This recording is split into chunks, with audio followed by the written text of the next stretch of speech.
Michael Strogoff or, The Courier of the Czar. By Jules Verne. Book I. Chapter 1a Fate at the New Palace. Sire, a fresh dispatch. Whence? From Tomsk. Is the wire cut beyond that city? Yes, sire, since yesterday. Telegraph hourly to Tomsk, General, and keep me informed of all that occurs. Sire, it shall be done, answered General Kissoff. These words were exchanged about 2 hours after midnight, at the moment when the fete given at the new palace was at the height of its splendor. During the whole evening the bands of the Preobrazhensky and Pavlovsky regiments had played without cessation polkas, mazurkas, schottisches, and waltzes from among the choicest of their repertoires. Innumerable couples of dancers whirled through the magnificent saloons of the palace, which stood at a few paces only from the old house of stones, in former days the scene of so many terrible dramas. The echoes of whose walls were this night awakened by the gay strains of the musicians. The Grand Chamberlain of the court was, besides, well seconded in his arduous and delicate duties. The Grand Dukes and their aides-de-camp, the chamberlains-in-waiting and other officers of the palace, presided personally in the arrangement of the dances. The Grand Duchesses, covered with diamonds, the ladies-in-waiting in their most exquisite costumes, set the example to the wives of the military and civil dignitaries of the ancient city of white stone. When, therefore, the signal for the polonaise resounded through the saloons, and the guests of all ranks took part in that measured promenade, which on occasions of this kind has all the importance of a national dance, the mingled costumes. The sweeping robes adorned with lace, and uniforms covered with orders, presented a scene of dazzling splendor, lighted by hundreds of lustres multiplied tenfold by the numerous mirrors adorning the walls. The Grand Saloon, the finest of all those contained in the new palace, formed to this procession of exalted personages and splendidly dressed women a frame worthy of the magnificence they displayed. The rich ceiling, with its gilding already softened by the touch of time, appeared as if glittering with stars. The embroidered drapery of the curtains and doors, falling in gorgeous folds, assumed rich and varied hues, broken by the shadows of the heavy masses of damask. Through the panes of the vast semicircular bay windows the light, with which the saloons were filled, shone forth with the brilliancy of a conflagration, vividly illuminating the gloom in which for some hours the palace had been shrouded. The attention of those of the guests not taking part in the dancing was attracted by the contrast.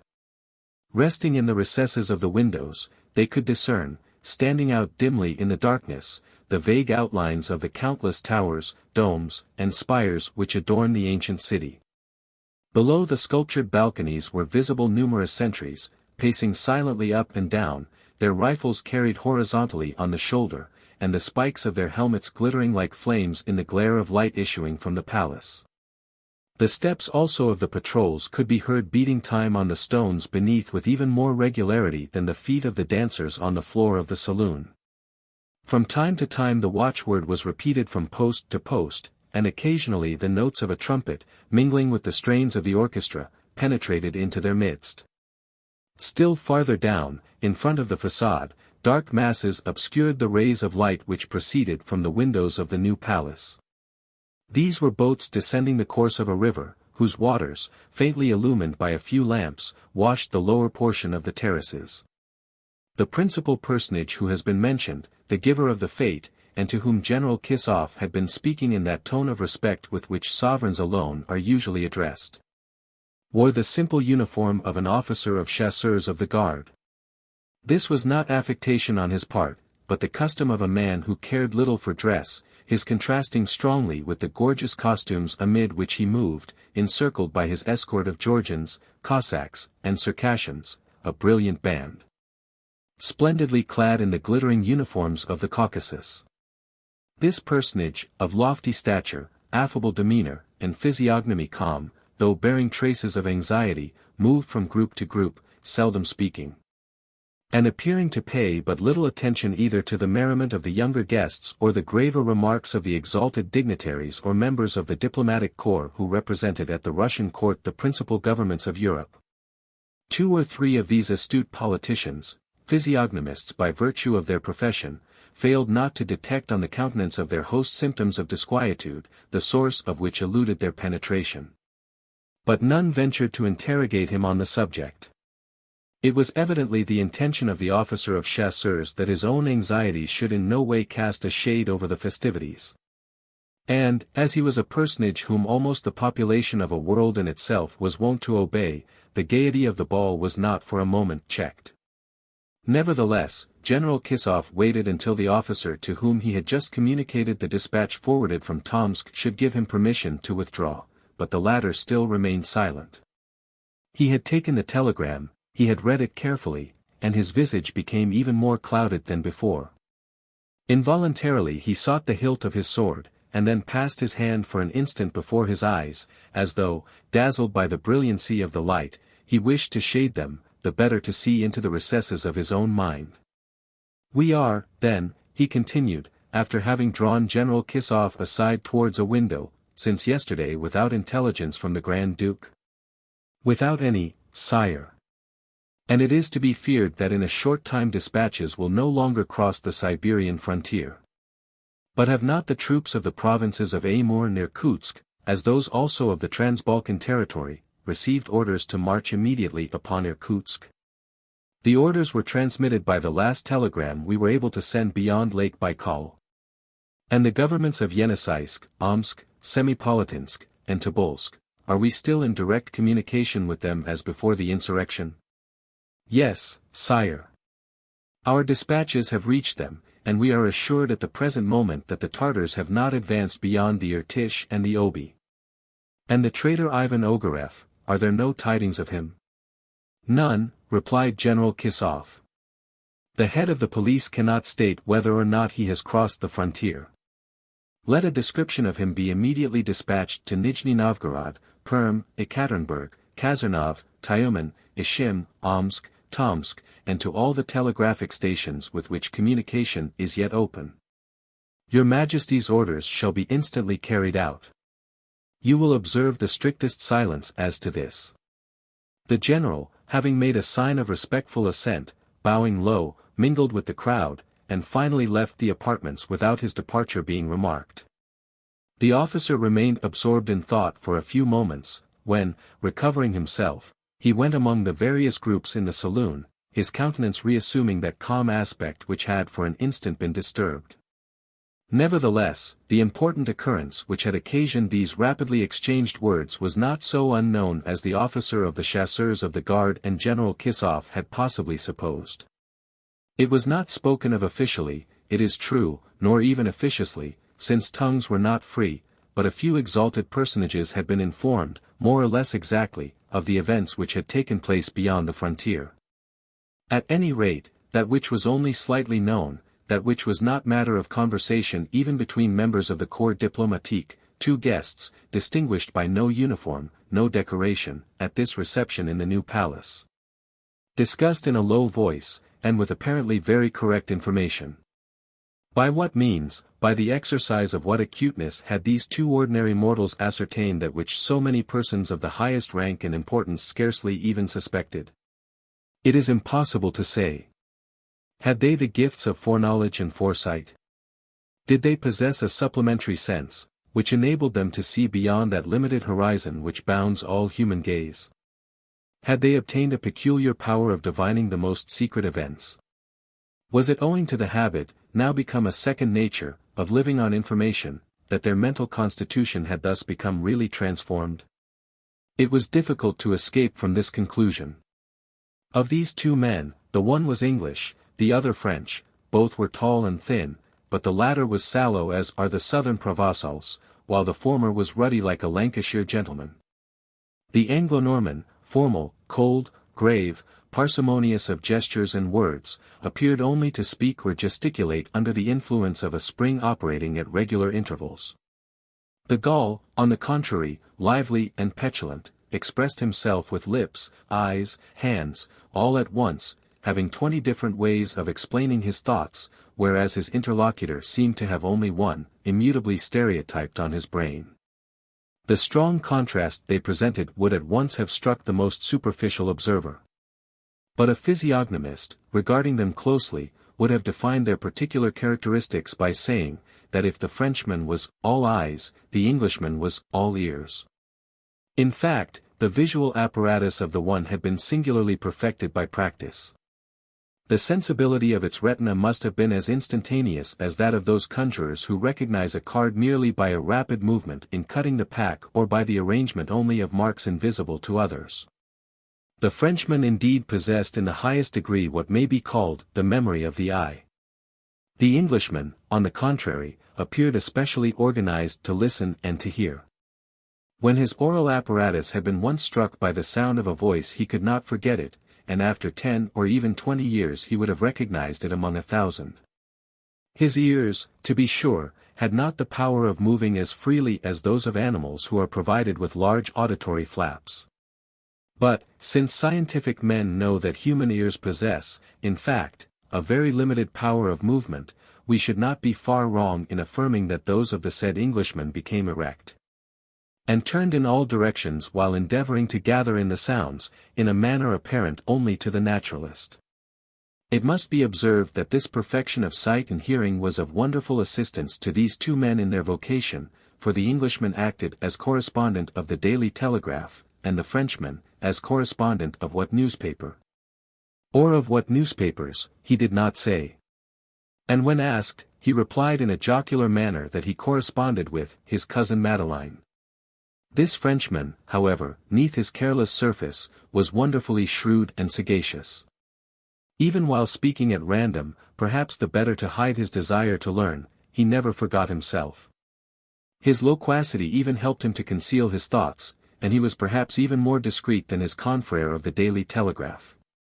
Both were present at this fête given at the New Palace on the night of the 15th of July in their character of reporters. It is needless to say that these two men were devoted to their mission in the world, that they delighted to throw themselves in the track of the most unexpected intelligence, that nothing terrified or discouraged them from succeeding, that they possessed the imperturbable sang-froid and the genuine intrepidity of men of their calling. Enthusiastic jockeys in this steeplechase, this hunt after information, they leaped hedges, crossed rivers, sprang over fences, with the ardor of pure-blooded racers, who will run a good first, or die. Their journals did not restrict them with regard to money, the surest, the most rapid, the most perfect element of information known to this day. It must also be added, to their honor, that neither the one nor the other ever looked over or listened at the walls of private life, and that they only exercised their vocation when political or social interests were at stake. In a word, they made what has been for some years called the great political and military reports. It will be seen, in following them, that they had generally an independent mode of viewing events, and, above all, their consequences, each having his own way of observing and appreciating. The French correspondent was named Alcide Jolivet. Harry Blunt was the name of the Englishman.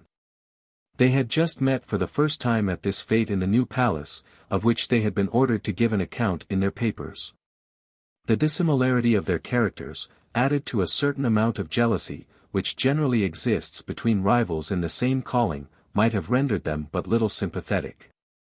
However, they did not avoid each other, but endeavored rather to exchange with each other the chat of the day.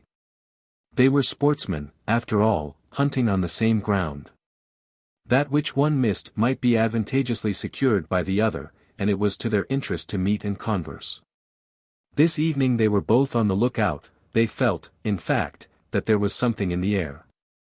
Even should it be only a wild goose chase, said Alcide Jolivet to himself, it may be worth powder and shot. The two correspondents therefore began by cautiously sounding each other.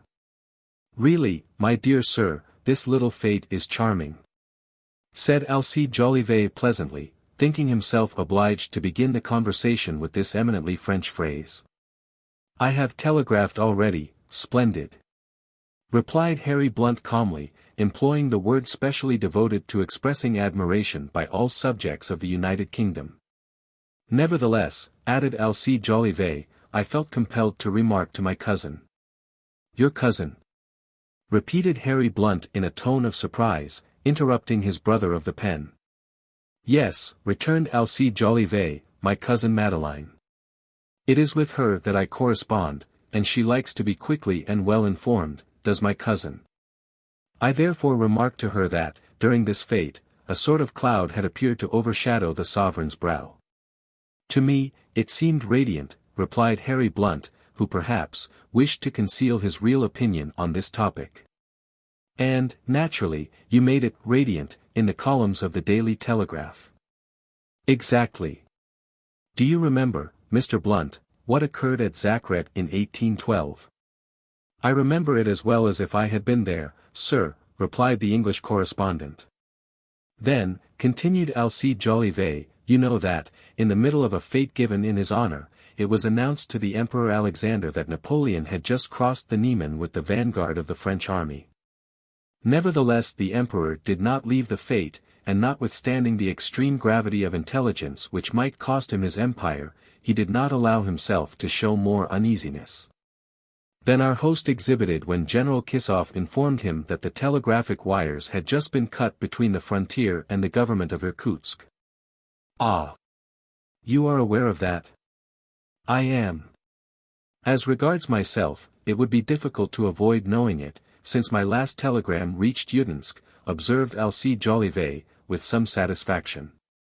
And mine only as far as Krasnoyarsk, answered Harry Blunt, in a no less satisfied tone. Then you know also that orders have been sent to the troops of Nikolaevsk. I do, sir, and at the same time a telegram was sent to the Cossacks of the government of Tobolsk to concentrate their forces. Nothing can be more true, Mr. Blunt. I was equally well acquainted with these measures, and you may be sure that my dear cousin shall know of them tomorrow. Exactly as the readers of the Daily Telegraph shall know it also, M. Jolivet. Well, when one sees all that is going on, and when one hears all that is said. An interesting campaign to follow, Mr. Blunt. I shall follow it, M. Jolivet. Then it is possible that we shall find ourselves on ground less safe, perhaps, than the floor of this ballroom. Less safe, certainly, but much less slippery, added Alcide Jolivet, holding up his companion, just as the latter, drawing back, was about to lose his equilibrium. Thereupon the two correspondents separated, pleased that the one had not stolen a march on the other. At that moment the doors of the rooms adjoining the great reception saloon were thrown open, disclosing to view several immense tables beautifully laid out, and groaning under a profusion of valuable china and gold plate. On the central table, reserved for the princes, princesses, and members of the corps diplomatique, glittered an epergne of inestimable price, brought from London. And around this chef d'oeuvre of chased gold reflected under the light of the lustres 1,000 pieces of most beautiful service from the manufactories of Sèvres. The guests of the new palace immediately began to stream towards the supper rooms. At that moment, General Kissoff, who had just re-entered, quickly approached the officer of chasseurs. Well? Asked the latter abruptly, as he had done the former time. Telegrams past Tomsk no longer, sire. A courier this moment. The officer left the hall and entered a large antechamber adjoining. It was a cabinet with plain oak furniture, situated in an angle of the new palace. Several pictures, amongst others some by Horace Vernet, hung on the wall. The officer hastily opened a window, as if he felt the want of air, and stepped out on a balcony to breathe the pure atmosphere of a lovely July night. Beneath his eyes, bathed in moonlight, lay a fortified enclosure, from which rose 2 cathedrals, 3 palaces, and an arsenal. Around this enclosure could be seen 3 distinct towns, Kitay-Gorod, Belogorod, Zemlyanny-Gorod, European, Tartar, and Chinese quarters of great extent, commanded by towers, belfries, minarets, and the cupolas of 300 churches. With green domes, surmounted by the silver cross. A little winding river, here and there reflected the rays of the moon. This river was the Moskwa, the town Moscow, the fortified enclosure the Kremlin. And the officer of chasseurs of the guard, who, with folded arms and thoughtful brow, was listening dreamily to the sounds floating from the new palace over the old Muscovite city, was the Tsar. Chapter 2 Russians and Tartars. The Tsar had not so suddenly left the ballroom of the new palace, when the fate he was giving to the civil and military authorities and principal people of Moscow was at the height of its brilliancy. Without ample cause. For he had just received information that serious events were taking place beyond the frontiers of the Ural. It had become evident that a formidable rebellion threatened to wrest the Siberian provinces from the Russian crown. Asiatic Russia, or Siberia, covers a superficial area of 1,790,208 square miles, and contains nearly 2 millions of inhabitants. Extending from the Ural Mountains, which separate it from Russia in Europe, to the shores of the Pacific Ocean, it is bounded on the south by Turkestan and the Chinese Empire. On the north by the Arctic Ocean, from the Sea of Kara to Bering Straits. It is divided into several governments or provinces, those of Tobolsk, Yeniseisk, Irkutsk, Omsk, and Yakutsk, contains 2 districts, Okhotsk and Kamchatka. And possesses 2 countries, now under the Muscovite dominion, that of the Kyrgyz and that of the Chukches. This immense extent of steppes, which includes more than 110 degrees from west to east, is a land to which criminals and political offenders are banished. 2 governor-generals represent the supreme authority of the Tsar over this vast country. The higher one resides at Irkutsk, the far capital of eastern Siberia. The river Chauna separates the 2 Siberias. No rail yet furrows these wide plains, some of which are in reality extremely fertile. No iron ways lead from those precious mines which make the Siberian soil far richer below than above its surface. The traveler journeys in summer in a kibik or telga, in winter, in a sledge. An electric telegraph, with a single wire more than 8,000 versts in length, alone affords communication between the western and eastern frontiers of Siberia. On issuing from the Ural, it passes through Ekaterinburg, Kazarnov, Tyumen, Ishim, Omsk, Elamsk, Kolyvan, Tomsk, Krasnoyarsk, Nizhny-Udinsk, Irkutsk, Verkhnechink, Strelink, Albazin, Blagostensk, Rad, Orlomskaya, Alexandrovsko, and Nikolaevsk. And 6 rubles and 19 kopecks are paid for every word sent from one end to the other. From Irkutsk there is a branch to Kyatka, on the Mongolian frontier. And from thence, for 30 kopecks a word, the post conveys the dispatches to Pekin in a fortnight. It was this wire, extending from Ekaterinburg to Nikolaevsk, which had been cut, first beyond Tomsk, and then between Tomsk and Kolyvan. This was why the Tsar, to the communication made to him for the second time by General Kisov, had answered by the words, "A courier this moment." The Tsar remained motionless at the window for a few moments, when the door was again opened. The chief of police appeared on the threshold. "Enter, General," said the Tsar briefly, "and tell me all you know of Ivan Ogareff." "He is an extremely dangerous man, sire," replied the chief of police. "He ranked as colonel, did he not?" "Yes, sire." "Was he an intelligent officer?" "Very intelligent, but a man whose spirit it was impossible to subdue. And possessing an ambition which stopped at nothing, he became involved in secret intrigues, and was degraded from his rank by His Highness the Grand Duke, and exiled to Siberia." "How long ago was that?"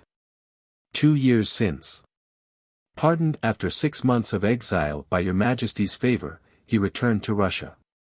"And since that time, has he not revisited Siberia?" "Yes, sire." "But he voluntarily returned there," replied the chief of police, adding, and slightly lowering his voice, "There was a time, sire, when none returned from Siberia. Well, whilst I live, Siberia is and shall be a country whence men can return." The Tsar had the right to utter these words with some pride, for often, by his clemency, he had shown that Russian justice knew how to pardon. The head of the police did not reply to this observation, but it was evident that he did not approve of such half-measures. According to his idea, a man who had once passed the Ural Mountains in charge of policemen, ought never again to cross them. Now, it was not thus under the new reign, and the chief of police sincerely deplored it. What? No banishment for life for other crimes than those against social order. What?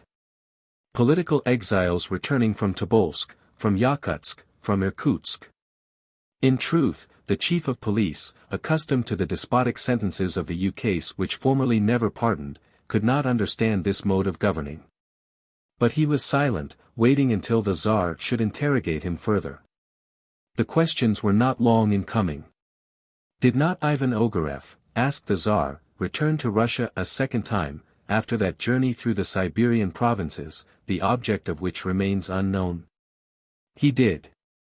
And have the police lost trace of him since? No, sire, for an offender only becomes really dangerous from the day he has received his pardon. The Tsar frowned. Perhaps the chief of police feared that he had gone rather too far, though the stubbornness of his ideas was at least equal to the boundless devotion he felt for his master. But the Tsar, disdaining to reply to these indirect reproaches cast on his policy, continued his questions. Where was Ogareff last heard of? In the province of Perm. In what town? At Perm itself. What was he doing? He appeared unoccupied, and there was nothing suspicious in his conduct. Then he was not under the surveillance of the secret police? No, sire. When did he leave Perm? About the month of March. To go. Where, is unknown. And it is not known what has become of him? No, sire, it is not known. Well, then, I myself know, answered the Tsar. I have received anonymous communications which did not pass through the police department. And, in the face of events now taking place beyond the frontier, I have every reason to believe that they are correct. Do you mean, sire, cried the chief of police, that Ivan Ogareff has a hand in this Tartar rebellion? Indeed I do. And I will now tell you something which you are ignorant of. After leaving Perm, Ivan Ogareff crossed the Ural Mountains, entered Siberia, and penetrated the Kyrgyz steppes, and there endeavored, not without success, to foment rebellion amongst their nomadic population. He then went so far south as Free Turkestan. There, in the provinces of Bukhara, Kokand, and Kunduz, he found chiefs willing to pour their Tartar hordes into Siberia, and excite a general rising in Asiatic Russia. The storm has been silently gathering, but it has at last burst like a thunderclap, and now all means of communication between eastern and western Siberia have been stopped. Moreover, Ivan Ogareff, thirsting for vengeance, aims at the life of my brother. The Tsar had become excited whilst speaking, and now paced up and down with hurried steps. The chief of police said nothing, but he thought to himself that, during the time when the emperors of Russia never pardoned an exile, schemes such as those of Ivan Ogareff could never have been realized. Approaching the Tsar, who had thrown himself into an armchair, he asked, Your Majesty has of course given orders so that this rebellion may be suppressed as soon as possible. Yes, answered the Tsar. The last telegram which reached Nizhny-Novgorod would set in motion the troops in the governments of Yenisei, Irkutsk, Yakutsk, as well as those in the provinces of the Amur and Lake Baikal. At the same time, the regiments from Perm and Nizhny-Novgorod, and the Cossacks from the frontier, are advancing by forced marches towards the Ural Mountains, but some weeks must pass before they can attack the Tartars.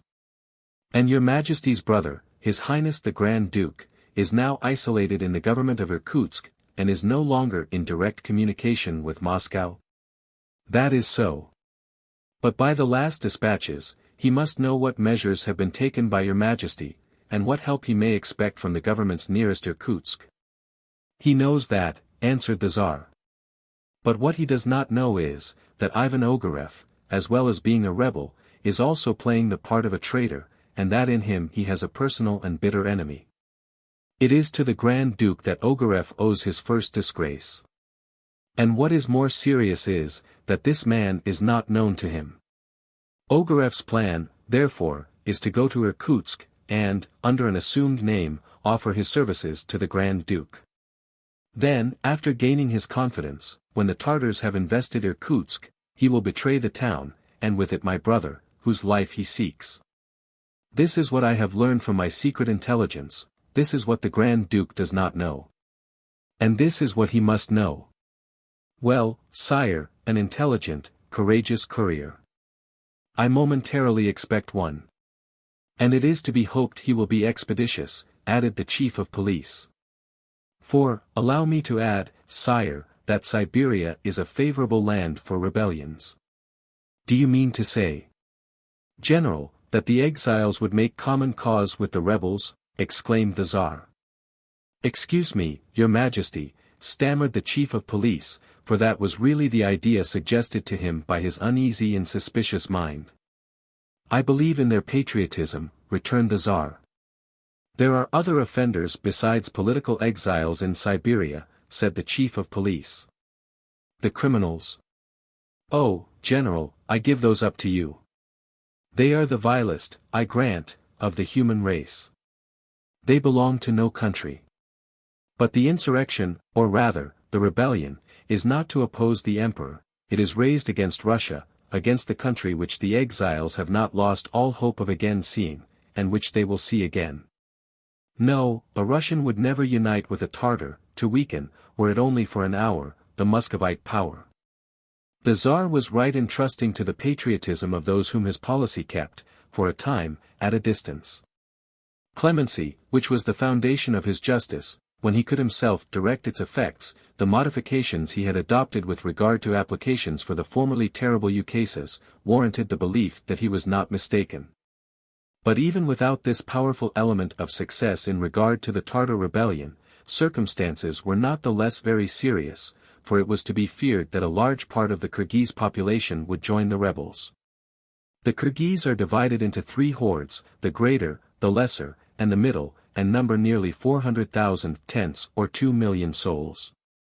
Of the different tribes some are independent and others recognize either the sovereignty of Russia or that of the Khans of Khiva, Kokand, and Bokhara, the most formidable chiefs of Turkestan.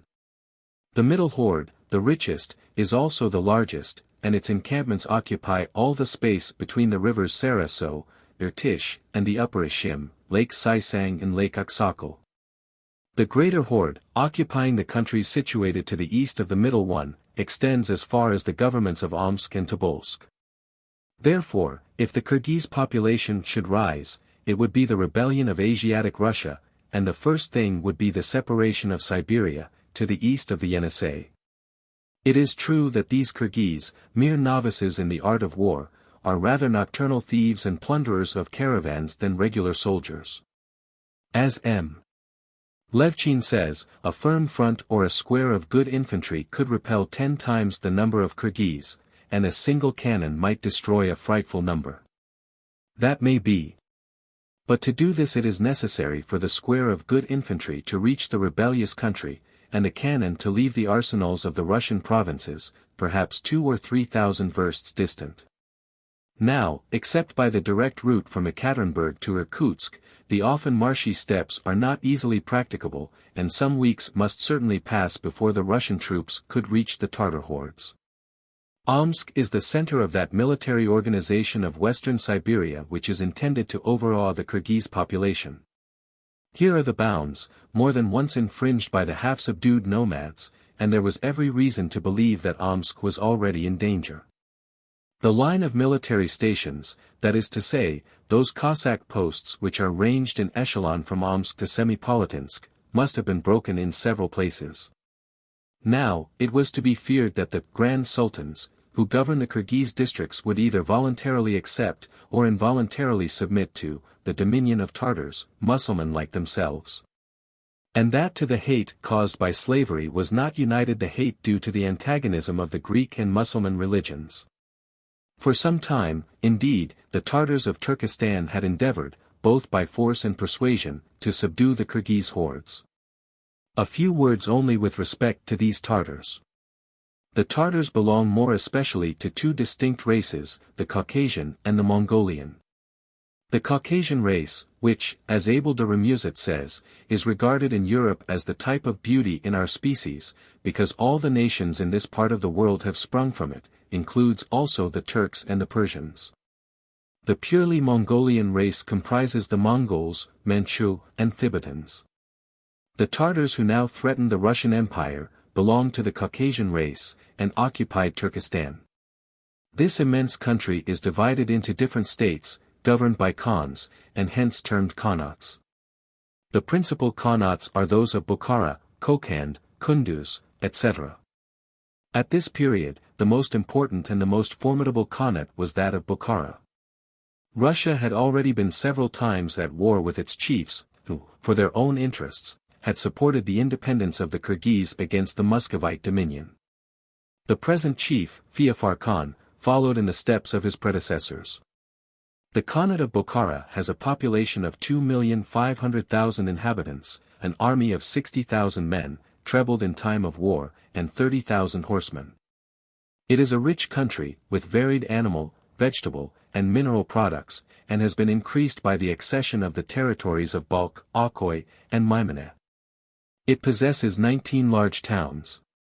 Bukhara, surrounded by a wall measuring more than 8 English miles, and flanked with towers, a glorious city, made illustrious by Avicenna and other learned men of the 10th century, is regarded as the center of Mussulman science, and ranks among the most celebrated cities of Central Asia.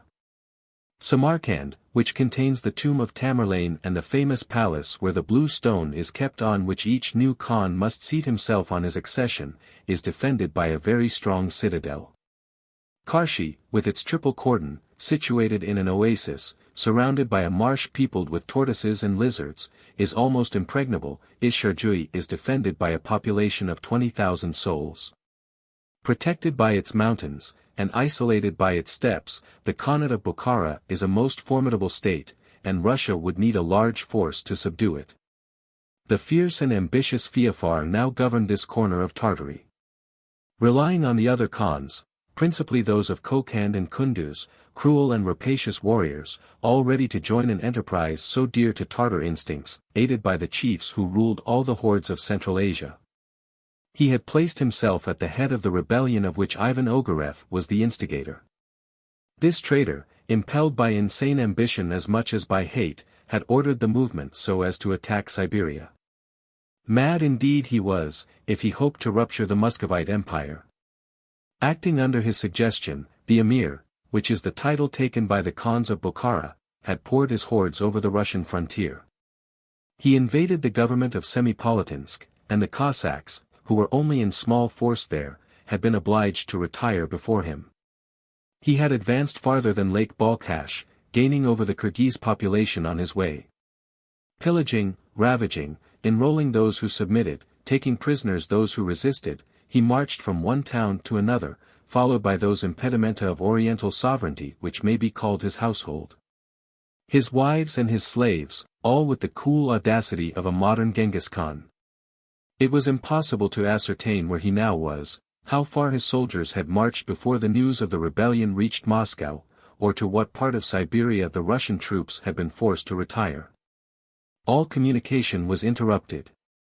Had the wire between Kolyvan and Tomsk been cut by Tartar scouts, or had the Emir himself arrived at the Yeniseisk provinces? Was all the lower part of western Siberia in a ferment? Had the rebellion already spread to the eastern regions? No one could say. The only agent which fears neither cold nor heat, which can neither be stopped by the rigors of winter nor the heat of summer, and which flies with the rapidity of lightning, the electric current, was prevented from traversing the steppes. And it was no longer possible to warn the Grand Duke, shut up in Irkutsk, of the danger threatening him from the treason of Ivan Ogarev. A courier only could supply the place of the interrupted current. It would take this man some time to traverse the 5,200 versts between Moscow and Irkutsk. To pass the ranks of the rebels and invaders he must display almost superhuman courage and intelligence. But with a clear head and a firm heart much can be done. Shall I be able to find this head and heart, thought the Tsar. Chapter 3 Michael Strogoff meets the Tsar. The door of the imperial cabinet was again opened and General Kisov was announced. The courier, inquired the Tsar eagerly. He is here, sire, replied General Kisov. Have you found a fitting man? I will answer for him to your majesty. Has he been in the service of the palace? Yes, sire. You know him? Personally, and at various times he has fulfilled difficult missions with success. Abroad? In Siberia itself. Where does he come from? From Omsk. He is a Siberian. Has he coolness, intelligence, courage? Yes, sire, he has all the qualities necessary to succeed, even where others might possibly fail. What is his age? 30. Is he strong and vigorous? Sire, he can bear cold, hunger, thirst, fatigue, to the very last extremities. He must have a frame of iron. Sire, he has. And a heart. A heart of gold. His name? Michael Strogoff. Is he ready to set out? He awaits your Majesty's orders in the guard-room. Let him come in, said the Tsar. In a few moments Michael Strogoff, the courier, entered the imperial library. He was a tall, vigorous, broad-shouldered, deep-chested man. His powerful head possessed the fine features of the Caucasian race. His well-knit frame seemed built for the performance of feats of strength. It would have been a difficult task to move such a man against his will, for when his feet were once planted on the ground, it was as if they had taken root. As he doffed his Muscovite cap, locks of thick curly hair fell over his broad, massive forehead. When his ordinarily pale face became at all flushed, it arose solely from a more rapid action of the heart. His eyes, of a deep blue, looked with clear, frank, firm gaze. The slightly contracted eyebrows indicated lofty heroism, the hero's cool courage, according to the definition of the physiologist. He possessed a fine nose, with large nostrils. And a well-shaped mouth, with the slightly projecting lips which denote a generous and noble heart. Michael Strogoff had the temperament of the man of action, who does not bite his nails or scratch his head in doubt and indecision. Sparing of gestures as of words, he always stood motionless like a soldier before his superior, but when he moved, his step showed a firmness, a freedom of movement, which proved the confidence and vivacity of his mind. Michael Strogoff wore a handsome military uniform something resembling that of a light cavalry officer in the field, boots, spurs, half tightly fitting trousers, brown pelisse, trimmed with fur and ornamented with yellow braid. On his breast glittered a cross and several medals. Michael Strogoff belonged to the special corps of the Tsar's couriers, ranking as an officer among those picked men. His most discernible characteristic, particularly in his walk, his face, in the whole man, and which the Tsar perceived at a glance, was, that he was a fulfiller of orders. He therefore possessed one of the most serviceable qualities in Russia, one which, as the celebrated novelist Turgenev says, will lead to the highest positions in the Muscovite Empire. In short, if anyone could accomplish this journey from Moscow to Irkutsk, across a rebellious country, surmount obstacles, and brave perils of all sorts, Michael Strogoff was the man. A circumstance especially favorable to the success of his plan was, that he was thoroughly acquainted with the country which he was about to traverse, and understood its different dialects, not only from having traveled there before, but because he was of Siberian origin. His father, old Peter Strogoff, dead 10 years since, inhabited the town of Omsk, situated in the government of the same name, and his mother, Marfa Strogoff, lived there still. There, amid the wild steppes of the provinces of Omsk and Tobolsk, had the famous huntsman brought up his son Michael to endure hardship. Peter Strogoff was a huntsman by profession. Summer and winter, in the burning heat, as well as when the cold was sometimes 50 degrees below zero, he scoured the frozen plains, the thickets of birch and larch, the pine forests, setting traps. Watching for small game with his gun, and for large game with the spear or knife. The large game was nothing less than the Siberian bear, a formidable and ferocious animal, in size equaling its fellow of the frozen seas.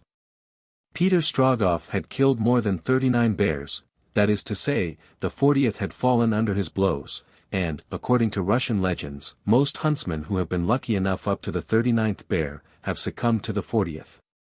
Peter Strogoff had, however, passed the fatal number without even a scratch. From that time, his son Michael, aged 11 years, never failed to accompany him to the hunt, carrying the ragatina or spear to aid his father, who was armed only with the knife. When he was 14, Michael Strogoff had killed his first bear, quite alone. That was nothing. But after stripping it he dragged the gigantic animal's skin to his father's house, many versts distant, exhibiting remarkable strength in a boy so young. This style of life was of great benefit to him, and when he arrived at manhood he could bear any amount of cold, heat, hunger, thirst, or fatigue. Like the yak out of the northern countries, he was made of iron. He could go 24 hours without eating, 10 nights without sleeping, and could make himself a shelter in the open steppe where others would have been frozen to death. Gifted with marvelous acuteness, guided by the instinct of the Delaware of North America, over the White Plain, when every object is hidden in mist, or even in higher latitudes, where the polar night is prolonged for many days. He could find his way when others would have had no idea whither to turn. All his father's secrets were known to him. He had learnt to read almost imperceptible signs, the forms of icicles, the appearance of the small branches of trees, mists rising far away in the horizon, vague sounds in the air, distant reports, the flight of birds through the foggy atmosphere. 1,000 circumstances which are so many words to those who can decipher them. Moreover, tempered by snow like a Damascus blade in the waters of Syria, he had a frame of iron, as General Kissoff had said, and, what was no less true, a heart of gold. The only sentiment of love felt by Michael Strogoff was that which he entertained for his mother, the aged Marfa, who could never be induced to leave the house of the Strogoffs at Omsk on the banks of the Irkutsk, where the old huntsman and she had lived so long together. When her son left her, he went away with a full heart, but promising to come and see her whenever he could possibly do so, and this promise he had always religiously kept. When Michael was 20, it was decided that he should enter the personal service of the Emperor of Russia, in the corps of the couriers of the Tsar.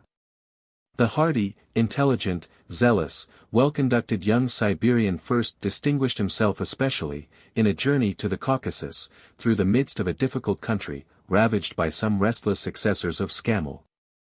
Then later, in an important mission to Petropavlovsk, in Kamchatka, the extreme limit of Asiatic Russia. During these long journeys he displayed such marvelous coolness, prudence, and courage, as to gain him the approbation and protection of his chiefs, who rapidly advanced him in his profession. The furloughs which were his due after these distant missions, he never failed to devote to his old mother. Having been much employed in the south of the empire, he had not seen old Marfa for 3 years, 3 ages. The first time in his life he had been so long absent from her. Now, however, in a few days he would obtain his furlough, and he had accordingly already made preparations for departure for Omsk, when the events which have been related occurred. Michael Strogoff was therefore introduced into the Tsar's presence in complete ignorance of what the Emperor expected from him. The Tsar fixed a penetrating look upon him without uttering a word, whilst Michael stood perfectly motionless. The Tsar, apparently satisfied with his scrutiny, motioned to the chief of police to seat himself, and dictated in a low voice a letter of not more than a few lines. The letter penned, the Tsar reread it attentively, then signed it, preceding his name with the words, "Byt Pasemo," which, signifying, "so be it," constitutes the decisive formula of the Russian emperors. The letter was then placed in an envelope, which was sealed with the imperial arms. The Tsar, rising, told Michael Strogoff to draw near. Michael advanced a few steps, and then stood motionless, ready to answer. The Tsar again looked him full in the face and their eyes met. Then in an abrupt tone, "Thy name?" he asked. "Michael Strogoff, sire." "Thy rank?" "Captain in the corps of couriers of the Tsar." "Thou dost know Siberia?" "I am a Siberian." "A native of?" "Omsk, sire." "Hast thou relations there?" "Yes, sire." "What relations?" "My old mother." The Tsar suspended his questions for a moment. Then, pointing to the letter which he held in his hand, "Here is a letter which I charge thee, Michael Strogoff, to deliver into the hands of the Grand Duke, and to no other but him." "I will deliver it, sire." "The Grand Duke is at Irkutsk." "I will go to Irkutsk." "Thou wilt have to traverse a rebellious country, invaded by Tartars, whose interest it will be to intercept this letter." "I will traverse it." "Above all, beware of the traitor, Ivan Ogareff, who will perhaps meet thee on the way." "I will beware of him." "Wilt thou pass through Omsk?" "Sire, that is my route." If thou dost see thy mother, there will be the risk of being recognized. Thou must not see her. Michael Strogoff hesitated a moment. I will not see her, said he. Swear to me that nothing will make thee acknowledge who thou art, nor whither thou art going. I swear it. Michael Strogoff, continued the Tsar, giving the letter to the young courier, take this letter, on it depends the safety of all Siberia, and perhaps the life of my brother the Grand Duke. This letter shall be delivered to His Highness the Grand Duke. Then thou wilt pass whatever happens. I shall pass, or they shall kill me. I want thee to live. I shall live, and I shall pass, answered Michael Strogoff. The Tsar appeared satisfied with Strogoff's calm and simple answer. Go then, Michael Strogoff, said he, go for God, for Russia, for my brother, and for myself. The courier, having saluted his sovereign, immediately left the imperial cabinet, and, in a few minutes, the new palace. You made a good choice there, General, said the Tsar. I think so, sire, replied General Kissoff. And your Majesty may be sure that Michael Strogoff will do all that a man can do. He is indeed a man, said the Tsar. Chapter 4 From Moscow to Nijni-Novgorod. The distance between Moscow and Irkutsk, about to be traversed by Michael Strogoff, was 3,400 miles. Before the telegraph wire extended from the Ural Mountains to the eastern frontier of Siberia, the dispatch service was performed by couriers, those who traveled the most rapidly taking 18 days to get from Moscow to Irkutsk. But this was the exception, and the journey through Asiatic Russia usually occupied from 4 to 5 weeks, even though every available means of transport was placed at the disposal of the Tsar's messengers. Michael Strogoff was a man who feared neither frost nor snow. He would have preferred traveling during the severe winter season, in order that he might perform the whole distance by sleighs. At that period of the year the difficulties which all other means of locomotion present are greatly diminished, the wide steppes being leveled by snow, while there are no rivers to cross, but simply sheets of glass, over which the sleigh glides rapidly and easily. Perhaps certain natural phenomena are most to be feared at that time, such as long-continuing and dense fogs, excessive cold, fearfully heavy snowstorms, which sometimes envelop whole caravans and cause their destruction. Hungry wolves also roam over the plain in thousands. But it would have been better for Michael Strogoff to face these risks. For during the winter the Tartar invaders would have been stationed in the towns, any movement of their troops would have been impracticable, and he could consequently have more easily performed his journey. But it was not in his power to choose either weather or time. Whatever the circumstances, he must accept them and set out. Such were the difficulties which Michael Strogoff boldly confronted and prepared to encounter. In the first place, he must not travel as a courier of the Tsar usually would. No one must even suspect what he really was. Spies swarm in a rebellious country, let him be recognized, and his mission would be in danger.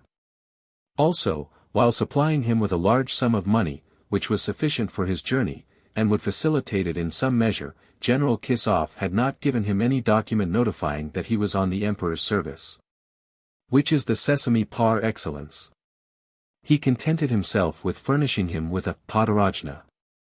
This patarajna was made out in the name of Nicholas Korpanoff, merchant, living at Irkutsk.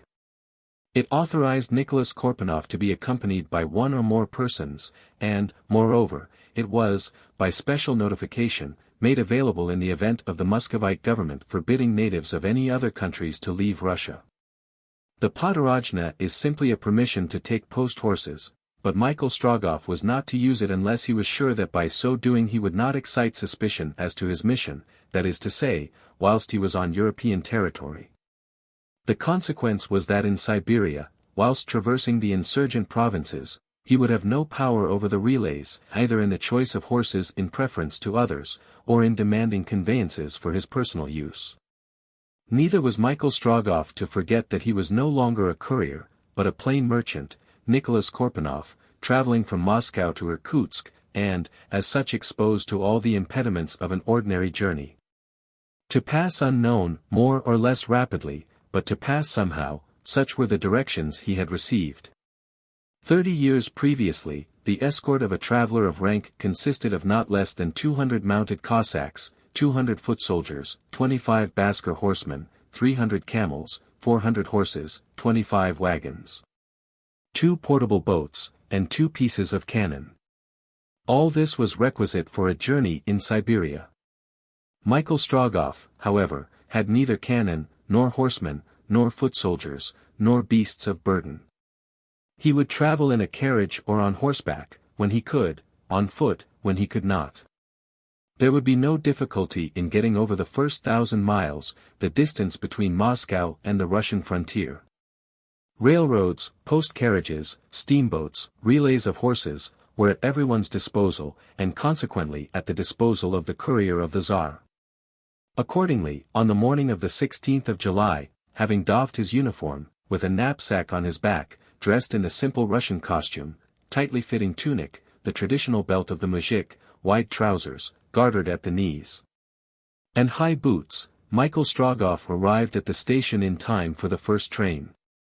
He carried no arms, openly at least, but under his belt was hidden a revolver, and in his pocket, one of those large knives, resembling both a cutlass and a yataghan, with which a Siberian hunter can so neatly disembowel a bear, without injuring its precious fur. A crowd of travelers had collected at the Moscow station. The stations on the Russian railroads are much used as places for meeting, not only by those who are about to proceed by the train, but by friends who come to see them off. The station resembles, from the variety of characters assembled, a small news exchange. The train in which Michael took his place was to set him down at NIJNI-NOVGOROD. There terminated at that time, the iron road which, uniting Moscow and St. Petersburg, has since been continued to the Russian frontier. It was a journey of under 300 miles, and the train would accomplish it in 10 hours. Once arrived at Nijni-Novgorod, Strogoff would either take the land route or the steamer on the Volga, so as to reach the Ural Mountains as soon as possible. Michael Strogoff ensconced himself in his corner, like a worthy citizen whose affairs go well with him, and who endeavors to kill time by sleep. Nevertheless, as he was not alone in his compartment, he slept with one eye open, and listened with both his ears. In fact, rumor of the rising of the Kyrgyz hordes, and of the Tartar invasion had transpired in some degree. The occupants of the carriage, whom chance had made his traveling companions, discussed the subject, though with that caution which has become habitual among Russians, who know that spies are ever on the watch for any treasonable expressions which may be uttered. These travelers, as well as the large number of persons in the train, were merchants on their way to the celebrated fair of Nijni-Novgorod. A very mixed assembly, composed of Jews, Turks, Cossacks, Russians, Georgians, Kalmucks, and others, but nearly all speaking the national tongue. They discussed the pros and cons of the serious events which were taking place beyond the Ural, and those merchants seemed to fear lest the government should be led to take certain restrictive measures, especially in the provinces bordering on the frontier, measures from which trade would certainly suffer. They apparently thought only of the struggle from the single point of view of their threatened interests. The presence of a private soldier, clad in his uniform, and the importance of a uniform in Russia is great, would have certainly been enough to restrain the merchants' tongues. But in the compartment occupied by Michael Strogoff, there was no one who seemed a military man, and the Tsar's courier was not the person to betray himself. He listened, then. "They say that caravan teas are up," remarked a Persian, known by his cap of Astrakhan fur, and his ample brown robe, worn threadbare by use. "Oh, there's no fear of teas falling," answered an old Jew of sullen aspect. "Those in the market at Nijni-Novgorod will be easily cleared off by the west, but, unfortunately, it won't be the same with Bokhara carpets." "What? Are you expecting goods from Bokhara?" asked the Persian. "No, but from Samarkand, and that is even more exposed." The idea of reckoning on the exports of a country in which the Khans are in a state of revolt from Khiva to the Chinese frontier. "Well," replied the Persian, "if the carpets do not arrive, the drafts will not arrive either, I suppose." "And the prophets, Father Abraham," exclaimed the little Jew, "do you reckon them as nothing?" "You are right," said another. Goods from Central Asia run a great risk in the market, and it will be the same with the tallow and shawls from the East. Why, look out, little father, said a Russian traveler, in a bantering tone. You'll grease your shawls terribly if you mix them up with your tallow. That amuses you, sharply answered the merchant, who had little relish for that sort of joke. Well, if you tear your hair, or if you throw ashes on your head, replied the traveler, will that change the course of events? No, no more than the course of the exchange. One can easily see that you are not a merchant, observed the little Jew. Faith, no, worthy son of Abraham. I sell neither hops, nor eiderdown, nor honey, nor wax, nor hemp seed, nor salt meat, nor caviar, nor wood, nor wool, nor ribbons, nor hemp, nor flax, nor morocco, nor furs. But do you buy them? Asked the Persian, interrupting the traveler's list.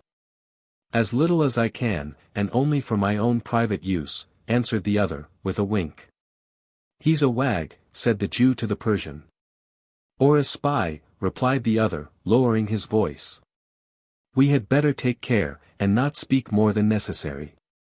The police are not over-particular in these times, and you never can know with whom you are traveling. In another corner of the compartment they were speaking less of mercantile affairs, and more of the Tartar invasion and its annoying consequences. All the horses in Siberia will be requisitioned, said a traveler, and communication between the different provinces of Central Asia will become very difficult.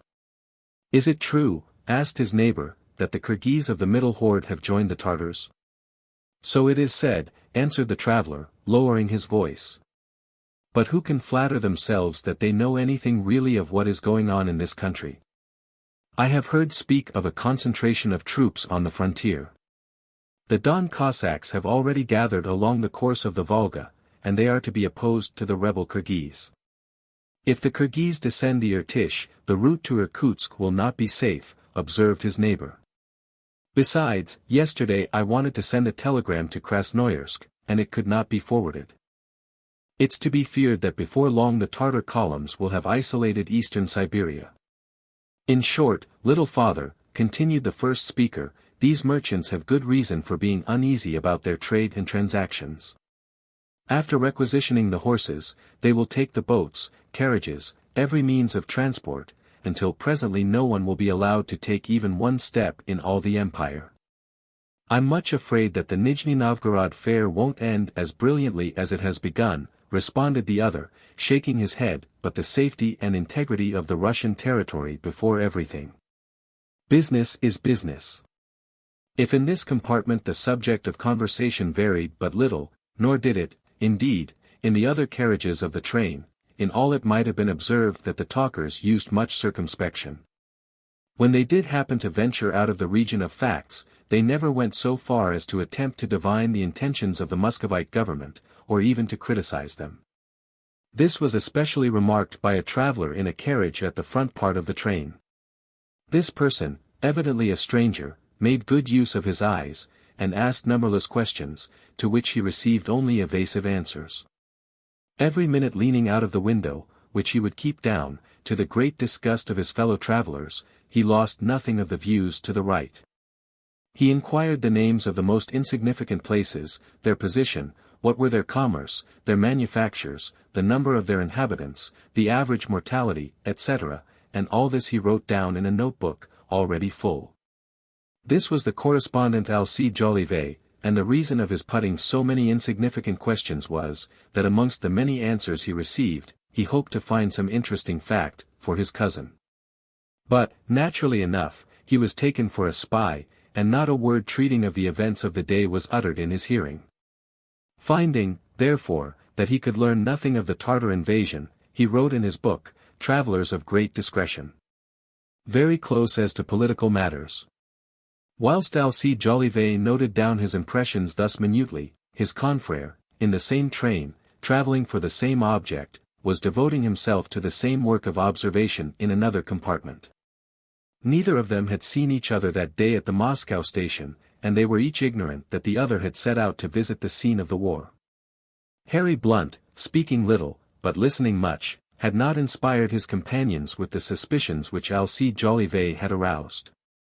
He was not taken for a spy, and therefore his neighbors, without constraint, gossiped in his presence, allowing themselves even to go farther than their natural caution would in most cases have allowed them.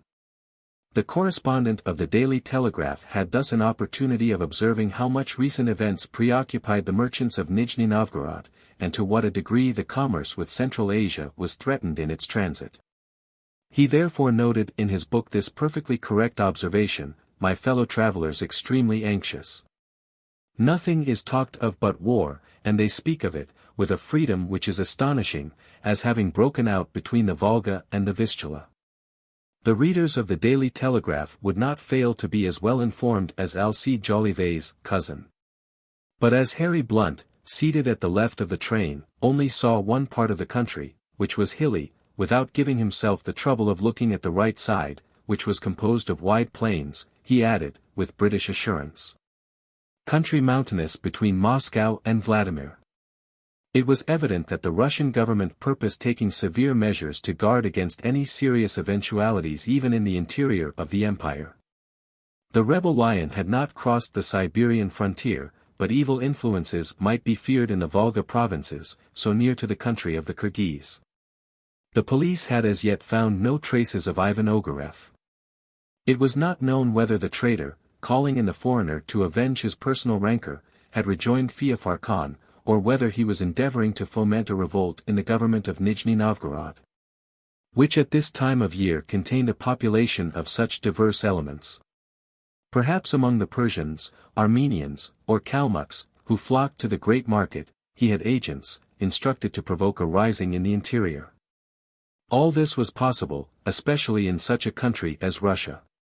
In fact, this vast empire, 4,000,000 square miles in extent, does not possess the homogeneousness of the states of Western Europe. The Russian territory in Europe and Asia contains more than 70 millions of inhabitants. In it 30 different languages are spoken. The Sclavonian race predominates, no doubt, but there are besides Russians, Poles, Lithuanians, Kurlanders.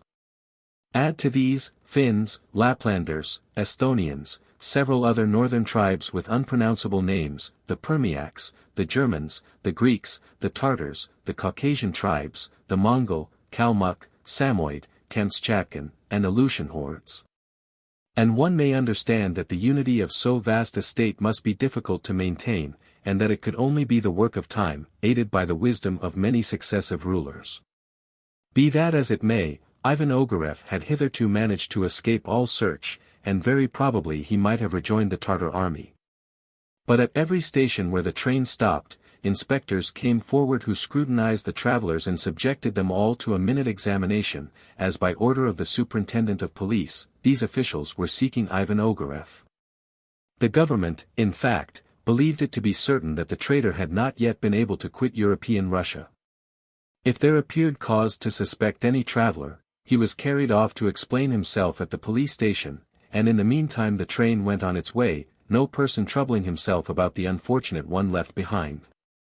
With the Russian police, which is very arbitrary, it is absolutely useless to argue. Military rank is conferred on its employees, and they act in military fashion.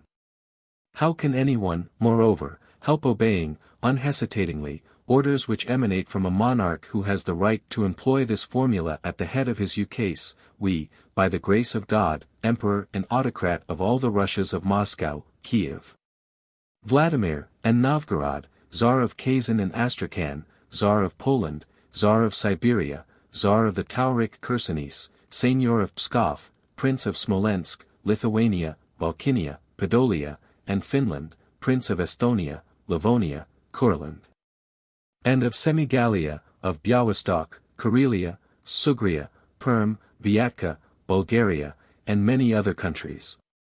Lord and Sovereign Prince of the territory of Nijni-Novgorod, Tkemigov, Ryazan, Polotsk, Rostov, Yaroslavl, Belozersk, Badoria, Abdoria, Kondinia, Vitebsk, and of Mstislav, Governor of the Hyperborean regions, Lord of the countries of Iberia, Kartalinia, Grisinia, Kabardinia, and Armenia, hereditary lord and suzerain of the Cherkess princes, of those of the mountains, and of others.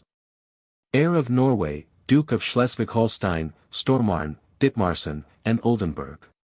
A powerful lord, in truth, is he whose arms are an eagle with two heads, holding a scepter and a globe, surrounded by the escutcheons of Novgorod, Vladimir, Kiev, Kazan, Astrakhan, and of Siberia, and environed by the collar of the Order of St. Andrew, surmounted by a royal crown. As to Michael Strogoff, his papers were in order, and he was, consequently, free from all police supervision. At the station of Vladimir the train stopped for several minutes, which appeared sufficient to enable the correspondent of the Daily Telegraph to take a twofold view, physical and moral, and to form a complete estimate of this ancient capital of Russia. At the Vladimir station fresh travelers joined the train. Among others, a young girl entered the compartment occupied by Michael Strogoff. A vacant place was found opposite the courier. The young girl took it, after placing by her side a modest traveling bag of red leather, which seemed to constitute all her luggage. Then seating herself with downcast eyes, not even glancing at the fellow travelers whom chance had given her, she prepared for a journey which was still to last several hours. Michael Strogoff could not help looking attentively at his newly arrived fellow traveler. As she was so placed as to travel with her back to the engine, he even offered her his seat, which he might prefer to her own, but she thanked him with a slight bend of her graceful neck. The young girl appeared to be about 16 or 17 years of age. Her head, truly charming, was of the purest Sclavonic type, slightly severe, and likely in a few summers to unfold into beauty rather than mere prettiness. From beneath a sort of kerchief which she wore on her head escaped in profusion light golden hair. Her eyes were brown, soft, and expressive of much sweetness of temper. The nose was straight, and attached to her pale and somewhat thin cheeks by delicately mobile nostrils. The lips were finely cut, but it seemed as if they had long since forgotten how to smile. The young traveler was tall and upright, as far as could be judged of her figure from the very simple and ample pelisse that covered her. Although she was still a very young girl in the literal sense of the term, the development of her high forehead and clearly cut features gave the idea that she was the possessor of great moral energy, a point which did not escape Michael Strogoff. Evidently this young girl had already suffered in the past, and the future doubtless did not present itself to her in glowing colors, but she had surely known how to struggle still with the trials of life. Her energy was evidently both prompt and persistent, and her calmness unalterable, even under circumstances in which a man would be likely to give way or lose his self-command. Such was the impression which she produced at first sight. Michael Strogoff, being himself of an energetic temperament, was naturally struck by the character of her physiognomy, and, while taking care not to cause her annoyance by a too persistent gaze, he observed his neighbor with no small interest. The costume of the young traveler was both extremely simple and appropriate. She was not rich, that could be easily seen, but not the slightest mark of negligence was to be discerned in her dress. All her luggage was contained in the leather bag which, for want of room, she held on her lap. She wore a long, dark pelisse, gracefully adjusted at the neck by a blue tie. Under this pelisse, a short skirt, also dark, fell over a robe which reached the ankles. Half boots of leather, thickly soled, as if chosen in anticipation of a long journey, covered her small feet. Michael Strogoff fancied that he recognized, by certain details, the fashion of the costume of Livonia, and thought his neighbor a native of the Baltic provinces. But whither was this young girl going, alone, at an age when the fostering care of a father, or the protection of a brother, is considered a matter of necessity? Had she now come, after an already long journey, from the provinces of western Russia? Was she merely going to Nijni-Novgorod, or was the end of her travels beyond the eastern frontiers of the empire? Would some relation, some friend, await her arrival by the train? Or was it not more probable, on the contrary, that she would find herself as much isolated in the town as she was in this compartment? It was probable. In fact, the effect of habits contracted in solitude was clearly manifested in the bearing of the young girl. The manner in which she entered the carriage and prepared herself for the journey, the slight disturbance she caused among those around her, the care she took not to incommode or give trouble to anyone. All showed that she was accustomed to be alone, and to depend on herself only. Michael Strogoff observed her with interest, but, himself reserved, he sought no opportunity of accosting her. Once only, when her neighbor, the merchant who had jumbled together so imprudently in his remarks tallow and shawls, being asleep and threatening her with his great head, which was swaying from one shoulder to the other. Michael Strogoff awoke him somewhat roughly, and made him understand that he must hold himself upright. The merchant, rude enough by nature, grumbled some words against people who interfere with what does not concern them, but Michael Strogoff cast on him a glance so stern that the sleeper leant on the opposite side, and relieved the young traveler from his unpleasant vicinity. The latter looked at the young man for an instant, and mute and modest thanks were in that look. But a circumstance occurred which gave Strogoff a just idea of the character of the maiden. 12 versts before arriving at Nijni-Novgorod, at a sharp curve of the iron way, the train experienced a very violent shock. Then, for a minute, it ran onto the slope of an embankment. Travelers more or less shaken about, cries, confusion, general disorder in the carriages, such was the effect at first produced. It was to be feared that some serious accident had happened. Consequently, even before the train had stopped, the doors were opened, and the panic-stricken passengers thought only of getting out of the carriages. Michael Strogoff thought instantly of the young girl. But, while the passengers in her compartment were precipitating themselves outside, screaming and struggling, she had remained quietly in her place, her face scarcely changed by a slight pallor. She waited, Michael Strogoff waited also. Both remained quiet. A determined nature, thought Michael Strogoff. However, all danger had quickly disappeared. A breakage of the coupling of the luggage van had first caused the shock to, and then the stoppage of, the train, which in another instant would have been thrown from the top of the embankment into a bog. There was an hour's delay. At last, the road being cleared, the train proceeded, and at 8:30 in the evening arrived at the station of Nijni-Novgorod. Before anyone could get out of the carriages, the inspectors of police presented themselves at the doors and examined the passengers. Michael Strogoff showed his podorojna, made out in the name of Nicholas Korpanoff. He had consequently no difficulty. As to the other travelers in the compartment, all bound for Nijni-Novgorod, their appearance, happily for them, was in no wise suspicious. The young girl in her turn, exhibited, not a passport, since passports are no longer required in Russia, but a permit endorsed with a private seal, and which seemed to be of a special character. The inspector read the permit with attention. Then, having attentively examined the person whose description it contained. "You are from Riga," he said. "Yes," replied the young girl. "You are going to Irkutsk?" "Yes." "By what route?" "By Perm." "Good," replied the inspector. "Take care to have your permit vised, at the police station of Nijni-Novgorod." The young girl bent her head in token of assent. Hearing these questions and replies, Michael Strogoff experienced a mingled sentiment both of surprise and pity. What?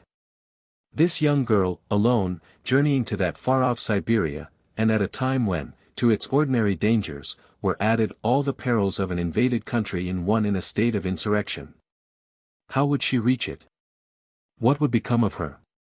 The inspection ended, the doors of the carriages were then opened, but, before Michael Strogoff could move towards her, the young Livonian, who had been the first to descend, had disappeared in the crowd which thronged the platforms of the railway station. Chapter 5 The Two Announcements. Nijni-Novgorod, Lower Novgorod, situate at the junction of the Volga and the Oka, is the chief town in the district of the same name. It was here that Michael Strogoff was obliged to leave the railway, which at the time did not go beyond that town. Thus, as he advanced, his traveling would become first less speedy and then less safe. Nijni-Novgorod, the fixed population of which is only from 30 to 35,000 inhabitants, contained at that time more than 300,000, that is to say, the population was increased tenfold. This addition was in consequence of the celebrated fair, which was held within the walls for 3 weeks. Formerly Macareau had the benefit of this concourse of traders, but since 1817 the fair had been removed to Nijni-Novgorod. Even at the late hour at which Michael Strogoff left the platform, there was still a large number of people in the two towns, separated by the stream of the Volga, which composed Nijni-Novgorod. The highest of these is built on a steep rock, and defended by a fort called in Russia, Kreml. Michael Strogoff expected some trouble in finding a hotel, or even an inn, to suit him. As he had not to start immediately, for he was going to take a steamer, he was compelled to look out for some lodging, but, before doing so, he wished to know exactly the hour at which the steamboat would start. He went to the office of the company whose boats plied between Nijni-Novgorod and Perm. There, to his great annoyance, he found that no boat started for Perm till the following day at 12 o'clock. 17 hours to wait. It was very vexatious to a man so pressed for time. However, he never senselessly murmured. Besides, the fact was that no other conveyance could take him so quickly either to Perm or Kazan. It would be better, then, to wait for the steamer, which would enable him to regain lost time. Here, then, was Michael Strogoff, strolling through the town and quietly looking out for some inn in which to pass the night. However, he troubled himself little on this score, and, but that hunger pressed him, he would probably have wandered on till morning in the streets of Nijni-Novgorod. He was looking for supper rather than a bed. But he found both at the sign of the city of Constantinople. There, the landlord offered him a fairly comfortable room, with little furniture, it is true, but not without an image of the Virgin, and a few saints framed in yellow gauze. A goose filled with sour stuffing swimming in thick cream, barley bread, some curds, powdered sugar mixed with cinnamon, and a jug of kvass, the ordinary Russian beer, were placed before him, and sufficed to satisfy his hunger. He did justice to the meal, which was more than could be said of his neighbor at table, who, having, in his character of old believer of the sect of Raskolniks, made the vow of abstinence, rejected the potatoes in front of him, and carefully refrained from putting sugar in his tea. His supper finished, Michael Strogoff, instead of going up to his bedroom, again strolled out into the town. But, although the long twilight yet lingered, the crowd was already dispersing, the streets were gradually becoming empty, and at length everyone retired to his dwelling. Why did not Michael Strogoff go quietly to bed, as would have seemed more reasonable after a long railway journey? Was he thinking of the young Livonian girl who had been his traveling companion? Having nothing better to do, he was thinking of her. Did he fear that, lost in this busy city, she might be exposed to insult? He feared so, and with good reason. Did he hope to meet her, and, if need were, to afford her protection? No. To meet would be difficult. As to protection, what right had he? Alone, he said to himself, alone, in the midst of these wandering tribes. And yet the present dangers are nothing compared to those she must undergo. Siberia. Irkutsk. I am about to dare all risks for Russia, for the Tsar, while she is about to do so, for whom? For what? She is authorized to cross the frontier. The country beyond is in revolt. The steppes are full of Tartar bands. Michael Strogoff stopped for an instant, and reflected. Without doubt, thought he, she must have determined on undertaking her journey before the invasion. Perhaps she is even now ignorant of what is happening. But no, that cannot be. The merchants discussed before her the disturbances in Siberia, and she did not seem surprised. She did not even ask an explanation. She must have known it then, and knowing it, is still resolute. Poor girl! Her motive for the journey must be urgent indeed. But though she may be brave, and she certainly is so, her strength must fail her, and, to say nothing of dangers and obstacles, she will be unable to endure the fatigue of such a journey. Never can she reach Irkutsk. Indulging in such reflections, Michael Strogoff wandered on as chance led him. Being well acquainted with the town, he knew that he could easily retrace his steps. Having strolled on for about an hour, he seated himself on a bench against the wall of a large wooden cottage, which stood, with many others, on a vast open space. He had scarcely been there 5 minutes when a hand was laid heavily on his shoulder. "What are you doing here?" roughly demanded a tall and powerful man, who had approached unperceived. "I am resting," replied Michael Strogoff. "Do you mean to stay all night on the bench?" "Yes, if I feel inclined to do so," answered Michael Strogoff, in a tone somewhat too sharp for the simple merchant he wished to personate. "Come forward, then, so I can see you," said the man. Michael Strogoff, remembering that, above all, prudence was requisite, instinctively drew back. "It is not necessary," he replied, and calmly stepped back 10 paces. The man seemed, as Michael observed him well, to have the look of a bohemian, such as are met at fairs, and with whom contact, either physical or moral, is unpleasant. Then, as he looked more attentively through the dusk, he perceived, near the cottage, a large caravan, the usual traveling dwelling of the Zingarees or gypsies, who swarm in Russia wherever a few kopecks can be obtained. As the gypsy took 2 or 3 steps forward, and was about to interrogate Michael Strogoff more closely, the door of the cottage opened. He could just see a woman, who spoke quickly in a language which Michael Strogoff knew to be a mixture of Mongol and Siberian. "Another spy. Let him alone, and come to supper. The papluka is waiting for you." Michael Strogoff could not help smiling at the epithet bestowed on him, dreading spies as he did above all else. In the same dialect, although his accent was very different, the Bohemian replied in words which signify, "You are right, Sangar. Besides, we start tomorrow." "Tomorrow?" repeated the woman in surprise.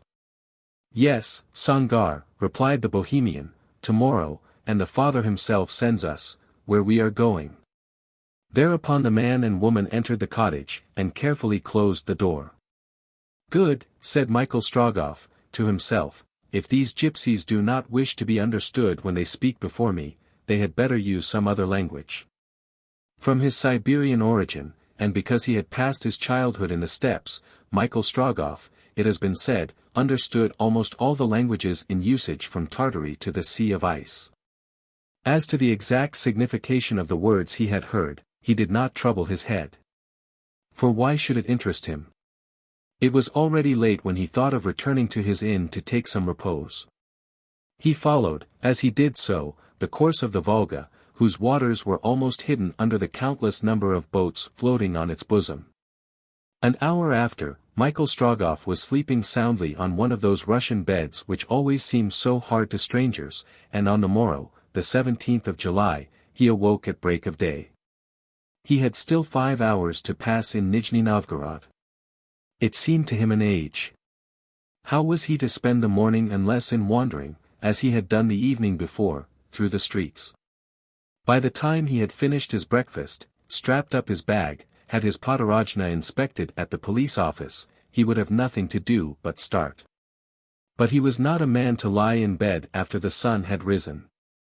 So he rose, dressed himself, placed the letter with the imperial arms on it carefully at the bottom of its usual pocket within the lining of his coat, over which he fastened his belt. He then closed his bag and threw it over his shoulder. This done, he had no wish to return to the city of Constantinople, and intending to breakfast on the bank of the Volga near the wharf, he settled his bill and left the inn. By way of precaution, Michael Strogoff went first to the office of the Steam Packet Company, and there made sure that the Caucasus would start at the appointed hour. As he did so, the thought for the first time struck him that, since the young Livonian girl was going to Perm, it was very possible that her intention was also to embark in the Caucasus, in which case he should accompany her. The town above with its Kremlin, whose circumference measures 2 versts, and which resembles that of Moscow, was altogether abandoned. Even the governor did not reside there. But if the town above was like a city of the dead, the town below, at all events, was alive. Michael Strogoff, having crossed the Volga on a bridge of boats, guarded by mounted Cossacks, reached the square where the evening before he had fallen in with the gypsy camp. This was somewhat outside the town, where the fair of NIJNI-NOVGOROD was held. In a vast plain rose the temporary palace of the Governor-General, where by imperial orders that great functionary resided during the whole of the fair, which, thanks to the people who composed it, required an ever-watchful surveillance. This plain was now covered with booths symmetrically arranged in such a manner as to leave avenues broad enough to allow the crowd to pass without a crush. Each group of these booths, of all sizes and shapes, formed a separate quarter particularly dedicated to some special branch of commerce. There was the iron quarter, the furrier's quarter, the woolen quarter, the quarter of the wood merchants, the weaver's quarter, the dried fish quarter, etc. Some booths were even built of fancy materials, some of bricks of tea, others of masses of salt meat, that is to say, of samples of the goods which the owners thus announced were there to the purchasers, a singular, and somewhat American mode of advertisement. In the avenues and long alleys there was already a large assemblage of people, the sun, which had risen at 4 o'clock, being well above the horizon, an extraordinary mixture of Europeans and Asiatics, talking, wrangling, haranguing, and bargaining. Everything which can be bought or sold seemed to be heaped up in this square. Furs, precious stones, silks, cashmere shawls, Turkey carpets, weapons from the Caucasus, gauzes from Smyrna and Ispahan, Tiflis armor, caravan teas, European bronzes, Swiss clocks, velvets and silks from Lyons, English cottons, harness, fruits, vegetables, minerals from the Ural, malachite, lapis lazuli, spices, perfumes, medicinal herbs, wood, tar, rope, horn, pumpkins, watermelons, etc. All the products of India, China, Persia, from the shores of the Caspian and the Black Sea, from America and Europe, were united at this corner of the globe. It is scarcely possible truly to portray the moving mass of human beings surging here and there, the excitement, the confusion, the hubbub. Demonstrative as were the natives and the inferior classes, they were completely outdone by their visitors. There were merchants from Central Asia, who had occupied a year in escorting their merchandise across its vast plains, and who would not again see their shops and counting-houses for another year to come. In short, of such importance is this fair of Nijni-Novgorod, that the sum total of its transactions amounts yearly to nearly $100 million.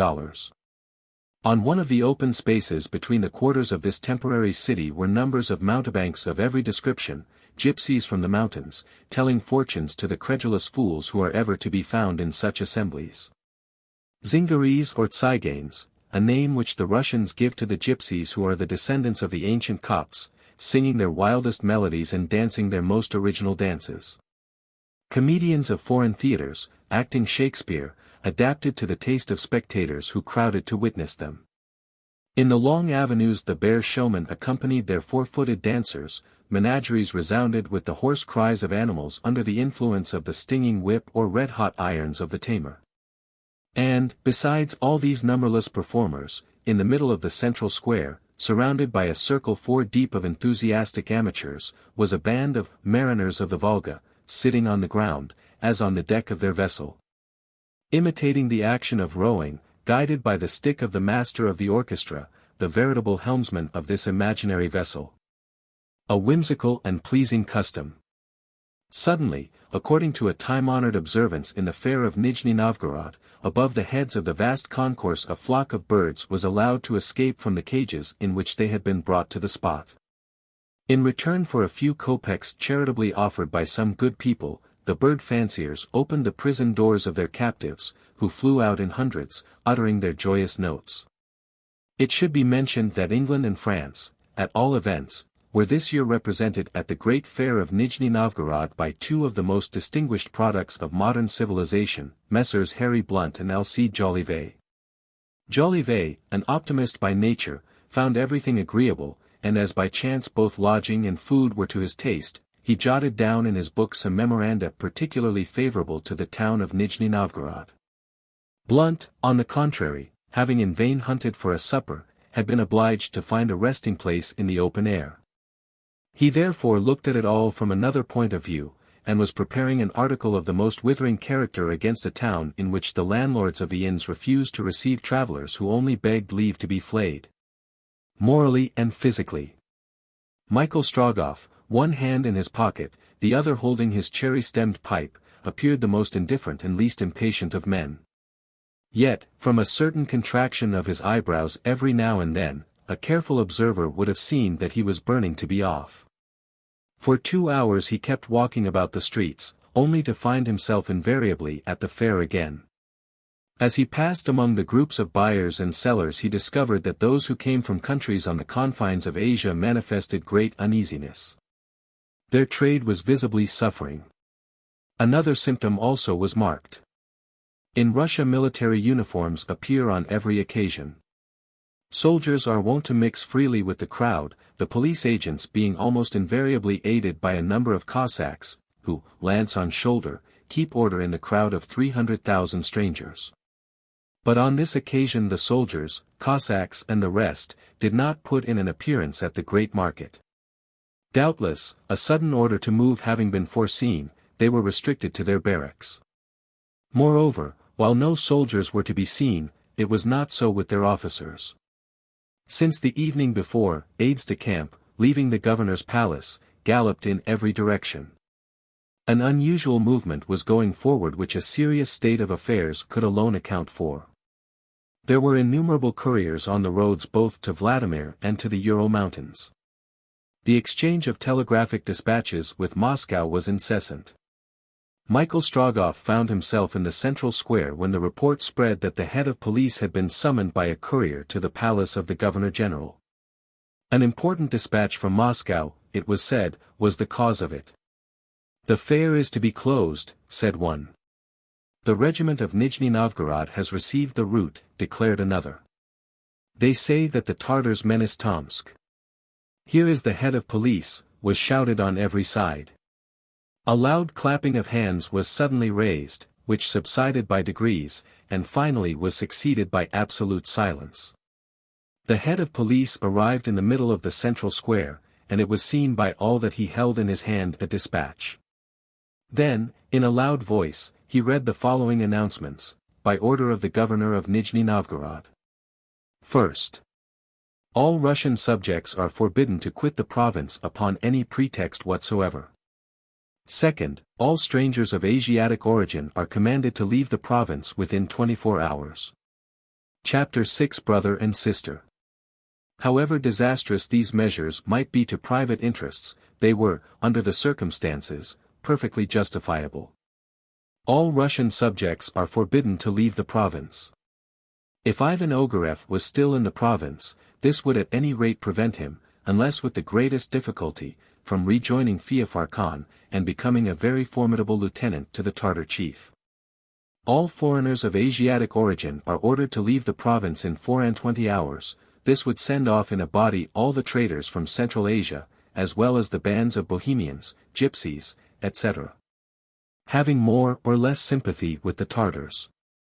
So many heads, so many spies, undoubtedly affairs required their expulsion. It is easy to understand the effect produced by these two thunderclaps bursting over a town like Nijni-Novgorod, so densely crowded with visitors, and with a commerce so greatly surpassing that of all other places in Russia. The natives whom business called beyond the Siberian frontier could not leave the province for a time at least. The tenor of the first article of the order was express, it admitted of no exception. All private interests must yield to the public weal.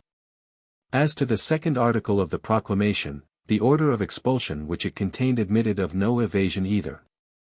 It only concerned foreigners of Asiatic origin, but these could do nothing but pack up their merchandise and go back the way they came.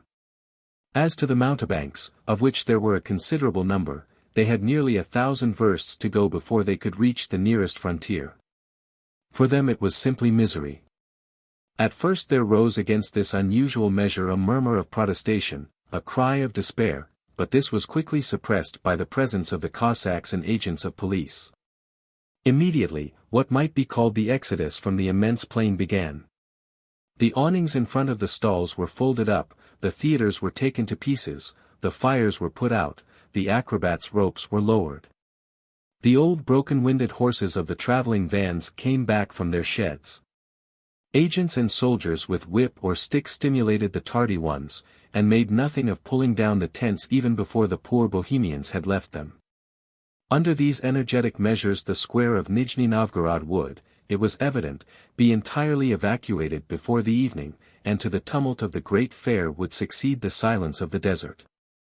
It must again be repeated, for it was a necessary aggravation of these severe measures, that to all those nomads chiefly concerned in the order of expulsion even the steppes of Siberia were forbidden.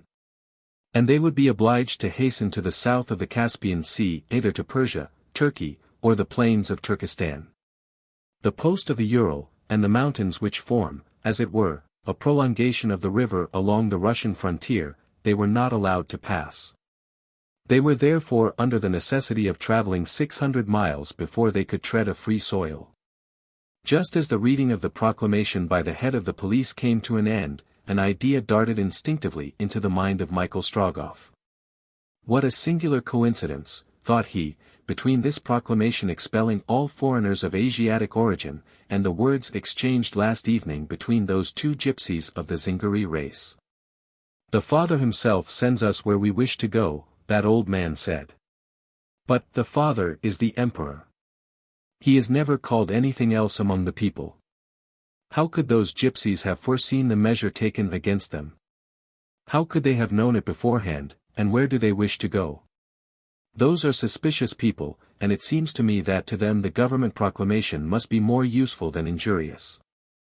But these reflections were completely dispelled by another which drove every other thought out of Michael's mind.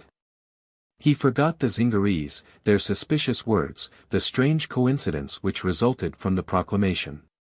The remembrance of the young Livonian girl suddenly rushed into his mind. Poor child, he thought to himself. She cannot now cross the frontier. In truth the young girl was from Riga. She was Livonian, consequently Russian, and now could not leave Russian territory. The permit which had been given her before the new measures had been promulgated was no longer available. All the routes to Siberia had just been pitilessly closed to her, and, whatever the motive taking her to Irkutsk, she was now forbidden to go there. This thought greatly occupied Michael Strogoff. He said to himself, vaguely at first, that, without neglecting anything of what was due to his important mission, it would perhaps be possible for him to be of some use to this brave girl, and this idea pleased him. Knowing how serious were the dangers which he, an energetic and vigorous man, would have personally to encounter, he could not conceal from himself how infinitely greater they would prove to a young unprotected girl. As she was going to Irkutsk, she would be obliged to follow the same road as himself. She would have to pass through the bands of invaders, as he was about to attempt doing himself.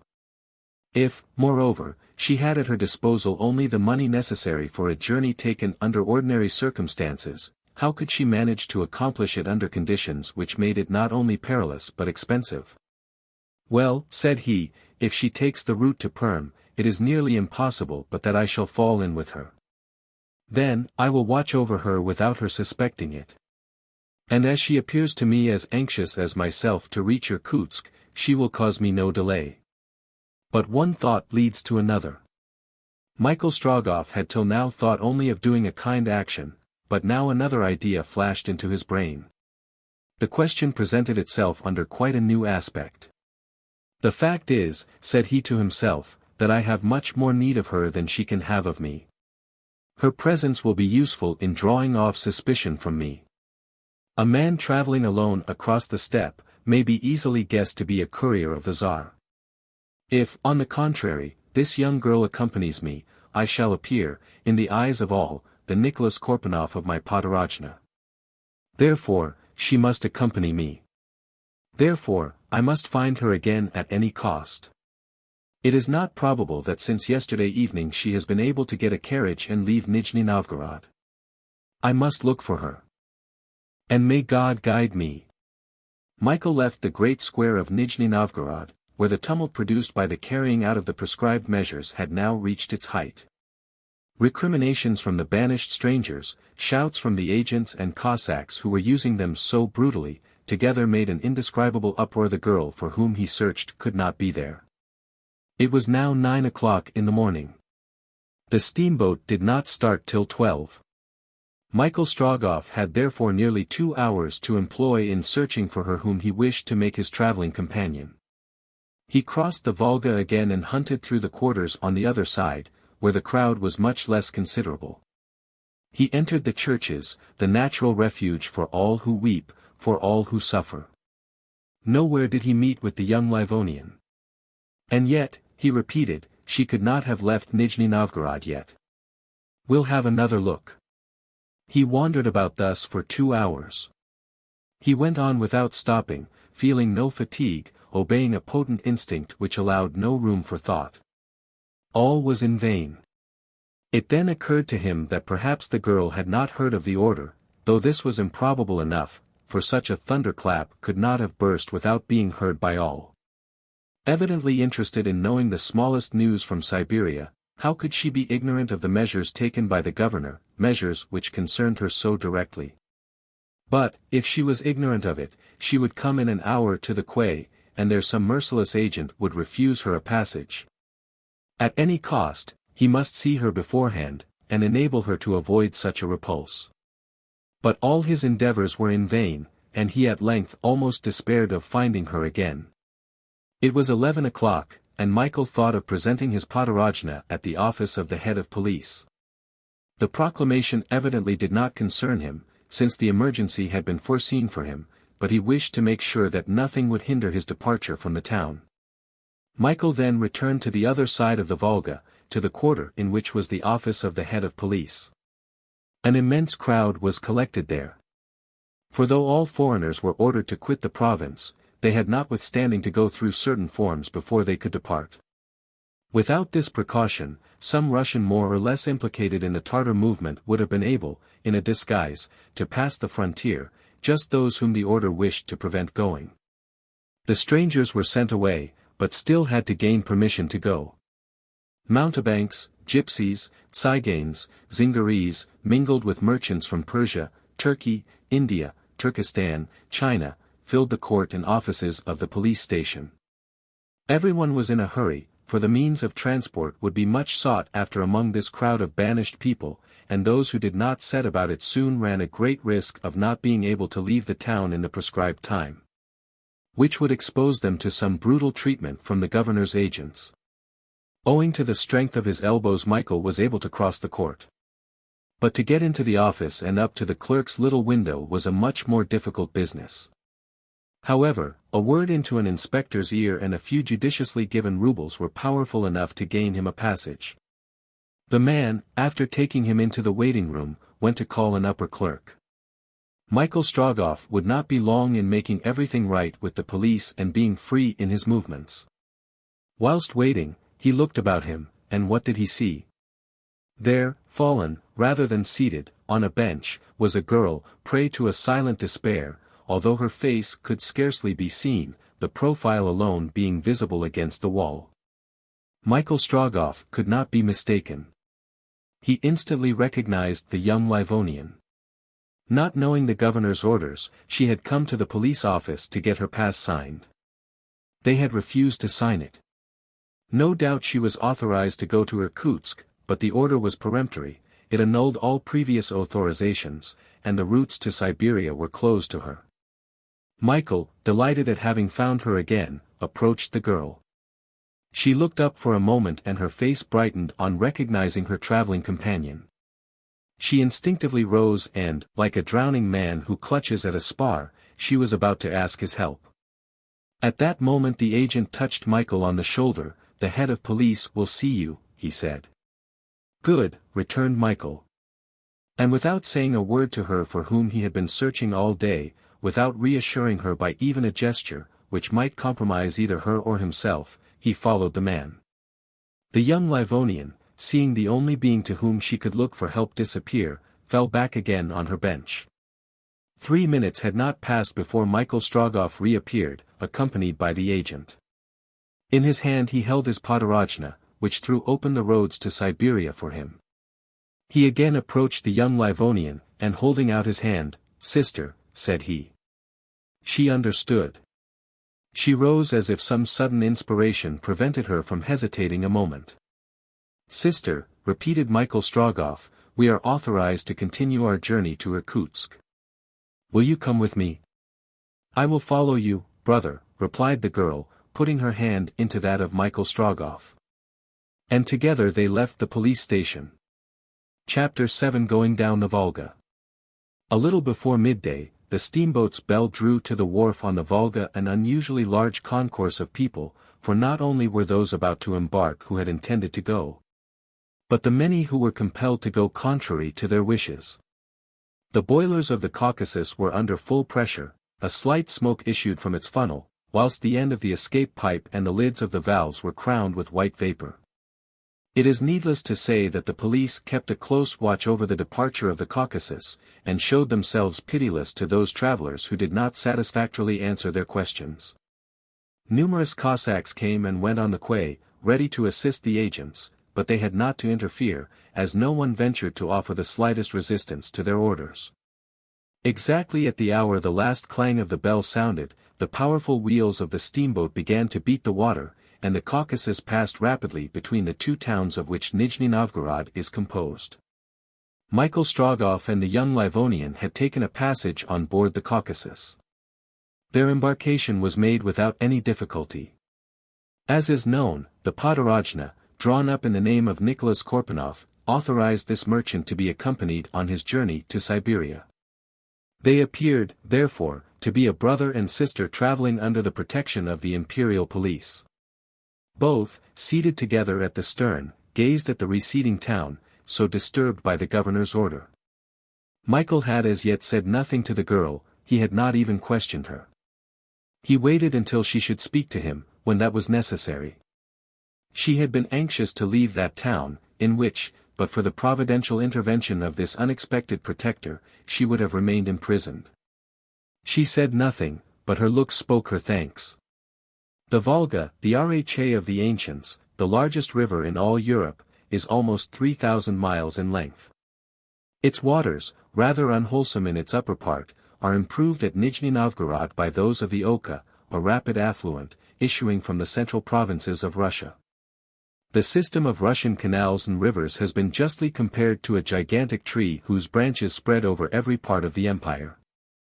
The Volga forms the trunk of this tree, and it has for roots 70 mouths opening into the Caspian Sea. It is navigable as far as Rjev, a town in the government of Tver, that is, along the greater part of its course. The steamboats plying between Perm and NIJNI-NOVGOROD rapidly perform the 250 miles which separate this town from the town of Kazan. It is true that these boats have only to descend the Volga, which adds nearly 2 miles of current per hour to their own speed. But on arriving at the confluence of the Kama, a little below Kazan, they are obliged to quit the Volga for the smaller river, up which they ascend to Perm. Powerful as were her machines, the Caucasus could not thus, after entering the Kama, make against the current more than 10 miles an hour. Including an hour's stoppage at Kazan, the voyage from NIJNI-NOVGOROD to Perm would take from between 60 to 62 hours. The steamer was very well arranged, and the passengers, according to their condition or resources, occupied 3 distinct classes on board. Michael Strogoff had taken care to engage 2 first-class cabins, so that his young companion might retire into hers whenever she liked. The Caucasus was loaded with passengers of every description. A number of Asiatic traders had thought it best to leave NIJNI-NOVGOROD immediately. In that part of the steamer reserved for the first class might be seen Armenians in long robes and a sort of mitre on their heads. Jews, known by their conical caps, rich Chinese in their traditional costume, a very wide blue, violet, or black robe, Turks, wearing the national turban. Hindus, with square caps and a simple string for a girdle, some of whom hold in their hands all the traffic of Central Asia, and, lastly, Tartars, wearing boots, ornamented with many-colored braid, and the breast a mass of embroidery. All these merchants had been obliged to pile up their numerous bales and chests in the hold and on the deck. And the transport of their baggage would cost them dear, for, according to the regulations, each person had only a right to 20 pounds weight. In the bows of the Caucasus were more numerous groups of passengers, not only foreigners, but also Russians, who were not forbidden by the order to go back to their towns in the province. There were mujiks with caps on their heads, and wearing checked shirts under their wide pelisses, peasants of the Volga, with blue trousers stuffed into their boots, rose-colored cotton shirts, drawn in by a cord, felt caps. A few women, habited in flowery patterned cotton dresses, gay-colored aprons, and bright handkerchiefs on their heads. These were principally third-class passengers, who were, happily, not troubled by the prospect of a long return voyage. The Caucasus passed numerous boats being towed up the stream, carrying all sorts of merchandise to Nijni-Novgorod. Then passed rafts of wood interminably long, and barges loaded to the gunwale, and nearly sinking under water. A bootless voyage they were making, since the fare had been abruptly broken up at its outset. The waves caused by the steamer splashed on the banks, covered with flocks of wild duck, who flew away uttering deafening cries. A little farther, on the dry fields, bordered with willows and aspens, were scattered a few cows, sheep, and herds of pigs. Fields, sown with thin buckwheat and rye, stretched away to a background of half-cultivated hills, offering no remarkable prospect. The pencil of an artist in quest of the picturesque would have found nothing to reproduce in this monotonous landscape. The Caucasus had been steaming on for almost 2 hours, when the young Livonian, addressing herself to Michael, said, "Are you going to Irkutsk, brother?" "Yes, sister," answered the young man. "We are going the same way. Consequently, where I go, you shall go. Tomorrow, brother, you shall know why I left the shores of the Baltic to go beyond the Ural mountains. I ask you nothing, sister." "You shall know all," replied the girl, with a faint smile. A sister should hide nothing from her brother. "But I cannot today. Fatigue and sorrow have broken me." "Will you go and rest in your cabin?" asked Michael Strogoff. "Yes, yes. And tomorrow?" "Come then." He hesitated to finish his sentence, as if he had wished to end it by the name of his companion, of which he was still ignorant. "Nadia," said she, holding out her hand. "Come, Nadia," answered Michael, "and make what use you like of your brother Nicholas Korpanoff." And he led the girl to the cabin engaged for her off the saloon. Michael Strogoff returned on deck, and eager for any news which might bear on his journey, he mingled in the groups of passengers, though without taking any part in the conversation. Should he by any chance be questioned, and obliged to reply, he would announce himself as the merchant Nicholas Korpanoff, going back to the frontier. For he did not wish it to be suspected that a special permission authorized him to travel to Siberia. The foreigners in the steamer could evidently speak of nothing but the occurrences of the day, of the order and its consequences. These poor people, scarcely recovered from the fatigue of a journey across Central Asia, found themselves obliged to return, and if they did not give loud vent to their anger and despair, it was because they dared not. Fear, mingled with respect, restrained them.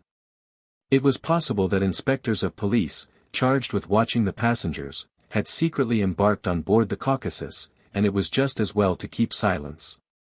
Expulsion, after all, was a good deal preferable to imprisonment in a fortress. Therefore the men were either silent, or spoke with so much caution that it was scarcely possible to get any useful information. Michael Strogoff thus could learn nothing here, but if mouths were often shut at his approach, for they did not know him, his ears were soon struck by the sound of one voice, which cared little whether it was heard or not. The man with the hearty voice spoke Russian, but with a French accent, and another speaker answered him more reservedly. "What," said the first, "are you on board this boat, too, my dear fellow? You whom I met at the Imperial Fête in Moscow, and just caught a glimpse of at Nijni-Novgorod?" "Yes, it's I," answered the second drilly. "Really, I didn't expect to be so closely followed." "I am not following you, sir, I am preceding you." "Precede. Precede. Let us march abreast, keeping step, like two soldiers on parade, and for the time, at least, let us agree, if you will, that one shall not pass the other. On the contrary, I shall pass you. We shall see that, when we are at the seat of war, but till then, why, let us be traveling companions. Later, we shall have both time and occasion to be rivals. Enemies. Enemies, if you like. There is a precision in your words, my dear fellow, particularly agreeable to me. One may always know what one has to look for, with you. What is the harm? No harm at all. So, in my turn, I will ask your permission to state our respective situations. State away. You are going to Perm, like me? Like you. And probably you will go from Perm to Ekaterinburg, since that is the best and safest route by which to cross the Ural Mountains. Probably. Once past the frontier, we shall be in Siberia, that is to say in the midst of the invasion. We shall be there. Well. Then, and only then, will be the time to say, each for himself, and God for me. For you, all by yourself. Very well. But since we have a week of neutral days before us, and since it is very certain that news will not shower down upon us on the way, let us be friends until we become rivals again. Enemies. Yes, that's right, enemies. But till then, let us act together, and not try and ruin each other. All the same, I promise you to keep to myself all that I can see. And I, all that I can hear. Is that agreed? It is agreed. Your hand. Here it is. And the hand of the first speaker, that is to say, 5 wide-open fingers, vigorously shook the 2 fingers coolly extended by the other. By the by, said the first, I was able this morning to telegraph the very words of the order to my cousin at 17 minutes past 10. And I sent it to the Daily Telegraph at 13 minutes past 10. Bravo, Mr. Blunt. Very good, M. Jolivet. I will try and match that. It will be difficult. I can try, however. So saying, the French correspondent familiarly saluted the Englishman, who bowed stiffly. The governor's proclamation did not concern these 2 news hunters, as they were neither Russians nor foreigners of Asiatic origin. However, being urged by the same instinct, they had left Nijni-Novgorod together. It was natural that they should take the same means of transport, and that they should follow the same route to the Siberian steppes. Traveling companions, whether enemies or friends, they had a week to pass together before the hunt would be open. And then success to the most expert. Alcide Jolivet had made the first advances, and Harry Blunt had accepted them though he had done so coldly. That very day at dinner the Frenchman open as ever and even too loquacious, the Englishman still silent and grave, were seen hobnobbing at the same table, drinking genuine Klikwat, at 6 rubles the bottle. Made from the fresh sap of the birch trees of the country. On hearing them chatting away together, Michael Strogoff said to himself, those are inquisitive and indiscreet fellows whom I shall probably meet again on the way. It will be prudent for me to keep them at a distance. The young Livonian did not come to dinner. She was asleep in her cabin, and Michael did not like to awaken her. It was evening before she reappeared on the deck of the Caucasus. The long twilight imparted a coolness to the atmosphere eagerly enjoyed by the passengers after the stifling heat of the day. As the evening advanced, the greater number never even thought of going into the saloon. Stretched on the benches, they inhaled with delight the slight breeze caused by the speed of the steamer. At this time of year, and under this latitude, the sky scarcely darkened between sunset and dawn, and left the steersman light enough to guide his steamer among the numerous vessels going up or down the Volga. Between 11 and 2, however, the moon being new, it was almost dark. Nearly all the passengers were then asleep on the deck, and the silence was disturbed only by the noise of the paddles striking the water at regular intervals. Anxiety kept Michael Strogoff awake. He walked up and down, but always in the stern of the steamer. Once, however, he happened to pass the engine room. He then found himself in the part reserved for 2nd and 3rd class passengers. There, everyone was lying asleep, not only on the benches, but also on the bales, packages, and even the deck itself. Some care was necessary not to tread on the sleepers, who were lying about everywhere. They were chiefly moujiks, accustomed to hard couches, and quite satisfied with the planks of the deck. But no doubt they would, all the same, have soundly abused the clumsy fellow who roused them with an accidental kick. Michael Strogoff took care, therefore, not to disturb anyone. By going thus to the end of the boat, he had no other idea but that of striving against sleep by a rather longer walk. He reached the forward deck, and was already climbing the forecastle ladder, when he heard someone speaking near him. He stopped. The voices appeared to come from a group of passengers enveloped in cloaks and wraps. It was impossible to recognize them in the dark, though it sometimes happened that, when the steamer's chimney sent forth a plume of ruddy flames, the sparks seemed to fall amongst the group as though thousands of spangles had been suddenly illuminated. Michael was about to step up the ladder, when a few words reached his ear, uttered in that strange tongue which he had heard during the night at the fair. Instinctively he stopped to listen. Protected by the shadow of the forecastle, he could not be perceived himself. As to seeing the passengers who were talking, that was impossible. He must confine himself to listening. The first words exchanged were of no importance, to him at least, but they allowed him to recognize the voices of the man and woman whom he had heard at NIJNI-NOVGOROD. This, of course, made him redouble his attention. It was, indeed, not at all impossible that these same tsigans, now banished, should be on board the Caucasus.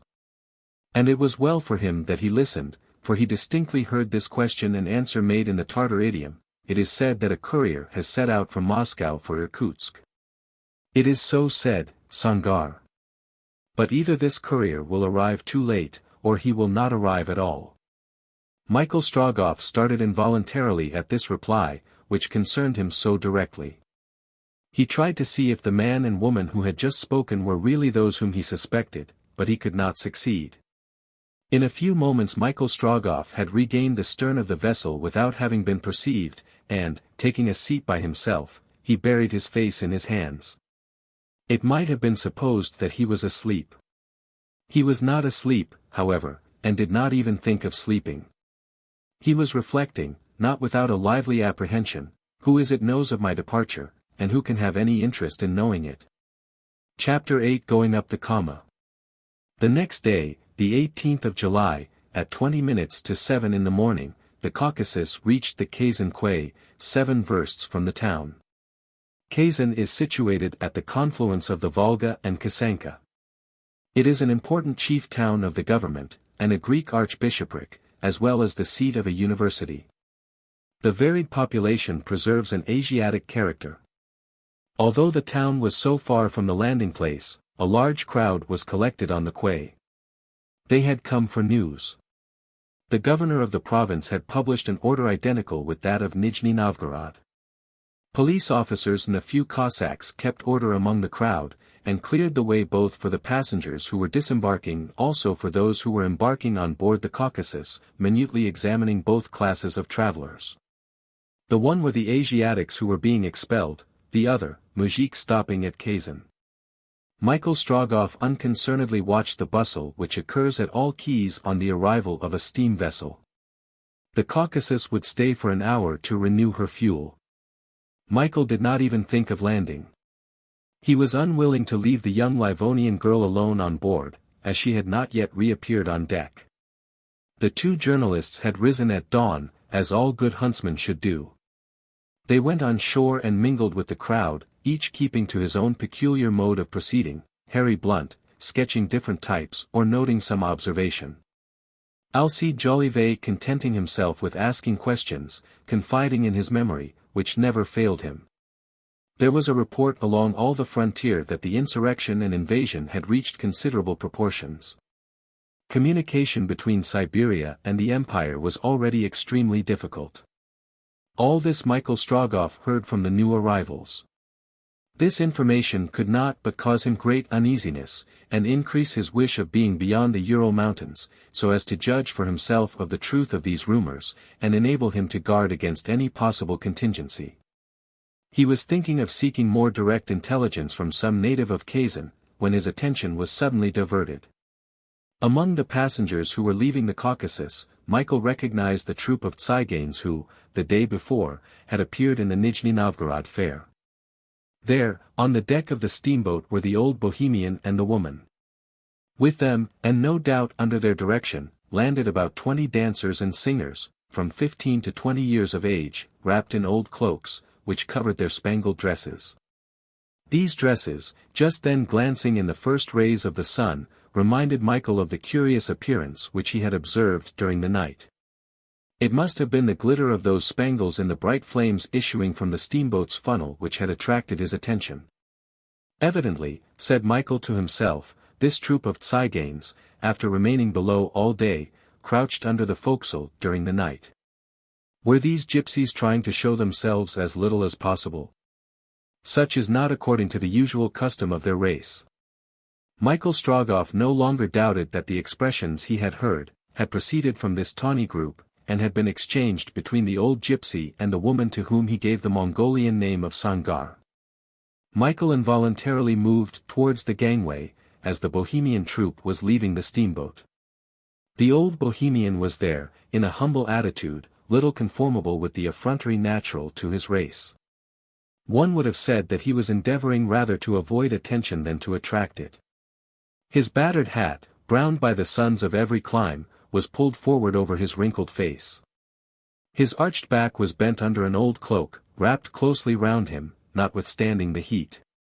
It would have been difficult, in this miserable dress, to judge of either his size or face. Near him was the tzigane, Sangar, a woman about 30 years old. She was tall and well made, with olive complexion, magnificent eyes, and golden hair. Many of the young dancers were remarkably pretty, all possessing the clear-cut features of their race.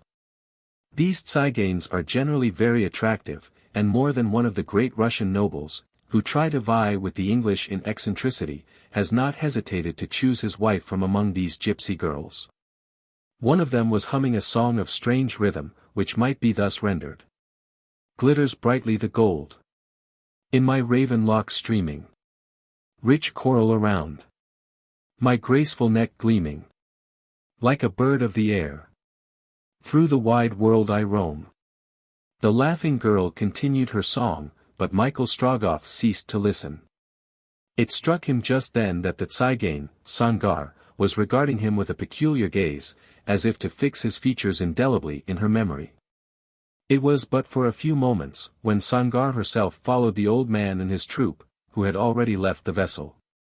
That's a bold gypsy, said Michael to himself. Could she have recognized me as the man whom she saw at NIJNI-NOVGOROD? These confounded tziganes have the eyes of a cat.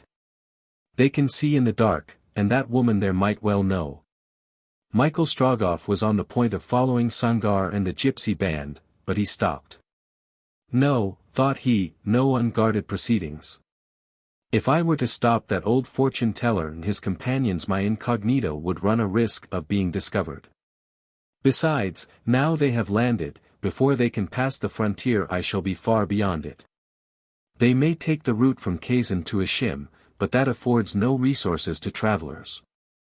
Besides, a tarantass, drawn by good Siberian horses, will always go faster than a gypsy cart. Come, friend Korpanoff, be easy. By this time the man and Sangar had disappeared. Kazan is justly called the Gate of Asia, and considered as the center of Siberian and Bokharian commerce, for two roads begin here and lead across the Ural Mountains. Michael Strogoff had very judiciously chosen the one by Perm and Ekaterinburg. It is the great stage road, well supplied with relays kept at the expense of the government, and is prolonged from Ishim to Irkutsk. It is true that a second route, the one of which Michael had just spoken, avoiding the slight detour by Perm, also connects Kazan with Ishim. It is perhaps shorter than the other, but this advantage is much diminished by the absence of post-houses, the bad roads, and lack of villages.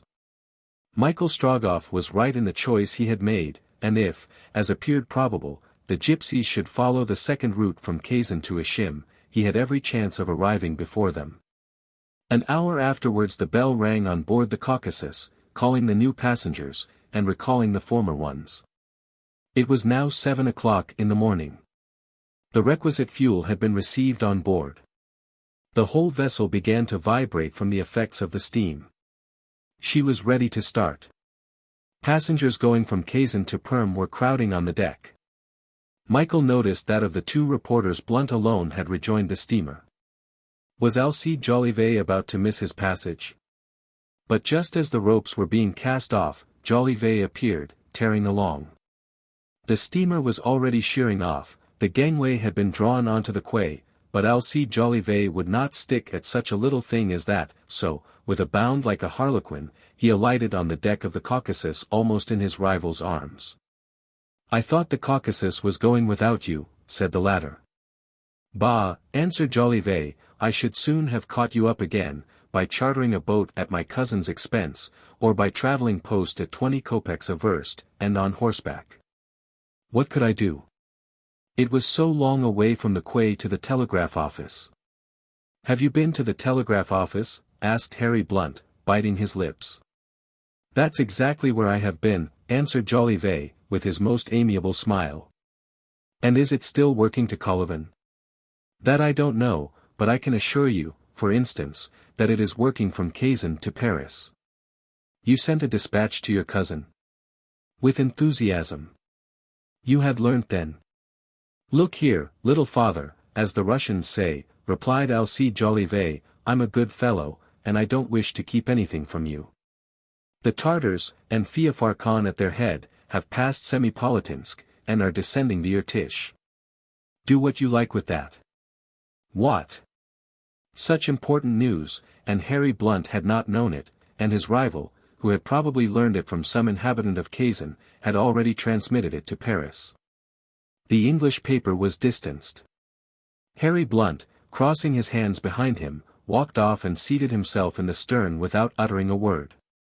About 10 o'clock in the morning, the young Livonian, leaving her cabin, appeared on deck.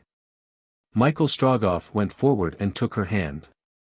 "Look, sister," said he, leading her to the bows of the Caucasus. The view was indeed well worth seeing. The Caucasus had reached the confluence of the Volga and the Kama.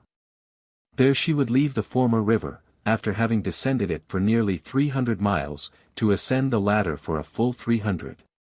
The Kama was here very wide, and its wooded banks lovely. A few white sails enlivened the sparkling water. The horizon was closed by a line of hills covered with aspens, alders, and sometimes large oaks. But these beauties of nature could not distract the thoughts of the young Livonian even for an instant. She had left her hand in that of her companion, and turning to him, "At what distance are we from Moscow?" she asked. 900 versts, answered Michael. 900, out of 7,000, murmured the girl. The bell now announced the breakfast hour. Nadia followed Michael Strogoff to the restaurant. She ate little, and as a poor girl whose means are small would do. Michael thought it best to content himself with the fare which satisfied his companion. And in less than 20 minutes he and Nadia returned on deck.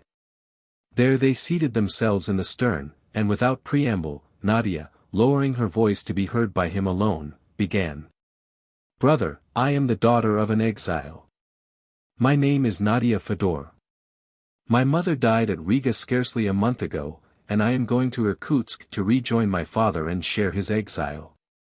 "I, too, am going to Irkutsk," answered Michael, "and I shall thank heaven if it enables me to give Nadia Fedor safe and sound into her father's hands." "Thank you, brother," replied Nadia. Michael Strogoff then added that he had obtained a special podorojna for Siberia, and that the Russian authorities could in no way hinder his progress. Nadia asked nothing more. She saw in this fortunate meeting with Michael a means only of accelerating her journey to her father. "I had," said she, "a permit which authorized me to go to Irkutsk, but the new order annulled that. And but for you, brother, I should have been unable to leave the town, in which, without doubt, I should have perished."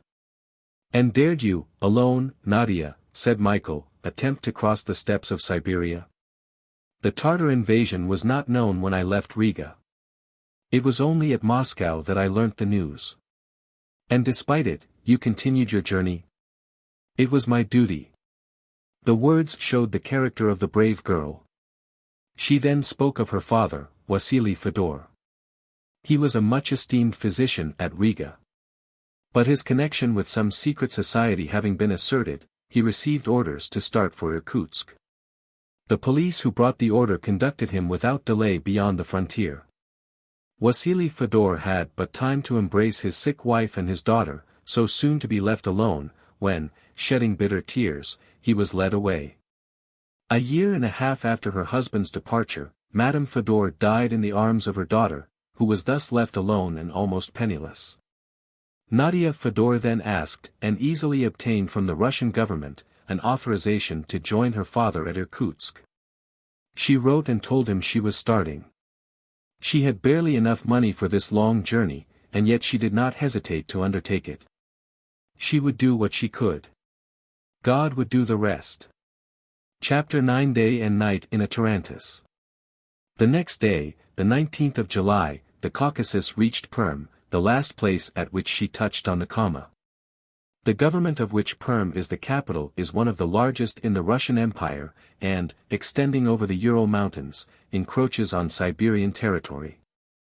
Marble quarries, mines of salt, platina, gold, and coal are worked here on a large scale. Although Perm, by its situation, has become an important town, it is by no means attractive, being extremely dirty, and without resources. This want of comfort is of no consequence to those going to Siberia, for they come from the more civilized districts, and are supplied with all necessaries. At Perm travelers from Siberia resell their vehicles, more or less damaged by the long journey across the plains. There, too, those passing from Europe to Asia purchase carriages, or sleighs in the winter season. Michael Strogoff had already sketched out his program. A vehicle carrying the mail usually runs across the Ural Mountains, but this, of course, was discontinued. Even if it had not been so, he would not have taken it, as he wished to travel as fast as possible, without depending on anyone. He wisely preferred to buy a carriage, and journey by stages, stimulating the zeal of the postilions by well-applied na vodku, or tips. Unfortunately, in consequence of the measures taken against foreigners of Asiatic origin, a large number of travelers had already left Perm, and therefore conveyances were extremely rare. Michael was obliged to content himself with what had been rejected by others. As to horses, as long as the Tsar's courier was not in Siberia, he could exhibit his podorojna, and the postmasters would give him the preference. But, once out of Europe, he had to depend alone on the power of his rubles. But to what sort of a vehicle should he harness his horses? To a telga or to a tarantass? The telga is nothing but an open four-wheeled cart, made entirely of wood, the pieces fastened together by means of strong rope. Nothing could be more primitive, nothing could be less comfortable. But, on the other hand, should any accident happen on the way, nothing could be more easily repaired. There is no want of firs on the Russian frontier, and axle trees grow naturally in forests. The post extraordinary, known by the name of perkladnoy, is carried by the telga, as any road is good enough for it.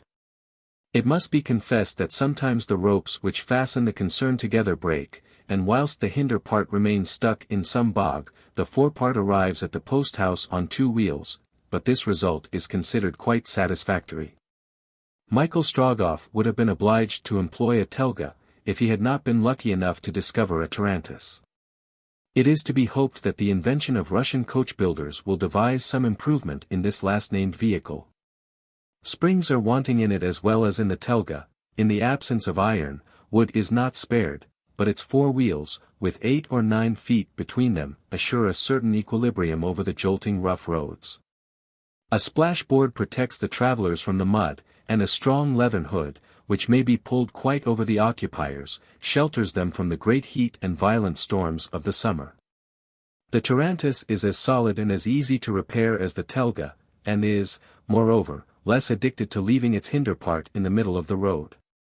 It was not without careful search that Michael managed to discover this tarantass, and there was probably not a second to be found in all Perm. He haggled long about the price, for form's sake, to act up to his part as Nicholas Korpanoff, a plain merchant of Irkutsk. Nadia had followed her companion in his search after a suitable vehicle. Although the object of each was different, both were equally anxious to arrive at their goal. One would have said the same will animated them both. "Sister," said Michael, "I wish I could have found a more comfortable conveyance for you." "Do you say that to me, brother, when I would have gone on foot, if need were, to rejoin my father?" "I do not doubt your courage, Nadia, but there are physical fatigues a woman may be unable to endure." "I shall endure them, whatever they be," replied the girl. "If you ever hear a complaint from me you may leave me in the road, and continue your journey alone." Half an hour later, the Podorojna being presented by Michael, 3 post horses were harnessed to the Tarantass. These animals, covered with long hair, were very like long-legged bears. They were small but spirited, being of Siberian breed. The way in which the Imshchik harnessed them was thus: 1, the largest, was secured between 2 long shafts, on whose farther end was a hoop carrying tassels and bells. The 2 others were simply fastened by ropes to the steps of the Tarantass. This was the complete harness, with mere strings for reins. Neither Michael Strogoff nor the young Livonian girl had any baggage. The rapidity with which one wished to make the journey, and the more than modest resources of the other, prevented them from embarrassing themselves with packages.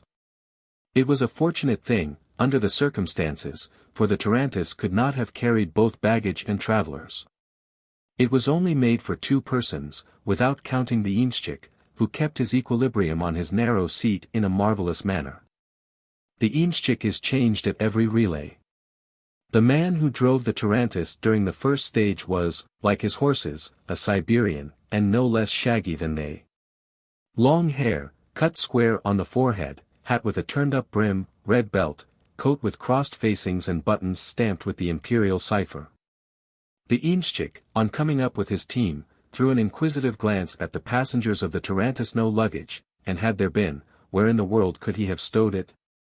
Rather shabby in appearance too. He looked contemptuous. "Crows," said he, without caring whether he was overheard or not, "crows, at 6 kopecks a verst."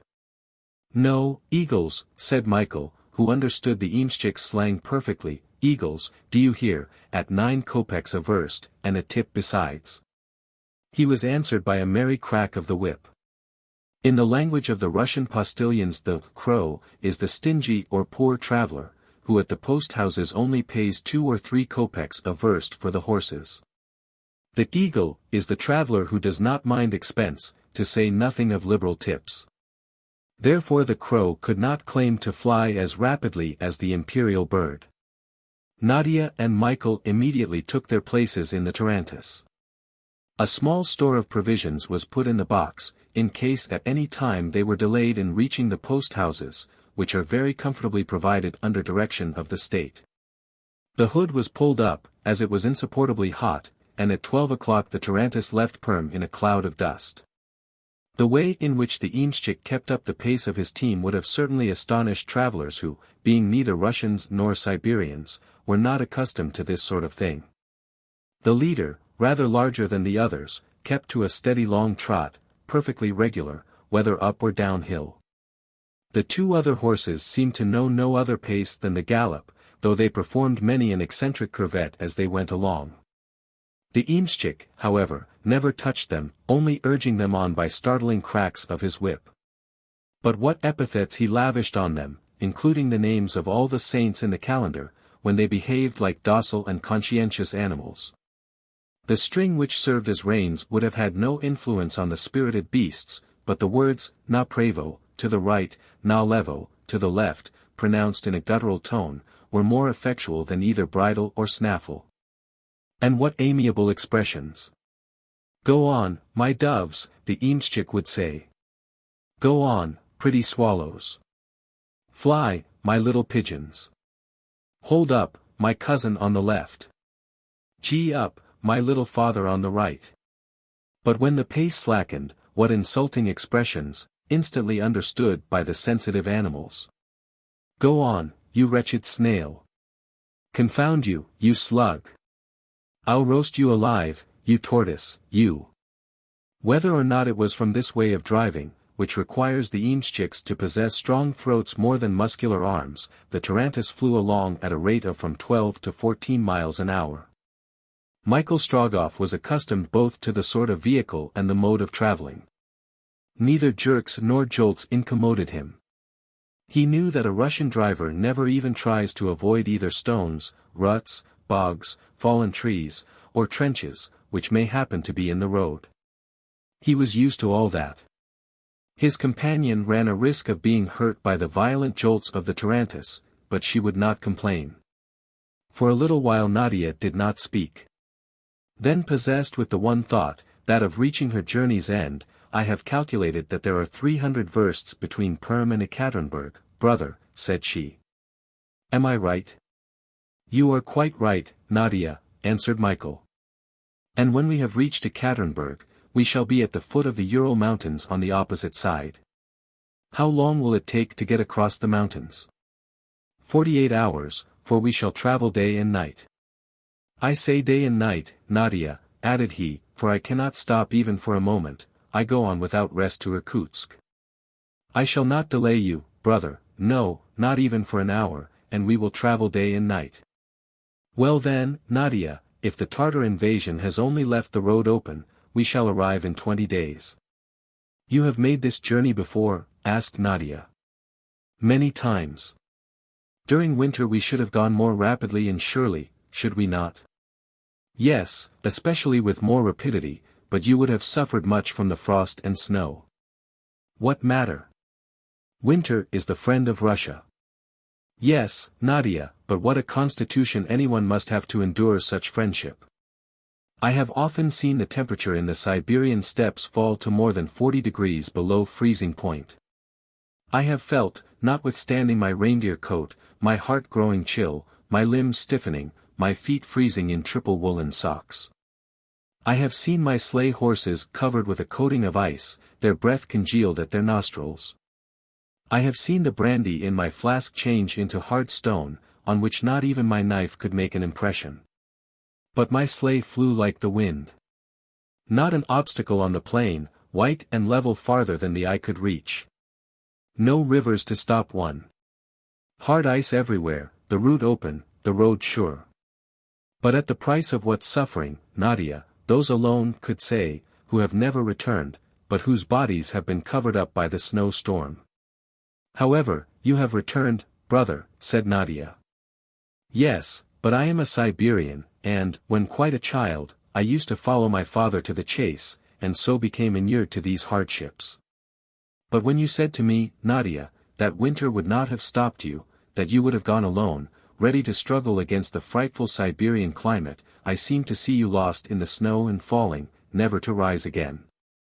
"How many times have you crossed the steppe in winter?" asked the young Livonian. "3 times, Nadia, when I was going to Omsk." "And what were you going to do at Omsk?" "See my mother, who was expecting me. And I am going to Irkutsk, where my father expects me. I am taking him my mother's last words. That is as much as to tell you, brother, that nothing would have prevented me from setting out." "You are a brave girl, Nadia," replied Michael. "God himself would have led you." All day the tarantass was driven rapidly by the Imshchiks, who succeeded each other at every stage. The eagles of the mountain would not have found their name dishonored by these eagles of the highway. The high price paid for each horse, and the tips dealt out so freely, recommended the travelers in a special way. Perhaps the postmasters thought it singular that, after the publication of the order, a young man and his sister, evidently both Russians, could travel freely across Siberia, which was closed to everyone else. But their papers were all en règle and they had the right to pass. However, Michael Strogoff and Nadia were not the only travelers on their way from Perm to Ekaterinburg. At the first stages, the courier of the Tsar had learnt that a carriage preceded them, but, as there was no want of horses, he did not trouble himself about that. During the day, halts were made for food alone. At the post houses could be found lodging and provision. Besides, if there was not an inn, the house of the Russian peasant would have been no less hospitable. In the villages, which are almost all alike, with their white-walled, green-roofed chapels, the traveler might knock at any door, and it would be opened to him. The mujik would come out, smiling and extending his hand to his guest. He would offer him bread and salt, the burning charcoal would be put into the samovar, and he would be made quite at home. The family would turn out themselves rather than that he should not have room. The stranger is the relation of all. He is one sent by God. On arriving that evening, Michael instinctively asked the postmaster how many hours ago the carriage which preceded them had passed that stage. 2 hours ago, little father, replied the postmaster. Is it a Berlin? No, a telga. How many travelers? 2. And they are going fast. Eagles. Let them put the horses to as soon as possible. Michael and Nadia, resolved not to stop even for an hour, traveled all night. The weather continued fine, though the atmosphere was heavy and becoming charged with electricity. It was to be hoped that a storm would not burst whilst they were among the mountains, for there it would be terrible. Being accustomed to read atmospheric signs, Michael Strogoff knew that a struggle of the elements was approaching. The night passed without incident. Notwithstanding the jolting of the Tarantass, Nadia was able to sleep for some hours. The hood was partly raised so as to give as much air as there was in the stifling atmosphere. Michael kept awake all night, mistrusting the Imshchiks, who are apt to sleep at their posts. Not an hour was lost at the relays, not an hour on the road. The next day, the 20th of July, at about 8 o'clock in the morning, they caught the first glimpse of the Ural Mountains in the east. This important chain which separates Russia from Siberia was still at a great distance, and they could not hope to reach it until the end of the day. The passage of the mountains must necessarily be performed during the next night. The sky was cloudy all day, and the temperature was therefore more bearable, but the weather was very threatening. It would perhaps have been more prudent not to have ascended the mountains during the night, and Michael would not have done so, had he been permitted to wait. But when, at the last stage, the Imshchik drew his attention to a peal of thunder reverberating among the rocks, he merely said, "Is a telga still before us?" "Yes." "How long is it in advance?" "Nearly an hour."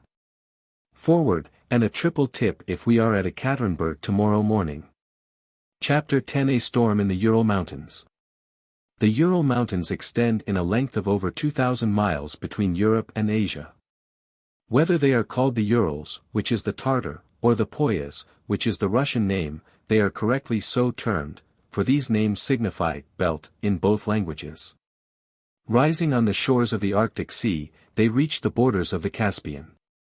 This was the barrier to be crossed by Michael Strogoff before he could enter Siberian Russia. The mountains could be crossed in one night, if no accident happened. Unfortunately, thunder muttering in the distance announced that a storm was at hand. The electric tension was such that it could not be dispersed without a tremendous explosion, which in the peculiar state of the atmosphere would be very terrible. Michael took care that his young companion should be as well protected as possible. The hood, which might have been easily blown away, was fastened more securely with ropes, crossed above and at the back. The traces were doubled, and, as an additional precaution, the nave boxes were stuffed with straw, as much to increase the strength of the wheels as to lessen the jolting, unavoidable on a dark night. Lastly, the fore and hinder parts, connected simply by the axles to the body of the Tarantass, were joined one to the other by a crossbar, fixed by means of pins and screws. Nadia resumed her place in the cart, and Michael took his seat beside her. Before the lowered hood hung 2 leathern curtains, which would in some degree protect the travelers against the wind and rain. 2 great lanterns, suspended from the Imshchik seat, threw a pale glimmer scarcely sufficient to light the way, but serving as warning lights to prevent any other carriage from running into them. It was well that all these precautions were taken, in expectation of a rough night. The road led them up towards dense masses of clouds, and should the clouds not soon resolve into rain, the fog would be such that the Tarantass would be unable to advance without danger of falling over some precipice. The Ural chain does not attain any very great height, the highest summit not being more than 5,000 feet. Eternal snow is there unknown, and what is piled up by the Siberian winter is soon melted by the summer sun. Shrubs and trees grow to a considerable height. The iron and copper mines, as well as those of precious stones, draw a considerable number of workmen to that region. Also, those villages termed gavati are there met with pretty frequently, and the road through the great passes is easily practicable for post carriages. But what is easy enough in fine weather and broad daylight, offers difficulties and perils when the elements are engaged in fierce warfare, and the traveler is in the midst of it. Michael Strogoff knew from former experience what a storm in the mountains was, and perhaps this would be as terrible as the snowstorms which burst forth with such vehemence in the winter.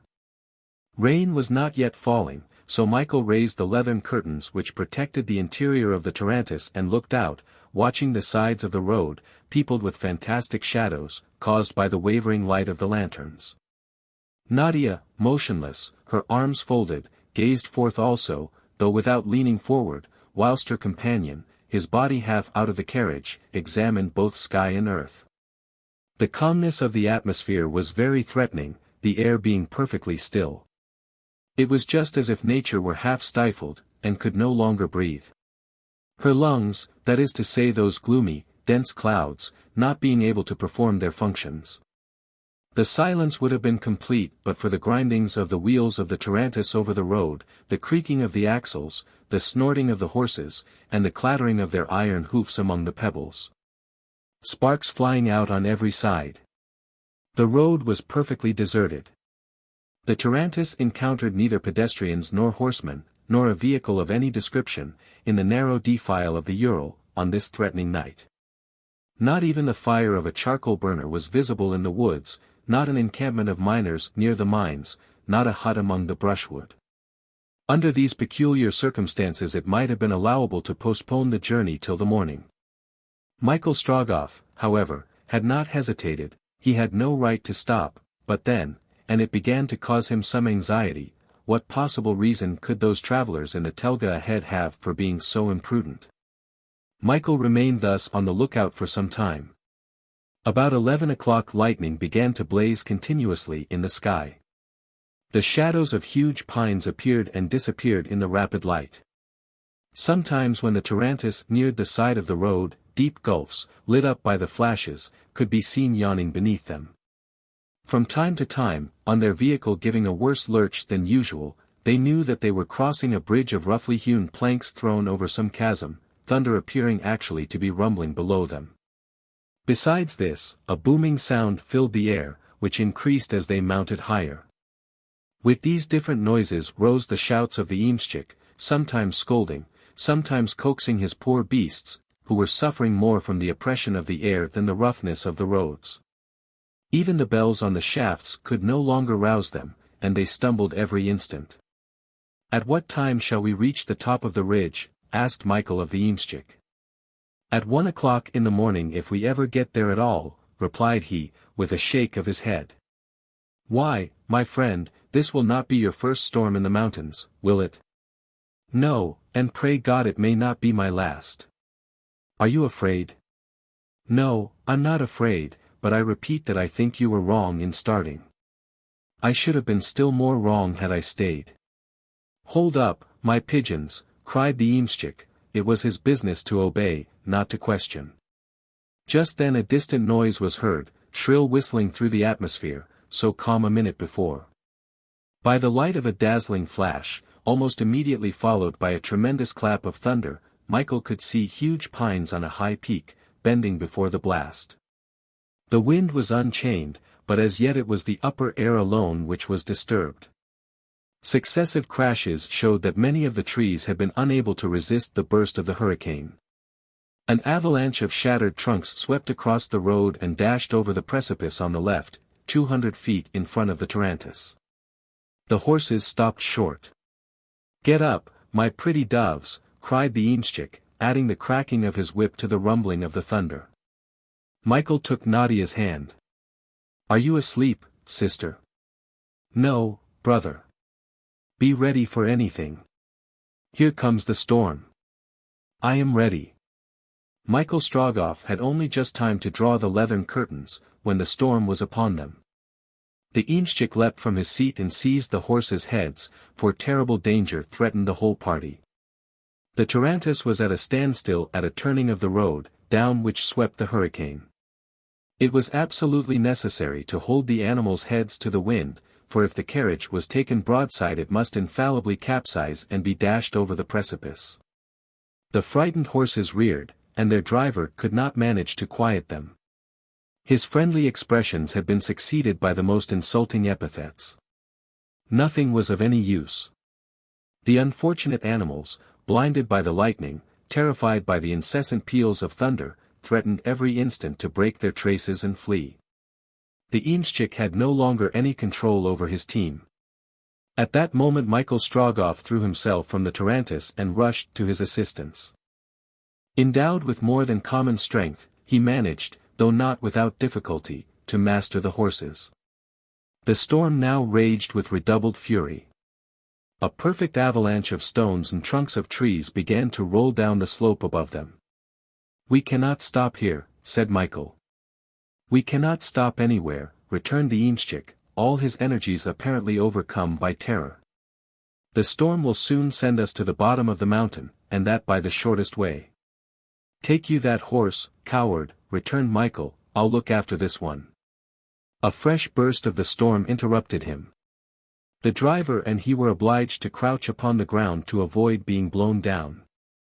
The carriage, notwithstanding their efforts and those of the horses, was gradually blown back, and had it not been stopped by the trunk of a tree, it would have gone over the edge of the precipice. "Do not be afraid, Nadia," cried Michael Strogoff. "I'm not afraid," replied the young Livonian, her voice not betraying the slightest emotion. The rumbling of the thunder ceased for an instant, the terrible blast had swept past into the gorge below. "Will you go back?" said the imshchik. "No, we must go on. Once past this turning, we shall have the shelter of the slope. But the horses won't move.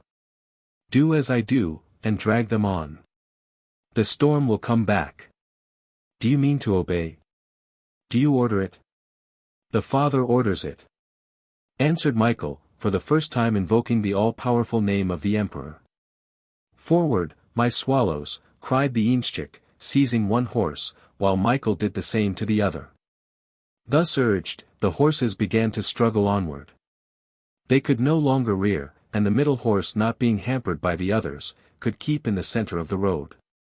It was with the greatest difficulty that either man or beasts could stand against the wind, and for every 3 steps they took in advance, they lost 1, and even 2, by being forced backwards they slipped, they fell, they got up again. The vehicle ran a great risk of being smashed. If the hood had not been securely fastened, it would have been blown away long before. Michael Strogoff and the imshchik took more than 2 hours in getting up this bit of road, only half a verst in length, so directly exposed was it to the lashing of the storm. The danger was not only from the wind which battered against the travelers, but from the avalanche of stones and broken trunks which were hurtling through the air. Suddenly, during a flash of lightning, one of these masses was seen crashing and rolling down the mountain towards the tarantass. The imshchik uttered a cry. Michael Strogoff in vain brought his whip down on the team, they refused to move. A few feet farther on, and the mass would pass behind them. Michael saw the tarantass struck, his companion crushed, he saw there was no time to drag her from the vehicle. Then, possessed in this hour of peril with superhuman strength, he threw himself behind it, and planting his feet on the ground, by main force placed it out of danger. The enormous mass as it passed grazed his chest, taking away his breath as though it had been a cannonball, then crushing to powder the flints on the road, it bounded into the abyss below. "Oh, brother!" cried Nadia, who had seen it all by the light of the flashes. "Nadia," replied Michael, "fear nothing. It is not on my own account that I fear. God is with us, sister. With me truly, brother, since he has sent thee in my way," murmured the young girl.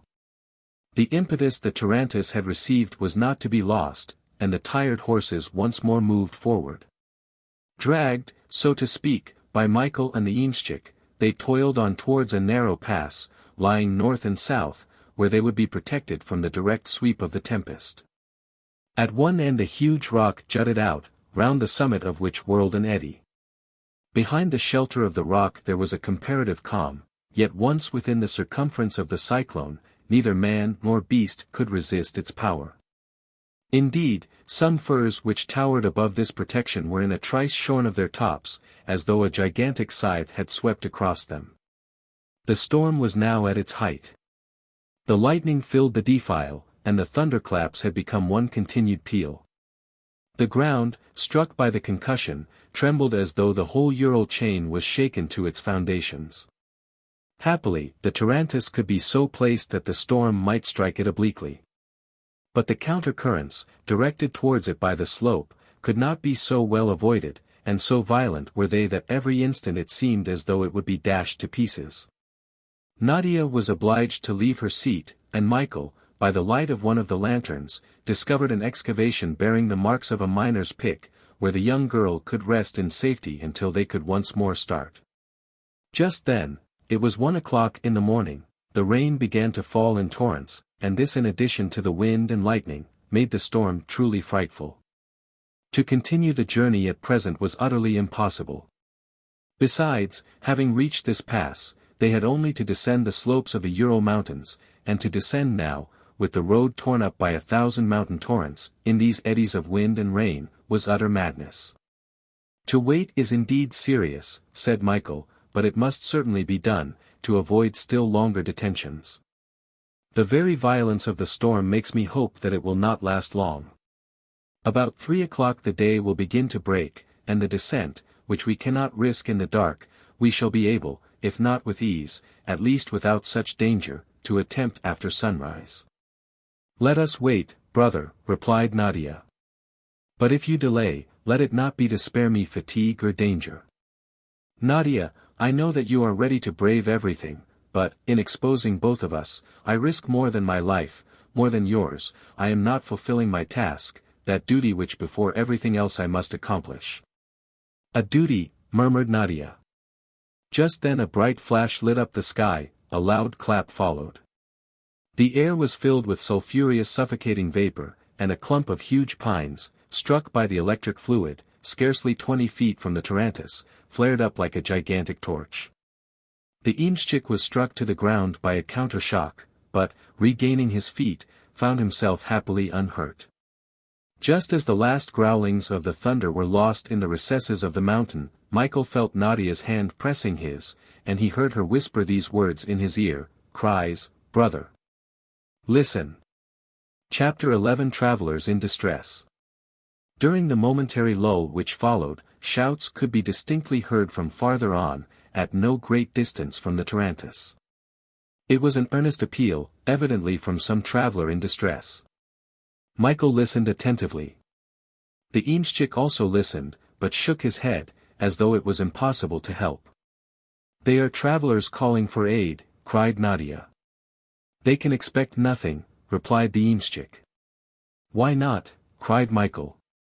Ought not we do for them what they would for us under similar circumstances? Surely you will not risk the carriage and horses. I will go on foot, replied Michael, interrupting the Imshchik. I will go, too, brother, said the young girl. No, remain here, Nadia. The Imshchik will stay with you. I do not wish to leave him alone. I will stay, replied Nadia. Whatever happens, do not leave this spot. You will find me where I now am. Michael pressed her hand, and, turning the corner of the slope, disappeared in the darkness. Your brother is wrong, said the Imshchik. He is right, replied Nadia simply. Meanwhile Strogoff strode rapidly on. If he was in a great hurry to aid the travelers, he was also very anxious to know who it was that had not been hindered from starting by the storm, for he had no doubt that the cries came from the telga, which had so long preceded him. The rain had stopped, but the storm was raging with redoubled fury. The shouts, borne on the air, became more distinct. Nothing was to be seen of the pass in which Nadia remained. The road wound along, and the squalls, checked by the corners, formed eddies highly dangerous, to pass which, without being taken off his legs, Michael had to use his utmost strength. He soon perceived that the travelers whose shouts he had heard were at no great distance. Even then, on account of the darkness, Michael could not see them, yet he heard distinctly their words. This is what he heard, and what caused him some surprise. Are you coming back, blockhead? You shall have a taste of the knout at the next stage. Do you hear, you devil's postilion? Hullo! Below! This is how a carriage takes you in this country. Yes, this is what you call a telga. Oh, that abominable driver. He goes on and does not appear to have discovered that he has left us behind. To deceive me, too. Me, an honorable Englishman. I will make a complaint at the Chancellor's office and have the fellow hanged. This was said in a very angry tone, but was suddenly interrupted by a burst of laughter from his companion, who exclaimed, "Well, this is a good joke, I must say." "You venture to laugh," said the Briton angrily. "Certainly, my dear confrère, and that most heartily. 'Pon my word, I never saw anything to come up to it." Just then a crashing clap of thunder re-echoed through the defile, and then died away among the distant peaks. When the sound of the last growl had ceased, the merry voice went on, "Yes, it undoubtedly is a good joke. This machine certainly never came from France." "Nor from England," replied the other. On the road, by the light of the flashes, Michael saw, 20 yards from him, two travelers, seated side by side in a most peculiar vehicle, the wheels of which were deeply embedded in the ruts formed in the road. He approached them, the one grinning from ear to ear, and the other gloomily contemplating his situation, and recognized them as the two reporters who had been his companions on board the Caucasus. "Good morning to you, sir," cried the Frenchman. "Delighted to see you here. Let me introduce you to my intimate enemy, Mr. Blunt." The English reporter bowed, and was about to introduce in his turn his companion, Alcide Jolivet, in accordance with the rules of society, when Michael interrupted him. "Perfectly unnecessary, sir. We already know each other, for we traveled together on the Volga." "Ah, yes. Exactly so. Mr. Nicholas Korpanoff, merchant, of Irkutsk. But may I know what has happened which, though a misfortune to your companion, amuses you so much?" "Certainly, Mr. Korpanoff," replied Alcide. "Fancy. Our driver has gone off with the front part of this confounded carriage, and left us quietly seated in the back part. So here we are in the worse half of a telga, no driver, no horses. Is it not a joke?" "No joke at all," said the Englishman. "Indeed it is, my dear fellow. You do not know how to look at the bright side of things." "How, pray, are we to go on?" asked Blunt. "That is the easiest thing in the world," replied Alcide. "Go and harness yourself to what remains of our cart, I will take the reins, and call you my little pigeon, like a true Eamschik, and you will trot off like a real post-horse." "Mr. Jolivet," replied the Englishman, "this joking is going too far, it passes all limits and now do be quiet, my dear sir.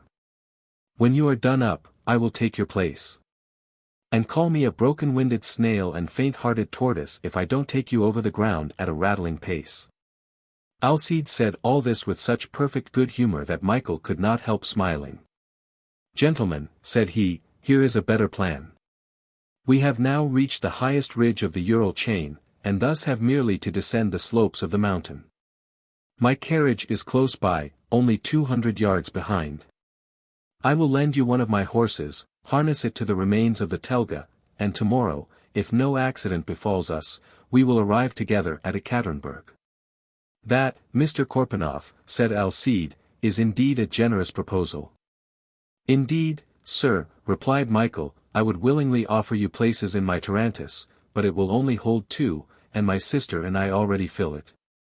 "Really, sir," answered Alcide, "with your horse and our demi-telga we will go to the world's end." "Sir," said Harry Blunt, "we most willingly accept your kind offer. And, as to that Eamschik. Oh! I assure you that you are not the first travelers who have met with a similar misfortune," replied Michael. "But why should not our driver come back? He knows perfectly well that he has left us behind, wretch that he is. He never suspected such a thing. What?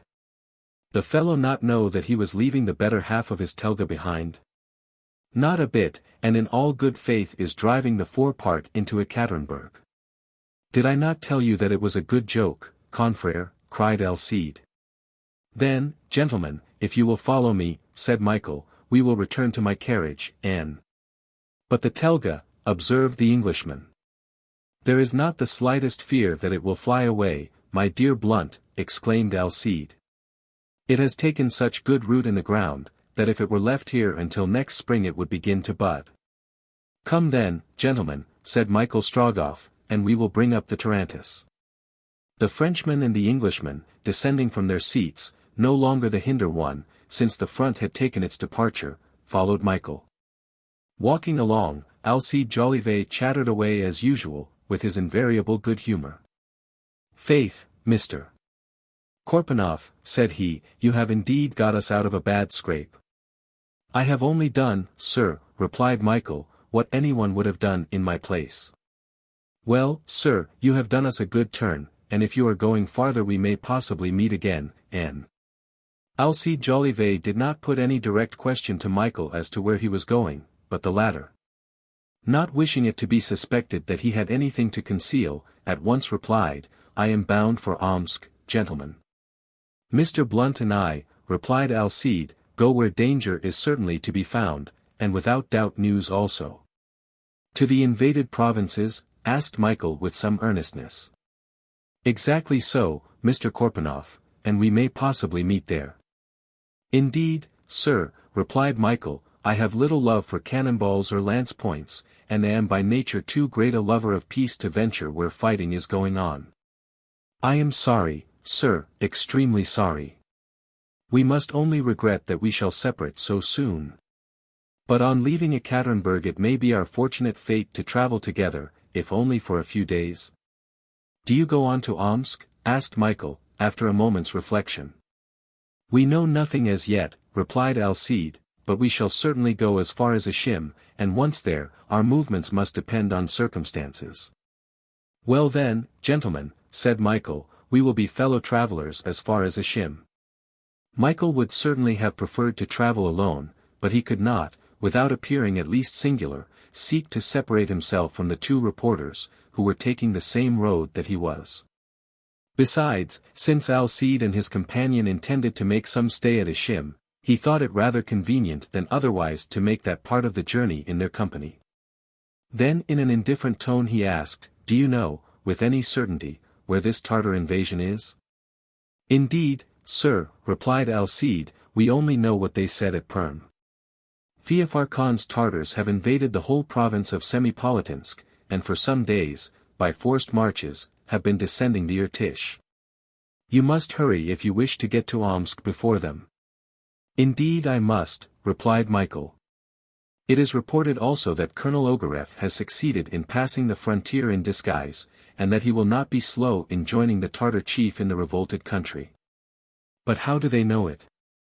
Asked Michael, whom this news, more or less true, so directly concerned. Oh! As these things are always known, replied Alcide, it is in the air. Then have you really reason to think that Colonel Ogareff is in Siberia? I myself have heard it said that he was to take the road from Kazan to Ekaterinburg. Ah! You know that, Mr. Jolivet, said Harry Blunt, roused from his silence. I knew it, replied Alcide. And do you know that he went disguised as a gypsy? Asked Blunt. As a gypsy, exclaimed Michael, almost involuntarily, and he suddenly remembered the look of the old Bohemian at NIJNI-NOVGOROD, his voyage on board the Caucasus, and his disembarking at Kazan. Just well enough to make a few remarks on the subject in a letter to my cousin, replied Alcide, smiling. You lost no time at Kazan, dryly observed the Englishman. No, my dear fellow. And while the Caucasus was laying in her supply of fuel, I was employed in obtaining a store of information. Michael no longer listened to the repartee which Harry Blunt and Alcide exchanged. He was thinking of the gypsy troupe, of the old Tsigain, whose face he had not been able to see, and of the strange woman who accompanied him, and then of the peculiar glance which she had cast at him. Suddenly, close by he heard a pistol shot. Ah! Forward, sirs, cried he. Hullo, said Alcide to himself, this quiet merchant who always avoids bullets is in a great hurry to go where they are flying about just now. Quickly followed by Harry Blunt, who was not a man to be behind in danger, he dashed after Michael. In another instant the three were opposite the projecting rock which protected the Tarantass at the turning of the road. The clump of pines struck by the lightning was still burning. There was no one to be seen. However, Michael was not mistaken. Suddenly a dreadful growling was heard, and then another report. "A bear!" cried Michael, who could not mistake the growling. "Nadia, Nadia!" And drawing his cutlass from his belt, Michael bounded round the buttress behind which the young girl had promised to wait. The pines, completely enveloped in flames, threw a wild glare on the scene. As Michael reached the Tarantass, a huge animal retreated towards him. It was a monstrous bear. The tempest had driven it from the woods, and it had come to seek refuge in this cave, doubtless its habitual retreat, which Nadia then occupied. Two of the horses, terrified at the presence of the enormous creature, breaking their traces, had escaped, and the Imschik, thinking only of his beasts, leaving Nadia face to face with the bear, had gone in pursuit of them. But the brave girl had not lost her presence of mind. The animal, which had not at first seen her, was attacking the remaining horse. Nadia, leaving the shelter in which she had been crouching, had run to the carriage, taken one of Michael's revolvers, and, advancing resolutely towards the bear, had fired close to it. The animal, slightly wounded in the shoulder, turned on the girl, who rushed for protection behind the Tarantass, but then, seeing that the horse was attempting to break its traces, and knowing that if it did so, and the others were not recovered, their journey could not be continued, with the most perfect coolness she again approached the bear, and, as it raised its paws to strike her down, gave it the contents of the second barrel. This was the report which Michael had just heard. In an instant he was on the spot. Another bound and he was between the bear and the girl. His arm made one movement upwards, and the enormous beast, ripped up by that terrible knife, fell to the ground a lifeless mass. He had executed in splendid style the famous blow of the Siberian hunters, who endeavor not to damage the precious fur of the bear, which fetches a high price. "You are not wounded, sister," said Michael, springing to the side of the young girl. "No, brother," replied Nadia. At that moment the two journalists came up. Alcide seized the horse's head, and, in an instant, his strong wrist mastered it. His companion and he had seen Michael's rapid stroke. "Bravo!" cried Alcide. "For a simple merchant, Mr. Korpanoff, you handle the hunter's knife in a most masterly fashion." "Most masterly, indeed," added Blunt. "In Siberia," replied Michael, "we are obliged to do a little of everything." Alcide regarded him attentively. Seen in the bright glare, his knife dripping with blood, his tall figure, his foot firm on the huge carcass, he was indeed worth looking at. "A formidable fellow," said Alcide to himself. Then advancing respectfully, he saluted the young girl. Nadia bowed slightly. Alcide turned towards his companion. "The sister worthy of the brother," said he. "Now, were I a bear, I should not meddle with two so brave and so charming." Harry Blunt, perfectly upright, stood, hat in hand, at some distance. His companion's easy manners only increased his usual stiffness. At that moment the Imschik, who had succeeded in recapturing his two horses, reappeared. He cast a regretful glance at the magnificent animal lying on the ground, loath to leave it to the birds of prey, and then proceeded once more to harness his team. Michael acquainted him with the traveller's situation, and his intention of loaning one of the horses. "As you please," replied the Imschik. "Only, you know, 2 carriages instead of 1. "All right, my friend," said Alcide, who understood the insinuation, "we will pay double." "Then gee up, my turtle doves," cried the Imschik. Nadia again took her place in the Tarantass. Michael and his companions followed on foot. It was 3 o'clock. The storm still swept with terrific violence across the defile. When the first streaks of daybreak appeared the Tarantass had reached the telga, which was still conscientiously embedded as far as the center of the wheel. Such being the case, it can be easily understood how a sudden jerk would separate the front from the hinder part. One of the horses was now harnessed by means of cords to the remains of the telga, the reporters took their place on the singular equipage, and the two carriages started off. They had now only to descend the Ural slopes, in doing which there was not the slightest difficulty. 6 hours afterwards the two vehicles, the Tarantass preceding the telga, arrived at Ekaterinburg, nothing worthy of note having happened in the descent. The first person the reporters perceived at the door of the post-house was their Imschik, who appeared to be waiting for them. This worthy Russian had a fine open countenance, and he smilingly approached the travelers, and, holding out his hand, in a quiet tone he demanded the usual pourboire. This very cool request roused Blunt's ire to its highest pitch, and had not the Imschik prudently retreated, a straight-out blow of the fist, in true British boxing style, would have paid his claim of na vodku. Alcide Jolivet, at this burst of anger, laughed as he had never laughed before. "But the poor devil is quite right," he cried. "He is perfectly right, my dear fellow. It is not his fault if we did not know how to follow him." Then drawing several kopecks from his pocket, "Here my friend," said he, handing them to the Imschik, "take them. If you have not earned them, that is not your fault." This redoubled Mr. Blunt's irritation. He even began to speak of a lawsuit against the owner of the telga. "A lawsuit in Russia, my dear fellow," cried Alcide. "Things must indeed change should it ever be brought to a conclusion. Did you never hear the story of the wet nurse who claimed payment of 12 months' nursing of some poor little infant?" "I never heard it," replied Harry Blunt. "Then you do not know what that suckling had become by the time judgment was given in favor of the nurse." "What was he, pray?" "Colonel of the Imperial Guard." At this reply all burst into a laugh. Alcide, enchanted with his own joke, drew out his notebook, and in it wrote the following memorandum, destined to figure in a forthcoming French and Russian dictionary: telga, a Russian carriage with 4 wheels, that is when it starts. With 2 wheels, when it arrives at its destination. Chapter 12 Provocation. Ekaterinburg, geographically, is an Asiatic city, for it is situated beyond the Ural Mountains, on the farthest eastern slopes of the chain. Nevertheless, it belongs to the government of Perm, and, consequently, is included in one of the great divisions of European Russia. It is as though a morsel of Siberia lay in Russian jaws. Neither Michael nor his companions were likely to experience the slightest difficulty in obtaining means of continuing their journey in so large a town as Ekaterinburg.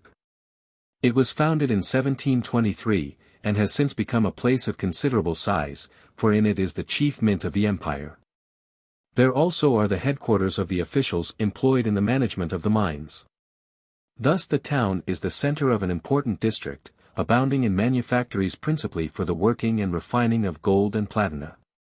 Just now the population of Ekaterinburg had greatly increased. Many Russians and Siberians, menaced by the Tartar invasion, having collected there. Thus, though it had been so troublesome a matter to find horses and vehicles when going to Ekaterinburg, there was no difficulty in leaving it. For under present circumstances few travelers cared to venture on the Siberian roads. So it happened that Blunt and Alcide had not the slightest trouble in replacing, by a sound telga, the famous demi-carriage which had managed to take them to Ekaterinburg. As to Michael, he retained his Tarantass, which was not much the worse for its journey across the Urals, and he had only to harness 3 good horses to it to take him swiftly over the road to Irkutsk. As far as Tyumen, and even up to Novozemsko, this road has slight inclines, which gentle undulations are the first signs of the slopes of the Ural Mountains. But after Novozemsko begins the immense steppe. At XIII, as we have said, the reporters intended to stop, that is at about 420 miles from Ekaterinburg. There they intended to be guided by circumstances as to their route across the invaded country, either together or separately, according as their news-hunting instinct set them on one track or another. This road from Ekaterinburg to XIII, which passes through Irkutsk, was the only one which Michael could take. But, as he did not run after news, and wished, on the contrary, to avoid the country devastated by the invaders, he determined to stop nowhere. "I am very happy to make part of my journey in your company," said he to his new companions, but I must tell you that I am most anxious to reach Omsk, for my sister and I are going to rejoin our mother. Who can say whether we shall arrive before the Tartars reach the town? I must therefore stop at the post-houses only long enough to change horses, and must travel day and night." "That is exactly what we intend doing," replied Blunt. "Good," replied Michael, "but do not lose an instant. Buy or hire a carriage whose hind wheels," added Alcide, "are warranted to arrive at the same time as its front wheels." Half an hour afterwards the energetic Frenchman had found a tarantass in which he and his companion at once seated themselves. Michael and Nadia once more entered their own carriage, and at 12 o'clock the two vehicles left the town of Ekaterinburg together. Nadia was at last in Siberia, on that long road which led to Irkutsk. What must then have been the thoughts of the young girl? 3 strong swift horses were taking her across that land of exile where her parent was condemned to live, for how long she knew not, and so far from his native land. But she scarcely noticed those long steps over which the tarantass was rolling, and which at one time she had despaired of ever seeing, for her eyes were gazing at the horizon, beyond which she knew her banished father was. She saw nothing of the country across which she was traveling at the rate of 15 versts an hour, nothing of these regions of western Siberia, so different from those of the east. Here, indeed, were few cultivated fields. The soil was poor, at least at the surface, but in its bowels lay hid quantities of iron, copper, platina, and gold. How can hands be found to cultivate the land, when it pays better to burrow beneath the earth? The pickaxe is everywhere at work. The spade nowhere. However, Nadia's thoughts sometimes left the provinces of Lake Baikal, and returned to her present situation. Her father's image faded away, and was replaced by that of her generous companion as he first appeared on the Vladimir Railroad. She recalled his attentions during that journey, his arrival at the police station, the hearty simplicity with which he had called her sister, his kindness to her in the descent of the Volga. And then all that he did for her on that terrible night of the storm in the Urals, when he saved her life at the peril of his own. Thus Nadia thought of Michael. She thanked God for having given her such a gallant protector, a friend so generous and wise. She knew that she was safe with him, under his protection. No brother could have done more than he. All obstacles seemed cleared away, the performance of her journey was but a matter of time. Michael remained buried in thought. He also thanked God for having brought about this meeting with Nadia, which at the same time enabled him to do a good action, and afforded him additional means for concealing his true character. He delighted in the young girl's calm intrepidity. Was she not indeed his sister? His feeling towards his beautiful and brave companion was rather respect than affection. He felt that hers was one of those pure and rare hearts which are held by all in high esteem. However, Michael's dangers were now beginning, since he had reached Siberian ground. If the reporters were not mistaken, if Ivan Ogareff had really passed the frontier, all his actions must be made with extreme caution. Things were now altered. Tartar spies swarmed in the Siberian provinces.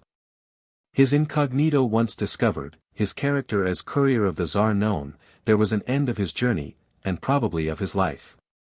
Michael felt now more than ever the weight of his responsibility. While such were the thoughts of those occupying the first carriage, what was happening in the second? Nothing out of the way. Alcide spoke in sentences, Blunt replied by monosyllables. Each looked at everything in his own light, and made notes of such incidents as occurred on the journey, few and but slightly varied, while they crossed the provinces of western Siberia. At each relay the reporters descended from their carriage and found themselves with Michael. Except when meals were to be taken at the post-houses, Nadia did not leave the tarantass. When obliged to breakfast or dine, she sat at table, but was always very reserved, and seldom joined in conversation. Alcide, without going beyond the limits of strict propriety, showed that he was greatly struck by the young girl. He admired the silent energy which she showed in bearing all the fatigues of so difficult a journey. The forced stoppages were anything but agreeable to Michael. So he hastened the departure at each relay, roused the innkeepers, urged on the imshchiks, and expedited the harnessing of the tarantass. Then the hurried meal over, always much too hurried to agree with Blunt, who was a methodical eater, they started, and were driven as eagles, for they paid like princes. It need scarcely be said that Blunt did not trouble himself about the girl at table. That gentleman was not in the habit of doing two things at once. She was also one of the few subjects of conversation which he did not care to discuss with his companion. Alcide having asked him, on one occasion, how old he thought the girl, "What girl?" he replied, quite seriously. "Why, Nicholas Korpanov's sister." "Is she his sister?" "No, his grandmother," replied Alcide, angry at his indifference. "What age should you consider her?" "Had I been present at her birth I might have known." Very few of the Siberian peasants were to be seen in the fields. These peasants are remarkable for their pale, grave faces, which a celebrated traveller has compared to those of the Castilians, without the haughtiness of the latter. Here and there some villages already deserted indicated the approach of the Tartar hordes. The inhabitants, having driven off their flocks of sheep, their camels, and their horses, were taking refuge in the plains of the north. Some tribes of the wandering Kirghiz, who remained faithful, had transported their tents beyond the Irkutsk, to escape the depredations of the invaders. Happily, post-traveling was as yet uninterrupted. And telegraphic communication could still be effected between places connected with the wire. At each relay horses were to be had on the usual conditions. At each telegraphic station the clerks transmitted messages delivered to them, delaying for state dispatches alone. Thus far, then, Michael's journey had been accomplished satisfactorily. The courier of the Tsar had in no way been impeded. And, if he could only get on to Krasnoyarsk, which seemed the farthest point attained by Feofar Khan's Tartars, he knew that he could arrive at Irkutsk, before them. The day after the two carriages had left Ekaterinburg they reached the small town of Tulugisk at 7 o'clock in the morning, having covered 220 versts, no event worthy of mention having occurred. The same evening, the 22d of July, they arrived at Tyumen. Tyumen, whose population is usually 10,000 inhabitants, then contained double that number. This, the first industrial town established by the Russians in Siberia, in which may be seen a fine metal refining factory and a bell foundry, had never before presented such an animated appearance. The correspondents immediately went off after news. That brought by Siberian fugitives from the seat of war was far from reassuring. They said, amongst other things, that Feofar Khan's army was rapidly approaching the valley of the Ichim, and they confirmed the report that the Tartar chief was soon to be joined by Colonel Ogareff, if he had not been so already. Hence the conclusion was that operations would be pushed in eastern Siberia with the greatest activity. However, the loyal Cossacks of the government of Tobolsk were advancing by forced marches towards Tomsk, in the hope of cutting off the Tartar columns. At midnight the town of Novosaimsk was reached. And the travelers now left behind them the country broken by tree-covered hills, the last remains of the Urals. Here began the regular Siberian steppe which extends to the neighborhood of Krasnoyarsk. It is a boundless plain, a vast grassy desert. Earth and sky here form a circle as distinct as that traced by a sweep of the compasses. The steppe presents nothing to attract notice but the long line of the telegraph posts, their wires vibrating in the breeze like the strings of a harp. The road could be distinguished from the rest of the plain only by the clouds of fine dust which rose under the wheels of the Tarantass. Had it not been for this white riband, which stretched away as far as the eye could reach, the travelers might have thought themselves in a desert. Michael and his companions again pressed rapidly forward. The horses, urged on by the Imshchik, seemed to fly over the ground, for there was not the slightest obstacle to impede them. The Tarantass was going straight for Ichim, where the two correspondents intended to stop, if nothing happened to make them alter their plans. 120 miles separated Novosaimsk from the town of Ichim, and before 8 o'clock the next evening the distance could and should be accomplished if no time was lost. In the opinion of the Imshchiks, should the travelers not be great lords or high functionaries, they were worthy of being so, if it was only for their generosity in the matter of na vodku. On the afternoon of the next day, the 23rd of July, the two carriages were not more than 30 versts from Ichim. Suddenly Michael caught sight of a carriage, scarcely visible among the clouds of dust, preceding them along the road. As his horses were evidently less fatigued than those of the other traveler, he would not be long in overtaking it. This was neither a Tarantass nor a Telga, but a post-Berlin, which looked as if it had made a long journey. The postilion was thrashing his horses with all his might, and only kept them at a gallop by dint of abuse and blows. The Berlin had certainly not passed through Novosemsk, and could only have struck the Irkutsk road by some less frequented route across the steppe. Our travelers' first thought, on seeing this Berlin, was to get in front of it, and arrive first at the relay, so as to make sure of fresh horses. They said a word to their Imschicks, who soon brought them up with the Berlin. Michael Strogoff came up first. As he passed, a head was thrust out of the window of the Berlin. He had not time to see what it was like, but as he dashed by he distinctly heard this word, uttered in an imperious tone, "Stop." But they did not stop. On the contrary, the Berlin was soon distanced by the two tarantasses. It now became a regular race, for the horses of the Berlin, no doubt excited by the sight and pace of the others, recovered their strength and kept up for some minutes. The three carriages were hidden in a cloud of dust. From this cloud issued the cracking of whips mingled with excited shouts and exclamations of anger. Nevertheless, the advantage remained with Michael and his companions, which might be very important to them if the relay was poorly provided with horses. 2 carriages were perhaps more than the postmaster could provide for, at least in a short space of time. Half an hour after the Berlin was left far behind, looking only a speck on the horizon of the steppe. It was 8 o'clock in the evening when the 2 carriages reached Ichim.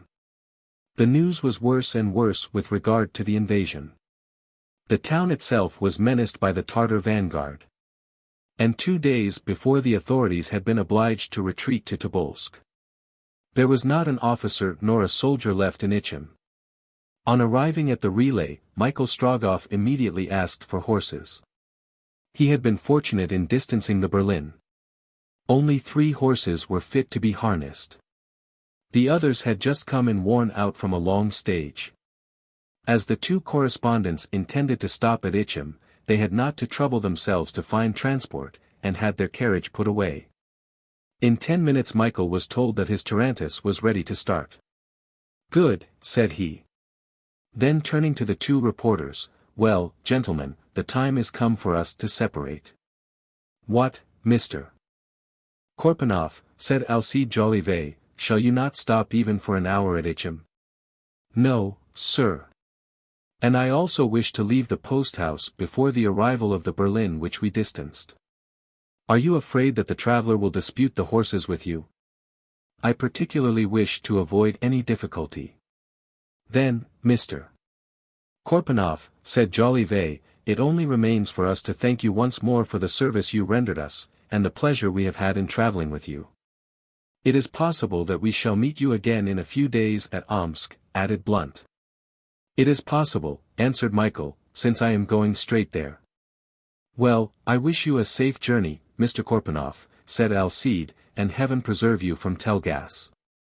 The 2 reporters held out their hands to Michael with the intention of cordially shaking his, when the sound of a carriage was heard outside.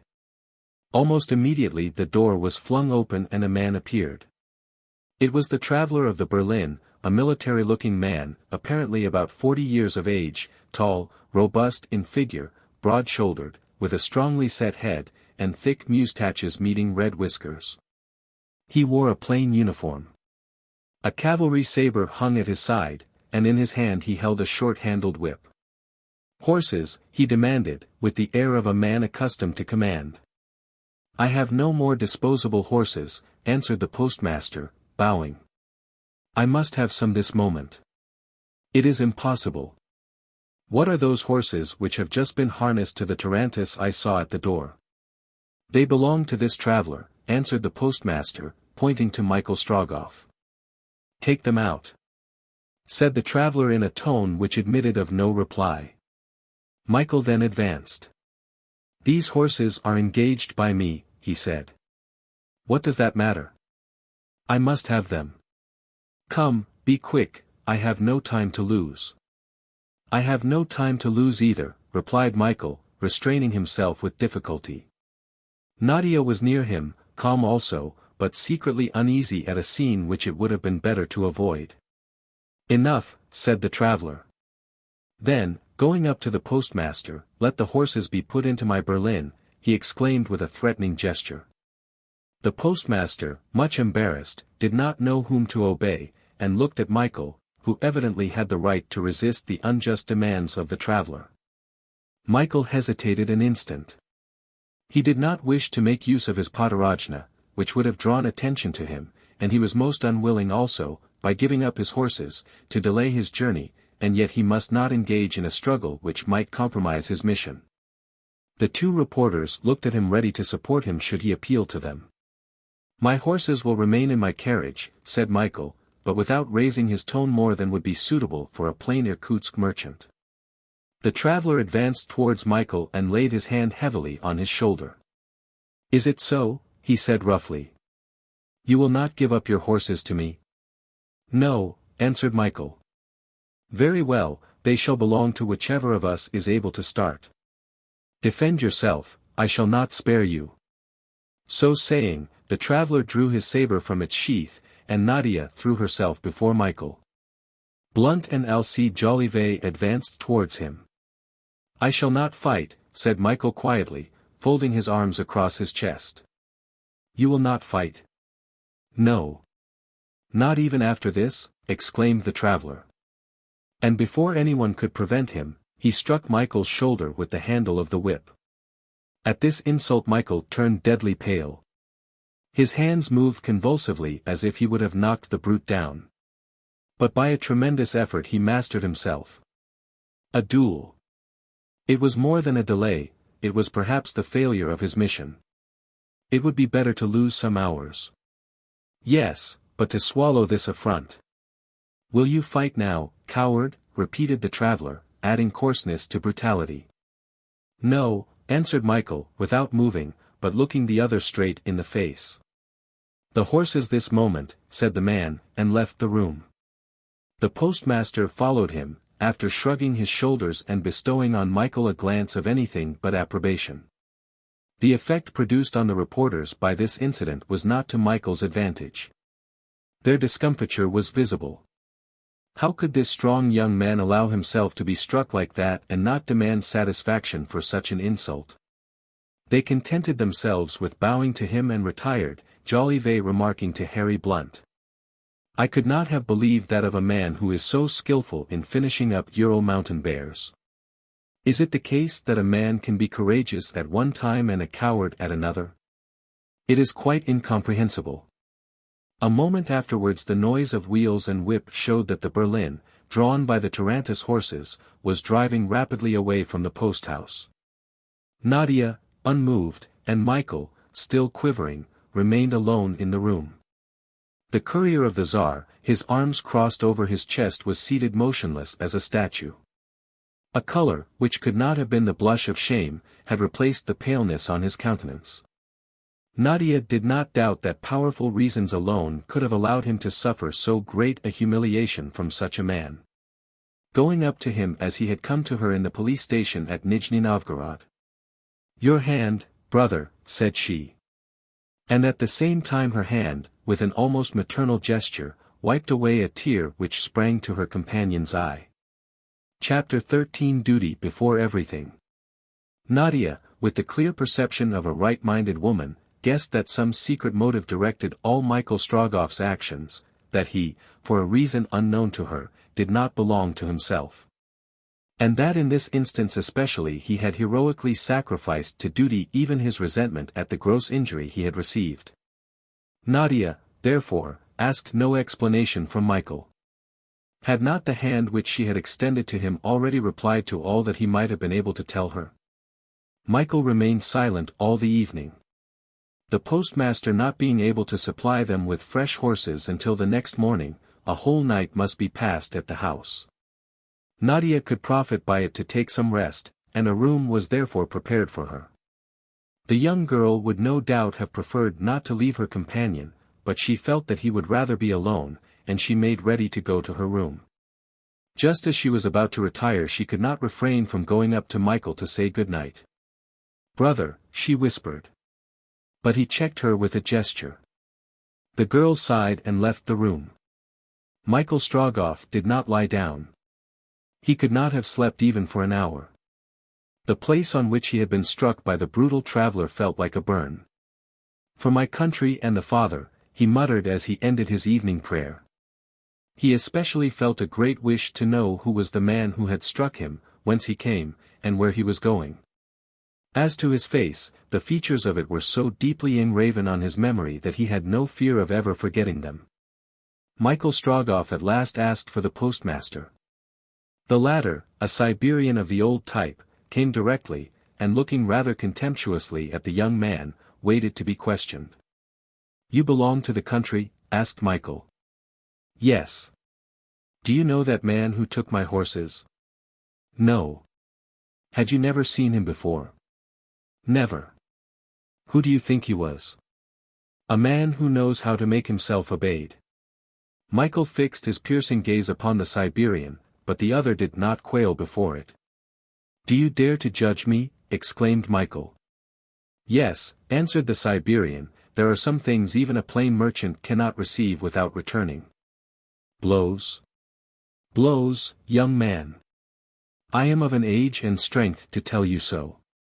Michael went up to the postmaster and laid his two powerful hands on his shoulders.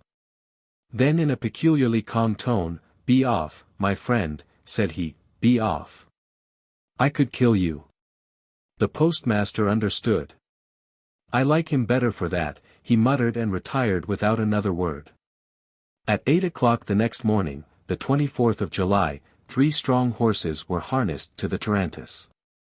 Michael Strogoff and Nadia took their places, and NIJNI, with its disagreeable remembrances, was soon left far behind.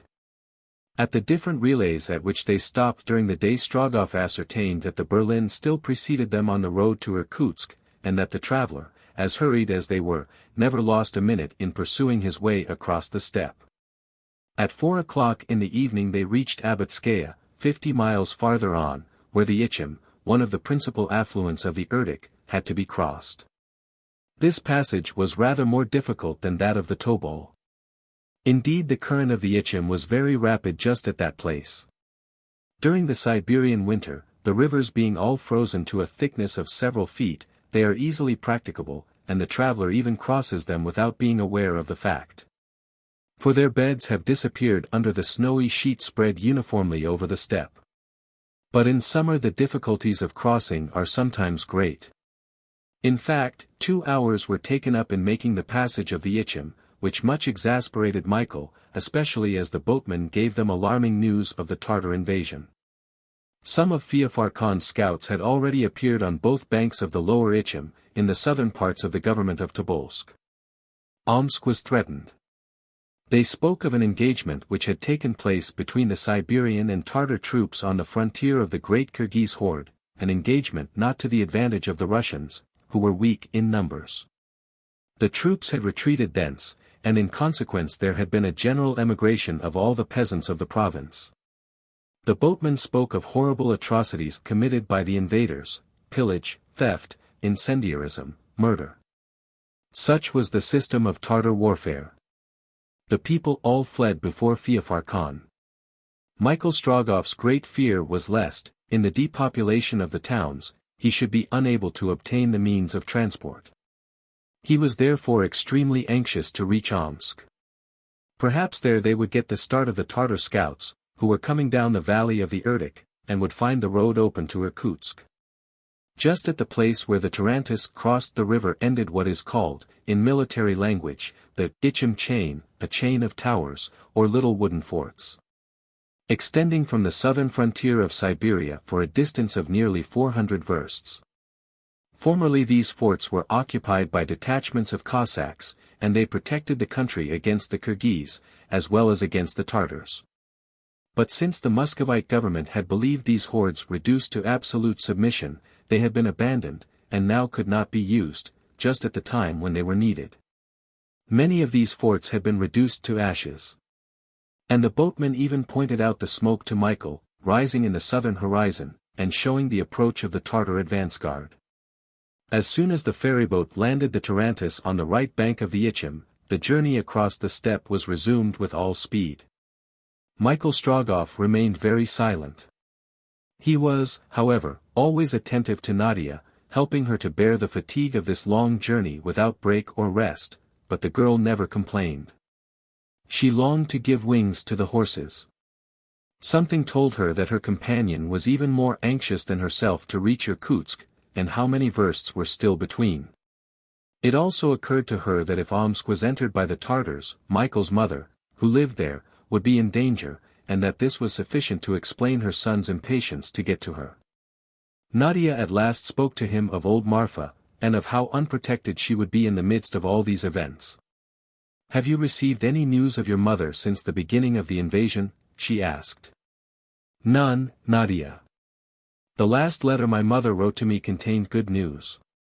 Marfa is a brave and energetic Siberian woman. Notwithstanding her age, she has preserved all her moral strength. She knows how to suffer." "I shall see her, brother," said Nadia quickly. "Since you give me the name of sister, I am Marfa's daughter." And as Michael did not answer, she added, "Perhaps your mother has been able to leave Omsk?" "It is possible, Nadia," replied Michael, "and I hope she may have reached Tobolsk. Marfa hates the Tartars. She knows the steppe, and would have no fear in just taking her staff and going down the banks of the Irkutsk. There is not a spot in all the province unknown to her. Many times has she traveled all over the country with my father, and many times I myself, when a mere child, have accompanied them across the Siberian desert. Yes, Nadia, I trust that my mother has left Omsk." "And when shall you see her?" "I shall see her, on my return. If, however, your mother is still at Omsk, you will be able to spare an hour to go to her?" "I shall not go and see her." "You will not see her?"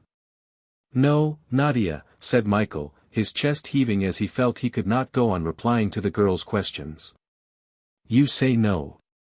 Why, brother, if your mother is still at Omsk, for what reason could you refuse to see her?" "For what reason, Nadia?" "You ask me for what reason," exclaimed Michael, in so changed a voice that the young girl started. "For the same reason as that which made me patient even to cowardice with the villain who," he could not finish his sentence. "Calm yourself, brother," said Nadia in a gentle voice. "I only know one thing, or rather I do not know it, I feel it. It is that all your conduct is now directed by the sentiment of a duty more sacred, if there can be one, than that which unites the son to the mother."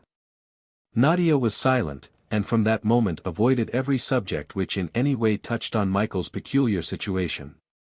He had a secret motive which she must respect. She respected it. The next day, July 25, at 3 o'clock in the morning, the Tarantass arrived at Tyakomsk, having accomplished a distance of 80 miles since it had crossed the Ichim. They rapidly changed horses. Here, however, for the first time, the Imshchik made difficulties about starting, declaring that detachments of Tartars were roving across the steppe, and that travelers, horses, and carriages would be a fine prize for them. Only by dint of a large bribe could Michael get over the unwillingness of the Imshchik, for in this instance, as in many others, he did not wish to show his patarachna. The last ukase, having been transmitted by telegraph, was known in the Siberian provinces. And a Russian specially exempted from obeying these words would certainly have drawn public attention to himself, a thing above all to be avoided by the Tsar's courier. As to the Imshchik's hesitation, either the rascal traded on the traveler's impatience or he really had good reason to fear. However, at last the Tarantass started, and made such good way that by 3 in the afternoon it had reached Kulotsinsko, 50 miles farther on. An hour after this it was on the banks of the Irkutsk. Omsk was now only 14 miles distant. The Irkutsk is a large river, and one of the principal of those which flow towards the north of Asia. Rising in the Altai Mountains, it flows from the southeast to the northwest and empties itself into the Obi, after a course of 4,000 miles. At this time of year, when all the rivers of the Siberian basin are much swollen, the waters of the Irkutsk were very high. In consequence the current was changed to a regular torrent, rendering the passage difficult enough. A swimmer could not have crossed, however powerful, and even in a ferryboat there would be some danger. But Michael and Nadia, determined to brave all perils whatever they might be, did not dream of shrinking from this one. Michael proposed to his young companion that he should cross first, embarking in the ferryboat with the tarantass and horses, as he feared that the weight of this load would render it less safe. After landing the carriage he would return and fetch Nadia.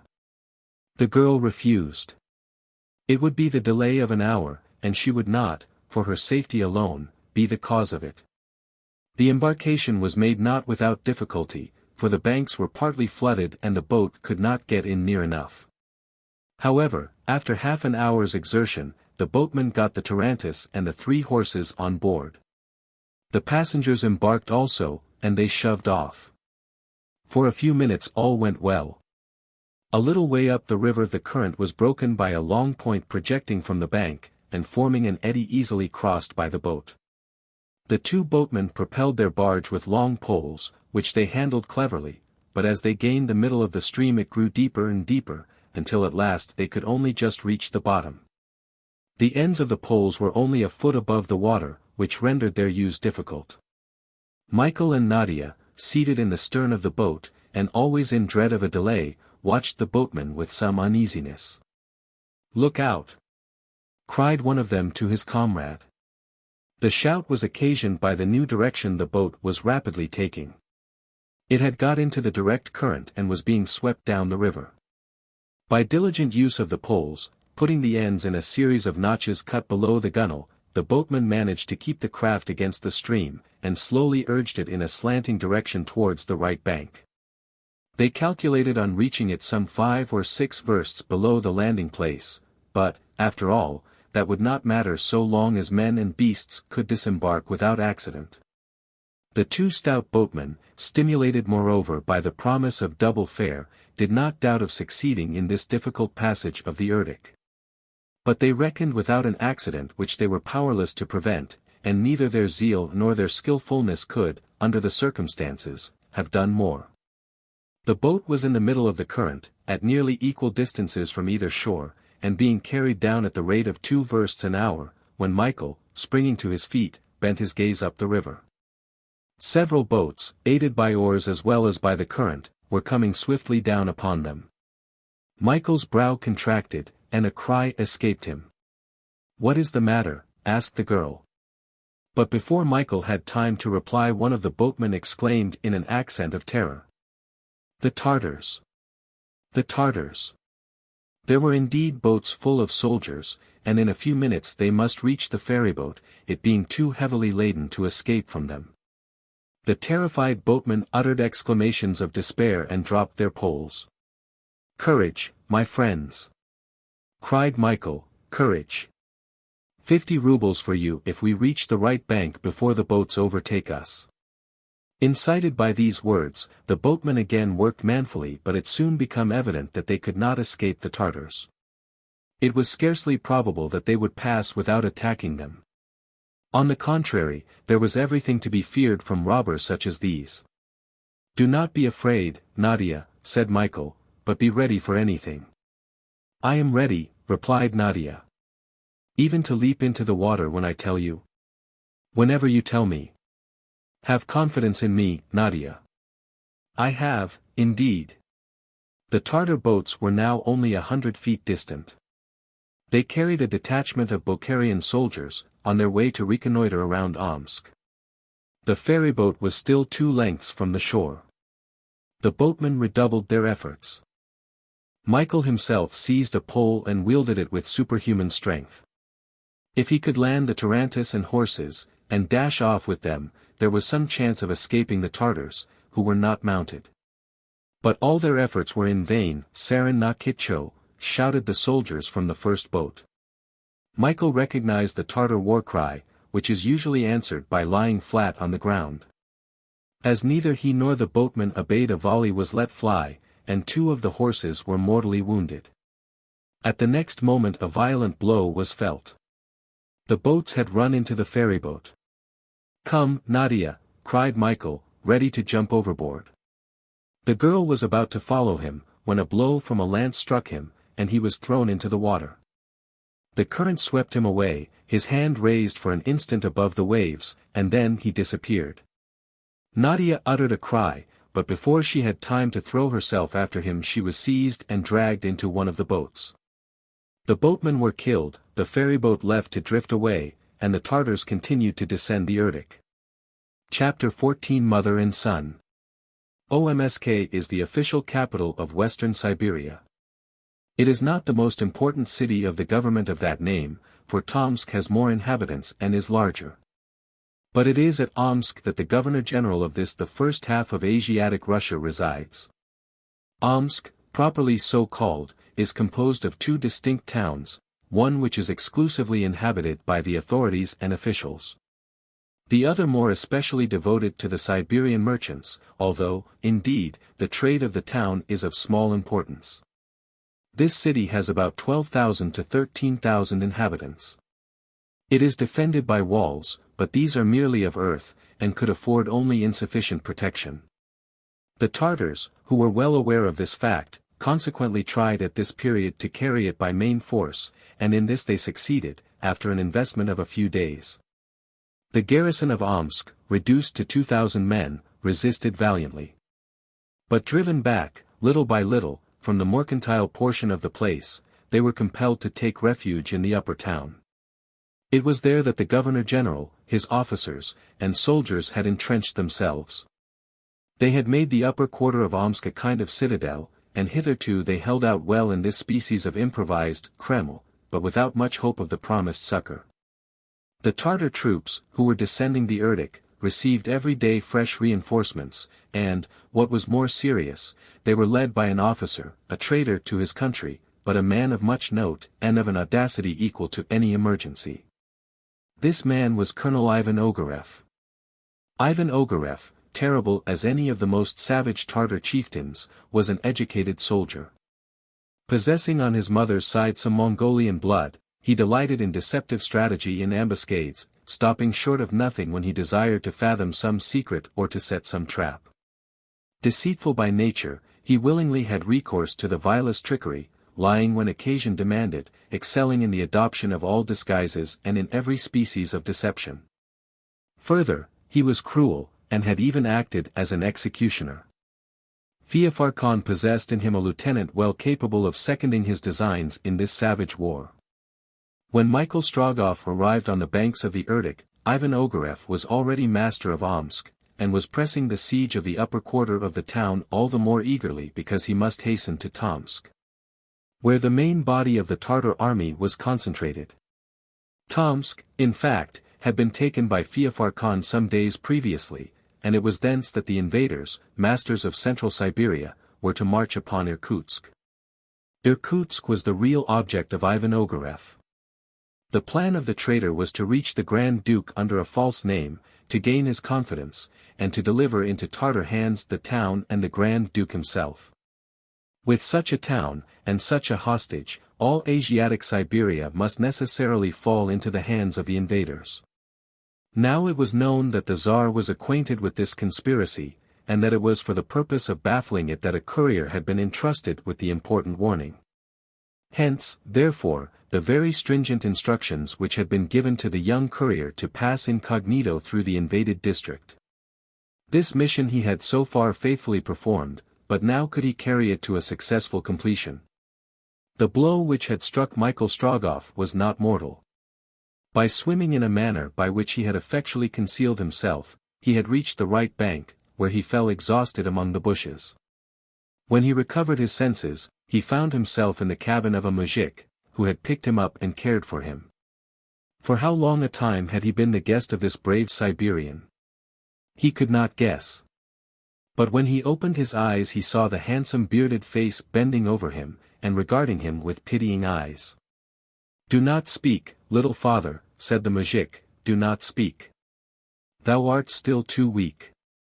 I will tell thee where thou art and everything that has passed." And the mujik related to Michael Strogoff the different incidents of the struggle which he had witnessed, the attack upon the ferry by the Tartar boats, the pillage of the Tarantass, and the massacre of the boatmen. But Michael Strogoff listened no longer, and slipping his hand under his garment he felt the imperial letter still secured in his breast. He breathed a sigh of relief. But that was not all. "A young girl accompanied me," said he. "They have not killed her," replied the mujik, anticipating the anxiety which he read in the eyes of his guest. "They have carried her off in their boat, and have continued the descent of Irkutsk. It is only one prisoner more to join the many they are taking to Tomsk." Michael Strogoff was unable to reply. He pressed his hand upon his heart to restrain its beating. But, notwithstanding these many trials, the sentiment of duty mastered his whole soul. "Where am I?" asked he. "Upon the right bank of the Irkutsk, only 5 versts from Omsk," replied the mujik. "What wound can I have received which could have thus prostrated me?" "It was not a gunshot wound." "No, a lance thrust in the head, now healing," replied the mujik. "After a few days' rest, little father, thou wilt be able to proceed. Thou didst fall into the river, but the Tartars neither touched nor searched thee, and thy purse is still in thy pocket." Michael Strogoff gripped the mujik's hand. Then, recovering himself with a sudden effort, "Friend," said he, "how long have I been in thy hut?" 3 days. 3 days lost. 3 days hast thou lain unconscious. Hast thou a horse to sell me? Thou wishest to go? At once. I have neither horse nor carriage, little father. Where the Tartar has passed there remains nothing. Well, I will go on foot to Omsk to find a horse. A few more hours of rest, and thou wilt be in a better condition to pursue thy journey. Not an hour. Come now, replied the mujik, recognizing the fact that it was useless to struggle against the will of his guest, I will guide thee myself. Besides, he added, the Russians are still in great force at Omsk, and thou couldst, perhaps, pass unperceived. Friend, replied Michael Strogoff, heaven reward thee for all thou hast done for me. Only fools expect reward on earth, replied the mujik. Michael Strogoff went out of the hut. When he tried to walk he was seized with such faintness that, without the assistance of the mujik, he would have fallen. But the fresh air quickly revived him. He then felt the wound in his head, the violence of which his fur cap had lessened. With the energy which he possessed, he was not a man to succumb under such a trifle. Before his eyes lay a single goal, far distant Irkutsk. He must reach it. But he must pass through Omsk without stopping there. God protect my mother and Nadia, he murmured. I have no longer the right to think of them. Michael Strogoff and the mujik soon arrived in the mercantile quarter of the lower town. The surrounding earthwork had been destroyed in many places, and there were the breaches through which the marauders who followed the armies of Feofar Khan had penetrated. Within Omsk, in its streets and squares, the Tartar soldiers swarmed like ants, but it was easy to see that a hand of iron imposed upon them a discipline to which they were little accustomed. They walked nowhere alone, but in armed groups, to defend themselves against surprise. In the chief square, transformed into a camp, guarded by many sentries, 2,000 Tartars bivouacked. The horses, picketed but still saddled, were ready to start at the first order. Omsk could only be a temporary halting place for this Tartar cavalry, which preferred the rich plains of eastern Siberia, where the towns were more wealthy, and, consequently, pillage more profitable. Above the mercantile town rose the upper quarter, which Ivan Ogareff, notwithstanding several assaults vigorously made but bravely repelled, had not yet been able to reduce. Upon its embattled walls floated the national colors of Russia. It was not without a legitimate pride that Michael Strogoff and his guide, vowing fidelity, saluted them. Michael Strogoff was perfectly acquainted with the town of Omsk, and he took care to avoid those streets which were much frequented. This was not from any fear of being recognized. In the town his old mother only could have called him by name, but he had sworn not to see her, and he did not. Besides, and he wished it with his whole heart, she might have fled into some quiet portion of the steppe. The mujik very fortunately knew a postmaster who, if well paid, would not refuse at his request either to let or to sell a carriage or horses. There remained the difficulty of leaving the town, but the breaches in the fortifications would, of course, facilitate his departure. The mujik was accordingly conducting his guest straight to the posting house, when, in a narrow street, Michael Strogoff, coming to a sudden stop, sprang behind a jutting wall. "What is the matter?" asked the astonished mujik. "Silence," replied Michael, with his finger on his lips. At this moment a detachment debouched from the principal square into the street which Michael Strogoff and his companion had just been following. At the head of the detachment, composed of 20 horsemen, was an officer dressed in a very simple uniform. Although he glanced rapidly from one side to the other, he could not have seen Michael Strogoff, owing to his precipitous retreat. The detachment went at full trot into the narrow street. Neither the officer nor his escort concerned themselves about the inhabitants. Several unlucky ones had scarcely time to make way for their passage. There were a few half-stifled cries, to which thrusts of the lance gave an instant reply, and the street was immediately cleared. When the escort had disappeared, "Who is that officer?" asked Michael Strogoff. And while putting the question his face was pale as that of a corpse. "It is Ivan Ogareff," replied the Siberian, in a deep voice which breathed hatred. "He," cried Michael Strogoff, from whom the word escaped with a fury he could not conquer. He had just recognized in this officer the traveler who had struck him at the posting house of XIII. And, although he had only caught a glimpse of him, it burst upon his mind, at the same time, that this traveler was the old Zingari whose words he had overheard in the marketplace of NIJNI-NOVGOROD. Michael Strogoff was not mistaken. The two men were one and the same. It was under the garb of a Zingari, mingling with the band of Sangar, that Ivan Ogareff had been able to leave the town of NIJNI-NOVGOROD, where he had gone to seek his confidants.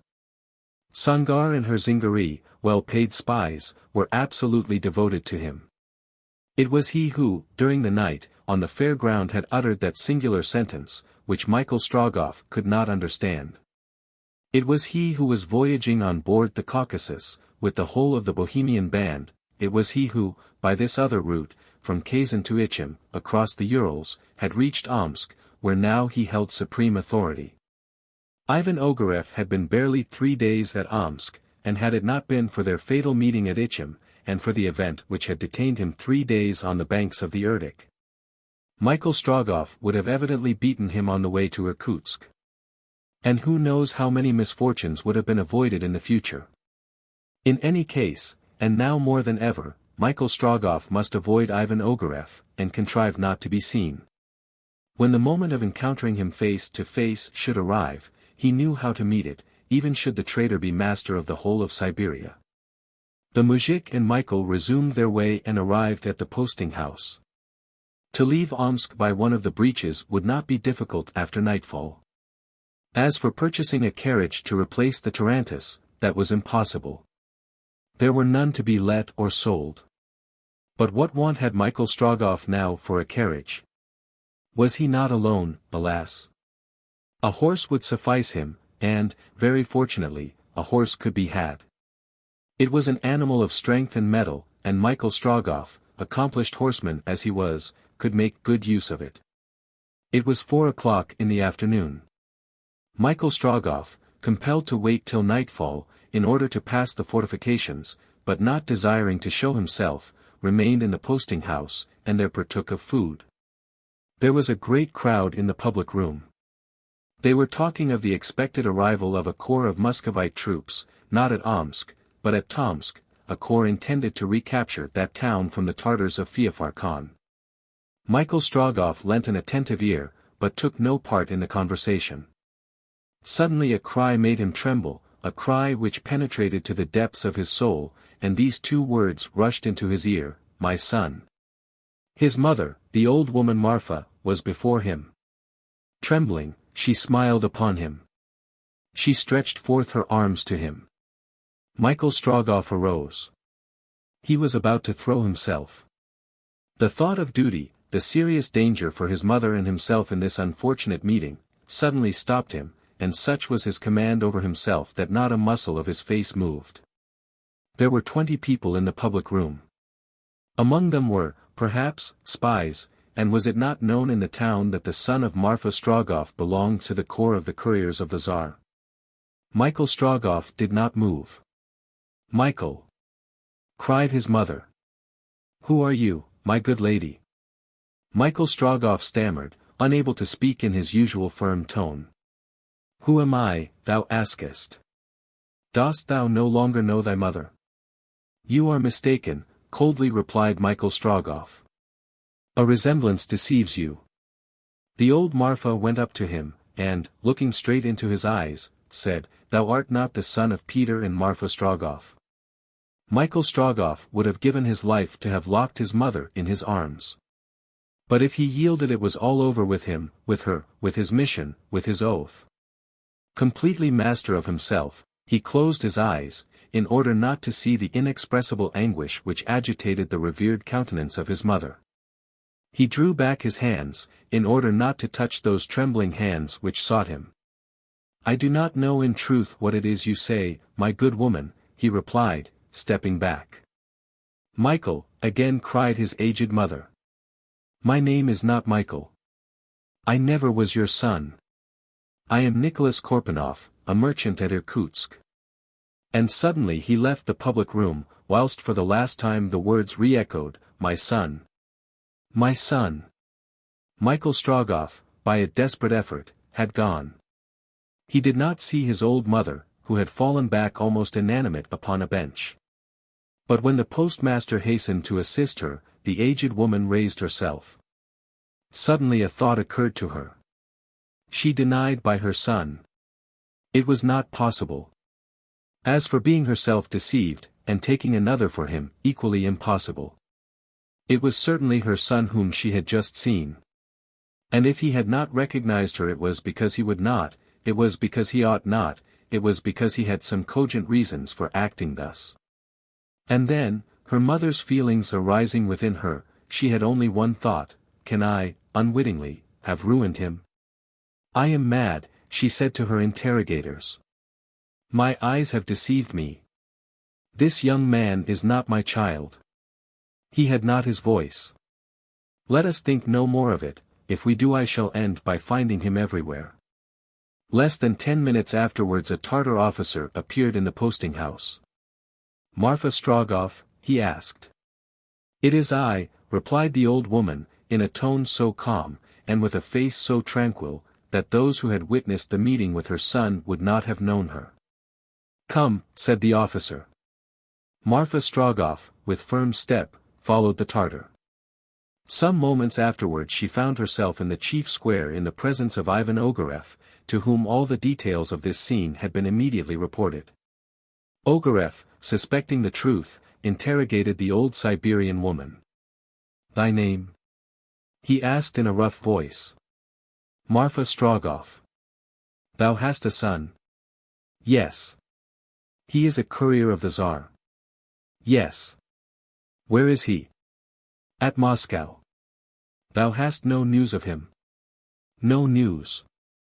"Since how long?" "Since 2 months." "Who, then, was that young man whom thou didst call thy son a few moments ago at the posting-house?" "A young Siberian whom I took for him," replied Marfa Strogoff. "This is the 10th man in whom I have thought I recognized my son since the town has been so full of strangers. I think I see him everywhere." "So this young man was not Michael Strogoff?" "It was not Michael Strogoff." "Dost thou know, old woman, that I can torture thee until thou avowest the truth?" "I have spoken the truth, and torture will not cause me to alter my words in any way." "This Siberian was not Michael Strogoff?" asked a second time Ivan Ogareff. "No, it was not he," replied a second time Marfa Strogoff. "Do you think that for anything in the world I would deny a son whom God has given me?" Ivan Ogareff regarded with an evil eye the old woman who braved him to the face. He did not doubt but that she had recognized her son in this young Siberian.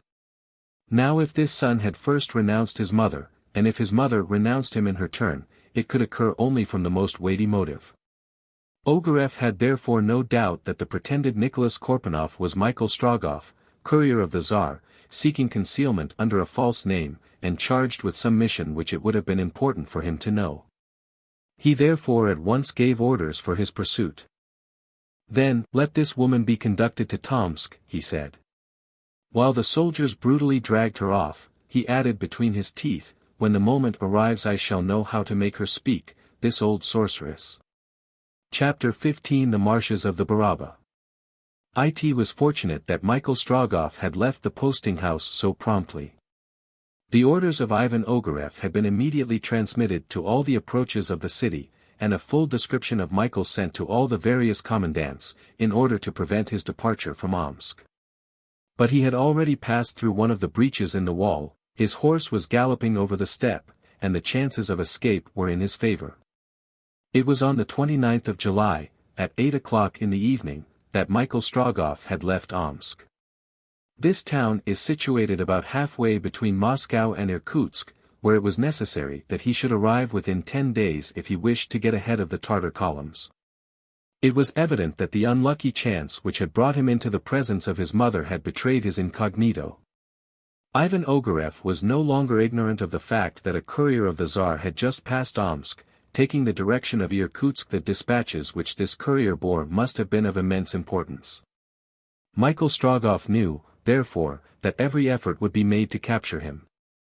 But what he did not know, and could not know, was that Marfa Strogoff was in the hands of Ivan Ogareff, and that she was about to atone, perhaps with her life, for that natural exhibition of her feelings which she had been unable to restrain when she suddenly found herself in the presence of her son. And it was fortunate that he was ignorant of it. Could he have withstood this fresh trial? Michael Strogoff urged on his horse, imbuing him with all his own feverish impatience, requiring of him one thing only, namely, to bear him rapidly to the next posting-house, where he could be exchanged for a quicker conveyance. At midnight he had cleared 50 miles, and halted at the station of Kulikovo. But there, as he had feared, he found neither horses nor carriages. Several Tartar detachments had passed along the highway of the steppe. Everything had been stolen or requisitioned both in the villages and in the posting-houses. It was with difficulty that Michael Strogoff was even able to obtain some refreshment for his horse and himself.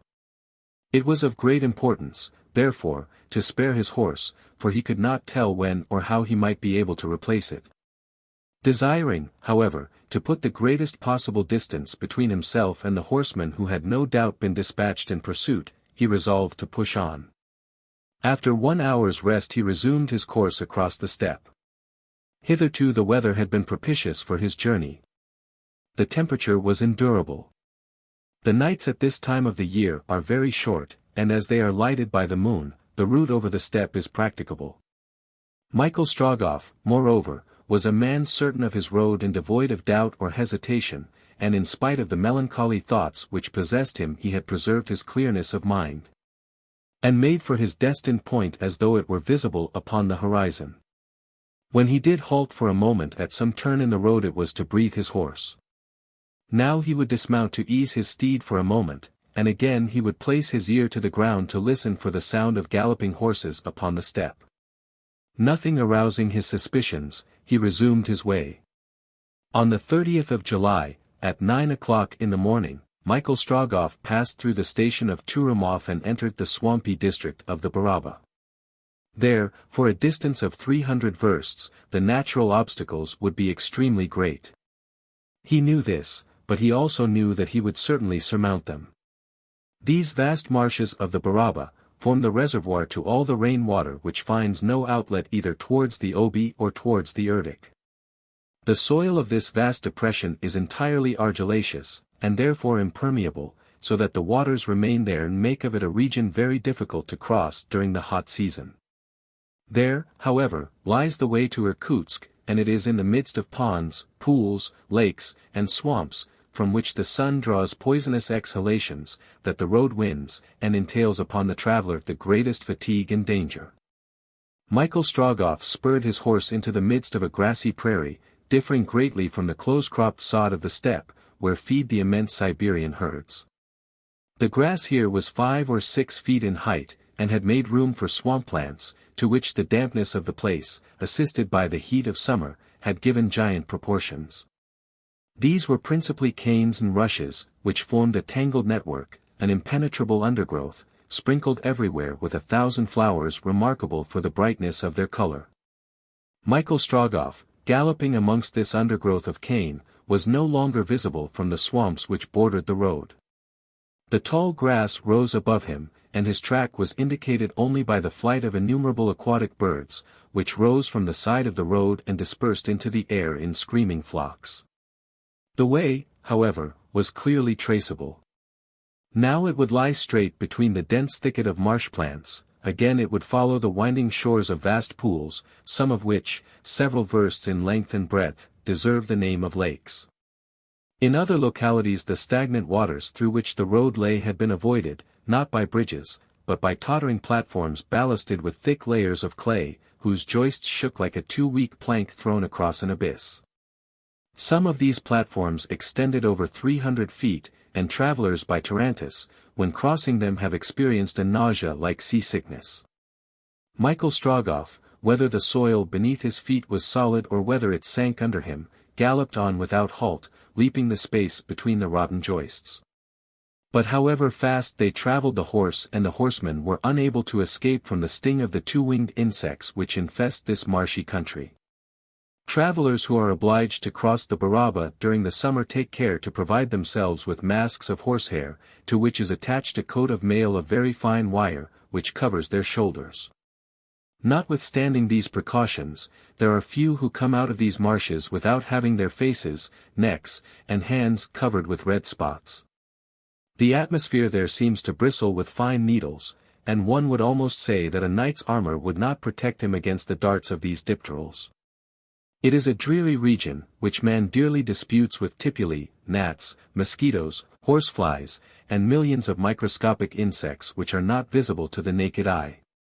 But, although they are not seen, they make themselves felt by their intolerable stinging, to which the most callous Siberian hunters have never been able to inure themselves. Michael Strogoff's horse, stung by these venomous insects, sprang forward as if the rowels of 1,000 spurs had pierced his flanks. Mad with rage, he tore along over verst after verst with the speed of an express train, lashing his sides with his tail, seeking by the rapidity of his pace an alleviation of his torture. It required as good a horseman as Michael Strogoff not to be thrown by the plungings of his horse, and the sudden stops and bounds which he made to escape from the stings of his persecutors. Having become insensible, so to speak, to physical suffering, possessed only with the one desire to arrive at his destination at whatever cost, he saw during this mad race only one thing, that the road flew rapidly behind him. Who would have thought that this district of the BARABA, so unhealthy during the summer, could have afforded an asylum for human beings? Yet it did so. Several Siberian hamlets appeared from time to time among the giant canes. Men, women, children, and old men, clad in the skins of beasts, their faces covered with hardened blisters of skin, pastured their poor herds of sheep. In order to preserve the animals from the attack of the insects, they drove them to the leeward of fires of green wood, which were kept burning night and day, and the pungent smoke of which floated over the vast swamp. When Michael Strogoff perceived that his horse, tired out, was on the point of succumbing, he halted at one of these wretched hamlets, and there, forgetting his own fatigue, he himself rubbed the wounds of the poor animal with hot grease according to the Siberian custom. Then he gave him a good feed, and it was only after he had well groomed and provided for him that he thought of himself, and recruited his strength by a hasty meal of bread and meat and a glass of kvass. 1 hour afterwards, or at the most 2, he resumed with all speed the interminable road to Irkutsk. On the 30th of July, at 4 o'clock in the afternoon, Michael Strogoff, insensible of every fatigue, arrived at Elamsk. There it became necessary to give a night's rest to his horse. The brave animal could no longer have continued the journey. At Elamsk, as indeed elsewhere, there existed no means of transport, for the same reasons as at the previous villages, neither carriages or horses were to be had. Michael Strogoff resigned himself therefore to pass the night at Elamsk, to give his horse 12 hours' rest. He recalled the instructions which had been given to him at Moscow, to cross Siberia incognito, to arrive at Irkutsk, but not to sacrifice success to the rapidity of the journey. And consequently it was necessary that he should husband the sole means of transport which remained to him. On the morrow, Michael Strogoff left Elamsk at the moment and the first Tartar scouts were signaled 10 versts behind upon the road to the Baraba, and he plunged again into the swampy region. The road was level, which made it easy, but very tortuous, and therefore long. It was impossible, moreover, to leave it, and to strike a straight line across that impassable network of pools and bogs. On the next day, the 1st of August, 80 miles farther, Michael Strogoff arrived at midday at the town of Spassko, and at 2 o'clock he halted at Pokrovskoe. His horse, jaded since his departure from Elamsk, could not have taken a single step more. There Michael Strogoff was again compelled to lose, for necessary rest, the end of that day and the entire night. But starting again on the following morning, and still traversing the semi-inundated soil, on the 2nd of August, at 4 o'clock in the afternoon, after a stage of 50 miles he reached Kamsk. The country had changed. This little village of Kamsk lies, like an island, habitable and healthy, in the midst of the uninhabitable district. It is situated in the very center of the Baraba. The emigration caused by the Tartar invasion had not yet depopulated this little town of Kamsk. Its inhabitants probably fancied themselves safe in the center of the Baraba, whence at least they thought they would have time to flee if they were directly menaced. Michael Strogoff, although exceedingly anxious for news, could ascertain nothing at this place. It would have been rather to him that the governor would have addressed himself had he known who the pretended merchant of Irkutsk really was. Kamsk, in fact, by its very situation seemed to be outside the Siberian world and the grave events which troubled it. Besides, Michael Strogoff showed himself little, if at all. To be unperceived was not now enough for him, he would have wished to be invisible. The experience of the past made him more and more circumspect in the present and the future. Therefore he secluded himself, and not caring to traverse the streets of the village, he would not even leave the inn at which he had halted. As for his horse, he did not even think of exchanging him for another animal. He had become accustomed to this brave creature. He knew to what extent he could rely upon him. In buying him at Omsk he had been lucky, and in taking him to the postmaster the generous mujik had rendered him a great service. Besides, if Michael Strogoff had already become attached to his horse, the horse himself seemed to become inured, by degrees, to the fatigue of such a journey, and provided that he got several hours of repose daily, his rider might hope that he would carry him beyond the invaded provinces. So, during the evening and night of the 2nd of August, Michael Strogoff remained confined to his inn, at the entrance of the town, which was little frequented and out of the way of the importunate and curious.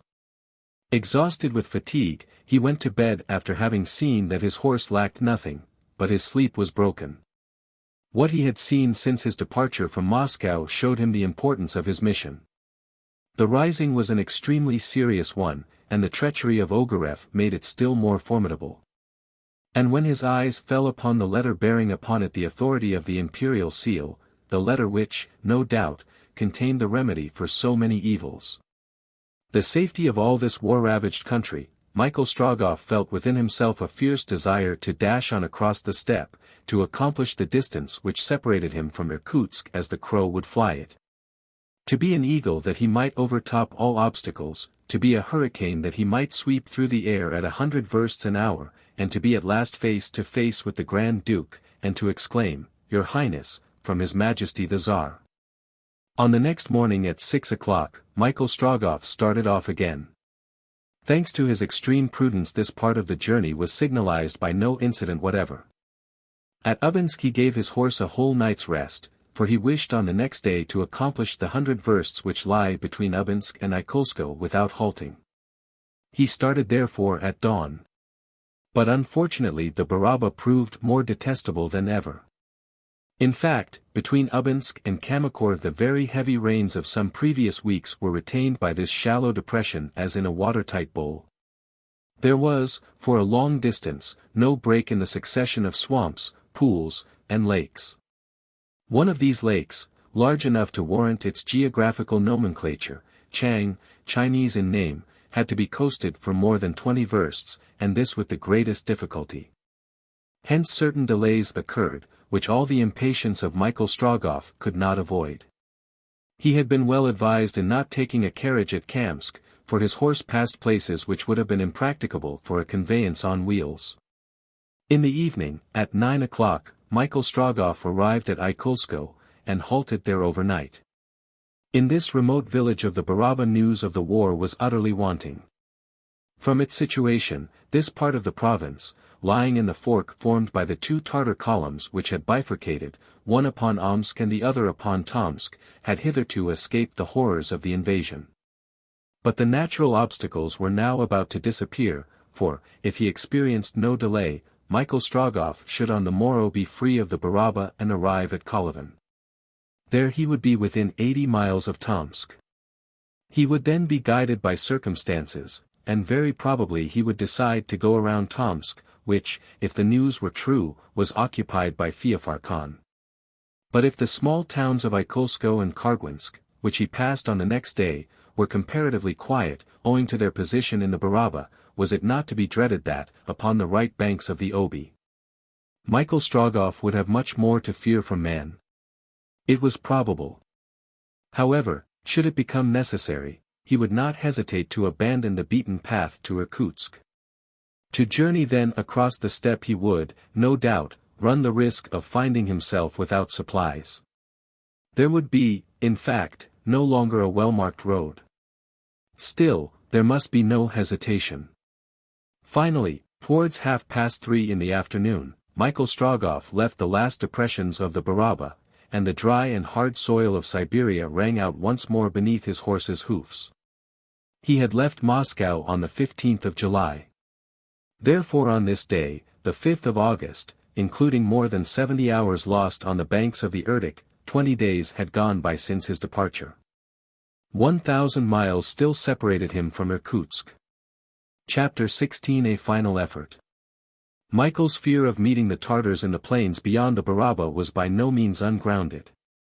The fields, trodden down by horses' hoofs, afforded but too clear evidence that their hordes had passed that way. The same, indeed, might be said of these barbarians as of the Turks: where the Turk goes, no grass grows. Michael saw at once that in traversing this country the greatest caution was necessary. Wreaths of smoke curling upwards on the horizon showed that huts and hamlets were still burning. Had these been fired by the advance guard, or had the Emir's army already advanced beyond the boundaries of the province? Was Feofar Khan himself in the government of Yeniseisk?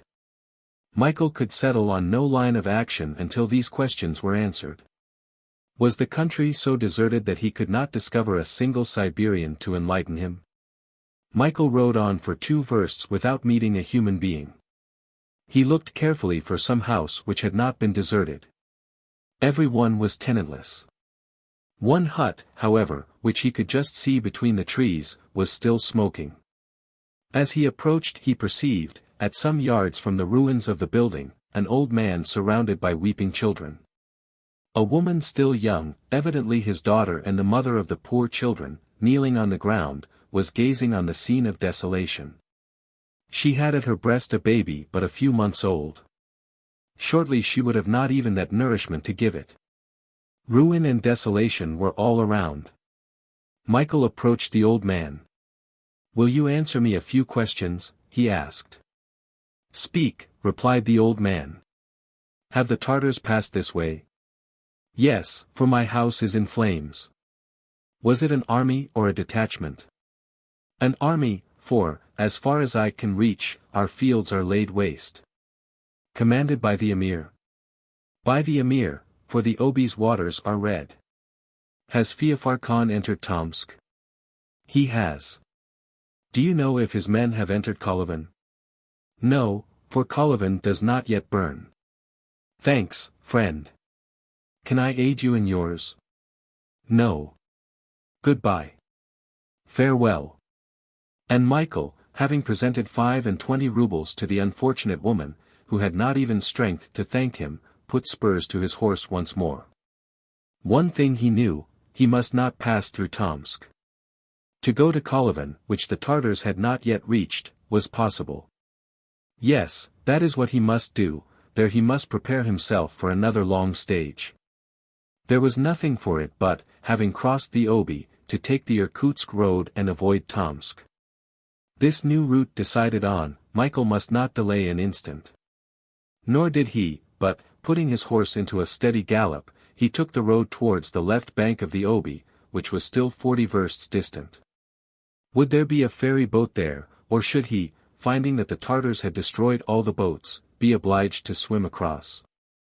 As to his horse, it was by this time pretty well worn out, and Michael intended to make it perform this stage only, and then to exchange it for a fresh one at Kolyvan. Kolyvan would be like a fresh starting point, for on leaving that town his journey would take a new form. So long as he traversed a devastated country the difficulties must be very great. But if, having avoided Tomsk, he could resume the road to Irkutsk across the province of Yeniseisk, which was not yet laid waste, he would finish his journey in a few days. Night came on, bringing with it refreshing coolness after the heat of the day. At midnight the steppe was profoundly dark. The sound of the horses' hoofs alone was heard on the road, except when, every now and then, its master spoke a few encouraging words. In such darkness as this great care was necessary lest he should leave the road, bordered by pools and streams, tributaries of the Obi. Michael therefore advanced as quickly as was consistent with safety. He trusted no less to the excellence of his eyes, which penetrated the gloom, than to the well-proved sagacity of his horse. Just as Michael dismounted to discover the exact direction of the road, he heard a confused murmuring sound from the west. It was like the noise of horses' hoofs at some distance on the parched ground. Michael listened attentively, putting his ear to the ground. "It is a detachment of cavalry coming by the road from Omsk," he said to himself. "They are marching very quickly, for the noise is increasing. Are they Russians or Tartars?" Michael again listened. "Yes," said he, "they are at a sharp trot. My horse cannot outstrip them. If they are Russians I will join them. If Tartars I must avoid them. But how? Where can I hide in this steppe?"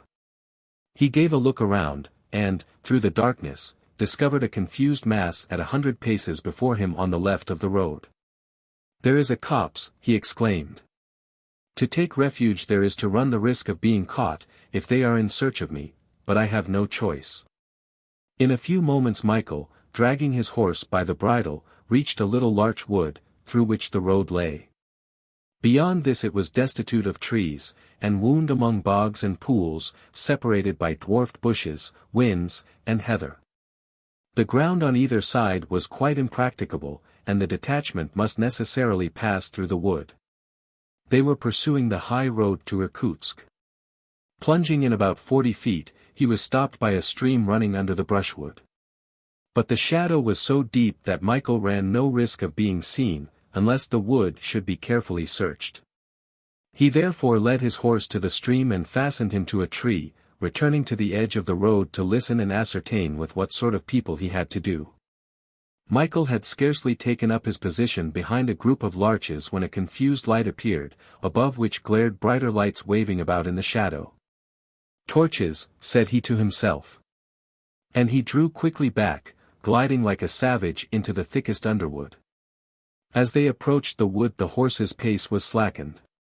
The horsemen were probably lighting up the road with the intention of examining every turn.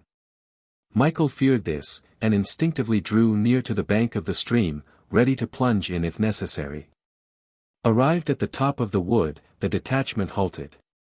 The horsemen dismounted. There were about 50. A dozen of them carried torches, lighting up the road.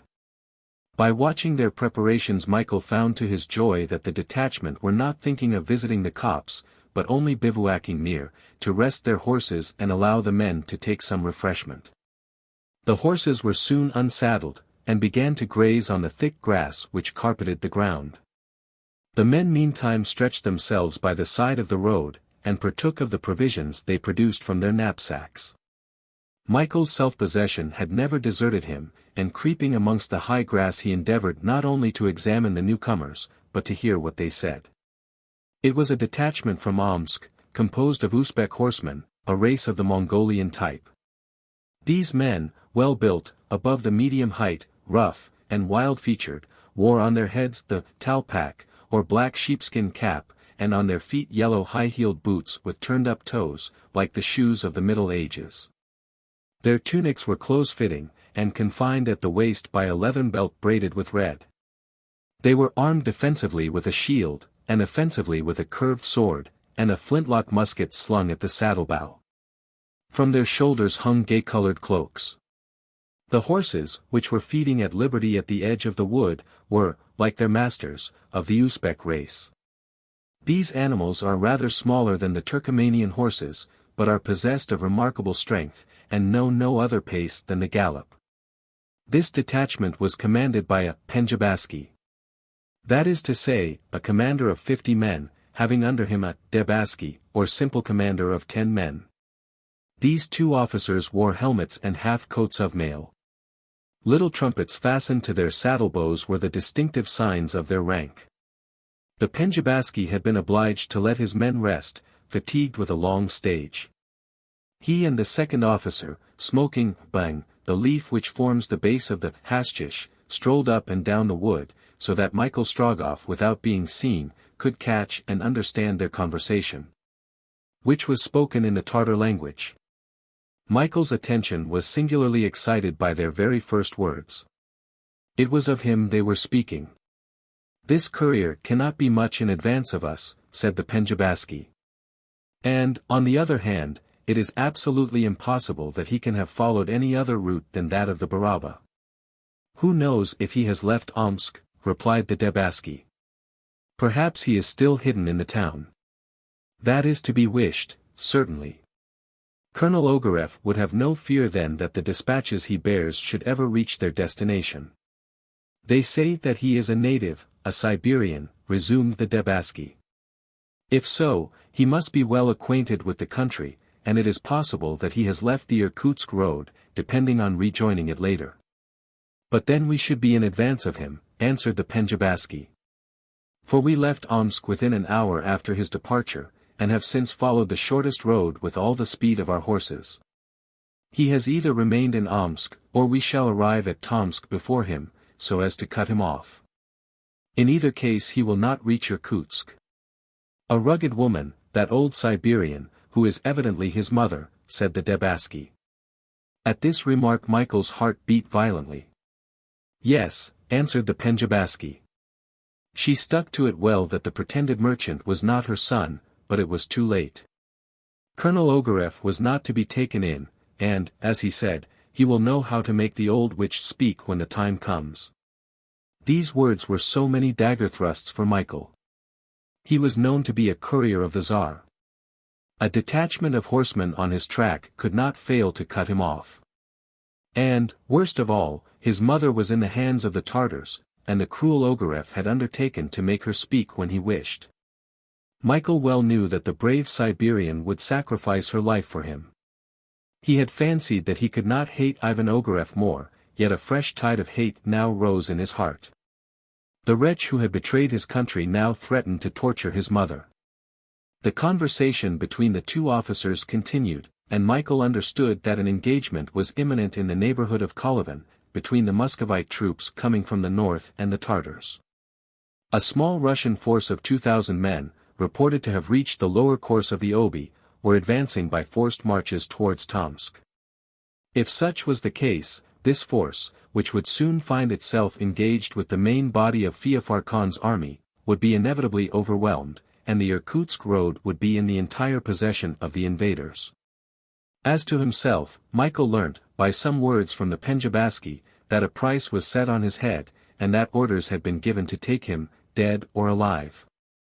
It was necessary, therefore, to get the start of the Uzbek horsemen on the Irkutsk road, and put the Obi between himself and them. But to do that, he must escape before the camp was broken up. His determination taken, Michael prepared to execute it. Indeed, the halt would not be prolonged, and the penjabaski did not intend to give his men more than an hour's rest, although their horses could not have been changed for fresh ones since Omsk, and must be as much fatigued as that of Michael Strogoff. There was not a moment to lose. It was within an hour of morning. It was needful to profit by the darkness to leave the little wood and dash along the road, but although night favored it, the success of such a flight appeared to be almost impossible. Not wishing to do anything at random, Michael took time for reflection, carefully weighing the chances so as to take the best. From the situation of the place the result was this, that he could not escape through the back of the wood, the stream which bordered it being not only deep, but very wide and muddy. Beneath this thick water was a slimy bog, on which the foot could not rest. There was only one way open, the high road. To endeavor to reach it by creeping round the edge of the wood, without attracting attention, and then to gallop at headlong speed, required all the remaining strength and energy of his noble steed. Too probably it would fall dead on reaching the banks of the Obi, when, either by boat or by swimming, he must cross this important river. This was what Michael had before him. His energy and courage increased in sight of danger. His life, his mission, his country, perhaps the safety of his mother, were at stake. He could not hesitate. There was not a moment to be lost. Already there was a slight movement among the men of the detachment. A few horsemen were strolling up and down the road in front of the wood. The rest were still lying at the foot of the trees, but their horses were gradually penetrating towards the center of the wood. Michael had at first thought of seizing one of these horses, but he recollected that, of course, they would be as fatigued as his own. It was better to trust to his own brave steed, which had already rendered him such important service.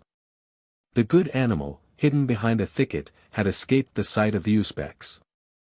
They, besides, had not penetrated so far into the wood. Michael crawled up to his horse through the grass, and found him lying down. He patted and spoke gently to him, and managed to raise him without noise. Fortunately, the torches were entirely consumed, and now went out, the darkness being still profound under shelter of the larches. After replacing the bit, Michael looked to his girths and stirrups, and began to lead his horse quietly away. The intelligent animal followed his master without even making the least neigh. A few Uzbek horses raised their heads, and began to wander towards the edge of the wood. Michael held his revolver in his hand, ready to blow out the brains of the first Tartar who should approach him. But happily the alarm was not given, and he was able to gain the angle made by the wood where it joined the road. To avoid being seen, Michael's intention was not to mount until after turning a corner some 200 feet from the wood. Unfortunately, just at the moment that he was issuing from the wood, an Uzbek's horse, scenting him, neighed and began to trot along the road. His master ran to catch him, and seeing a shadowy form moving in the dim light, "Look out," he shouted. At the cry, all the men of the bivouac jumped up, and ran to seize their horses. Michael leaped on his steed, and galloped away. The two officers of the detachment urged on their men to follow. Michael heard a report, and felt a ball pass through his tunic. Without turning his head, without replying, he spurred on, and, clearing the brushwood with a tremendous bound, he galloped at full speed toward the Obi.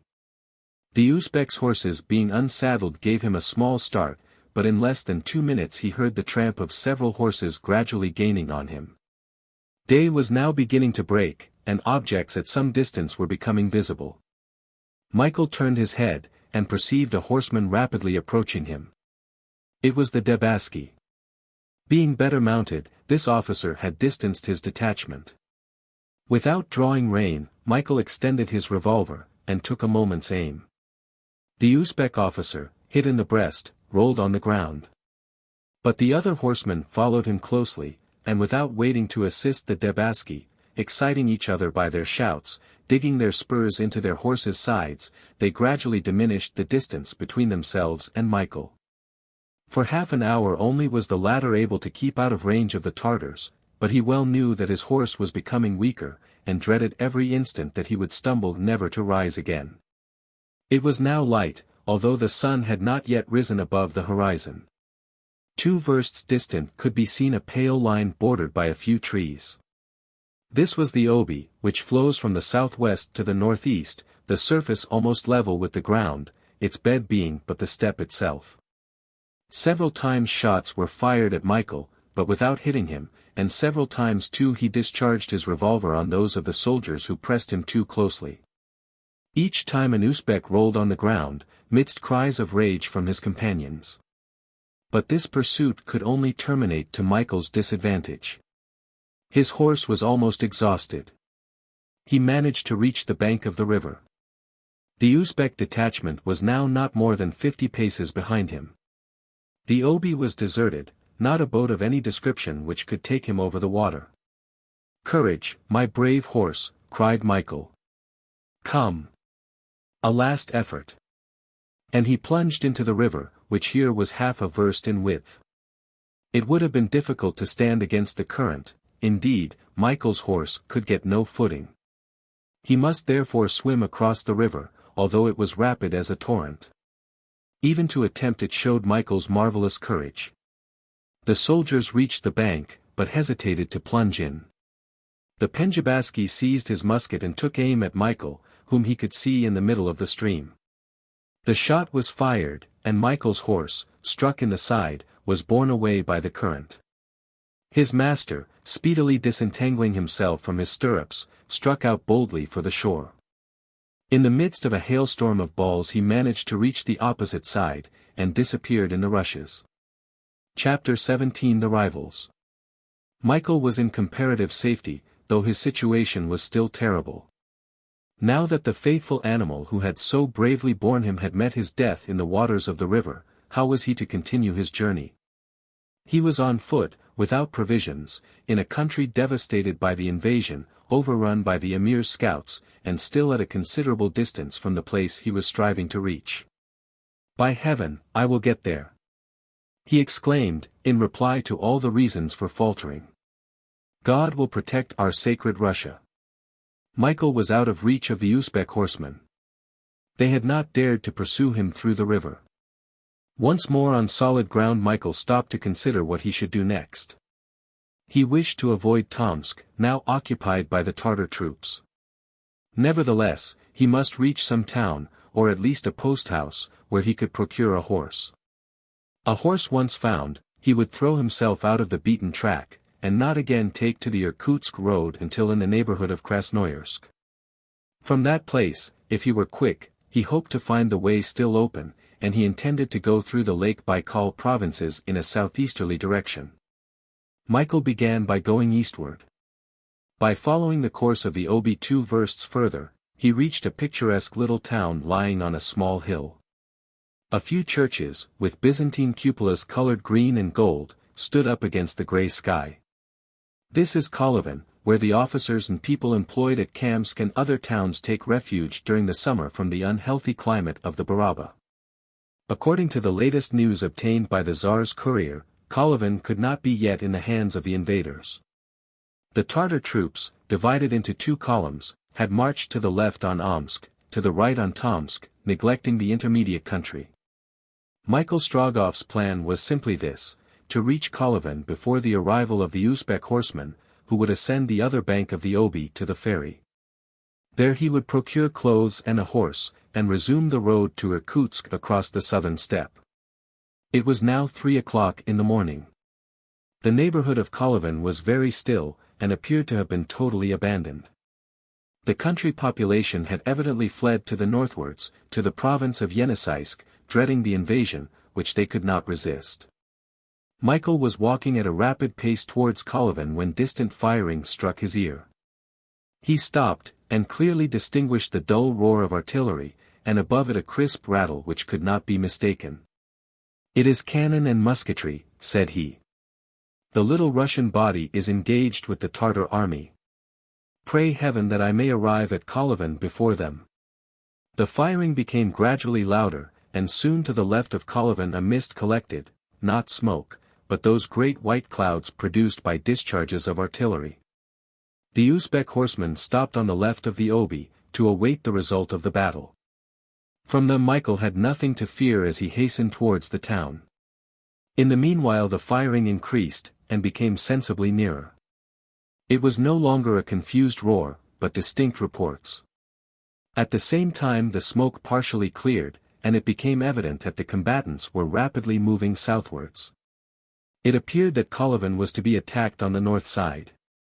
But were the Russians defending it or the Tartars?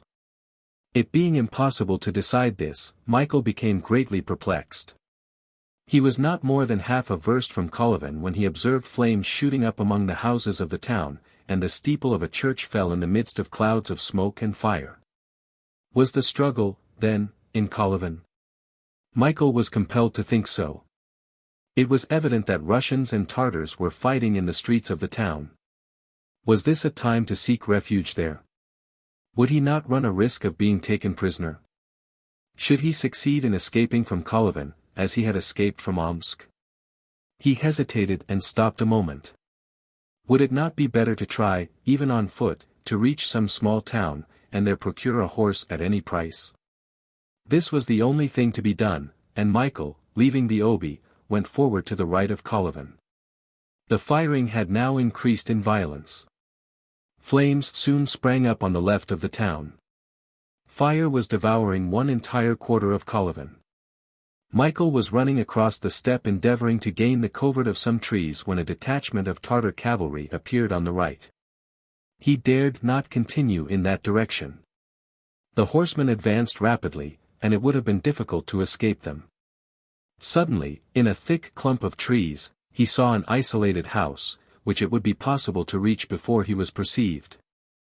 Michael had no choice but to run there, hide himself and ask or take something to recruit his strength, for he was exhausted with hunger and fatigue.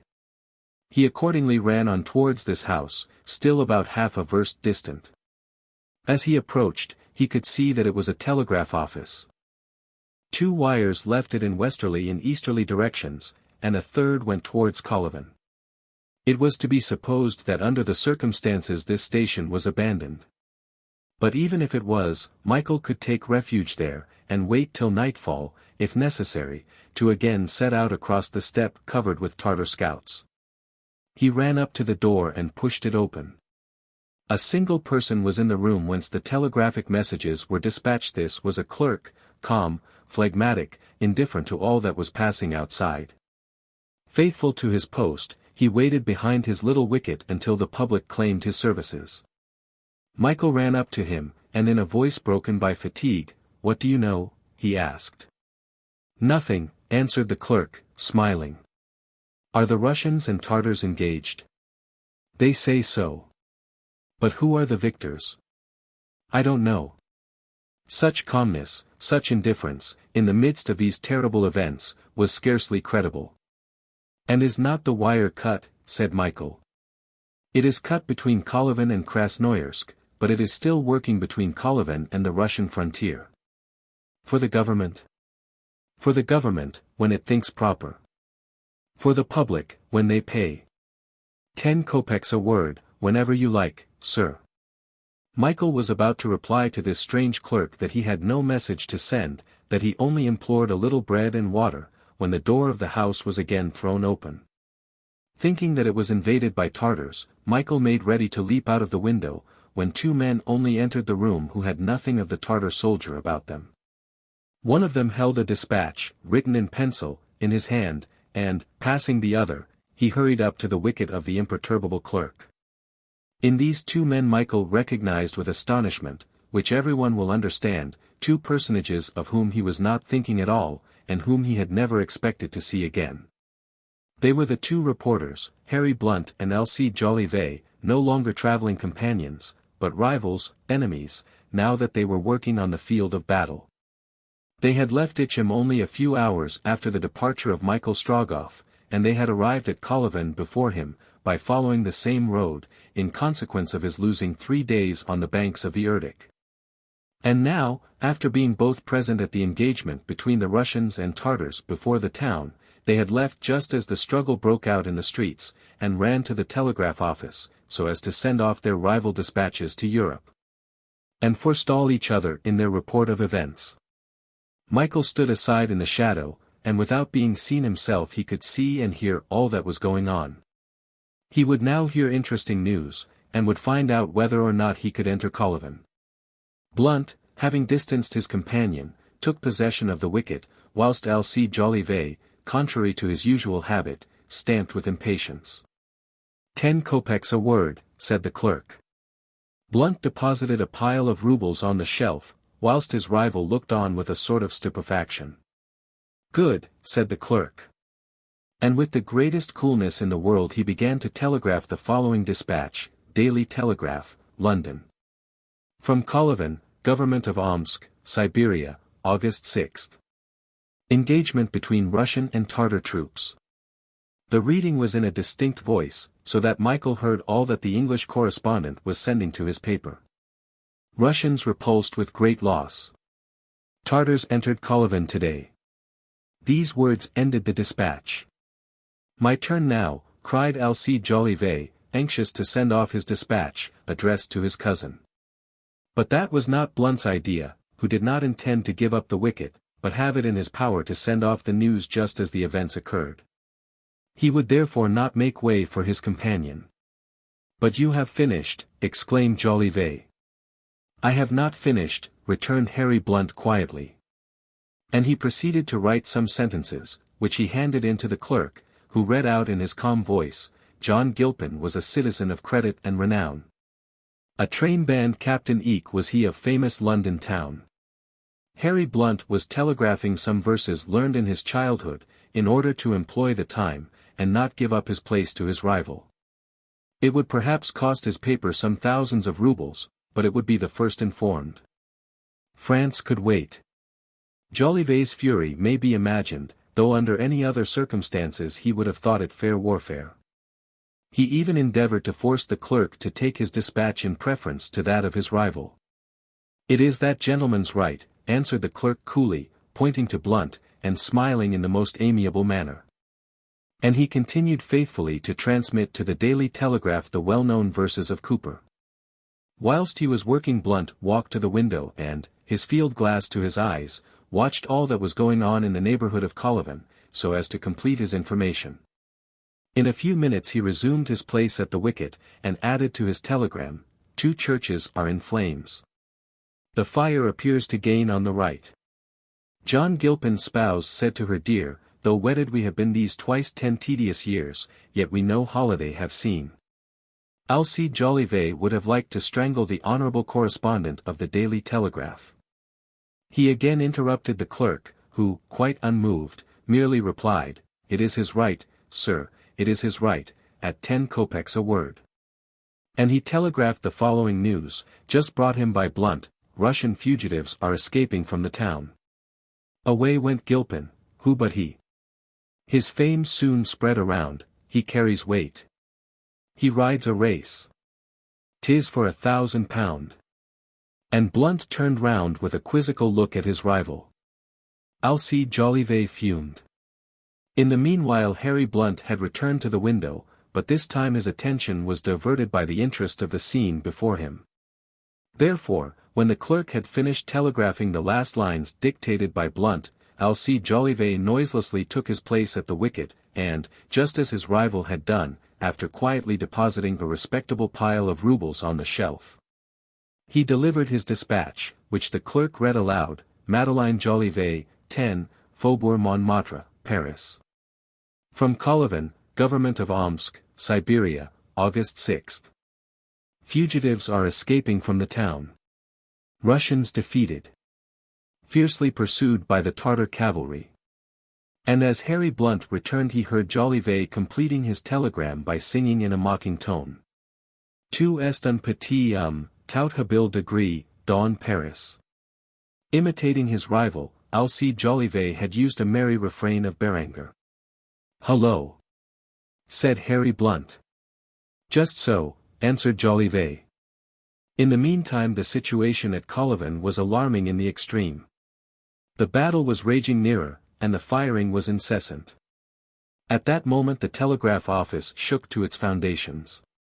A shell had made a hole in the wall, and a cloud of dust filled the office. Alcide was just finishing writing his lines. But to stop, dart on the shell, seize it in both hands, throw it out of the window, and return to the wicket, was only the affair of a moment. 5 seconds later the shell burst outside. Continuing with the greatest possible coolness, Alcide wrote, A 6-inch shell has just blown up the wall of the telegraph office. expecting a few more of the same size. Michael Strogoff had no doubt that the Russians were driven out of Kolyvan. His last resource was to set out across the southern steppe. Just then renewed firing broke out close to the telegraph house, and a perfect shower of bullets smashed all the glass in the windows. Harry Blunt fell to the ground wounded in the shoulder. Jolivet, even at such a moment, was about to add this postscript to his dispatch: Harry Blunt, correspondent of the Daily Telegraph, has fallen at my side struck by, when the imperturbable clerk said calmly, "Sir, the wire has broken." And, leaving his wicket, he quietly took his hat, brushed it round with his sleeve, and, still smiling, disappeared through a little door which Michael had not before perceived. The house was surrounded by Tartar soldiers, and neither Michael or the reporters could effect their retreat. Alcide Jolivet, his useless dispatch in his hand, had run to Blunt, stretched on the ground, and had bravely lifted him on his shoulders, with the intention of flying with him. He was too late. Both were prisoners. And, at the same time, Michael, taken unawares as he was about to leap from the window, fell into the hands of the Tartars. End of Book I. Book II. Chapter 1. A Tartar Camp. At a day's march from Kolyvan, several versts beyond the town of Dyachinsk, stretches a wide plain, planted here and there with great trees, principally pines and cedars. This part of the steppe is usually occupied during the warm season by Siberian shepherds, and their numerous flocks. But now it might have been searched in vain for one of its nomad inhabitants. Not that the plain was deserted. It presented a most animated appearance. There stood the Tartar tents, there Feofar Khan, the terrible emir of Bokhara, was encamped. And there on the following day, the 7th of August, were brought the prisoners taken at Kolyvan after the annihilation of the Russian force, which had vainly attempted to oppose the progress of the invaders. Of the 2,000 men who had engaged with the two columns of the enemy, the bases of which rested on Tomsk and Omsk, only a few hundred remained. Thus events were going badly, and the imperial government appeared to have lost its power beyond the frontiers of the Ural, for a time at least, for the Russians could not fail eventually to defeat the savage hordes of the invaders. But in the meantime the invasion had reached the center of Siberia, and it was spreading through the revolted country both to the eastern and the western provinces. If the troops of the Amur in the province of Irkutsk did not arrive in time to occupy it, Irkutsk, the capital of Asiatic Russia, being insufficiently garrisoned, would fall into the hands of the Tartars, and the Grand Duke, brother of the Emperor, would be sacrificed to the vengeance of Ivan Ogareff. What had become of Michael Strogoff? Had he broken down under the weight of so many trials? Did he consider himself conquered by the series of disasters which, since the adventure of XIII, had increased in magnitude? Did he think his cause lost? That his mission had failed? That his orders could no longer be obeyed? Michael was one of those men who never give in while life exists. He was yet alive, he still had the imperial letter safe, his disguise had been undiscovered. He was included amongst the numerous prisoners whom the Tartars were dragging with them like cattle, but by approaching Tomsk he was at the same time drawing nearer to Irkutsk. Besides, he was still in front of Ivan Ogareff. "I will get there," he repeated to himself. Since the affair of Kolyvan all the powers of his mind were concentrated on one object, to become free. How should he escape from the emir's soldiers? Feofar's camp presented a magnificent spectacle. Numberless tents, of skin, felt, or silk, glistened in the rays of the sun. The lofty plumes which surmounted their conical tops waved amidst banners, flags, and pennons of every color. The richest of these tents belonged to the Seeds and Khajas, who are the principal personages of the Khanate. A special pavilion, ornamented with a horse's tail issuing from a sheaf of red and white sticks artistically interlaced, indicated the high rank of these Tartar chiefs. Then in the distance rose several thousand of the Turkoman tents, called Kureoi, which had been carried on the backs of camels. The camp contained at least 150,000 soldiers, as many foot as horse soldiers, collected under the name of Alamanis. Amongst them, and as the principal types of Turkestan, would have been directly remarked the Tajiks, from their regular features, white skin, tall forms, and black eyes and hair.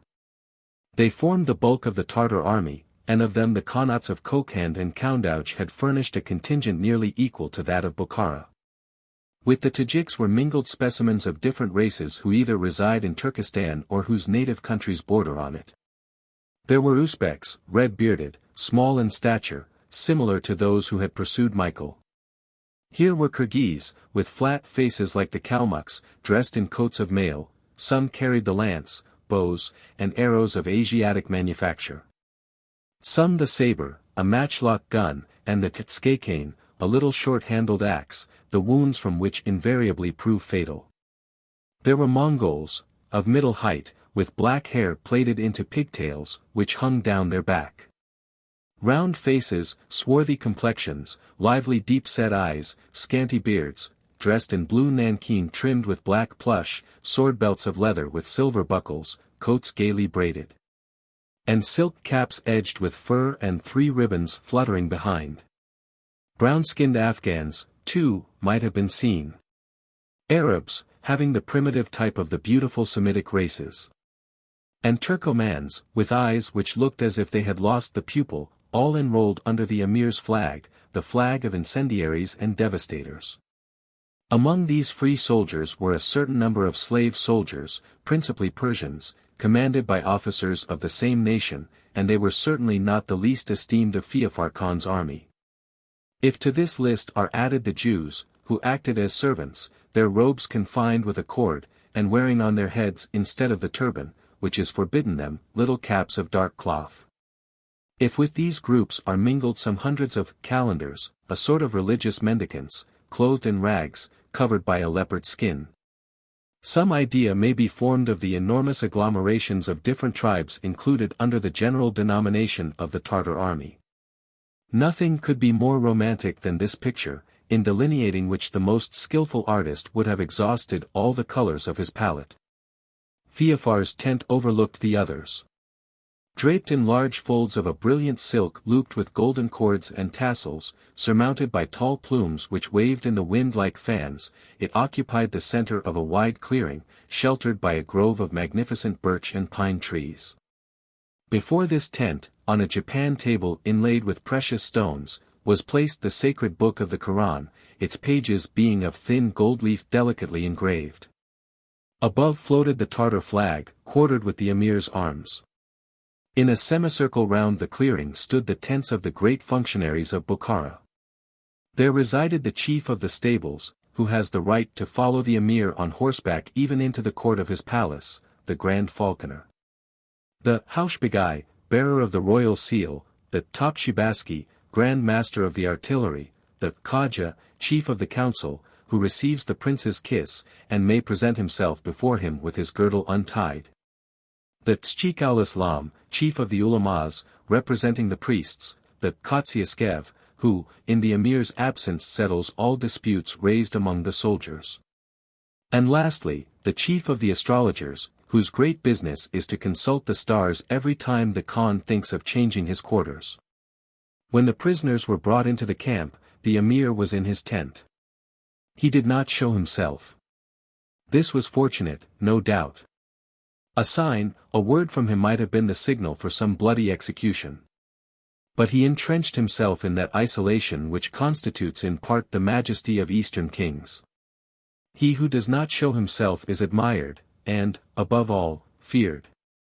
As to the prisoners, they were to be penned up in some enclosure, where, ill-treated, poorly fed, and exposed to all the inclemencies of the weather, they would await Feofar's pleasure. The most docile and patient of them all was undoubtedly Michael Strogoff. He allowed himself to be led, for they were leading him where he wished to go, and under conditions of safety which free he could not have found on the road from Kolyvan to Tomsk. To escape before reaching that town was to risk again falling into the hands of the scouts, who were scouring the steppe. The most eastern line occupied by the Tartar columns was not situated beyond the 85th meridian, which passes through Tomsk. This meridian once passed, Michael considered that he should be beyond the hostile zones, that he could traverse Janissai without danger, and gain Krasnoyarsk before Feofar Khan had invaded the province. Once at Tomsk, he repeated to himself, to repress some feelings of impatience which he could not entirely master. In a few minutes I should be beyond the outposts. And 12 hours gained on Feofar, 12 hours on Ogareff, that surely would be enough to give me a start of them to Irkutsk. The thing that Michael dreaded more than everything else was the presence of Ivan Ogareff in the Tartar camp. Besides the danger of being recognized, he felt, by a sort of instinct, that this was the traitor whom it was especially necessary to precede. He understood, too, that the union of Ogareff's troops with those of Feofar would complete the invading army, and that the junction once effected, the army would march en masse on the capital of eastern Siberia. All his apprehensions came from this quarter, and he dreaded every instant to hear some flourish of trumpets, announcing the arrival of the lieutenant of the emir. To this was added the thought of his mother, of Nadia, the one a prisoner at Omsk. The other dragged on board the Irkutsk boats, and no doubt a captive, as Marfa Strogoff was. He could do nothing for them. Should he ever see them again? At this question, to which he dared not reply, his heart sank very low. At the same time with Michael Strogoff and so many other prisoners, Harry Blunt and Alcide Jolivet had also been taken to the Tartar camp. Their former traveling companion, captured like them at the telegraph office, knew that they were penned up with him in the enclosure, guarded by numerous sentinels, but he did not wish to accost them.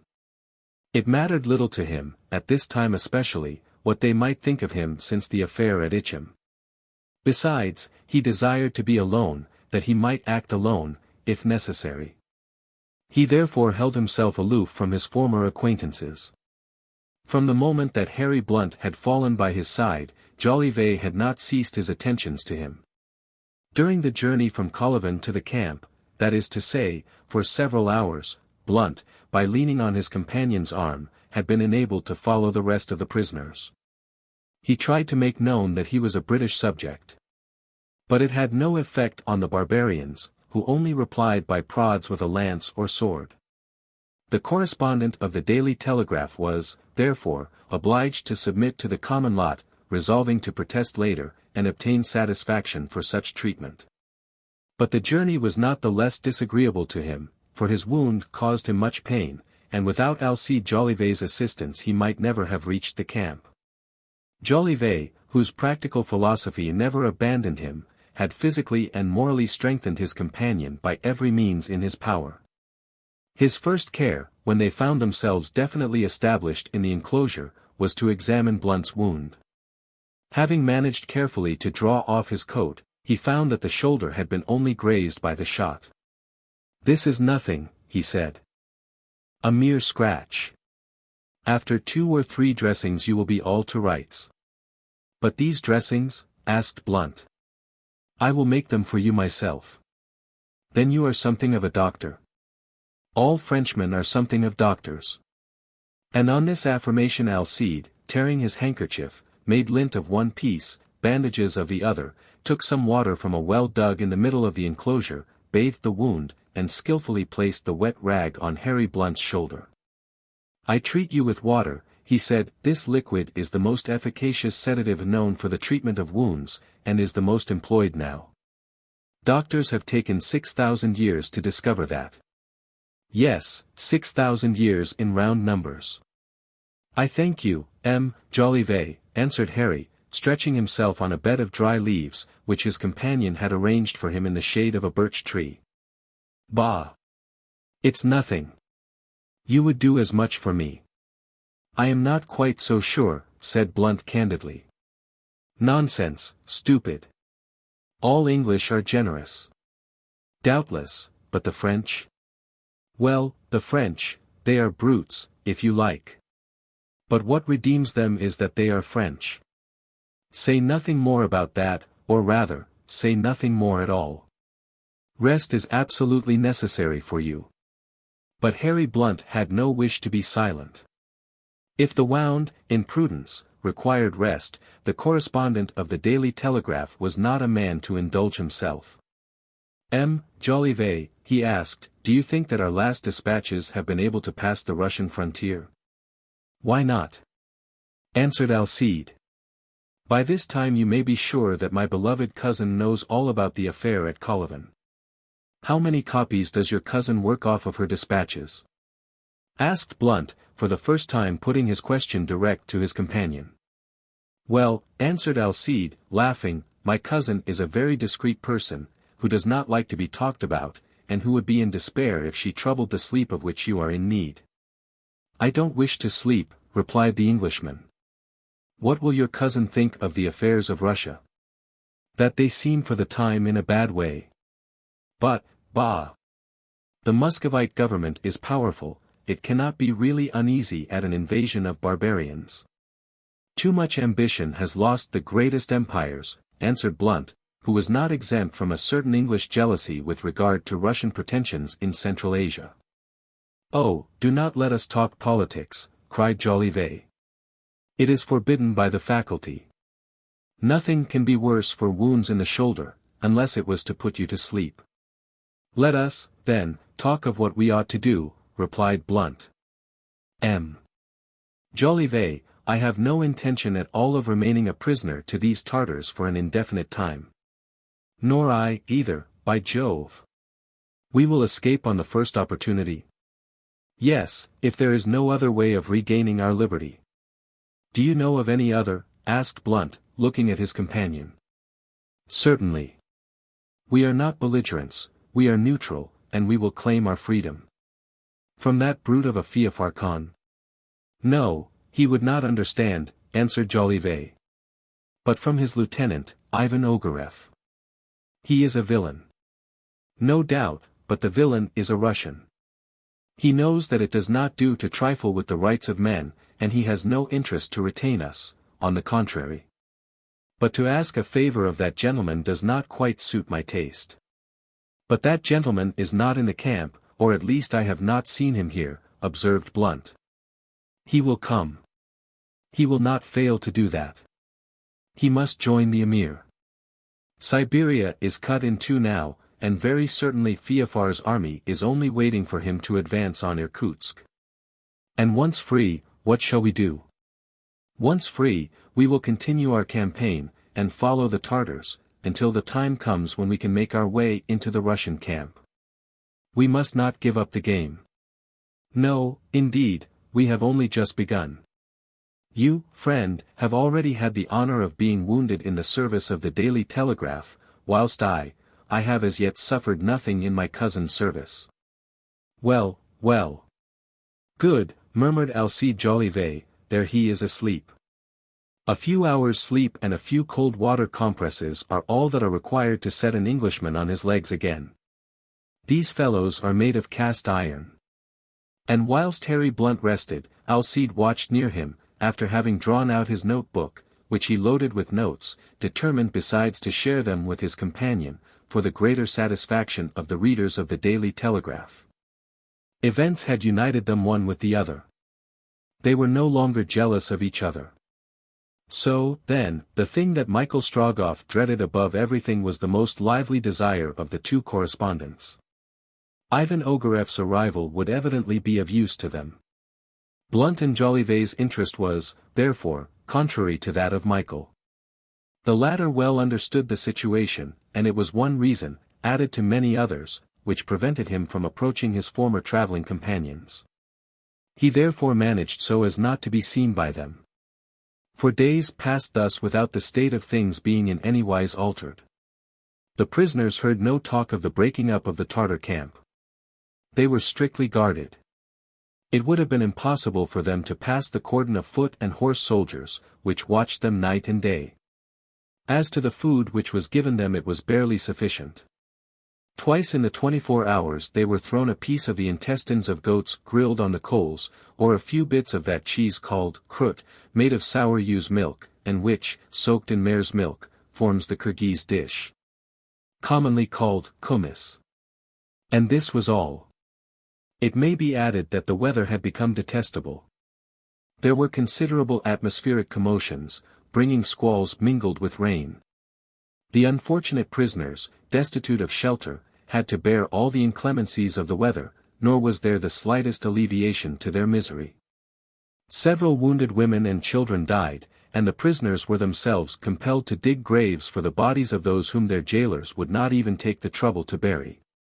During this trying period Alcide Jolivet and Michael Strogoff worked hard, each in the portions of the enclosure in which they found themselves. Healthy and vigorous, they suffered less than so many others, and could better endure the hardships to which they were exposed. By their advice, and the assistance they rendered, they were of the greatest possible use to their suffering and despairing fellow captives. Was this state of things to last? Would Feofar Khan, satisfied with his first success, wait some time before marching on Irkutsk? Such, it was to be feared, would be the case. But it was not so. The events so much wished for by Jolivet and Blunt, so much dreaded by Michael, occurred on the morning of the 12th of August.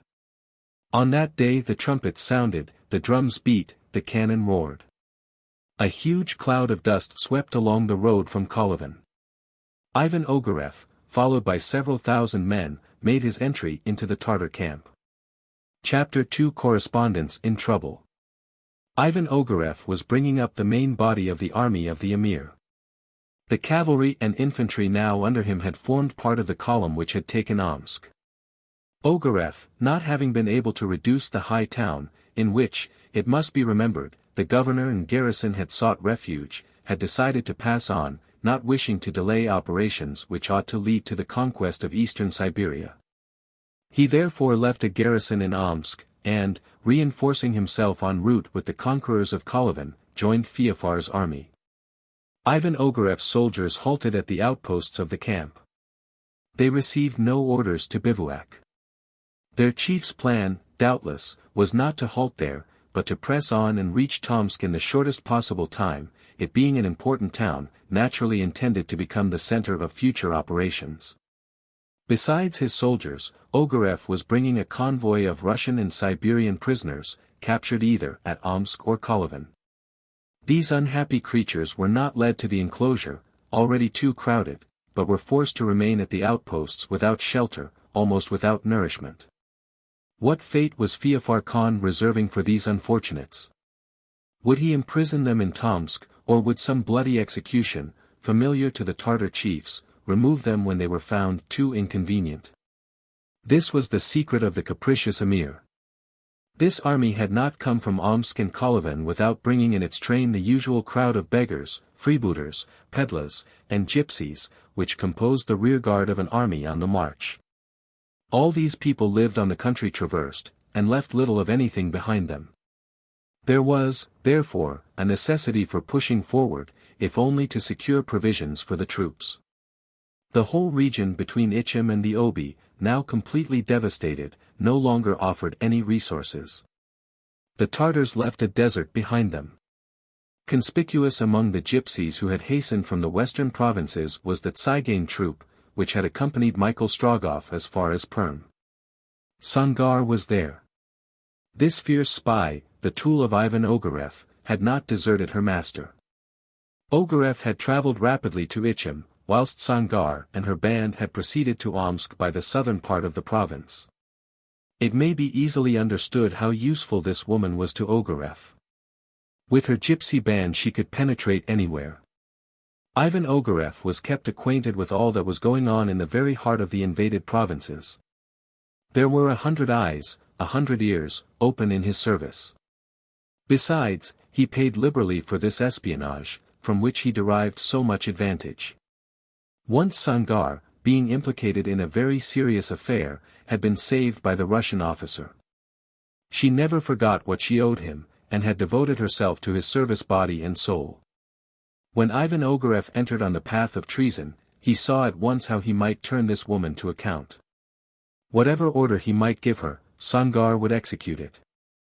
An inexplicable instinct, more powerful still than that of gratitude, had urged her to make herself the slave of the traitor to whom she had been attached since the very beginning of his exile in Siberia.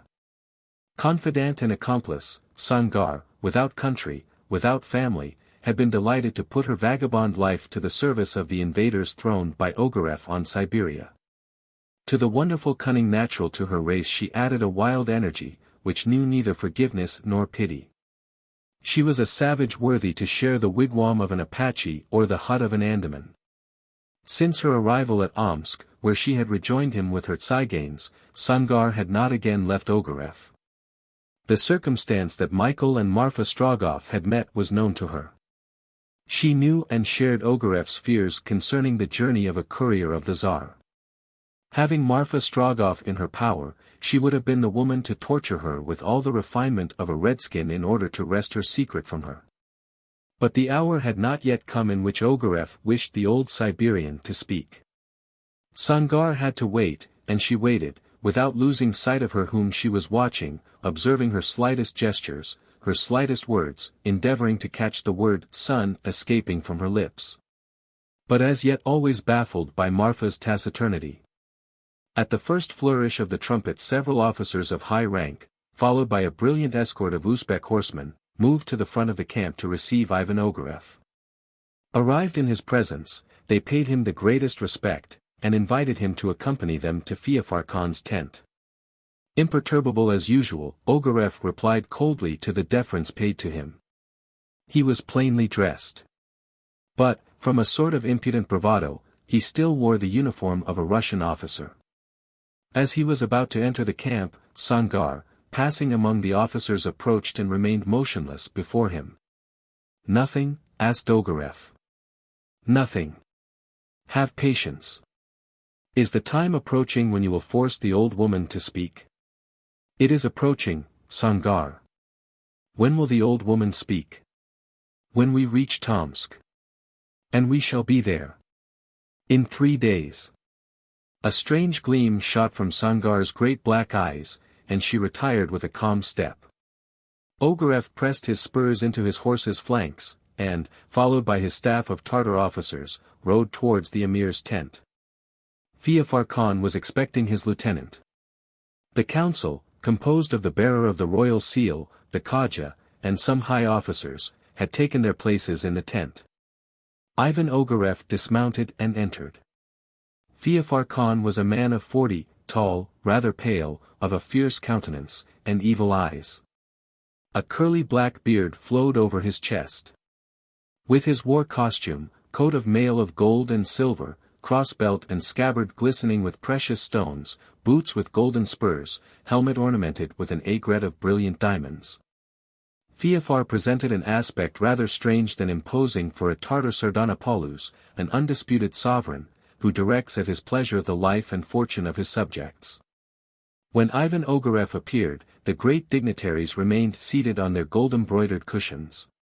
But Feofar rose from a rich divan which occupied the back part of the tent, the ground being hidden under the thick velvet pile of a Bokharian carpet.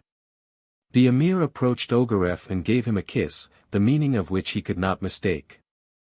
This kiss made the lieutenant chief of the council, and placed him temporarily above the Khaja. Then Feofar spoke. "I have no need to question you," said he. "Speak, Ivan. You will find here ears very ready to listen to you."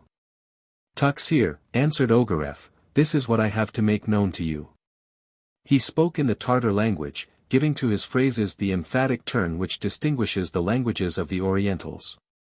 "Taksir, this is not the time for unnecessary words.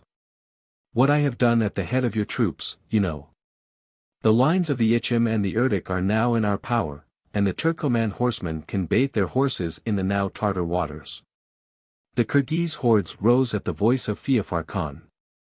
You can now push your troops towards the east, and where the sun rises, or towards the west, where he sets." "And if I march with the sun?" asked the emir, without his countenance betraying any of his thoughts. "To march with the sun," answered Ogareff, "is to throw yourself towards Europe, it is to conquer rapidly the Siberian provinces of Tobolsk as far as the Ural mountains. And if I go to meet this luminary of the heavens? It is to subdue to the Tartar dominion, with Irkutsk, the richest countries of Central Asia." "But the armies of the Sultan of St. Petersburg?" said Feofar Khan, designating the Emperor of Russia by this strange title. "You have nothing to fear from them," replied Ivan Ogareff. "The invasion has been sudden. And before the Russian army can succor them, Irkutsk or Tobolsk will have fallen into your power. The Tsar's troops have been overwhelmed at Kolyvan, as they will be everywhere where yours meet them. "And what advice does your devotion to the Tartar cause suggest?" asked the emir, after a few moments' silence. "My advice," answered Ivan Ogareff quickly, "is to march to meet the sun. It is to give the grass of the eastern steppes to the Turkoman horses to consume. It is to take Irkutsk, the capital of the eastern provinces, and with it a hostage, the possession of whom is worth a whole country. In the place of the Tsar, the Grand Duke his brother must fall into your hands." This was the great result aimed at by Ivan Ogareff.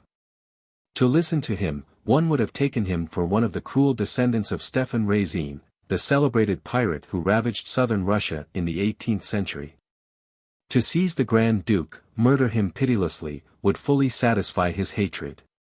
Besides, with the capture of Irkutsk, all eastern Siberia would pass to the Tartars. "It shall be thus, Ivan," replied Feofar. "What are your orders, Taksir?" "Today our headquarters shall be removed to Tomsk." Ogareff bowed, and, followed by the Haushbegai, he retired to execute the emir's orders.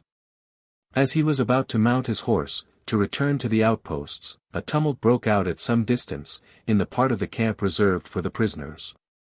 Shouts were heard, and 2 or 3 shots fired. Perhaps it was an attempt at revolt or escape, which must be summarily suppressed. Ivan Ogareff and the Haushbegai walked forward, and almost immediately 2 men, whom the soldiers had not been able to keep back, appeared before them. The Haushbegai, without more information, made a sign which was an order for death, and the heads of the 2 prisoners would have rolled on the ground had not Ogareff uttered a few words which arrested the sword already raised aloft. The Russian had perceived that these prisoners were strangers, and he ordered them to be brought to him. They were Harry Blunt and Alcide Jolivet. On Ogareff's arrival in the camp, they had demanded to be conducted to his presence. The soldiers had refused. In consequence, a struggle, an attempt at flight, shots fired which happily missed the 2 correspondents, but their execution would not have been long delayed, if it had not been for the intervention of the emir's lieutenant. The latter observed the prisoners for some moments, they being absolutely unknown to him. They had been present at that scene in the post house at XIII, in which Michael Strogoff had been struck by Ogareff. But the brutal traveller had paid no attention to the persons then collected in the common room. Blunt and Jolivet, on the contrary, recognized him at once, and the latter said in a low voice, "Hello. It seems that Colonel Ogareff and the rude personage of XIII are one." Then he added in his companion's ear, "Explain our affair, Blunt. You will do me a service. This Russian colonel in the midst of a Tartar camp disgusts me. And although, thanks to him, my head is still on my shoulders, my eyes would exhibit my feelings were I to attempt to look him in the face." So saying, Alcide Jolivet assumed a look of complete and haughty indifference. Whether or not Ivan Ogareff perceived that the prisoner's attitude was insulting towards him, he did not let it appear. "Who are you, gentlemen?" he asked in Russian, in a cold tone, but free from its usual rudeness. "2 correspondents of English and French newspapers," replied Blunt laconically. "You have, doubtless, papers which will establish your identity. Here are letters which accredit us in Russia, from the English and French Chancellor's office." Ivan Ogareff took the letters which Blunt held out, and read them attentively. "You ask," said he, "authorization to follow our military operations in Siberia?" "We ask to be free, that is all," answered the English correspondent dryly. "You are so, gentlemen," answered Ogareff. "I am curious to read your articles in the Daily Telegraph." "Sir," replied Blunt, with the most imperturbable coolness, "it is 6d. a number, including postage." And thereupon he returned to his companion, who appeared to approve completely of his replies. Ivan Ogareff, without frowning, mounted his horse, and going to the head of his escort, soon disappeared in a cloud of dust. "Well, Jolivet, what do you think of Colonel Ivan Ogareff, General-in-Chief of the Tartar troops?" asked Blunt. "I think, my dear friend," replied Alcide, smiling, "that the Haushbegai made a very graceful gesture when he gave the order for our heads to be cut off. Whatever was the motive which led Ogareff to act thus in regard to the 2 correspondents, they were free and could rove at their pleasure over the scene of war. Their intention was not to leave it. The sort of antipathy which formerly they had entertained for each other had given place to a sincere friendship. Circumstances having brought them together, they no longer thought of separating. The petty questions of rivalry were forever extinguished.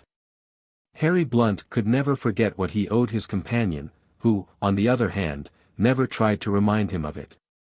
This friendship too assisted the reporting operations, and was thus to the advantage of their readers.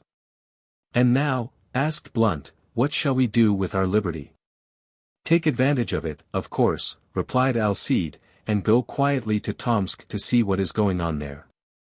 Until the time, very near, I hope, when we may rejoin some Russian regiment. As you say, my dear Blunt, it won't do to Tartarize ourselves too much. The best side is that of the most civilized army, and it is evident that the people of Central Asia will have everything to lose and absolutely nothing to gain from this invasion, while the Russians will soon repulse them.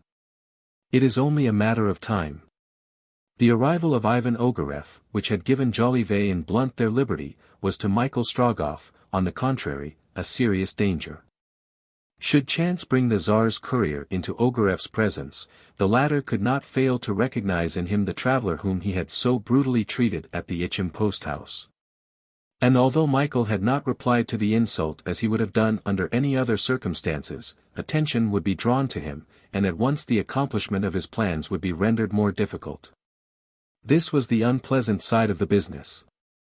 A favorable result of his arrival, however, was the order which was given to raise the camp that very day, and remove the headquarters to Tomsk. This was the accomplishment of Michael's most fervent desire. His intention, as has been said, was to reach Tomsk concealed amongst the other prisoners. That is to say, without any risk of falling into the hands of the scouts who swarmed about the approaches to this important town. However, in consequence of the arrival of Ivan Ogareff, he questioned whether it would not be better to give up his first plan and attempt to escape during the journey. Michael would, no doubt, have kept to the latter plan had he not learnt that Feofar Khan and Ogareff had already set out for the town with some thousands of horsemen. "I will wait, then," said he to himself. "At least, unless some exceptional opportunity for escape occurs. The adverse chances are numerous on this side of Tomsk, while beyond I shall in a few hours have passed the most advanced Tartar posts to the east. Still 3 days of patience, and may God aid me." It was indeed a journey of 3 days which the prisoners, under the guard of a numerous detachment of Tartars, were to make across the steppe. 150 versts lay between the camp and the town, an easy march for the Emir's soldiers, who wanted for nothing, but a wretched journey for these people, enfeebled by privations. More than one corpse would show the road they had traversed. It was 2 o'clock in the afternoon, on the 12th of August, under a hot sun and cloudless sky, that the Topshibaski gave the order to start. Alcide and Blunt, having bought horses, had already taken the road to Tomsk, where events were to reunite the principal personages of this story. Amongst the prisoners brought by Ivan Ogareff to the Tartar camp was an old woman, whose taciturnity seemed to keep her apart from all those who shared her fate. Not a murmur issued from her lips. She was like a statue of grief. This woman was more strictly guarded than anyone else, and, without her appearing to notice, was constantly watched by the Tzigane Sangar. Notwithstanding her age, she was compelled to follow the convoy of prisoners on foot, without any alleviation of her suffering. However, a kind providence had placed near her a courageous, kind-hearted being to comfort and assist her. Amongst her companions in misfortune a young girl, remarkable for beauty and taciturnity, seemed to have given herself the task of watching over her. No words had been exchanged between the two captives, but the girl was always at the old woman's side when help was useful. At first the mute assistance of the stranger was accepted with some mistrust. Gradually, however, the young girl's clear glance, her reserve, and the mysterious sympathy which draws together those who are in misfortune, thawed Marfa Strogoff's coldness. Nadia, for it was she, was thus able, without knowing it, to render to the mother those attentions which she had herself received from the son. Her instinctive kindness had doubly inspired her. In devoting herself to her service, Nadia secured to her youth and beauty the protection afforded by the age of the old prisoner. On the crowd of unhappy people, embittered by sufferings, this silent pair, one seeming to be the grandmother, the other the granddaughter, imposed a sort of respect. After being carried off by the Tartar scouts on the Irkutsk, Nadia had been taken to Omsk. Kept prisoner in the town, she shared the fate of all those captured by Ivan Ogarev, and consequently that of Marfa Strogoff. If Nadia had been less energetic, she would have succumbed to this double blow. The interruption to her journey, the death of Michael, made her both desperate and excited. Divided, perhaps forever, from her father, after so many happy efforts had brought her near him, and, to crown her grief, separated from the intrepid companion whom God seemed to have placed in her way to lead her. The image of Michael Strogoff, struck before her eyes with a lance and disappearing beneath the waters of the Irkutsk, never left her thoughts. Could such a man have died thus? For whom was God reserving his miracles if this good man, whom a noble object was urging onwards, had been allowed to perish so miserably? Then anger would prevail over grief. The scene of the affront so strangely borne by her companion at the XIII relay returned to her memory. Her blood boiled at the recollection. "Who will avenge him who can no longer avenge himself?" she said. And in her heart, she cried, "May it be I." If before his death Michael had confided his secret to her, woman, girl though she was, she might have been able to carry to a successful conclusion the interrupted task of that brother whom God had so soon taken from her. Absorbed in these thoughts, it can be understood how Nadia could remain insensible to the miseries even of her captivity. Thus chance had united her to Marfa Strogoff without her having the least suspicion of who she was. How could she imagine that this old woman, a prisoner like herself, was the mother of him, whom she only knew as the merchant Nicholas Korpanoff? And on the other hand, how could Marfa guess that a bond of gratitude connected this young stranger with her son? The thing that first struck Nadia in Marfa Strogoff was the similarity in the way in which each bore her hard fate. This stoicism of the old woman under the daily hardships, this contempt of bodily suffering, could only be caused by a moral grief equal to her own. So Nadia thought, and she was not mistaken. It was an instinctive sympathy for that part of her misery which Marfa did not show which first drew Nadia towards her. This way of bearing her sorrow went to the proud heart of the young girl. She did not offer her services, she gave them. Marfa had neither to refuse nor accept them. In the difficult parts of the journey, the girl was there to support her. When the provisions were given out, the old woman would not have moved, but Nadia shared her small portion with her. And thus this painful journey was performed.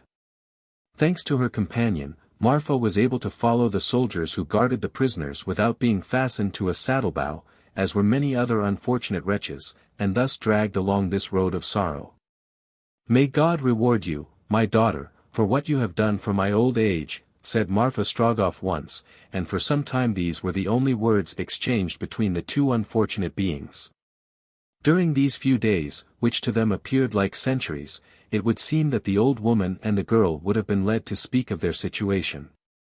But Marfa Strogoff, from a caution which may be easily understood, never spoke about herself except with the greatest brevity. She never made the smallest allusion to her son, nor to the unfortunate meeting. Nadia also, if not completely silent, spoke little. However, one day her heart overflowed, and she told all the events which had occurred from her departure from Vladimir to the death of Nicholas Korpanoff. All that her young companion told intensely interested the old Siberian. "Nicholas Korpanoff," said she. "Tell me again about this Nicholas.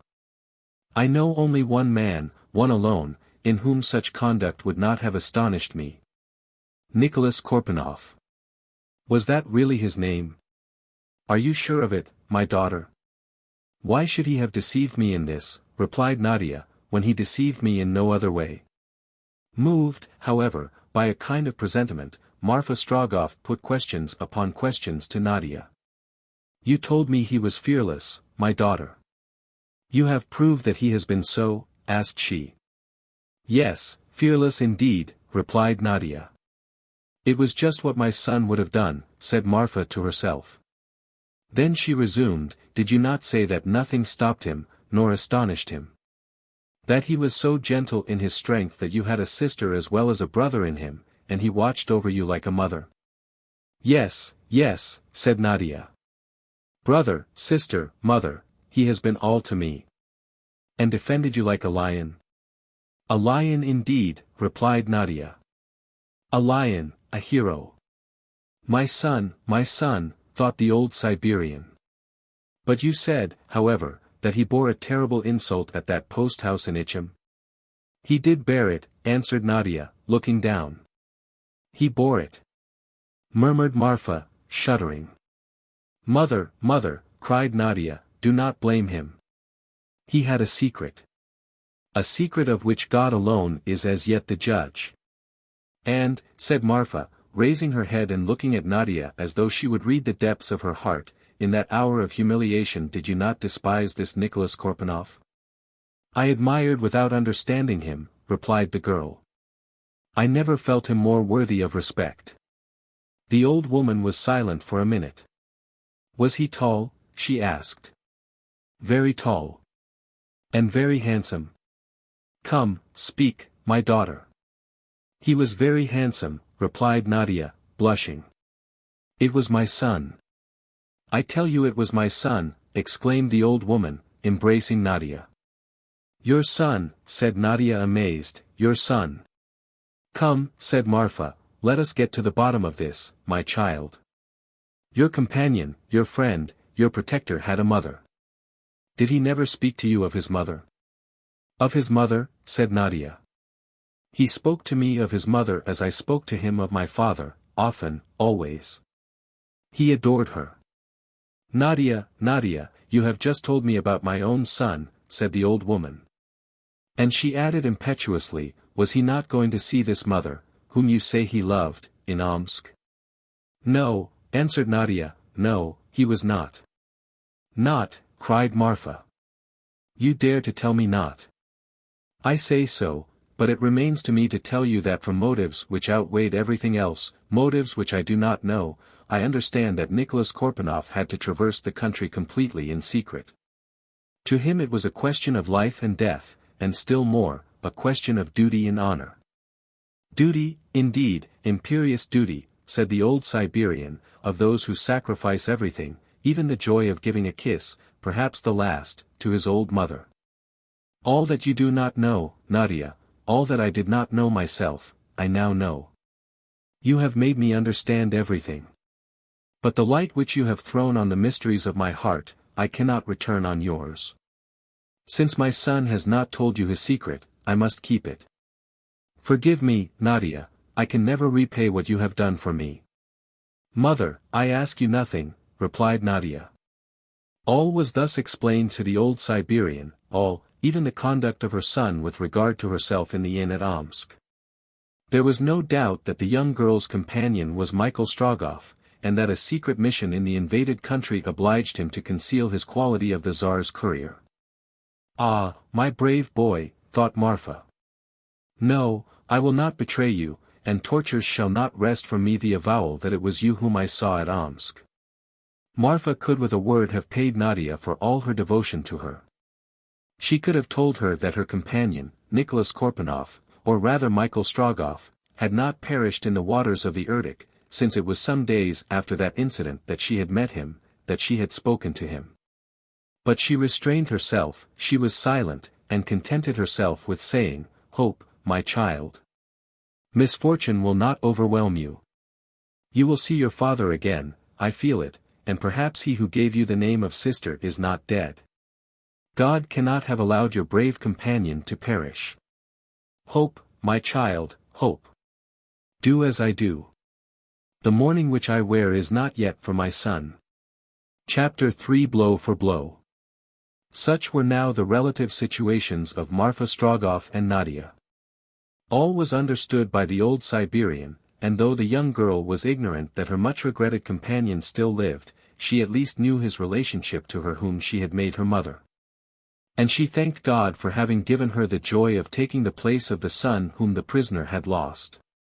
But what neither of them could know was that Michael, having been captured at Kolyvan, was in the same convoy and was on his way to Tomsk with them. The prisoners brought by Ivan Ogareff had been added to those already kept by the emir in the Tartar camp. These unfortunate people, consisting of Russians, Siberians, soldiers and civilians, numbered some thousands, and formed a column which extended over several versts. Some among them being considered dangerous were handcuffed and fastened to a long chain. There were, too, women and children, many of the latter suspended to the pommels of the saddles, while the former were dragged mercilessly along the road on foot, or driven forward as if they were animals. The horsemen compelled them to maintain a certain order, and there were no laggards with the exception of those who fell never to rise again. In consequence of this arrangement, Michael Strogoff, marching in the first ranks of those who had left the Tartar camp, that is to say, among the Kolyvan prisoners, was unable to mingle with the prisoners who had arrived after him from Omsk. He had therefore no suspicion that his mother and Nadia were present in the convoy, nor did they suppose that he was among those in front. This journey from the camp to Tomsk, performed under the lashes and spear points of the soldiers, proved fatal to many, and terrible to all. The prisoners traveled across the steppe, over a road made still more dusty by the passage of the emir and his vanguard. Orders had been given to march rapidly. The short halts were rare. The 100 miles under a burning sky seemed interminable, though they were performed as rapidly as possible. The country, which extends from the right of the Obi to the base of the spur detached from the Syanok Mountains, is very sterile. Only a few stunted and burnt-up shrubs here and there break the monotony of the immense plain. There was no cultivation, for there was no water, and it was water that the prisoners, parched by their painful march, most needed. To find a stream they must have diverged 50 versts eastward, to the very foot of the mountains. There flows the Tom, a little affluent of the Obi, which passes near Tomsk before losing itself in one of the great northern arteries. Their water would have been abundant, the steppe less arid, the heat less severe. But the strictest orders had been given to the commanders of the convoy to reach Tomsk by the shortest way, for the emir was much afraid of being taken in the flank and cut off by some Russian column descending from the northern provinces. It is useless to dwell upon the sufferings of the unhappy prisoners. Many hundreds fell on the steppe, where their bodies would lie until winter, when the wolves would devour the remnants of their bones. As Nadia helped the old Siberian, so in the same way did Michael render to his more feeble companions in misfortune such services as his situation allowed. He encouraged some, supported others, going to and fro, until a prick from a soldier's lance obliged him to resume the place which had been assigned him in the ranks. Why did he not endeavor to escape? The reason was that he had now quite determined not to venture until the steppe was safe for him. He was resolved in his idea of going as far as Tomsk at the emir's expense, and indeed he was right. As he observed the numerous detachments which scoured the plain on the convoy's flanks, now to the south, now to the north, it was evident that before he could have gone 2 versts he must have been recaptured.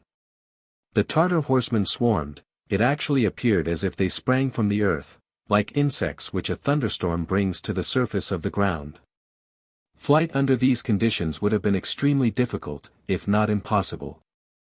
The soldiers of the escort displayed excessive vigilance, for they would have paid for the slightest carelessness with their heads. At nightfall of the 15th of August, the convoy reached the little village of Zabadiero, 30 versts from Tomsk. The prisoners' first movement would have been to rush into the river, but they were not allowed to leave the ranks until the halt had been organized. Although the current of the Tom was just now like a torrent, it might have favored the flight of some bold or desperate man, and the strictest measures of vigilance were taken. Boats, requisitioned at Zabadiero, were brought up to the Tom and formed a line of obstacles impossible to pass. As to the encampment on the outskirts of the village, it was guarded by a cordon of sentinels. Michael Strogoff, who now naturally thought of escape, saw, after carefully surveying the situation, that under these conditions it was perfectly impossible, so, not wishing to compromise himself, he waited.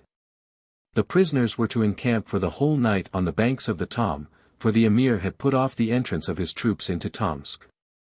It had been decided that a military fête should mark the inauguration of the Tartar headquarters in this important city. Feofar Khan already occupied the fortress, but the bulk of his army bivouacked under its walls, waiting until the time came for them to make a solemn entry. Ivan Ogareff left the emir at Tomsk, where both had arrived the evening before, and returned to the camp at Zabadyero. From here he was to start the next day with the rear guard of the Tartar army. A house had been arranged for him in which to pass the night. At sunrise horse and foot soldiers were to proceed to Tomsk, where the emir wished to receive them with the pomp usual to Asiatic sovereigns. As soon as the halt was organized, the prisoners, worn out with their 3 days' journey, and suffering from burning thirst, could drink and take a little rest. The sun had already set, when Nadia, supporting Marfa Strogoff, reached the banks of the Tom. They had not till then been able to get through those who crowded the banks, but at last they came to drink in their turn. The old woman bent over the clear stream, and Nadia, plunging in her hand, carried it to Marfa's lips. Then she refreshed herself. They found new life in these welcome waters. Suddenly Nadia started up, an involuntary cry escaped her. Michael Strogoff was there, a few steps from her. It was he. The dying rays of the sun fell upon him. At Nadia's cry Michael started. But he had sufficient command over himself not to utter a word by which he might have been compromised. And yet, when he saw Nadia, he also recognized his mother. Feeling he could not long keep master of himself at this unexpected meeting, he covered his eyes with his hands and walked quickly away. Nadia's impulse was to run after him, but the old Siberian murmured in her ear, "Stay, my daughter." "It is he," replied Nadia, choking with emotion. "He lives, mother." "It is he." "It is my son," answered Marfa, "it is Michael Strogoff, and you see that I do not make a step towards him. Imitate me, my daughter." Michael had just experienced the most violent emotion which a man can feel. His mother and Nadia were there. The two prisoners who were always together in his heart, God had brought them together in this common misfortune. Did Nadia know who he was? Yes, for he had seen Marfa's gesture, holding her back as she was about to rush towards him. Marfa, then, had understood all, and kept his secret. During that night, Michael was 20 times on the point of looking for and joining his mother. But he knew that he must resist the longing he felt to take her in his arms, and once more pressed the hand of his young companion. The least imprudence might be fatal. He had besides sworn not to see his mother. Once at Tomsk, since he could not escape this very night, he would set off without having even embraced the two beings in whom all the happiness of his life was centered, and whom he should leave exposed to so many perils. Michael hoped that this fresh meeting at the Zabadyero camp would have no disastrous consequences either to his mother or to himself. But he did not know that part of this scene, although it passed so rapidly, had been observed by Sangar, Ogareff's spy. The Tsaigane was there, a few paces off, on the bank, as usual, watching the old Siberian woman. She had not caught sight of Michael, for he disappeared before she had time to look around, but the mother's gesture as she kept back Nadia had not escaped her, and the look in Marfa's eyes told her all. It was now beyond doubt that Marfa Strogoff's son, the Tsar's courier, was at this moment in Zabadyero, among Ivan Ogareff's prisoners. Sangar did not know him, but she knew that he was there. She did not then attempt to discover him, for it would have been impossible in the dark and the immense crowd. As for again watching Nadia and Marfa Strogoff, that was equally useless. It was evident that the two women would keep on their guard, and it would be impossible to overhear anything of a nature to compromise the courier of the Tsar. The Tsaigane's first thought was to tell Ivan Ogareff. She therefore immediately left the encampment. A quarter of an hour after, she reached Zabadyero, and was shown into the house occupied by the emir's lieutenant. Ogareff received the Tsaigane directly. "What have you to tell me, Sangar?" he asked. "Marfa Strogoff's son is in the encampment." "A prisoner?" "A prisoner." "Ah," exclaimed Ogareff, "I shall know." "You will know nothing, Ivan," replied Tsaigane, "for you do not even know him by sight." "But you know him. You have seen him, Sangar." "I have not seen him, but his mother betrayed herself by a gesture, which told me everything." Are you not mistaken? I am not mistaken. You know the importance which I attach to the apprehension of this courier, said Ivan Ogareff. If the letter which he has brought from Moscow reaches Irkutsk, if it is given to the Grand Duke will be on his guard, and I shall not be able to get at him. I must have that letter at any price. Now you come to tell me that the bearer of this letter is in my power. I repeat, Sangar, are you not mistaken? Ogareff spoke with great animation. His emotion showed the extreme importance he attached to the possession of this letter. Sangar was not at all put out by the urgency with which Ogareff repeated his question. I am not mistaken, Ivan, she said.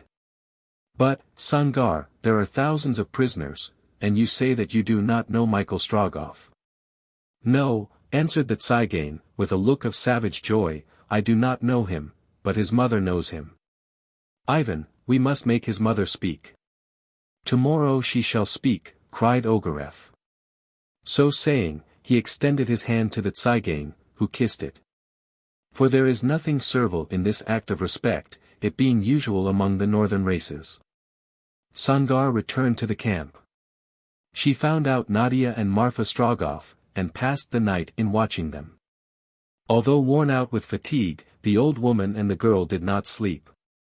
Their great anxiety kept them awake. Michael was living, but a prisoner.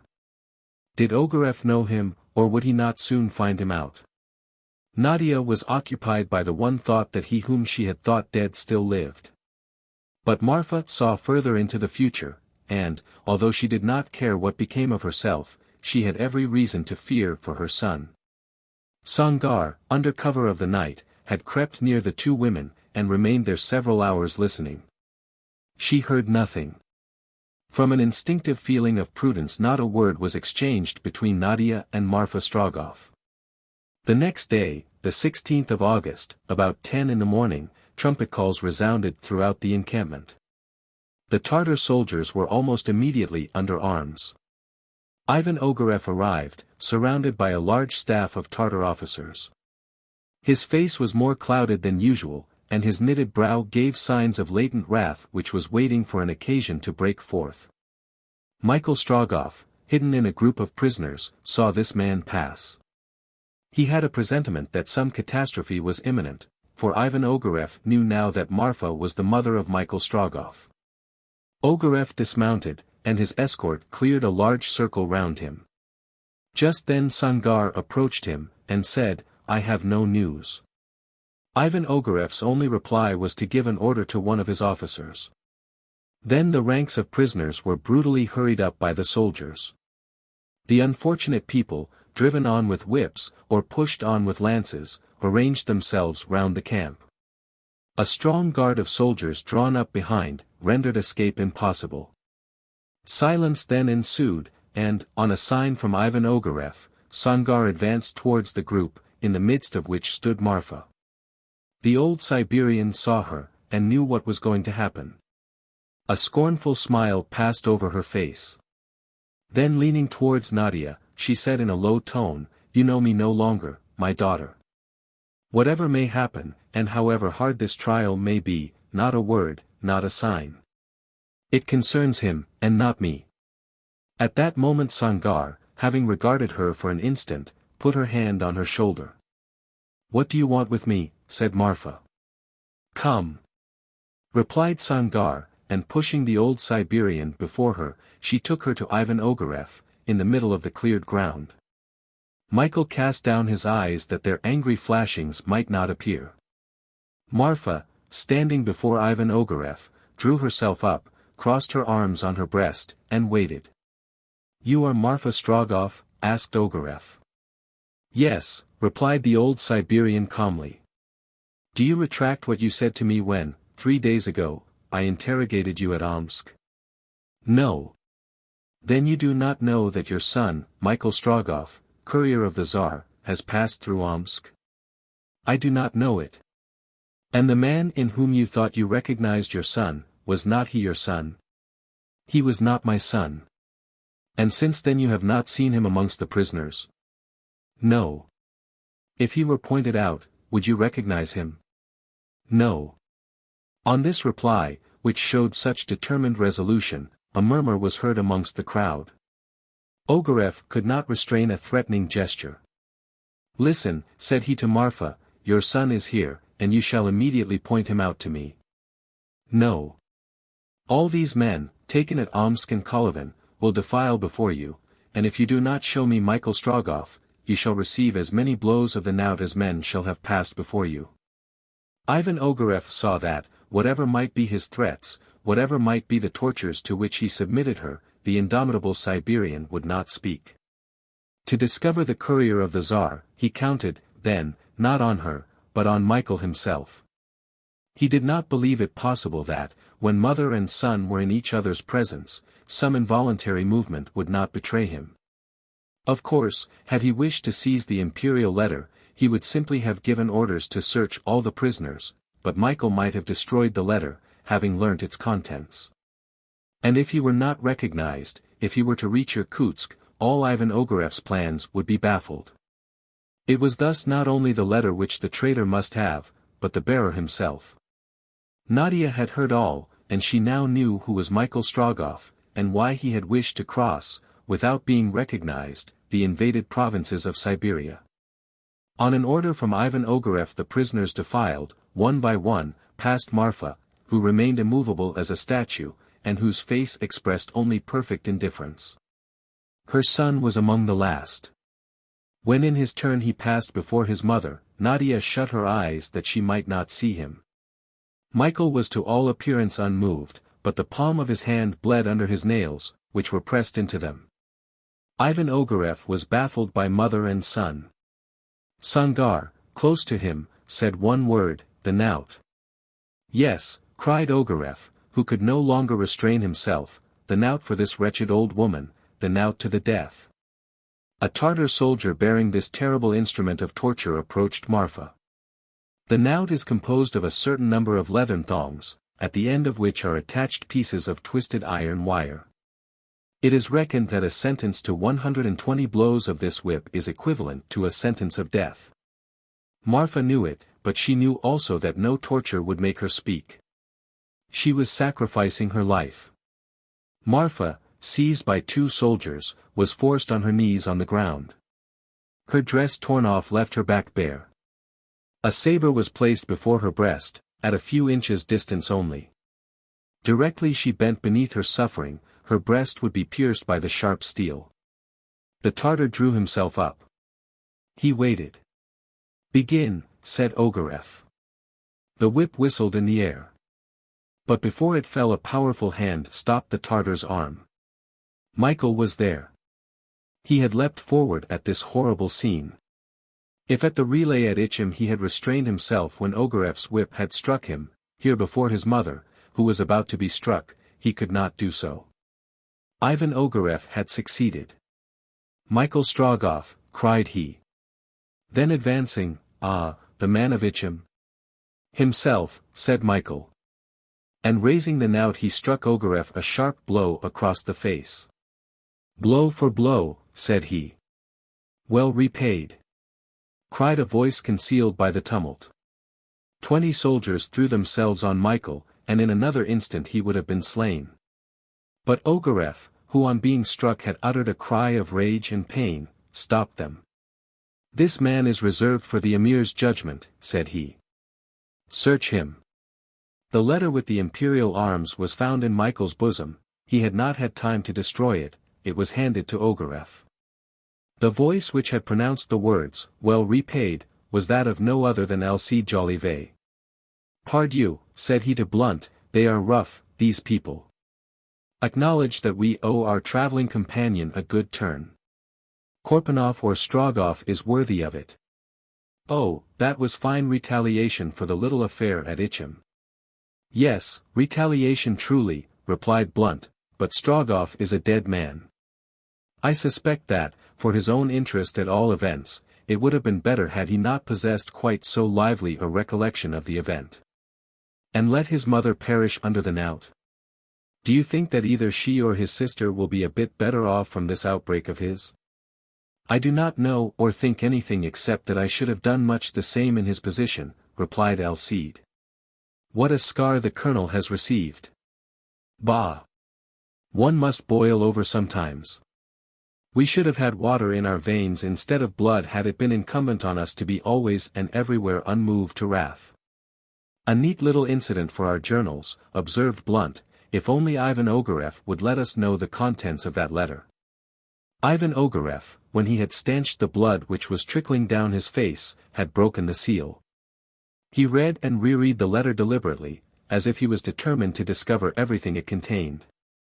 Then having ordered that Michael, carefully bound and guarded, should be carried on to Tomsk with the other prisoners, he took command of the troops at Zabadiero, and, amid the deafening noise of drums and trumpets, he marched towards the town where the emir awaited him. Chapter 4 The Triumphal Entry. Tomsk, founded in 1604, nearly in the heart of the Siberian provinces, is one of the most important towns in Asiatic Russia. Tobolsk, situated above the 60th parallel. Irkutsk, built beyond the 100th meridian, have seen Tomsk increase at their expense.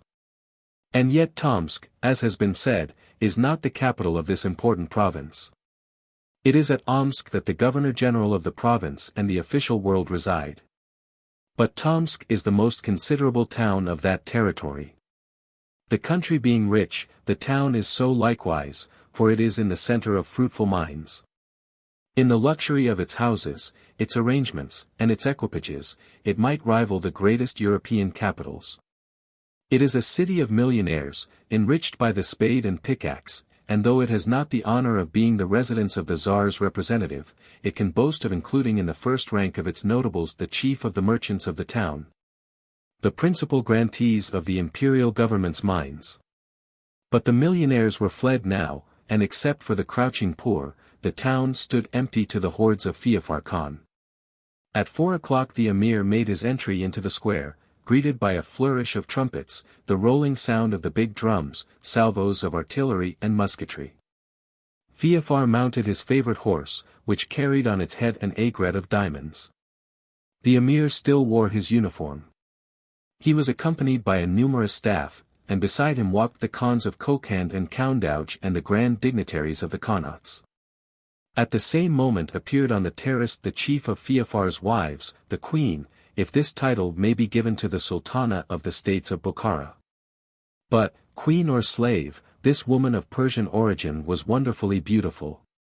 Contrary to the Mahometan custom, and no doubt by some caprice of the emir, she had her face uncovered.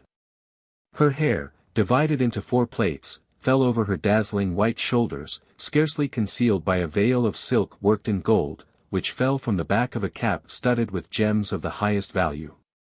Under her blue silk petticoat, fell the zerjima of silken gauze, and above the sash lay the pyron. But from the head to the little feet, such was the profusion of jewels, gold beads strung on silver threads, chaplets of turquoises, firuzes from the celebrated mines of Elborz, necklaces of cornelians, agates, emeralds, opals, and sapphires, that her dress seemed to be literally made of precious stones. The thousands of diamonds which sparkled on her neck, arms, hands, at her waist, and at her feet might have been valued at almost countless millions of rubles. The emir and the Khans dismounted, as did the dignitaries who escorted them. All entered a magnificent tent erected on the center of the first terrace. Before the tent, as usual, the Koran was laid. Feofar's lieutenant did not make them wait, and before 5 o'clock the trumpets announced his arrival. Ivan Ogareff, the scarred cheek, as he was already nicknamed, wearing the uniform of a Tartar officer, dismounted before the emir's tent. He was accompanied by a party of soldiers from the camp at Zabadiero, who ranged up at the sides of the square, in the middle of which a place for the sports was reserved. A large scar could be distinctly seen cut obliquely across the traitor's face. Ogareff presented his principal officers to the emir, who, without departing from the coldness which composed the main part of his dignity, received them in a way which satisfied them that they stood well in the good graces of their chief. At least so thought Harry Blunt and Elsie Jolivet, the two inseparables, now associated together in the chase after news. After leaving Zabadiero, they had proceeded rapidly to Tomsk. The plan they had agreed upon was to leave the Tartars as soon as possible, and to join a Russian regiment, and, if they could, to go with them to Irkutsk. All that they had seen of the invasion, its burnings, its pillages, its murders, had perfectly sickened them, and they longed to be among the ranks of the Siberian army. Jolivet had told his companion that he could not leave Tomsk without making a sketch of the triumphal entry of the Tartar troops, if it was only to satisfy his cousin's curiosity.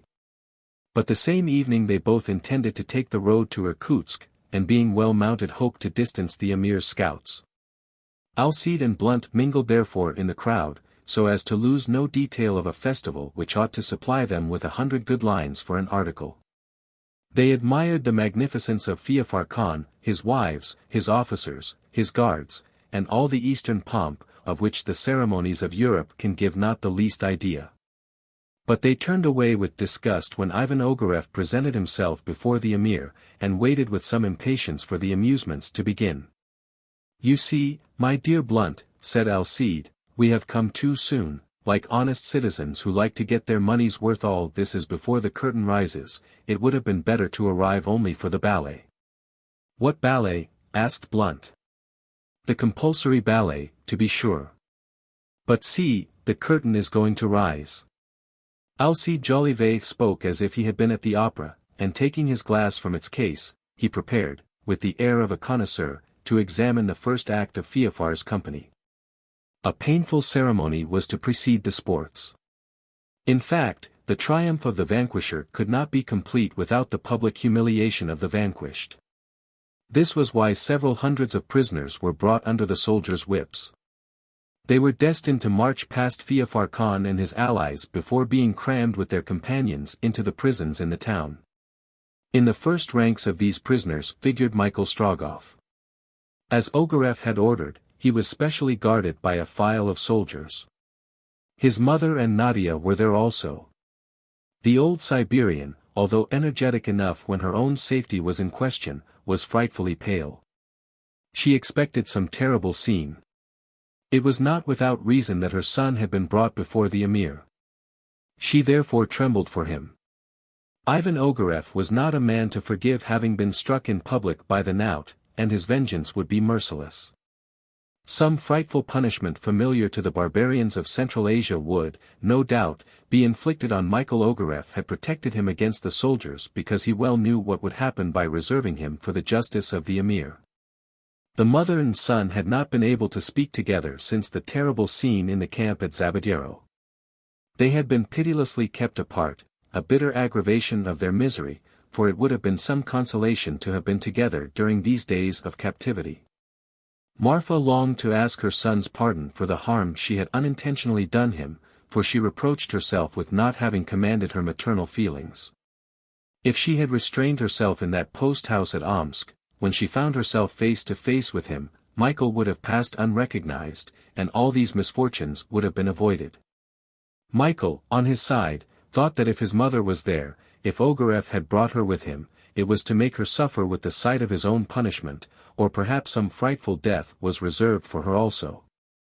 As to Nadia, she only asked herself how she could save them both, how come to the aid of son and mother. As yet she could only wonder, but she felt instinctively that she must above everything avoid drawing attention upon herself, that she must conceal herself, make herself insignificant. Perhaps she might at least gnaw through the meshes which imprisoned the lion. At any rate, if any opportunity was given her she would seize upon it, and sacrifice herself, if need be, for the son of Marfa Strogoff. In the meantime the greater part of the prisoners were passing before the Emir, and as they passed each was obliged to prostrate himself, with his forehead in the dust, in token of servitude. Slavery begins by humiliation. When the unfortunate people were too slow in bending, the rough guards threw them violently to the ground. Alcide Jolivet and his companion could not witness such a sight without feeling indignant. "It is cowardly, let us go," said Alcide. "No," answered Blunt, "we must see it all." "See it all, ah," cried Alcide, suddenly, grasping his companion's arm. "What is the matter with you?" asked the latter. "Look, Blunt, it is she." "What she?" "The sister of our traveling companion, alone, and a prisoner. We must save her. Calm yourself, replied Blunt coolly. Any interference on our part in behalf of the young girl would be worse than useless. Alcide Jolivet, who had been about to rush forward, stopped, and Nadia, who had not perceived them, her features being half hidden by her hair, passed in her turn before the emir without attracting his attention. However, after Nadia came Marfa Strogoff, and as she did not throw herself quickly in the dust, the guards brutally pushed her. She fell. Her son struggled so violently that the soldiers who were guarding him could scarcely hold him back. But the old woman rose, and they were about to drag her on, when Ogareff interposed, saying, "Let that woman stay." As to Nadia, she happily regained the crowd of prisoners. Ivan Ogareff had taken no notice of her. Michael was then led before the emir, and there he remained standing, without casting down his eyes. "Your forehead to the ground," cried Ogareff. "No," answered Michael. Two soldiers endeavored to make him bend, but they were themselves laid on the ground by a buffet from the young man's fist.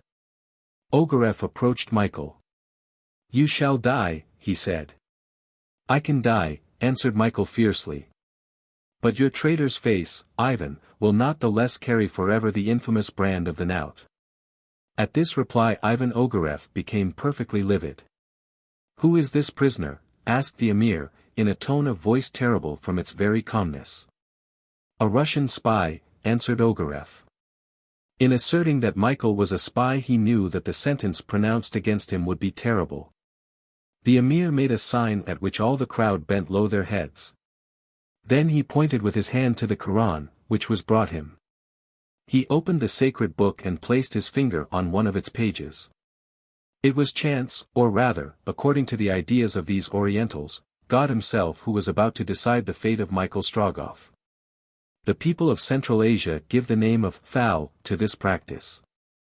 After having interpreted the sense of the verse touched by the judge's finger, they apply the sentence whatever it may be. The emir had let his finger rest on the page of the Quran. The chief of the ulamas then approached, and read in a loud voice a verse which ended with these words, "And he will no more see the things of this earth." "Russian spy!" exclaimed Feofar Khan in a voice trembling with fury, "you have come to see what is going on in the Tartar camp. Then look while you may." Chapter 5 Look while you may. Michael was held before the emir's throne, at the foot of the terrace, his hands bound behind his back. His mother, overcome at last by mental and physical torture, had sunk to the ground, daring neither to look nor listen. "Look while you may," exclaimed Feofar Khan, stretching his arm towards Michael in a threatening manner. Doubtless Ivan Ogareff, being well acquainted with Tartar customs, had taken in the full meaning of these words, for his lips curled for an instant in a cruel smile. He then took his place by Feofar Khan. A trumpet call was heard. This was the signal for the amusements to begin. "Here comes the ballet," said Alcide to Blunt, "but, contrary to our customs, these barbarians give it before the drama." Michael had been commanded to look at everything. He looked. A troupe of dancers poured into the open space before the emir's tent. Different Tartar instruments, the dutar, a long-handled guitar, the kobiais, a kind of violoncello, the skibizga, a long reed flute. Wind instruments, tom-toms, tambourines, united with the deep voices of the singers, formed a strange harmony. Added to this were the strains of an aerial orchestra, composed of a dozen kites, which, fastened by strings to their centers, resounded in the breeze like Aeolian harps. Then the dancers began. The performers were all of Persian origin. They were no longer slaves, but exercised their profession at liberty. Formerly they figured officially in the ceremonies at the court of Teheran, but since the accession of the reigning family, banished or treated with contempt, they had been compelled to seek their fortune elsewhere. They wore the national costume, and were adorned with a profusion of jewels. Little triangles of gold, studded with jewels, glittered in their ears. Circles of silver, marked with black, surrounded their necks and legs. These performers gracefully executed various dances, sometimes alone, sometimes in groups. Their faces were uncovered, but from time to time they threw a light veil over their heads, and a gauze cloud passed over their bright eyes as smoke over a starry sky. Some of these Persians wore leathern belts embroidered with pearls, from which hung little triangular bags. From these bags, embroidered with golden filigree, they drew long narrow bands of scarlet silk, on which were braided verses of the Quran. These bands, which they held between them, formed a belt under which the other dancers darted. And, as they passed each verse, following the precept it contained, they either prostrated themselves on the earth or lightly bounded upwards, as though to take a place among the houris of Muhammad's heaven. But what was remarkable, and what struck Alcide, was that the Persians appeared rather indolent than fiery. Their passion had deserted them, and, by the kind of dances as well as by their execution, they recalled rather the calm and self-possessed Nautch girls of India than the impassioned dancers of Egypt. When this was over, a stern voice was heard saying, "Look while you may." The man who repeated the emir's words, a tall spare Tartar, was he who carried out the sentences of Feofar Khan against offenders. He had taken his place behind Michael, holding in his hand a broad curved saber, one of those Damascene blades which are forged by the celebrated armorers of Karschi or Hisar. Behind him guards were carrying a tripod supporting a chafing dish filled with live coals. No smoke arose from this, but a light vapor surrounded it, due to the incineration of a certain aromatic and resinous substance which he had thrown on the surface. The Persians were succeeded by another party of dancers, whom Michael recognized. The journalists also appeared to recognize them, for Blunt said to his companion, "These are the Tziganes of Nijni-Novgorod." "No doubt of it," cried Alcide. "Their eyes, I imagine, bring more money to these spies than their legs." In putting them down as agents in the emir's service, Alcide Jolivet was, by all accounts, not mistaken. In the first rank of the Tziganes, Sangarre appeared, superb in her strange and picturesque costume, which set off still further her remarkable beauty. Sangarre did not dance, but she stood as a statue in the midst of the performers, whose style of dancing was a combination of that of all those countries through which their race had passed, Turkey, Bohemia, Egypt, Italy, and Spain. They were enlivened by the sound of cymbals, which clashed on their arms, and by the hollow sounds of the dares, a sort of tambourine played with the fingers. Sangarre, holding one of those dares, which she played between her hands, encouraged this troop of veritable carabins. A young Tzigane, of about 15 years of age, then advanced. He held in his hand a titular, strings of which he made to vibrate by a simple movement of the nails. He sung. During the singing of each couplet, a very peculiar rhythm, a dancer took her position by him and remained there immovable, listening to him, but each time that the burden came from the lips of the young singer, she resumed her dance. Dinning in his ears with her dare, and deafening him with the clashing of her cymbals. Then, after the last chorus, the remainder surrounded the Tzigane in the windings of their dance. At that moment a shower of gold fell from the hands of the emir and his train, and from the hands of his officers of all ranks. To the noise which the pieces made as they struck the cymbals of the dancers, being added the last murmurs of the titars and tambourines. "Lavish as robbers," said Alcide in the ear of his companion. And in fact it was the result of plunder which was falling, for, with the Tartar tomans and sequins, reigned also Russian ducats and roubles. Then silence followed for an instant, and the voice of the executioner, who laid his hand on Michael's shoulder, once more pronounced the words, which this repetition rendered more and more sinister. "Look while you may." But this time Alcide observed that the executioner no longer held the saber bare in his hand. Meanwhile the sun had sunk behind the horizon. A semi-obscurity began to envelop the plain. The mass of cedars and pines became blacker and blacker, and the waters of the Tom, totally obscured in the distance, mingled with the approaching shadows. But at that instant several hundreds of slaves, bearing lighted torches, entered the square. Led by Sangarre, Tziganes and Persians reappeared before the emir's throne, and showed off, by the contrast, their dances of styles so different. The instruments of the Tartar orchestra sounded forth in harmony still more savage, accompanied by the guttural cries of the singers. The kites, which had fallen to the ground, once more winged their way into the sky, each bearing a party-colored lantern, and under a fresher breeze their harps vibrated with intenser sound in the midst of the aerial illumination. Then a squadron of Tartars, in their brilliant uniforms, mingled in the dances, whose wild fury was increasing rapidly, and then began a performance which produced a very strange effect. Soldiers came on the ground, armed with bare sabers and long pistols, and, as they executed dances, they made the air re-echo with the sudden detonations of their firearms, which immediately set going the rumbling of the tambourines, and grumblings of the dares, and the gnashing of tatters.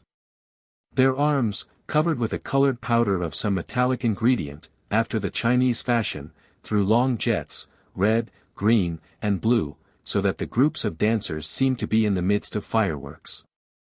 In some respects, this performance recalled the military dance of the ancients, in the midst of naked swords. But this Tartar dance was rendered yet more fantastic by the colored fire, which wound, serpent-like, above the dancers, whose dresses seemed to be embroidered with fiery hems.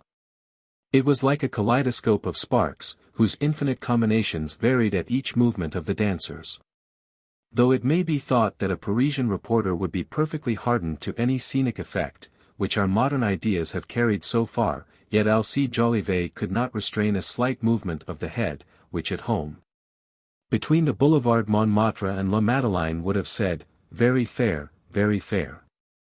Then, suddenly, at a signal, all the lights of the fantasia were extinguished, the dances ceased, and the performers disappeared.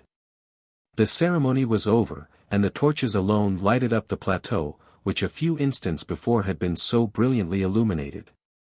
On a sign from the Emir, Michael was led into the middle of the square. "Blunt," said Alcide to his companion, "are you going to see the end of all this?" "No, that I am not," replied Blunt. The readers of the Daily Telegraph are, I hope, not very eager for the details of an execution à la mode Tartar. "No more than your cousin." "Poor fellow," added Alcide, as he watched Michael. "That valiant soldier should have fallen on the field of battle." "Can we do nothing to save him?" said Blunt. "Nothing." The reporters recalled Michael's generous conduct towards them. They knew now through what trials he must have passed, ever obedient to his duty, and in the midst of these Tartars, to whom pity is unknown, they could do nothing for him. Having little desire to be present at the torture reserved for the unfortunate man, they returned to the town. An hour later, they were on the road to Irkutsk, for it was among the Russians that they intended to follow what Alcide called, by anticipation, the campaign of revenge. Meantime, Michael was standing ready, his eyes returning the Emir's haughty glance, while his countenance assumed an expression of intense scorn whenever he cast his looks on Ivan Ogareff. He was prepared to die, yet not a single sign of weakness escaped him. The spectators, waiting around the square, as well as Feofar Khan's bodyguard, to whom this execution was only one of the attractions, were eagerly expecting it. Then, their curiosity satisfied, they would rush off to enjoy the pleasures of intoxication. The Emir made a sign. Michael was thrust forward by his guards to the foot of the terrace, and Feofar said to him, "You came to see our goings out and comings in, Russian spy. You have seen for the last time. In an instant your eyes will be forever shut to the day." Michael's fate was to be not death, but blindness, loss of sight, more terrible perhaps than loss of life. The unhappy man was condemned to be blinded. However, on hearing the Emir's sentence Michael's heart did not grow faint. He remained unmoved, his eyes wide open, as though he wished to concentrate his whole life into one last look. To entreat pity from these savage men would be useless, besides, it would be unworthy of him. He did not even think of it. His thoughts were condensed on his mission, which had apparently so completely failed, on his mother, on Nadia, whom he should never more see. But he let no sign appear of the emotion he felt. Then, a feeling of vengeance to be accomplished came over him. "Ivan," said he, in a stern voice, "Ivan the traitor, the last menace of my eyes shall be for you." Ivan Ogareff shrugged his shoulders. But Michael was not to be looking at Ivan when his eyes were put out. Marfa Strogoff stood before him. My mother, cried he. Yes. Yes. My last glance shall be for you, and not for this wretch. Stay there, before me. Now I see once more your well-beloved face. Now shall my eyes close as they rest upon it. The old woman, without uttering a word, advanced. Take that woman away, said Ivan. 2 soldiers were about to seize her, but she stepped back and remained standing a few paces from Michael. The executioner appeared. This time, he held his saber bare in his hand, and this saber he had just drawn from the chafing dish, where he had brought it to a white heat. Michael was going to be blinded in the Tartar fashion, with a hot blade passed before his eyes. Michael did not attempt to resist. Nothing existed before his eyes but his mother, whom his eyes seemed to devour. All his life was in that last look. Marfa Strogoff, her eyes open wide, her arms extended towards where he stood, was gazing at him. The incandescent blade passed before Michael's eyes. A despairing cry was heard. His aged mother fell senseless to the ground. Michael Strogoff was blind. His orders executed, the emir retired with his train. There remained in the square only Ivan Ogareff and the torch-bearers. Did the wretch intend to insult his victim yet further, and yet to give him a parting blow? Ivan Ogareff slowly approached Michael, who, feeling him coming, drew himself up. Ivan drew from his pocket the imperial letter, he opened it, and with supreme irony he held it up before the sightless eyes of the Tsar's courier, saying, Read, now, Michael Strogoff, read, and go and repeat at Irkutsk what you have read. The true courier of the Tsar is Ivan Ogareff. This said, the traitor thrust the letter into his breast. Then, without looking round, he left the square, followed by the torch-bearers. Michael was left alone, at a few paces from his mother, lying lifeless, perhaps dead. He heard in the distance cries and songs, the varied noises of a wild debauch. Tomsk, illuminated, glittered and gleamed. Michael listened. The square was silent and deserted. He went, groping his way, towards the place where his mother had fallen. He found her with his hand, he bent over her, he put his face close to hers, he listened for the beating of her heart. Then he murmured a few words. Did Marfa still live, and did she hear her son's words? Whether she did so or not, she made not the slightest movement. Michael kissed her forehead and her white locks. He then raised himself, and, groping with his foot, trying to stretch out his hand to guide himself, he walked by degrees to the edge of the square. Suddenly Nadia appeared. She walked straight to her companion. A knife in her hand cut the cords which bound Michael's arms. The blind man knew not who had freed him, for Nadia had not spoken a word. But this done, brother, said she. Nadia, murmured Michael, Nadia. Come, brother, replied Nadia, use my eyes whilst yours sleep. I will lead you to Irkutsk. Chapter 6. A friend on the highway. Half an hour afterwards, Michael and Nadia had left Tomsk. Many others of the prisoners were that night able to escape from the Tartars, for officers and soldiers, all more or less intoxicated, had unconsciously relaxed the vigilant guard which they had hitherto maintained. Nadia, after having been carried off with the other prisoners, had been able to escape and return to the square, at the moment when Michael was led before the emir. There, mingling with the crowd, she had witnessed the terrible scene. Not a cry escaped her when the scorching blade passed before her companion's eyes. She kept, by her strength of will, mute and motionless.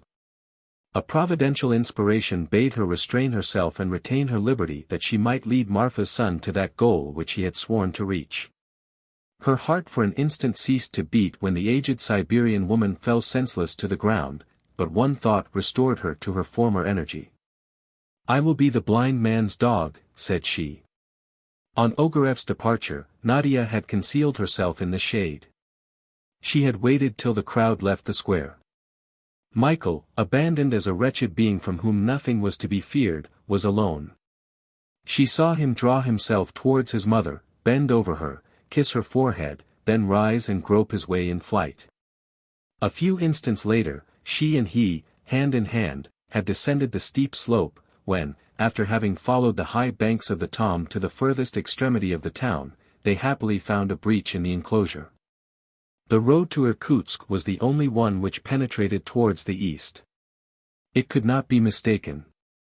It was possible that on the morrow, after some hours of carousal, the scouts of the Emir, once more scattering over the steppes, might cut off all communication. It was of the greatest importance therefore to get in advance of them.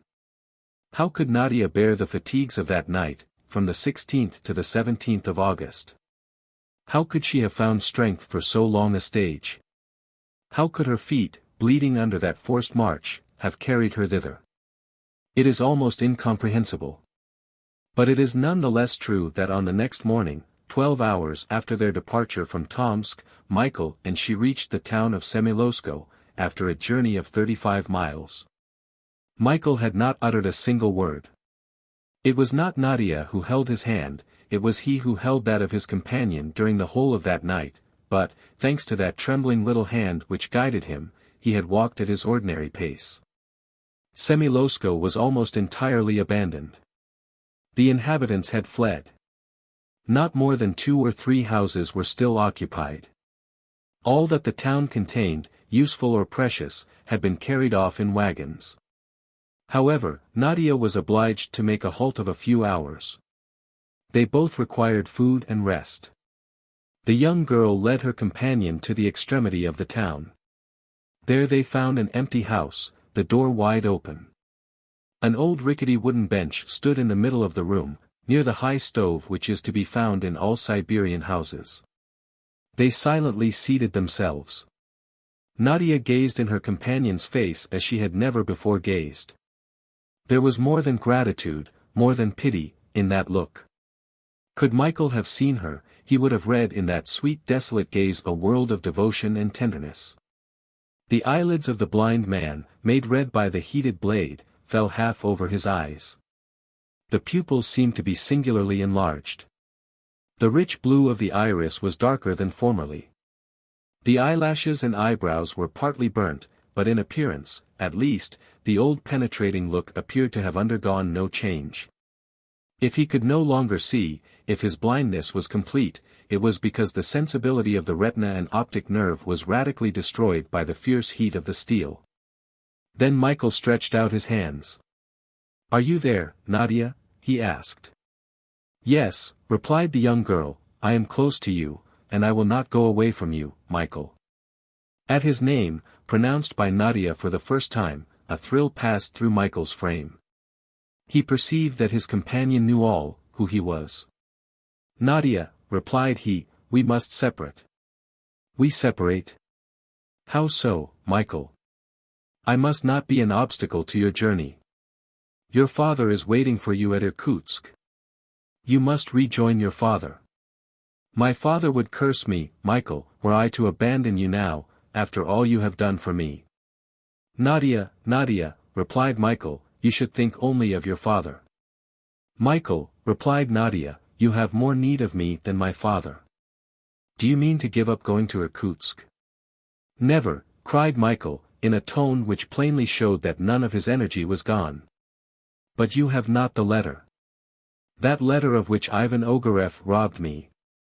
Well, I shall manage without it, Nadia. They have treated me as a spy. I will act as a spy. I will go and repeat at Irkutsk all I have seen, all I have heard, I swear it by heaven above. The traitor shall meet me one day face to face.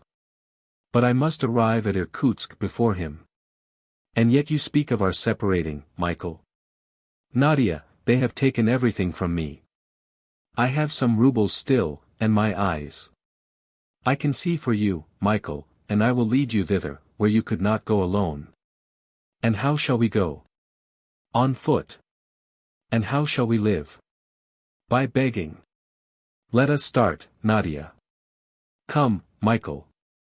The two young people no longer kept the names, brother, and sister. In their common misfortune, they felt still closer united. They left the house after an hour's repose.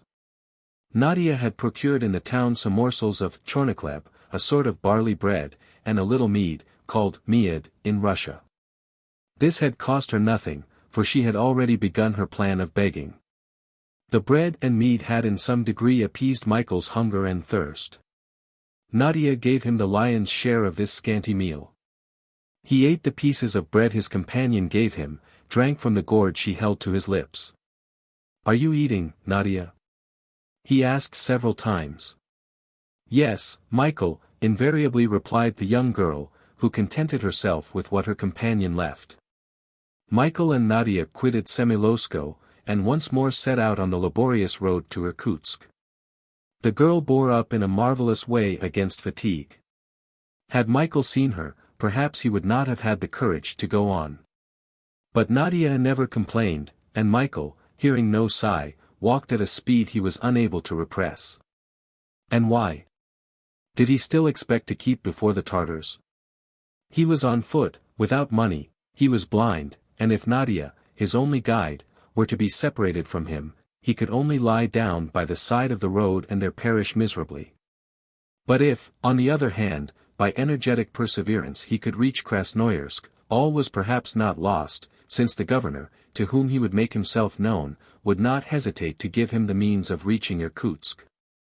Michael walked on, speaking little, absorbed in his own thoughts. He held Nadia's hand. The two were in incessant communication. It seemed to them that they had no need of words to exchange their thoughts. From time to time Michael said, "Speak to me, Nadia." "Why should I, Michael?"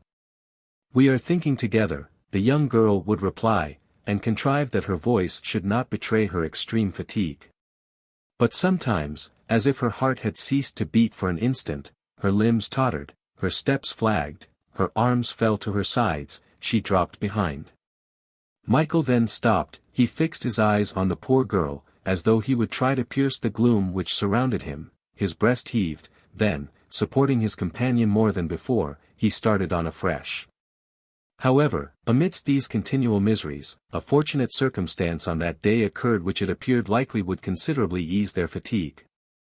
They had been walking from Semilowskoe for 2 hours when Michael stopped. "Is there no one on the road?" "Not a single soul," replied Nadia. "Do you not hear some noise behind us? If they are Tartars we must hide. Keep a good lookout." "Wait, Michael," replied Nadia, going back a few steps to where the road turned to the right. Michael Strogoff waited alone for a minute, listening attentively.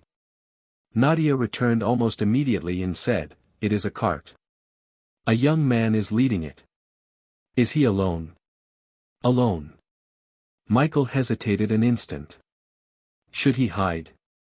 Or should he, on the contrary, try to find a place in the vehicle, if not for himself, at least for her? For himself, he would be quite content to lay one hand on the cart, to push it if necessary, for his legs showed no sign of failing him. But he felt sure that Nadia, compelled to walk ever since they crossed the Obi, that is, for 8 days, must be almost exhausted. He waited. The cart was soon at the corner of the road. It was a very dilapidated vehicle, known in the country as a kibitka, just capable of holding 3 persons. Usually the kibitka is drawn by 3 horses, but this had but one, a beast with long hair and a very long tail. It was of the Mongol breed, known for strength and courage. A young man was leading it, with a dog beside him. Nadia saw at once that the young man was Russian, his face was phlegmatic, but pleasant, and at once inspired confidence.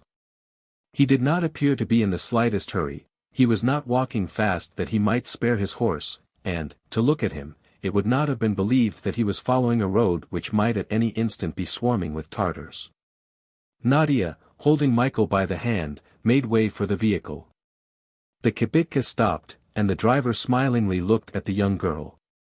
"And where are you going to in this fashion?" he asked, opening wide his great honest eyes. At the sound of his voice, Michael said to himself that he had heard it before.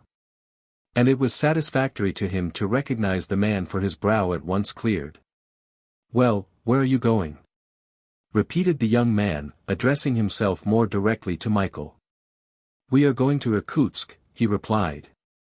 "Oh! Little father, you do not know that there are still versts and versts between you and Irkutsk. I know it. And you are going on foot? On foot. You, well. But the young lady? She is my sister, said Michael, who judged it prudent to give again this name to Nadia. Yes, your sister, little father. But, believe me, she will never be able to get to Irkutsk. Friend, returned Michael, approaching him, the Tartars have robbed us of everything, and I have not a kopeck to offer you. But if you will take my sister with you, I will follow your cart on foot, I will run when necessary, I will not delay you an hour. Brother, exclaimed Nadia, I will not. I will not. Sir, my brother is blind. Blind. Repeated the young man, much moved. The Tartars have burnt out his eyes, replied Nadia, extending her hands, as if imploring pity. Burnt out his eyes. Oh. Poor little father. I am going to Krasnoyarsk. Well, why should not you and your sister mount in the kibitka? By sitting a little close, it will hold us all three. Besides, my dog will not refuse to go on foot, only I don't go fast, I spare my horse. Friend, what is your name? Asked Michael. My name is Nicholas Pigasov. It is a name that I will never forget, said Michael. Well, jump up, little blind father. Your sister will be beside you, in the bottom of the cart, I sit in front to drive. There is plenty of good birch bark and straw in the bottom, it's like a nest. Serko, make room. The dog jumped down without more telling. He was an animal of the Siberian race, grey hair, of medium size, with an honest big head, just made to pat, and he, moreover, appeared to be much attached to his master. In a moment more, Michael and Nadia were seated in the kibitka. Michael held out his hands as if to feel for those of Pigasov. You wish to shake my hands, said Nicholas. There they are, little father.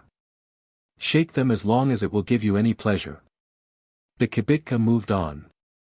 The horse, which Nicholas never touched with the whip, ambled along. Though Michael did not gain any in speed, at least some fatigue was spared to Nadia. Such was the exhaustion of the young girl, that, rocked by the monotonous movement of the kibitka, she soon fell into a sleep, its soundness proving her complete prostration. Michael and Nicholas laid her on the straw as comfortably as possible. The compassionate young man was greatly moved, and if a tear did not escape from Michael's eyes, it was because the red-hot iron had dried up the last. She is very pretty, said Nicholas. Yes, replied Michael. They try to be strong, little father, they are brave, but they are weak after all, these dear little things. Have you come from far? Very far. Poor young people. It must have hurt you very much when they burnt your eyes. Very much, answered Michael, turning towards Nicholas as if he could see him. Did you not weep? Yes. I should have wept too. To think that one could never again see those one loves. But they can see you, however. That's perhaps some consolation. Yes, perhaps. Tell me, my friend, continued Michael, have you never seen me anywhere before? You, little father? No, never. The sound of your voice is not unknown to me. Why? Returned Nicholas, smiling, he knows the sound of my voice. Perhaps you ask me that to find out where I come from. I come from Kolyvan. From Kolyvan, repeated Michael. Then it was there I met you, you were in the telegraph office? That may be, replied Nicholas. I was stationed there. I was the clerk in charge of the messages. And you stayed at your post up to the last moment? Why, it's at that moment one ought to be there. It was the day when an Englishman and a Frenchman were disputing, roubles in hand, for the place at your wicket, and the Englishman telegraphed some poetry. That is possible, but I do not remember it. What? You do not remember it? I never read the dispatches I send. My duty being to forget them, the shortest way is not to know them.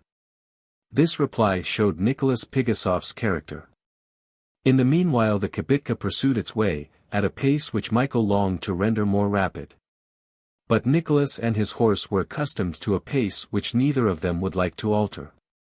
The horse went for 2 hours and rested 1, so on, day and night. During the halts the horse grazed, the travelers ate in company with the faithful Serko. The kibitka was provisioned for at least 20 persons, and Nicholas generously placed his supplies at the disposal of his 2 guests, whom he believed to be brother and sister. After a day's rest, Nadia recovered some strength. Nicholas took the best possible care of her. The journey was being made under tolerable circumstances, slowly certainly, but surely. It sometimes happened that during the night, Nicholas, although driving, fell asleep, and snored with a clearness which showed the calmness of his conscience. Perhaps then, by looking close, Michael's hand might have been seen feeling for the reins, and giving the horse a more rapid pace, to the great astonishment of Serko, who, however, said nothing. The trot was exchanged for the amble as soon as Nicholas awoke, but the kibitka had not the less gained some versts. Thus they passed the river Ichernsk, the villages of Ichisniko, Barakaloko, Kusko, the river Marunsk, the village of the same name, Bogostosko, and, lastly, the Ichila, a little stream which divides western from eastern Siberia. The road now lay sometimes across wide moors, which extended as far as the eye could reach, sometimes through thick forests of firs, of which they thought they should never get to the end. Everywhere was a desert. The villages were almost entirely abandoned. The peasants had fled beyond the Yenisei, hoping that this wide river would perhaps stop the Tartars. On the 22nd of August, the kibitka entered the town of Achinsk, 250 miles from Tomsk. 80 miles still lay between them and Krasnoyarsk. No incident had marked the journey. For the 6 days during which they had been together, Nicholas, Michael, and Nadia had remained the same, the one in his unchangeable calm, the other too, uneasy, and thinking of the time when their companion would leave them. Michael saw the country through which they traveled with the eyes of Nicholas and the young girl. In turns, they each described to him the scenes they passed. He knew whether he was in a forest or on a plain, whether a hut was on the steppe, or whether any Siberian was in sight. Nicholas was never silent, he loved to talk, and, from his peculiar way of viewing things, his friends were amused by his conversation. One day, Michael asked him what sort of weather it was. "Fine enough, little father," he answered, "but soon we shall feel the first winter frosts. Perhaps the Tartars will go into winter quarters during the bad season." Michael Strogoff shook his head with a doubtful air. "You do not think so, little father," resumed Nicholas. "You think that they will march on to Irkutsk?" "I fear so," replied Michael. "Yes, you are right, they have with them a bad man, who will not let them loiter on the way. You have heard speak of Ivan Ogareff?" "Yes." "You know that it is not right to betray one's country." "No, it is not right," answered Michael, who wished to remain unmoved. "Little father," continued Nicholas, "it seems to me that you are not half indignant enough when Ivan Ogareff is spoken of. Your Russian heart ought to leap when his name is uttered." "Believe me, my friend, I hate him more than you can ever hate him," said Michael. "It is not possible," replied Nicholas, "no, it is not possible. When I think of Ivan Ogareff, of the harm which he is doing to our sacred Russia, I get into such a rage that if I could get hold of him—" "If you could get hold of him, friend?" "I think I should kill him." "And I am sure of it," returned Michael quietly. Chapter 7 The Passage of the Yenisei. At nightfall, on the 25th of August, the kibitka came in sight of Krasnoyarsk. The journey from Tomsk had taken 8 days. If it had not been accomplished as rapidly as it might, it was because Nicholas had slept little. Consequently, it was impossible to increase his horse's pace, though in other hands, the journey would not have taken 60 hours. Happily, there was no longer any fear of Tartars. Not a scout had appeared on the road over which the kibitka had just traveled. This was strange enough, and evidently some serious cause had prevented the Emir's troops from marching without delay upon Irkutsk. Something had occurred. A new Russian corps, hastily raised in the government of Yeniseisk, had marched to Tomsk to endeavor to retake the town. But, being too weak to withstand the emir's troops, now concentrated there, they had been forced to effect a retreat. Feofar Khan, including his own soldiers, and those of the Khanats of Kokand and Kunduz, had now under his command 250,000 men, to which the Russian government could not as yet oppose a sufficient force.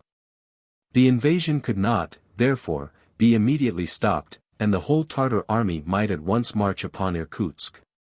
The Battle of Tomsk was on the 22nd of August, though this Michael did not know, but it explained why the vanguard of the emir's army had not appeared at Krasnoyarsk by the 25th. However, though Michael Strogoff could not know the events which had occurred since his departure, he at least knew that he was several days in advance of the Tartars, and that he need not despair of reaching before them the town of Irkutsk, still 600 miles distant. Besides, at Krasnoyarsk, of which the population is about 12,000 souls, he depended upon obtaining some means of transport. Since Nicholas Pigasov was to stop in that town, it would be necessary to replace him by a guide, and to change the kibitka for another more rapid vehicle. Michael, after having addressed himself to the governor of the town, and established his identity and quality as courier of the Tsar, which would be easy, doubted not that he would be enabled to get to Irkutsk in the shortest possible time. He would thank the good Nicholas Pigasov, and set out immediately with Nadia, for he did not wish to leave her until he had placed her in her father's arms. Though Nicholas had resolved to stop at Krasnoyarsk, it was only as he said, on condition of finding employment there. In fact, this model clerk, after having stayed to the last minute at his post in Kolyvan, was endeavoring to place himself again at the disposal of the government. "Why should I receive a salary which I have not earned?" he would say. In the event of his services not being required at Krasnoyarsk, which it was expected would be still in telegraphic communication with Irkutsk, he proposed to go to Udinsk, or even to the capital of Siberia itself. In the latter case, he would continue to travel with the brother and sister, and where would they find a surer guide, or a more devoted friend? The kibitka was now only half a verst from Krasnoyarsk. The numerous wooden crosses which are erected at the approaches to the town, could be seen to the right and left of the road.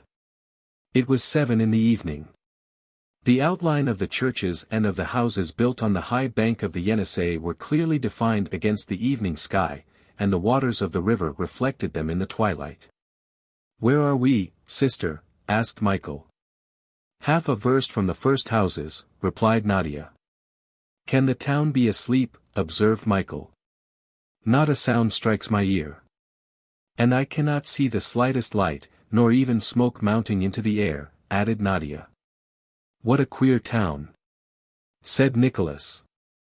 "They make no noise in it, and go to bed uncommonly early." A presentiment of impending misfortune passed across Michael's heart. He had not said to Nadia that he had placed all his hopes on Krasnoyarsk, where he expected to find the means of safely finishing his journey. He much feared that his anticipations would again be disappointed. But Nadia had guessed his thoughts, although she could not understand why her companion should be so anxious to reach Irkutsk, now that the imperial letter was gone.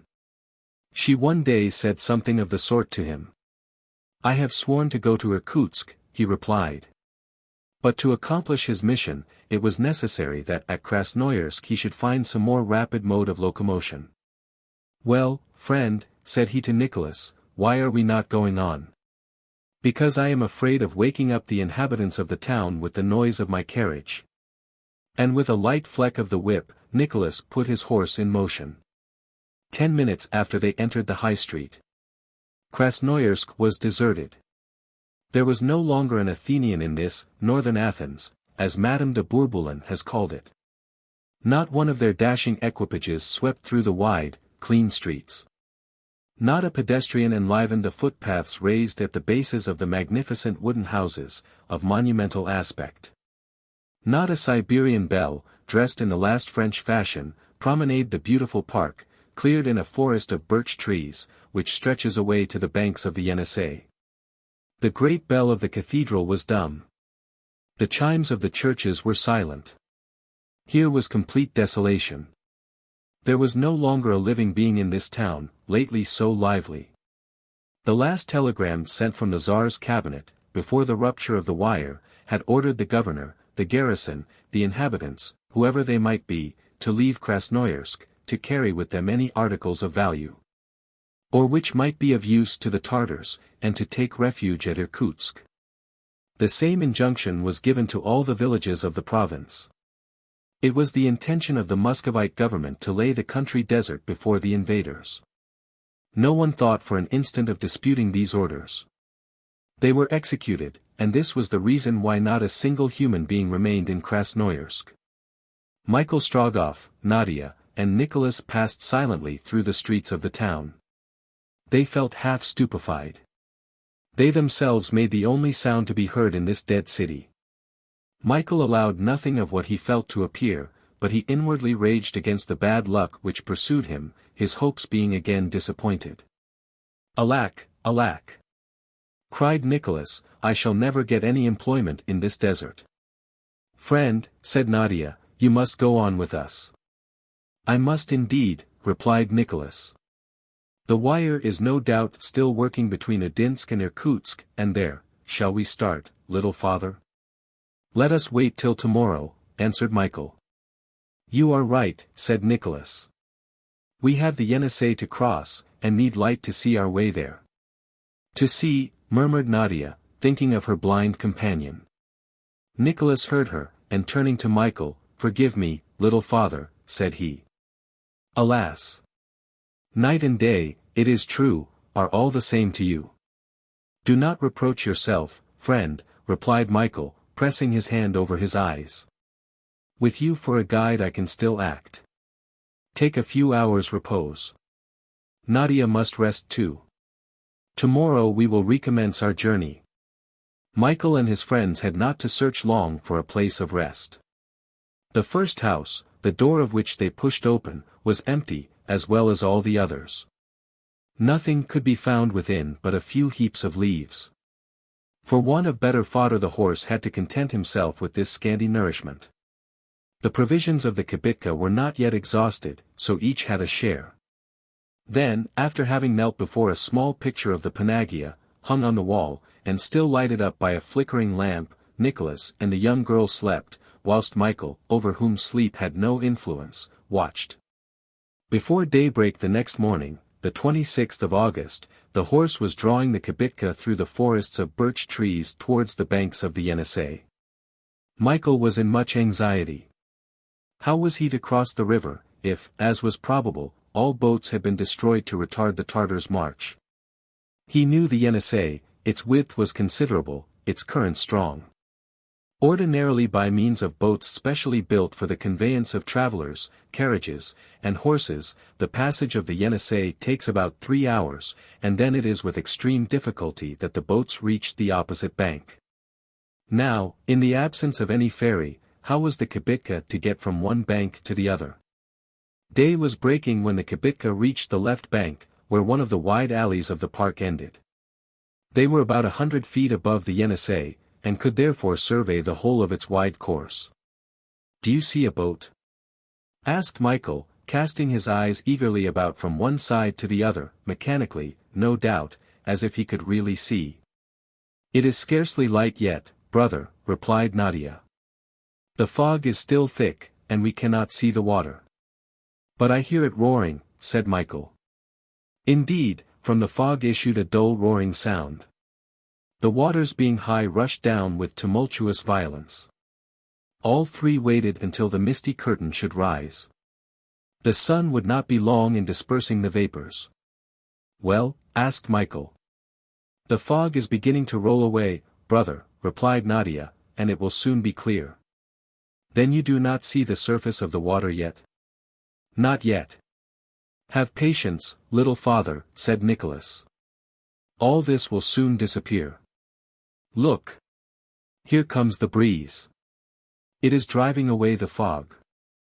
The trees on the opposite hills are already appearing. It is sweeping, flying away.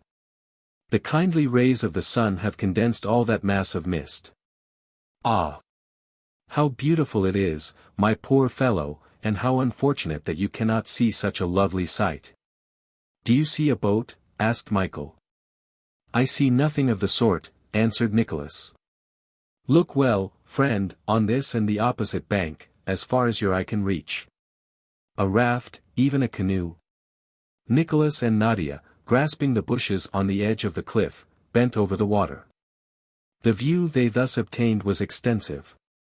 At this place the Yenisei is not less than a mile in width, and forms two arms, of unequal size, through which the waters flow swiftly. Between these arms lie several islands, covered with alders, willows, and poplars, looking like verdant ships, anchored in the river. Beyond rise the high hills of the eastern shore, crowned with forests, whose tops were then empurpled with light.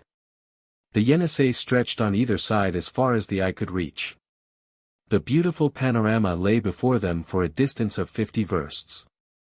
But not a boat was to be seen. All had been taken away or destroyed, according to order. Unless the Tartars should bring with them materials for building a bridge of boats, their march towards Irkutsk would certainly be stopped for some time by this barrier, the Yenisei. "I remember," said Michael, "that higher up, on the outskirts of Krasnoyarsk, there is a little quay. There the boats touch. Friend, let us go up the river, and see if some boat has not been forgotten on the bank." Nadia seized Michael's hand and started off at a rapid pace in the direction indicated. If only a boat or a barge large enough to hold the kibitka could be found, or even one that would carry just themselves, Michael would not hesitate to attempt the passage. 20 minutes after, all three had reached the little quay, with houses on each side quite down to the water's edge. It was like a village standing beyond the town of Krasnoyarsk. But not a boat was on the shore, not a barge at the little wharf, nothing even of which a raft could be made large enough to carry 3 people. Michael questioned Nicholas, who made the discouraging reply that the crossing appeared to him absolutely impracticable. "We shall cross," answered Michael. The search was continued. They examined the houses on the shore, abandoned like all the rest of Krasnoyarsk. They had merely to push open the doors and enter. The cottages were evidently those of poor people, and quite empty. Nicholas visited one, Nadia entered another, and even Michael went here and there and felt about, hoping to light upon some article that might be useful. Nicholas and the girl had each fruitlessly rummaged these cottages and were about to give up the search, when they heard themselves called. Both ran to the bank and saw Michael standing on the threshold of a door. "Come," he exclaimed. Nicholas and Nadia went towards him and followed him into the cottage. "What are these?" asked Michael, touching several objects piled up in a corner. "They are leathern bottles," answered Nicholas. "Are they full?" "Yes, full of kumis. We have found them very opportunely to renew our provisions. Kumis is a drink made of mare's or camel's milk, and is very sustaining, and even intoxicating." So that Nicholas and his companions could not but congratulate themselves on the discovery. "Save one," said Michael, "but empty the others." "Directly, little father. These will help us to cross the Yenisei." "And the raft?" "Will be the kibitka itself, which is light enough to float. Besides, we will sustain it, as well as the horse, with these bottles." "Well thought of, little father," exclaimed Nicholas, "and by God's help we will get safely over. Though perhaps not in a straight line, for the current is very rapid." "What does that matter?" replied Michael. "Let us get across first, and we shall soon find out the road to Irkutsk on the other side of the river." "To work, then," said Nicholas, beginning to empty the bottles. One full of kumis was reserved, and the rest, with the air carefully fastened in, were used to form a floating apparatus. 2 bottles were fastened to the horse's sides to support it in the water.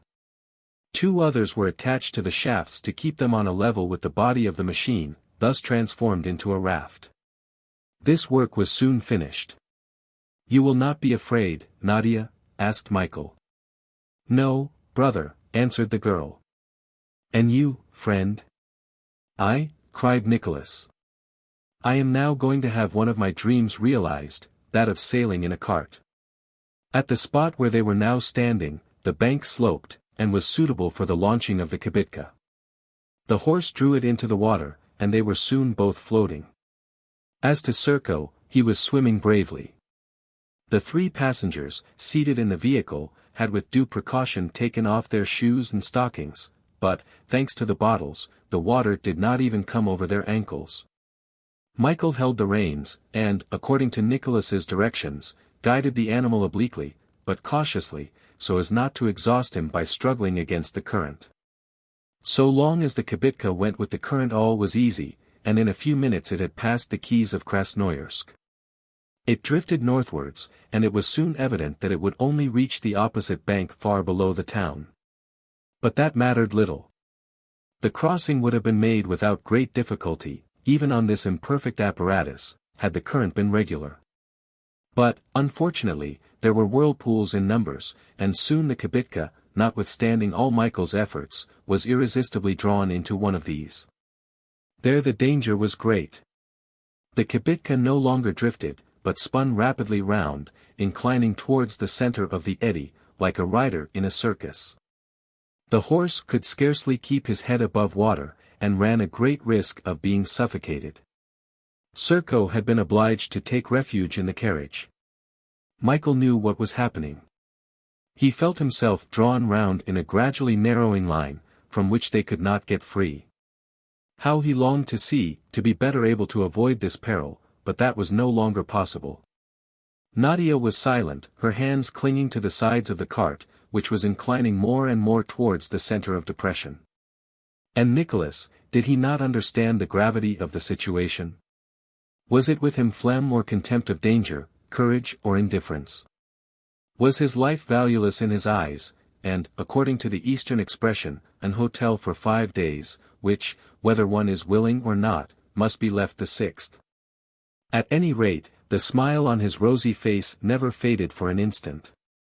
The kibitka was thus in the whirlpool, and the horse was nearly exhausted, when, all at once, Michael, throwing off such of his garments as might impede him, jumped into the water. Then, seizing with a strong hand the bridle of the terrified horse, he gave him such an impulse that he managed to struggle out of the circle, and getting again into the current, the kibitka drifted along anew. "Hurrah!" exclaimed Nicholas. 2 hours after leaving the wharf, the kibitka had crossed the widest arm of the river, and had landed on an island more than 6 versts below the starting point. There the horse drew the cart onto the bank, and an hour's rest was given to the courageous animal. Then the island having been crossed under the shade of its magnificent birches, the kibitka found itself on the shore of the smaller arm of the Yenisei. This passage was much easier, no whirlpools broke the course of the river in this second bed. But the current was so rapid that the kibitka only reached the opposite side 5 versts below. They had drifted 11 versts in all.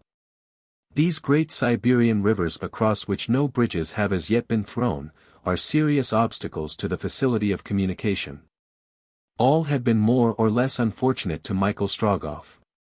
On the Irkutsk, the boat which carried him and Nadia had been attacked by Tartars. On the Obi, after his horse had been struck by a bullet, he had only by a miracle escaped from the horsemen who were pursuing him. In fact, this passage of the Yenisei had been performed the least disastrously. "That would not have been so amusing," exclaimed Nicholas, rubbing his hands, as they disembarked on the right bank of the river, "if it had not been so difficult." "That which has only been difficult to us, friend," answered Michael Strogoff, "will, perhaps, be impossible to the Tartars." Chapter 8: A hare crosses the road.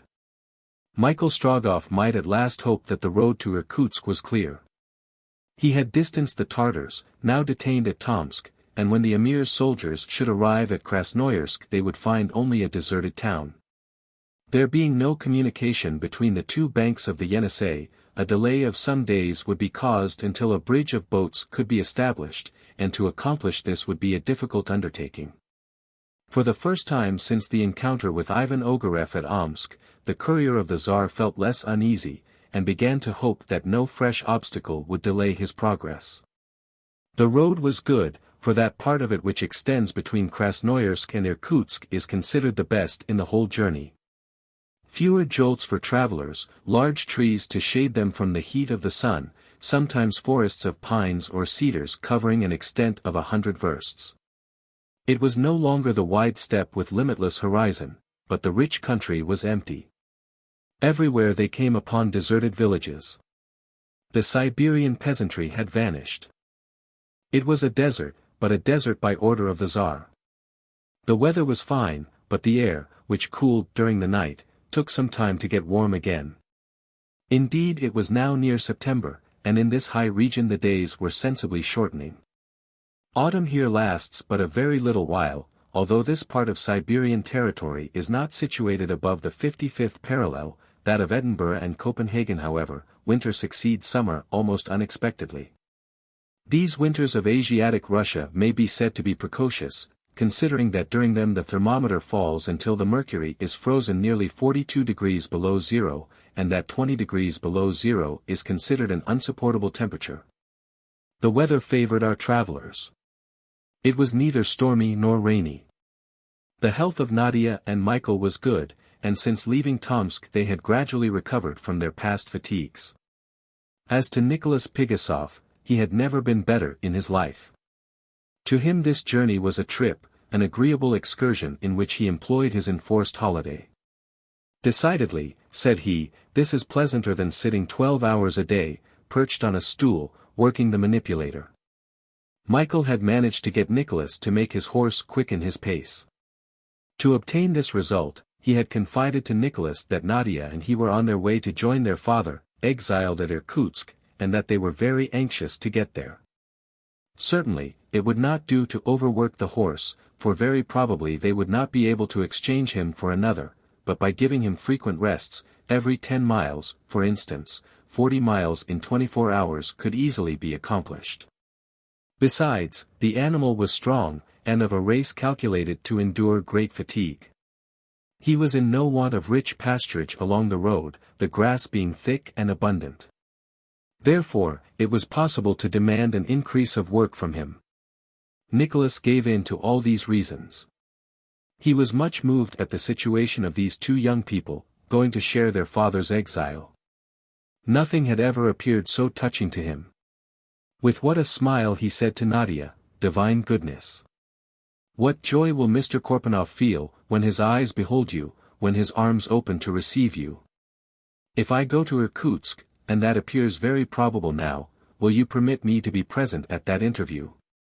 You will you not?"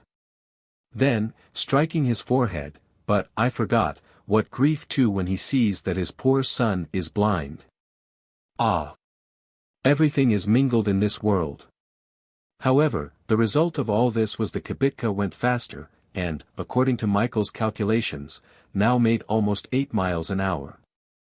After crossing the little river Biryusa, the kibitka reached Biryasensk on the morning of the 4th of September.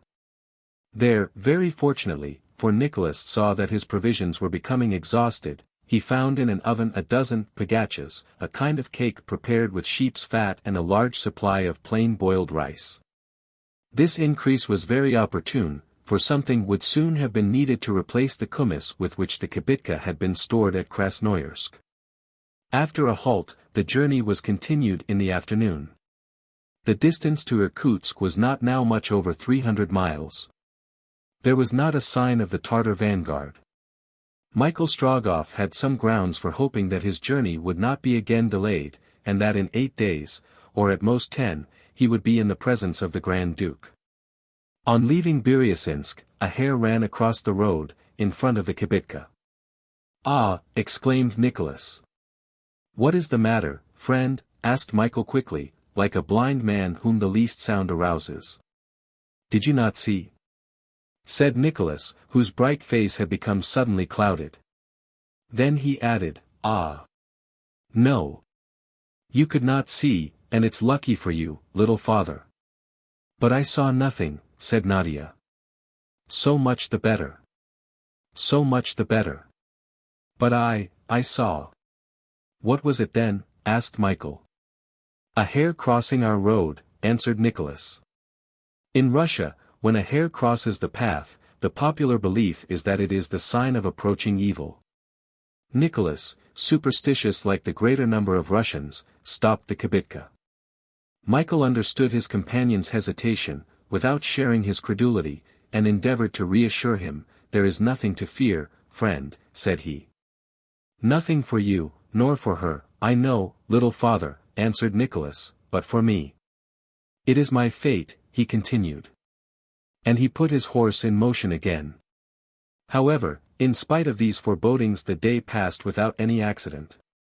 At 12 o'clock the next day, the 6th of September, the kibitka halted in the village of Alselvak, which was as deserted as the surrounding country.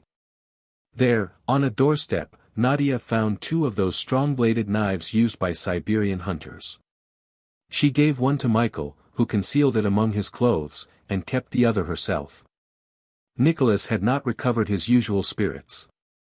The ill omen had affected him more than could have been believed, and he who formerly was never half an hour without speaking, now fell into long reveries from which Nadia found it difficult to arouse him. The kibitka rolled swiftly along the road.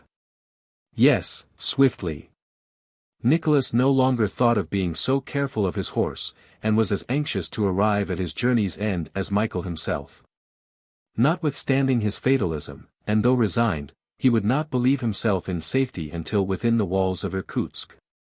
Many Russians would have thought as he did, and more than one would have turned his horse and gone back again, after a hare had crossed his path.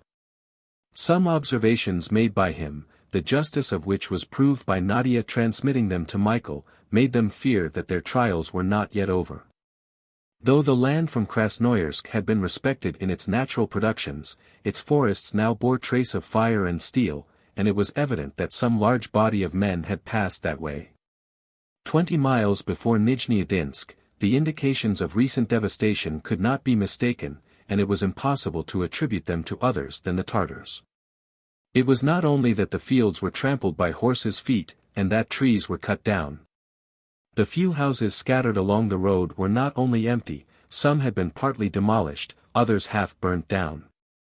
The marks of bullets could be seen on their walls.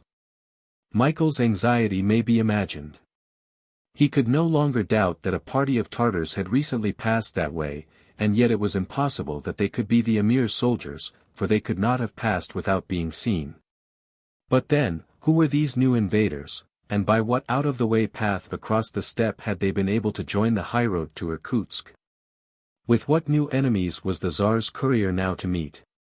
He did not communicate his apprehensions either to Nicholas or Nadia, not wishing to make them uneasy. Besides, he had resolved to continue his way, as long as no insurmountable obstacle stopped him. Later, he would see what it was best to do. During the ensuing day, the recent passage of a large body of foot and horse became more and more apparent. Smoke was seen above the horizon. The kibitka advanced cautiously. Several houses in deserted villages still burned, and could not have been set on fire more than 24 hours before. At last, during the day, on the 8th of September, the kibitka stopped suddenly. The horse refused to advance. Serko barked furiously.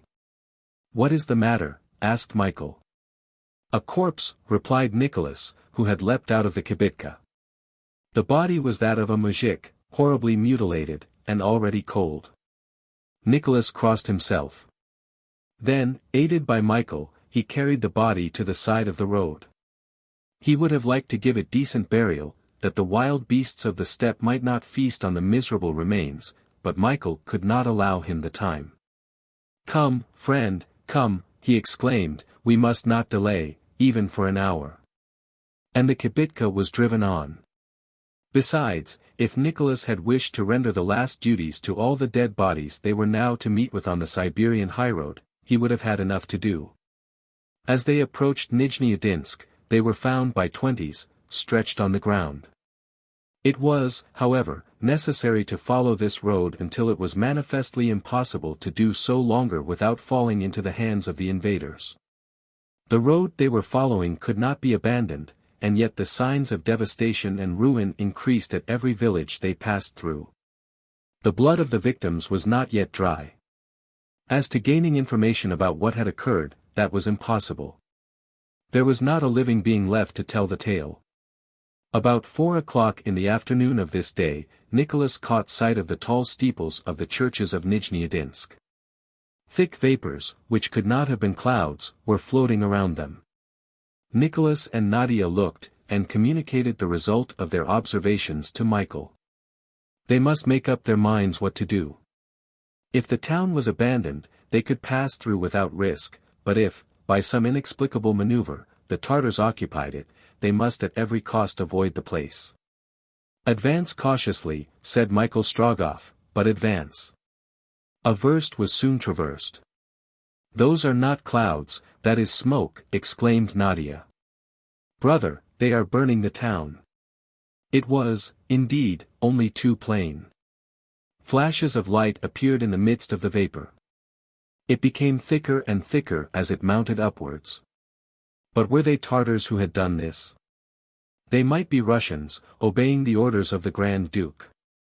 Had the government of the Tsar determined that from Krasnoyarsk, from the Yenisei, not a town, not a village should offer a refuge to the Emir's soldiers? What was Michael to do? He was undecided. However, having weighed the pros and cons, he thought that whatever might be the difficulties of a journey across the steppe without a beaten path, he ought not to risk capture a second time by the Tartars. He was just proposing to Nicholas to leave the road, when a shot was heard on their right. A ball whistled, and the horse of the kibitka fell dead, shot through the head. A dozen horsemen dashed forward, and the kibitka was surrounded. Before they knew where they were, Michael, Nadia, and Nicholas were prisoners, and were being dragged rapidly towards Nijni-Novgorod. Michael, in this second attack, had lost none of his presence of mind. Being unable to see his enemies, he had not thought of defending himself. Even had he possessed the use of his eyes, he would not have attempted it. The consequences would have been his death and that of his companions. But, though he could not see, he could listen and understand what was said. From their language he found that these soldiers were Tartars, and from their words, that they preceded the invading army. In short, what Michael learnt from the talk at the present moment, as well as from the scraps of conversation he overheard later, was this. These men were not under the direct orders of the Emir, who was now detained beyond the Yenisei. They made part of a third column chiefly composed of Tartars from the Khanates of Kokland and Kunduz, with which Feofar's army was to effect a junction in the neighborhood of Irkutsk. By Ogurev's advice, in order to assure the success of the invasion in the eastern provinces, this column had skirted the base of the Altai Mountains. Pillaging and ravaging, it had reached the upper course of the Yenisei. There, guessing what had been done at Krasnoyarsk by order of the Tsar, and to facilitate the passage of the river to the Emir's troops, this column had launched a flotilla of boats, which would enable Feofar to cross and resume the road to Irkutsk. Having done this, it had descended the valley of the Yenisei and struck the road on a level with Alselevsk. From this little town began the frightful course of ruin which forms the chief part of Tartar warfare. Nijni-Novgorod had shared the common fate, and the Tartars, to the number of 50,000, had now quitted it to take up a position before Irkutsk. Before long, they would be reinforced by the Emir's troops.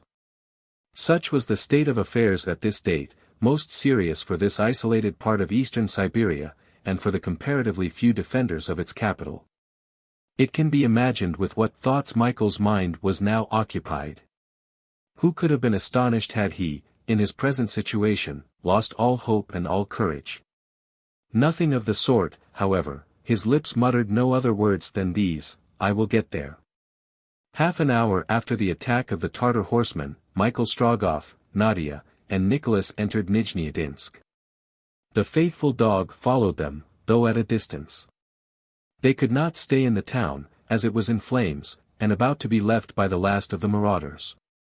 The prisoners were therefore thrown on horses and hurried away.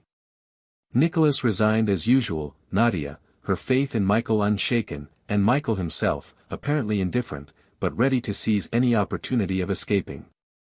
The Tartars were not long in perceiving that one of their prisoners was blind, and their natural barbarity led them to make game of their unfortunate victim.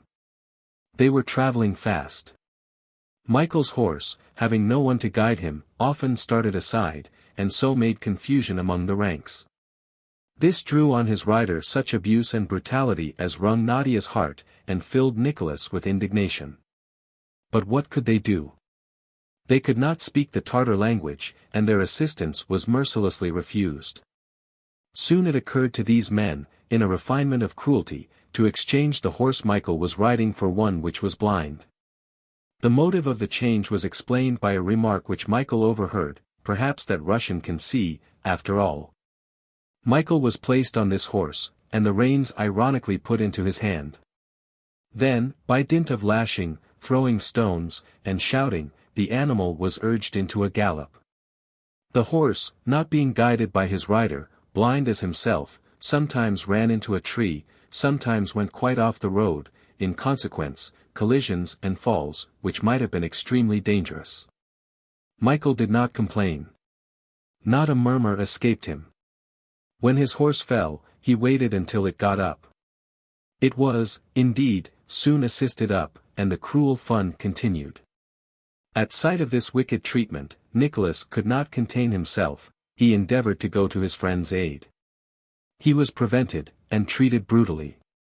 This game would have been prolonged, to the Tartars' great amusement, had not a serious accident put an end to it.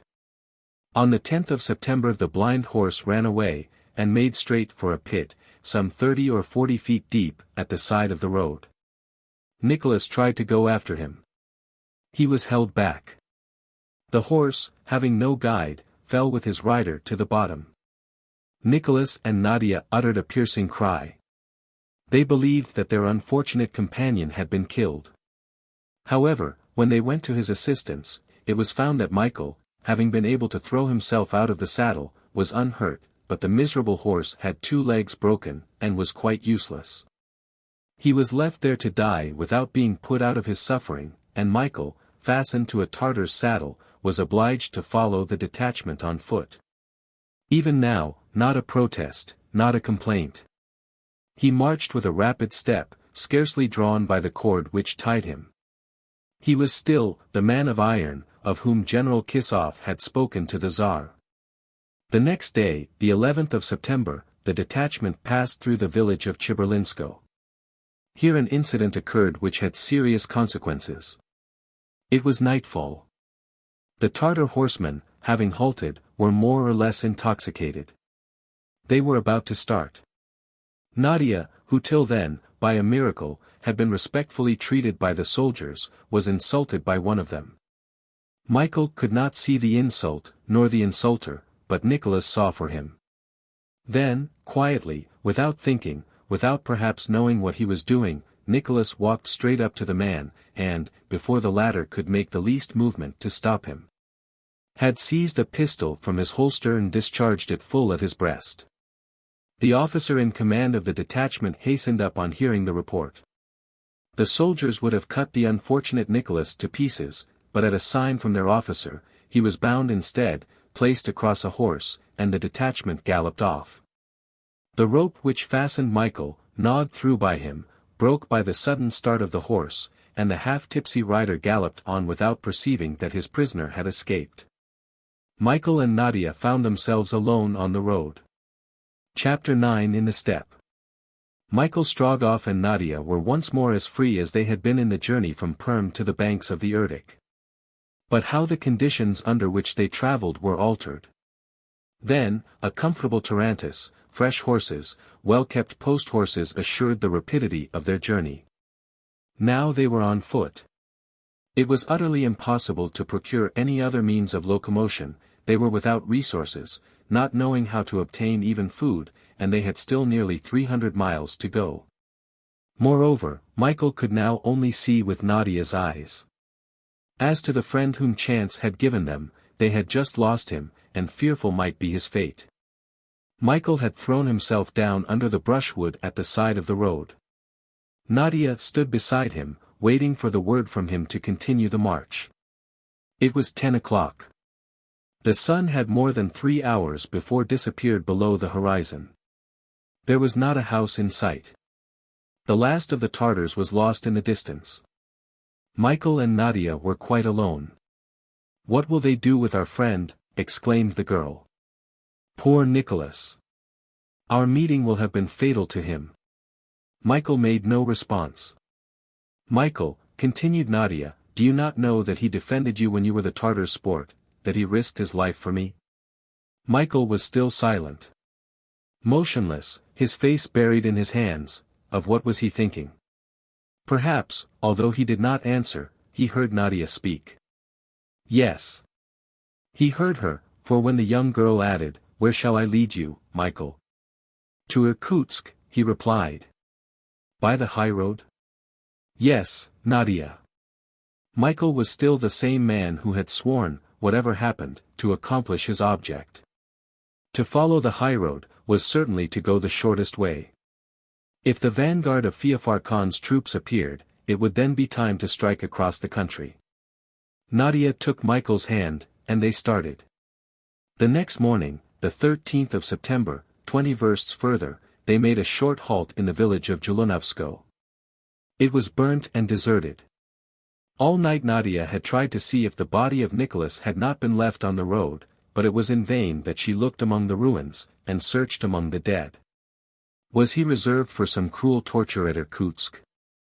Nadia, exhausted with hunger, was fortunate enough to find in one of the houses a quantity of dried meat and sukharis, pieces of bread, which, dried by evaporation, preserve their nutritive qualities for an indefinite time. Michael and the girl loaded themselves with as much as they could carry.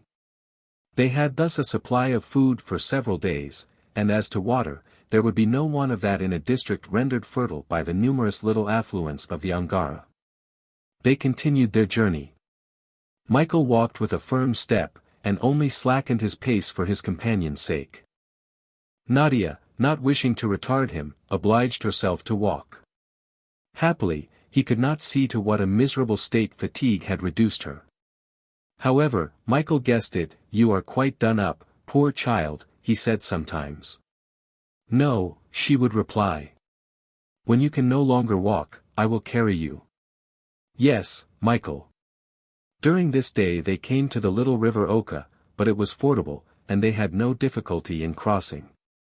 The sky was cloudy and the temperature moderate. There was some fear that the rain might come on, which would much have increased their misery. A few showers fell, but they did not last. They went on as before, hand in hand, speaking little, Nadia looking about on every side. Twice a day they halted. 6 hours of the night were given to sleep. In a few huts Nadia again found a little mutton, but, contrary to Michael's hopes, there was not a single beast of burden in the country. Horses, camels, all had been either killed or carried off. They must still continue to plod on across this weary steppe on foot. The third Tartar column, on its way to Irkutsk, had left plain traces, here a dead horse, there an abandoned cart. The bodies of unfortunate Siberians lay along the road, principally at the entrances to villages. Nadia, overcoming her repugnance, looked at all these corpses. The chief danger lay, not before, but behind. The advance guard of the Emir's army, commanded by Ivan Ogareff, might at any moment appear. The boats sent down the lower Yenisei must by this time have reached Krasnoyarsk and been made use of. The road was therefore open to the invaders. No Russian force could be opposed to them between Krasnoyarsk and Lake Baikal. Michael therefore expected before long the appearance of the Tartar scouts. At each halt, Nadia climbed some hill and looked anxiously to the westward, but as yet no cloud of dust had signaled the approach of a troop of horse. Then the march was resumed. And when Michael felt that he was dragging poor Nadia forward too rapidly, he went at a slower pace. They spoke little, and only of Nicholas. The young girl recalled all that this companion of a few days had done for them. In answering, Michael tried to give Nadia some hope of which he did not feel a spark himself, for he well knew that the unfortunate fellow would not escape death. One day Michael said to the girl, "You never speak to me of my mother, Nadia."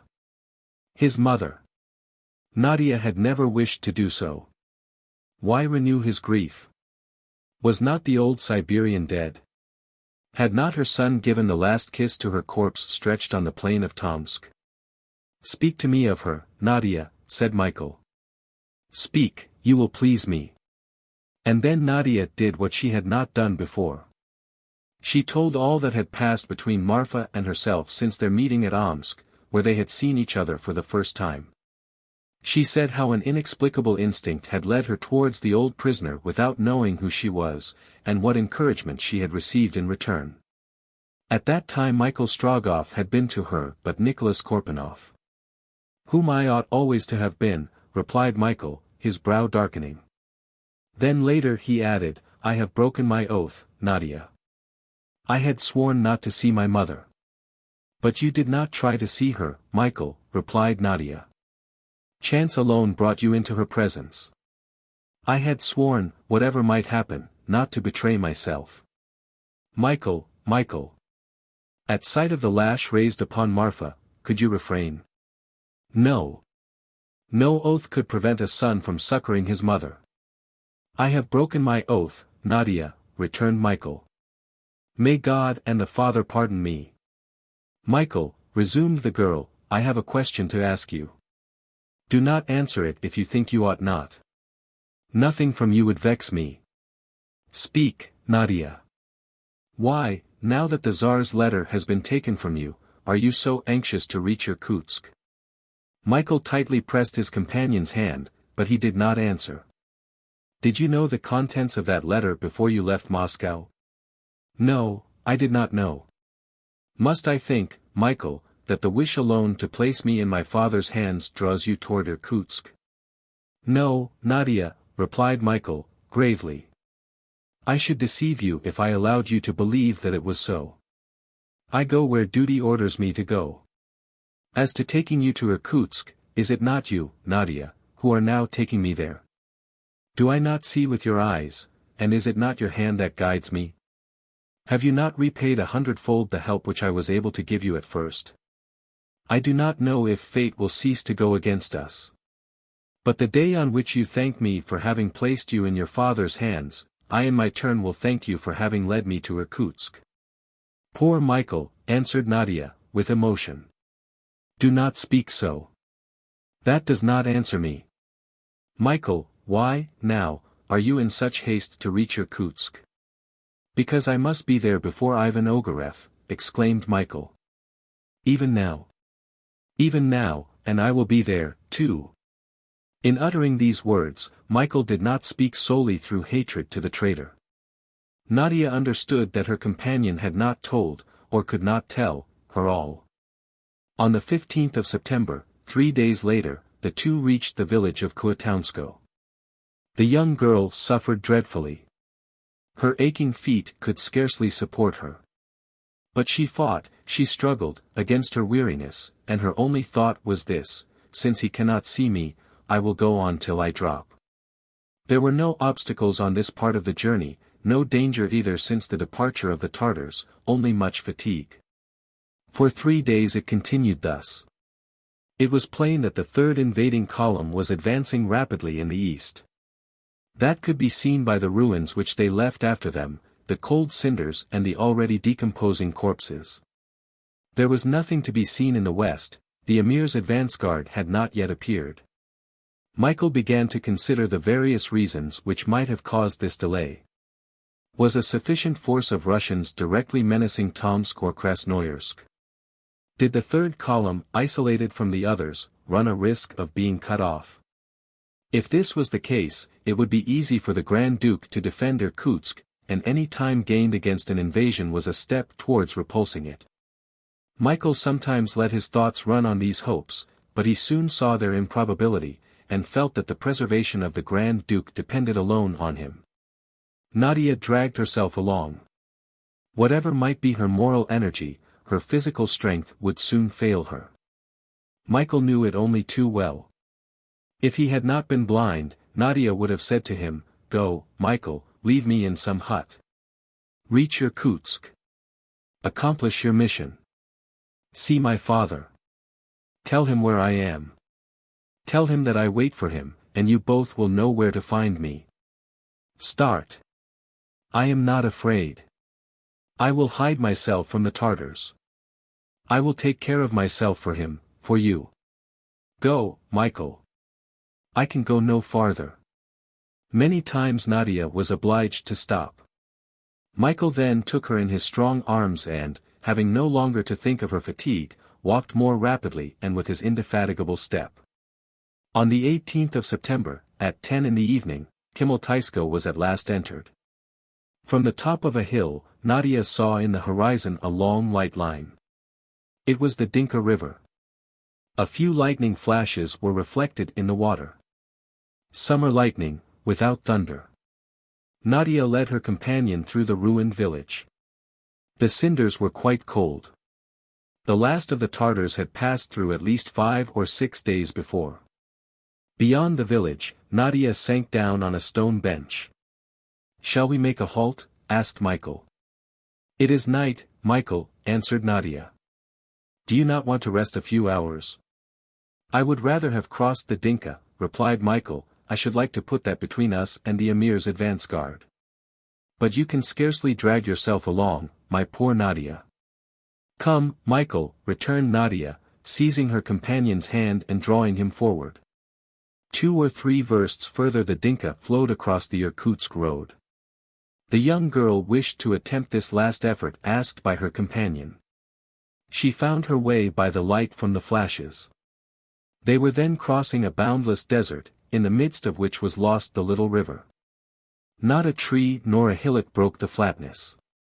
Not a breath disturbed the atmosphere, whose calmness would allow the slightest sound to travel an immense distance. Suddenly, Michael and Nadia stopped, as if their feet had been fast to the ground. The barking of a dog came across the steppe. "Do you hear?" said Nadia. Then a mournful cry succeeded it, a despairing cry, like the last appeal of a human being about to die. "Nicholas! Nicholas!" cried the girl, with a foreboding of evil. Michael, who was listening, shook his head. "Come, Michael, come," said Nadia. And she who just now was dragging herself with difficulty along, suddenly recovered strength, under violent excitement. "We have left the road," said Michael, feeling that he was treading no longer on powdery soil but on short grass. "Yes, we must," returned Nadia. It was there, on the right, from which the cry came. In a few minutes they were not more than half a verst from the river. A second bark was heard, but, although more feeble, it was certainly nearer. Nadia stopped. "Yes," said Michael. "It is Serko barking. He has followed his master." "Nicholas!" called the girl. Her cry was unanswered. Michael listened.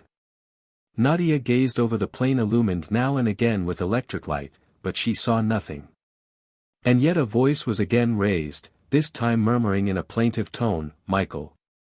Then a dog, all bloody, bounded up to Nadia. It was Serko. Nicholas could not be far off.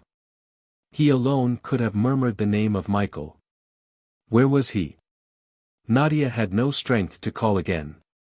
Michael, crawling on the ground, felt about with his hands. Suddenly Serko uttered a fresh bark and darted towards a gigantic bird which had swooped down. It was a vulture. When Serko ran towards it, it rose, but returning struck at the dog. The latter leapt up at it. A blow from the formidable beak alighted on his head, and this time Serko fell back lifeless on the ground. At the same moment a cry of horror escaped Nadia.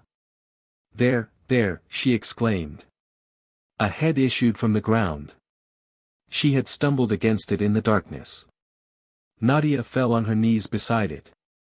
Nicholas, buried up to his neck, according to the atrocious Tartar custom, had been left in the steppe to die of thirst, and perhaps by the teeth of wolves or the beaks of birds of prey. Frightful torture for the victim imprisoned in the ground, the earth pressed down so that he cannot move, his arms bound to his body like those of a corpse in its coffin. The miserable wretch, living in the mold of clay from which he is powerless to break out, can only long for the death which is so slow in coming. There the Tartars had buried their prisoner 3 days before. For 3 days, Nicholas waited for the help which now came too late. The vultures had caught sight of the head on a level with the ground, and for some hours the dog had been defending his master against these ferocious birds. Michael dug at the ground with his knife to release his friend. The eyes of Nicholas, which till then had been closed, opened. He recognized Michael and Nadia. "Farewell, my friends," he murmured. "I am glad to have seen you again. Pray for me." Michael continued to dig, though the ground, having been tightly rammed down, was as hard as stone, and he managed at last to get out the body of the unhappy man. He listened if his heart was still beating. It was still. He wished to bury him, that he might not be left exposed, and the hole into which Nicholas had been placed when living, was enlarged, so that he might be laid in it, dead. The faithful Serko was laid by his master. At that moment, a noise was heard on the road, about half a verst distant. Michael Strogoff listened. It was evidently a detachment of horse advancing towards the Dinka. "Nadia, Nadia," he said in a low voice. Nadia, who was kneeling in prayer, arose. "Look, look," said he. "The Tartars," she whispered. It was indeed the Emir's advance guard, passing rapidly along the road to Irkutsk. "They shall not prevent me from burying him," said Michael. And he continued his work. Soon, the body of Nicholas, the hands crossed on the breast, was laid in the grave. Michael and Nadia, kneeling, prayed a last time for the poor fellow, inoffensive and good, who had paid for his devotion towards them with his life. "And now," said Michael, as he threw in the earth, "the wolves of the steppe will not devour him." Then he shook his fist at the troop of horsemen who were passing. "Forward, Nadia," he said. Michael could not follow the road, now occupied by the Tartars. He must cross the steppe and turn to Irkutsk. He had not now to trouble himself about crossing the Dinka. Nadia could not move, but she could see for him. He took her in his arms and went on towards the southwest of the province. 140 miles still remained to be traversed. How was the distance to be performed? Should they not succumb to such fatigue? On what were they to live on the way? By what superhuman energy were they to pass the slopes of the Syensk mountains? Neither he nor Nadia could answer this. And yet, 12 days after, on the 2nd of October, at 6 o'clock in the evening, a wide sheet of water lay at Michael Strogoff's feet. It was Lake Baikal. Chapter 10 Baikal and Angara. Lake Baikal is situated 1,700 feet above the level of the sea. Its length is about 600 miles, its breadth 70. Its depth is not known. Madame de Bourboulon states that, according to the boatman, it likes to be spoken of as Madame Sea. If it is called Sir Lake, it immediately lashes itself into fury. However, it is reported and believed by the Siberians that a Russian is never drowned in it. This immense basin of fresh water, fed by more than 300 rivers, is surrounded by magnificent volcanic mountains. It has no other outlet than the Angara, which after passing Irkutsk throws itself into the Yenisei, a little above the town of Yeniseisk. As to the mountains which encase it, they form a branch of the Tunguses, and are derived from the vast system of the Altai. In this territory, subject to peculiar climatical conditions, the autumn appears to be absorbed in the precocious winter. It was now the beginning of October. The sun set at 5 o'clock in the evening, and during the long nights the temperature fell to 0. The first snows, which would last till summer, already whitened the summits of the neighboring hills. During the Siberian winter this inland sea is frozen over to a thickness of several feet, and is crossed by the sleighs of caravans. Either because there are people who are so wanting in politeness as to call it Sir Lake, or for some more meteorological reason, Lake Baikal is subject to violent tempests.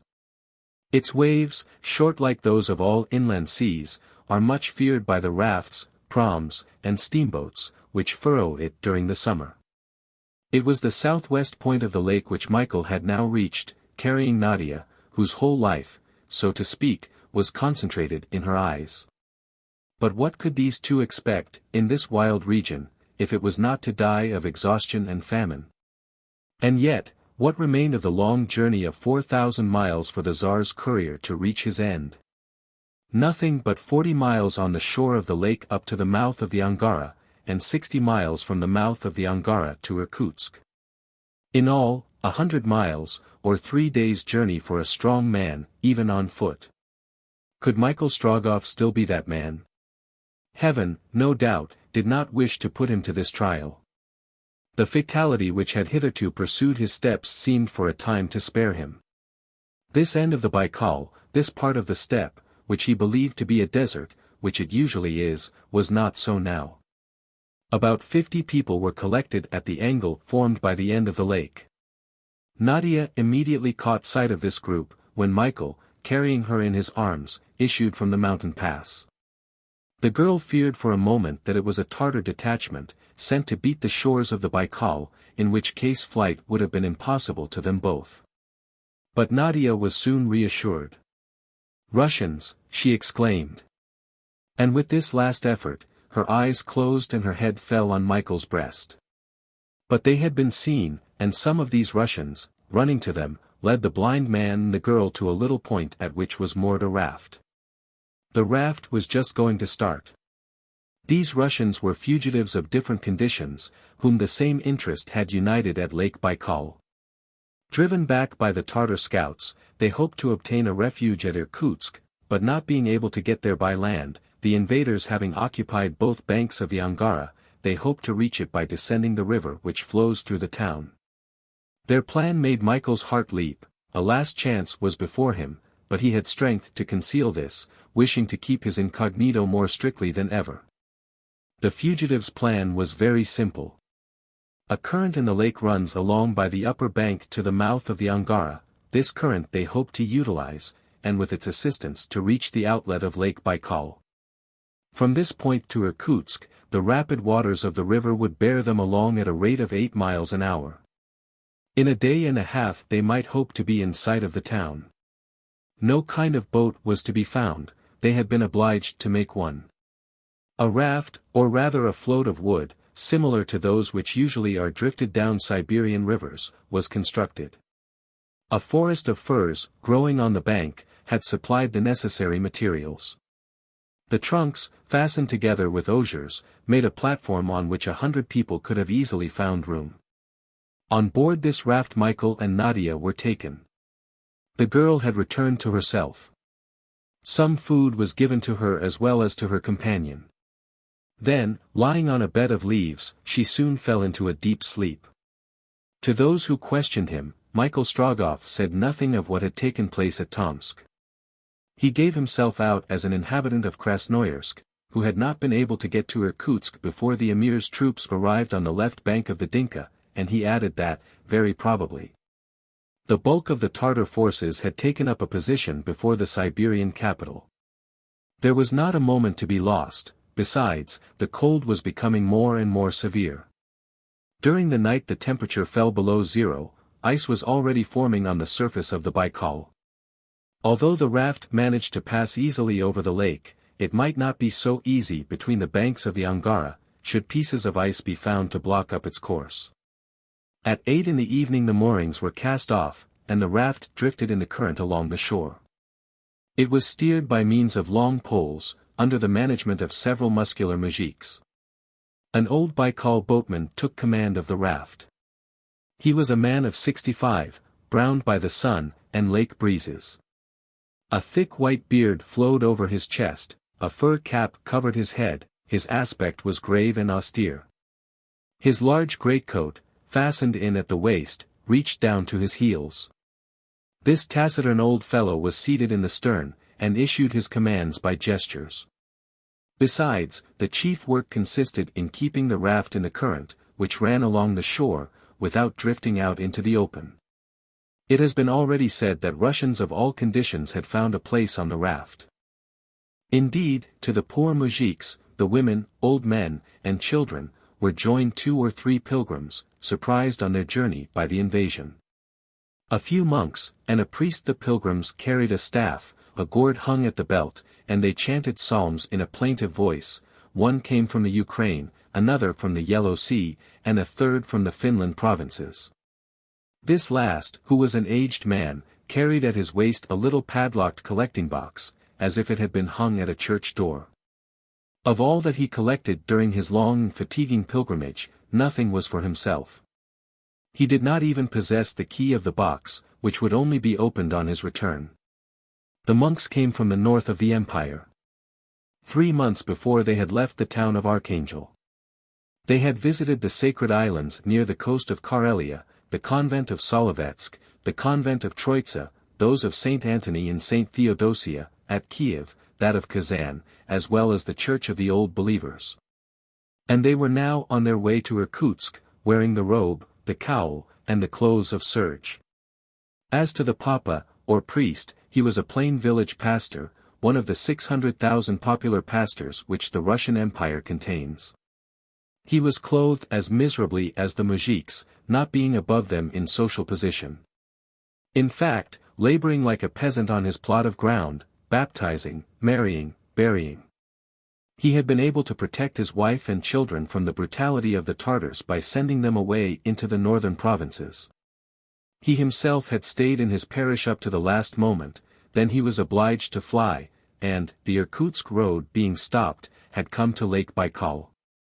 These priests, grouped in the forward part of the raft, prayed at regular intervals, raising their voices in the silent night, and at the end of each sentence of their prayer, the Slava Bogu, glory to God, issued from their lips. No incident took place during the night. Nadia remained in a sort of stupor, and Michael watched beside her. Sleep only overtook him at long intervals, and even then his brain did not rest. At break of day, the raft, delayed by a strong breeze, which counteracted the course of the current, was still 40 versts from the mouth of the Angara. It seemed probable that the fugitives could not reach it before 3 or 4 o'clock in the evening. This did not trouble them. On the contrary, for they would then descend the river during the night, and the darkness would also favor their entrance into Irkutsk. The only anxiety exhibited at times by the old boatman was concerning the formation of ice on the surface of the water. The night had been excessively cold, pieces of ice could be seen drifting towards the west. Nothing was to be dreaded from these, since they could not drift into the Angara, having already passed the mouth, but pieces from the eastern end of the lake might be drawn by the current between the banks of the river. This would cause difficulty, possibly delay, and perhaps even an insurmountable obstacle which would stop the raft. Michael therefore took immense interest in ascertaining what was the state of the lake, and whether any large number of ice blocks appeared. Nadia being now awake, he questioned her often, and she gave him an account of all that was going on. Whilst the blocks were thus drifting, curious phenomena were taking place on the surface of the Baikal.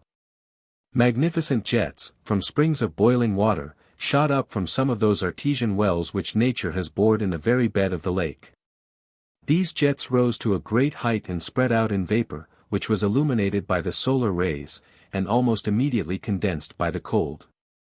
This curious sight would have assuredly amazed a tourist traveling in peaceful times on this Siberian sea. At 4 in the evening, the mouth of the Angara was signaled by the old boatman, between the high granite rocks of the shore. On the right bank could be seen the little port of Livenichnia, its church, and its few houses built on the bank. But the serious thing was that the ice blocks from the east were already drifting between the banks of the Angara, and consequently were descending towards Irkutsk. However, their number was not yet great enough to obstruct the course of the raft, nor the cold great enough to increase their number. The raft arrived at the little port and there stopped. The old boatman wished to put into harbor for an hour, in order to make some repairs. The trunks threatened to separate, and it was important to fasten them more securely together to resist the rapid current of the Angara. The old boatman did not expect to receive any fresh fugitives at Livenichnia, and yet, the moment the raft touched, 2 passengers, issuing from a deserted house, ran as fast as they could towards the beach. Nadia, seated on the raft, was abstractedly gazing at the shore. A cry was about to escape her. She seized Michael's hand, who at that moment raised his head. "What is the matter, Nadia?" he asked. "Our 2 traveling companions, Michael. The Frenchman and the Englishman whom we met in the defile of the Ural?"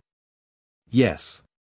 Michael started, for the strict incognito which he wished to keep ran a risk of being betrayed.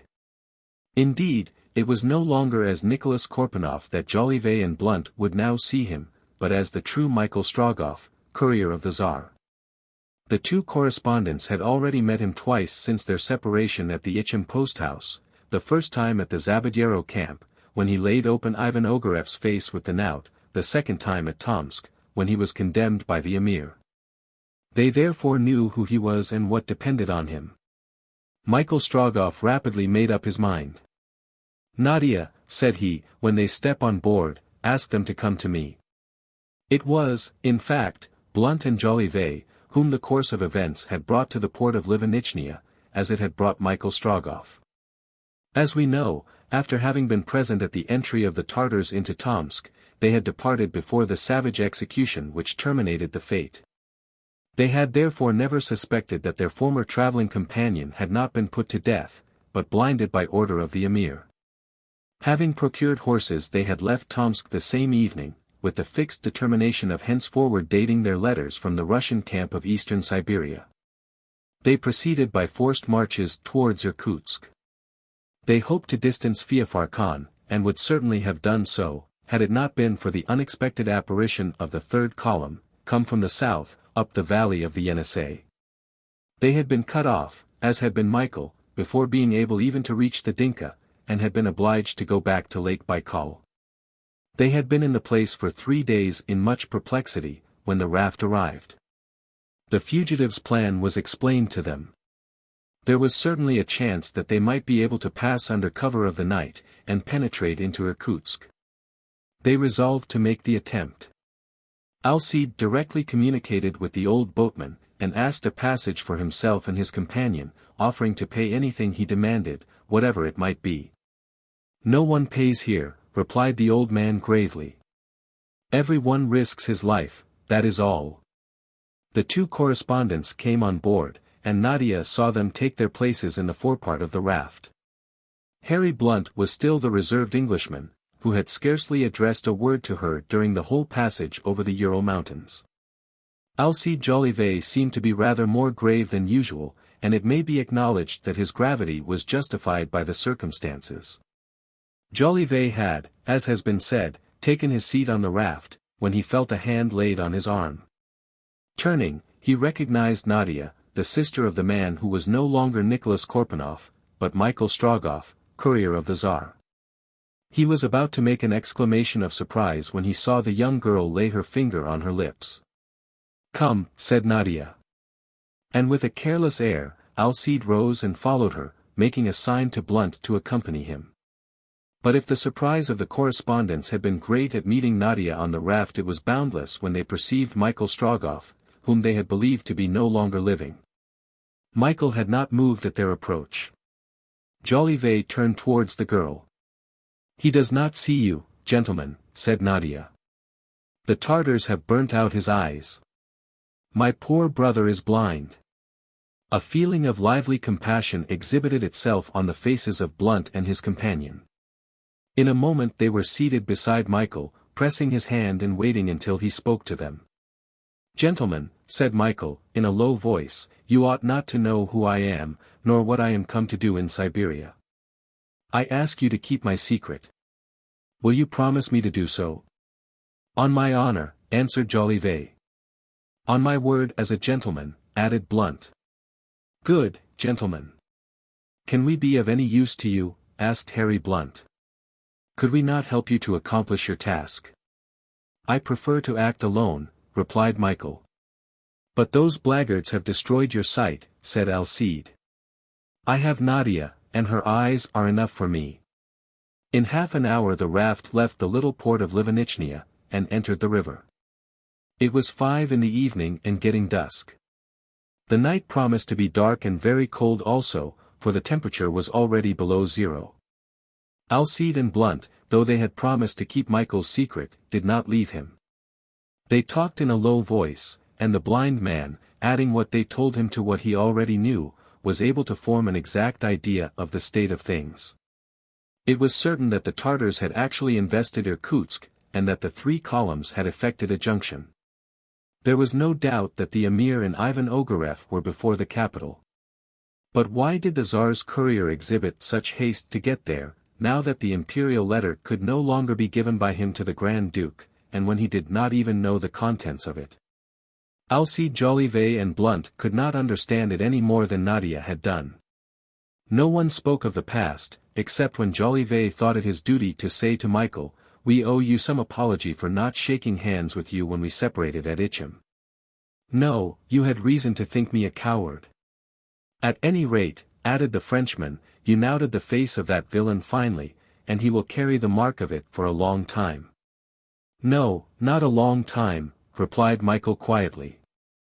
Half an hour after leaving Livenichnia, Blunt and his companion were acquainted with the cruel trials through which Michael and his companion had successively passed.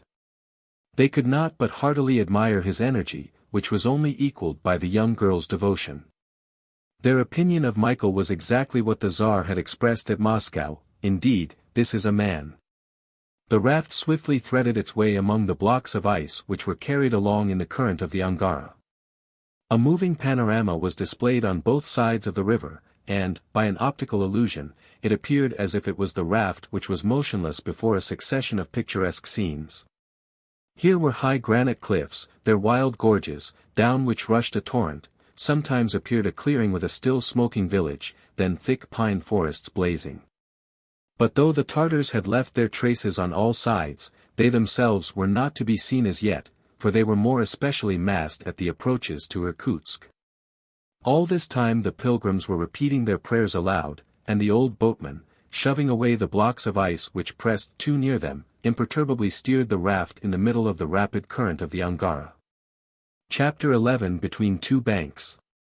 By 8 in the evening, the country, as the state of the sky had foretold, was enveloped in complete darkness. The moon being new had not yet risen. From the middle of the river the banks were invisible. The cliffs were confounded with the heavy, low-hanging clouds. At intervals a puff of wind came from the east, but it soon died away in the narrow valley of the Angara. The darkness could not fail to favor in a considerable degree the plans of the fugitives.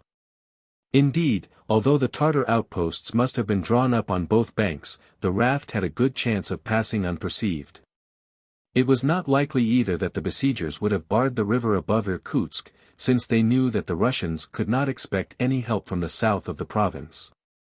Besides this, before long nature would herself establish a barrier, by cementing with frost the blocks of ice accumulated between the two banks. Perfect silence now reigned on board the raft. The voices of the pilgrims were no longer heard. They still prayed, but their prayer was but a murmur, which could not reach as far as either bank. The fugitives lay flat on the platform, so that the raft was scarcely above the level of the water.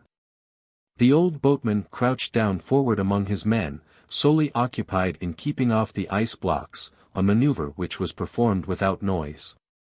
The drifting of the ice was a favorable circumstance so long as it did not offer an insurmountable obstacle to the passage of the raft. If that object had been alone on the water, it would have run a risk of being seen, even in the darkness, but, as it was confounded with these moving masses, of all shapes and sizes.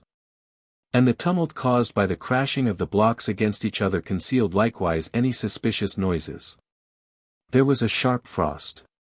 The fugitives suffered cruelly, having no other shelter than a few branches of birch. They cowered down together, endeavoring to keep each other warm, the temperature being now 10 degrees below freezing point.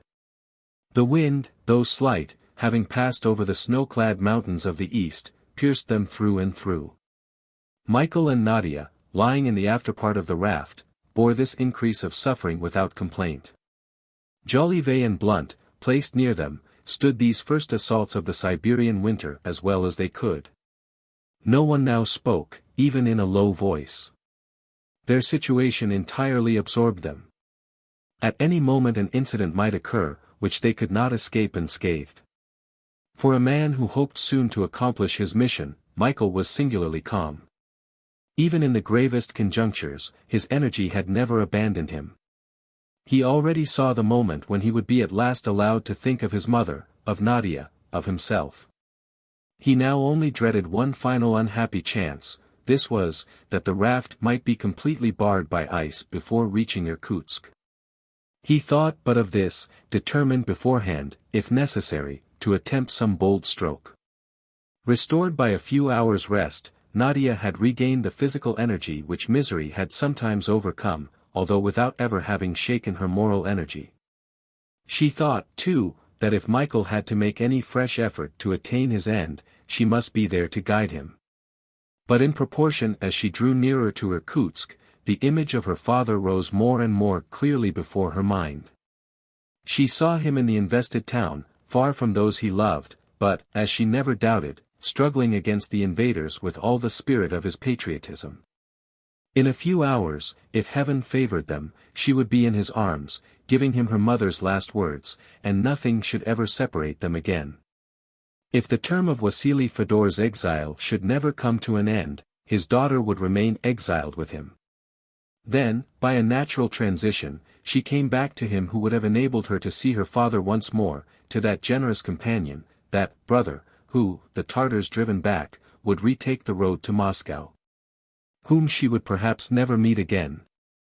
As to Elsie Jolivet and Harry Blunt, they had one and the same thought, which was, that the situation was extremely dramatic and that, well worked up, it would furnish a most deeply interesting article. The Englishman thought of the readers of the Daily Telegraph, and the Frenchman of those of his cousin Madeleine. At heart, both were not without feeling some emotion. Well, so much the better. Thought Elsie Jolivet, to move others, one must be moved oneself. I believe there is some celebrated verse on the subject, but hang me if I can recollect it. And with his well-practiced eyes he endeavored to pierce the gloom of the river. Every now and then a burst of light dispelling the darkness for a time, exhibited the banks under some fantastic aspect, either a forest on fire, or a still-burning village. The Angara was occasionally illuminated from one bank to the other. The blocks of ice formed so many mirrors, which, reflecting the flames on every point and in every color, were whirled along by the caprice of the current. The raft passed unperceived in the midst of these floating masses. The danger was not at these points. But a peril of another nature menaced the fugitives. One that they could not foresee, and, above all, one that they could not avoid. Chance discovered it to Elsie Jolivet in this way. Lying at the right side of the raft, he let his hand hang over into the water. Suddenly he was surprised by the impression made on it by the current. It seemed to be of a slimy consistency, as if it had been made of mineral oil. Alcide, aiding his touch by his sense of smell, could not be mistaken. It was really a layer of liquid naphtha, floating on the surface of the river. Was the raft really floating on this substance, which is in the highest degree combustible? Where had this naphtha come from? Was it a natural phenomenon taking place on the surface of the Angara, or was it to serve as an engine of destruction, put in motion by the Tartars? Did they intend to carry conflagration into Irkutsk? Such were the questions which Alcide asked himself, but he thought it best to make this incident known only to Harry Blunt, and they both agreed in not alarming their companions by revealing to them this new danger. It is known that the soil of Central Asia is like a sponge impregnated with liquid hydrogen. At the port of Baku, on the Persian frontier, on the Caspian Sea, in Asia Minor, in China, on the Yuankiang, in the Burman Empire, springs of mineral oil rise in thousands to the surface of the ground. It is an oil country, similar to the one which bears this name in North America.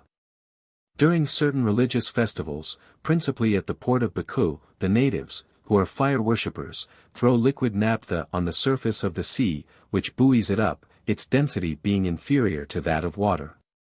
Then at nightfall, when a layer of mineral oil is thus spread over the Caspian, they light it, and exhibit the matchless spectacle of an ocean of fire undulating and breaking into waves under the breeze. But what is only a sign of rejoicing at Baku, might prove a fearful disaster on the waters of the Angara. Whether it was set on fire by malevolence or imprudence, in the twinkling of an eye a conflagration might spread beyond Irkutsk. On board the raft no imprudence was to be feared.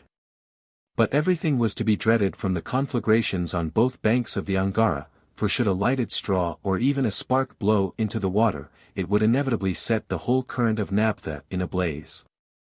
The apprehensions of Jolivet and Blunt may be better understood than described. Would it not be prudent, in face of this new danger, to land on one of the banks and wait there? At any rate, said Alcide, whatever the danger may be, I know someone who will not land. He alluded to Michael Strogoff. In the meantime, on glided the raft among the masses of ice which were gradually getting closer and closer together. Up till then, no Tartar detachment had been seen, which showed that the raft was not abreast of the outposts at about 10 o'clock. However, Harry Blunt caught sight of a number of black objects moving on the ice blocks. Springing from one to the other, they rapidly approached. Tartars, he thought. And creeping up to the old boatman, he pointed out to him the suspicious objects. The old man looked attentively. They are only wolves, said he. I like them better than Tartars. But we must defend ourselves, and without noise. The fugitives would indeed have to defend themselves against these ferocious beasts, whom hunger and cold had sent roaming through the province. They had smelt out the raft, and would soon attack it. The fugitives must struggle without using firearms, for they could not now be far from the Tartar posts. The women and children were collected in the middle of the raft, and the men, some armed with poles, others with their knives, stood prepared to repulse their assailants. They did not make a sound, but the howls of the wolves filled the air. Michael did not wish to remain inactive. He lay down at the side attacked by the savage pack.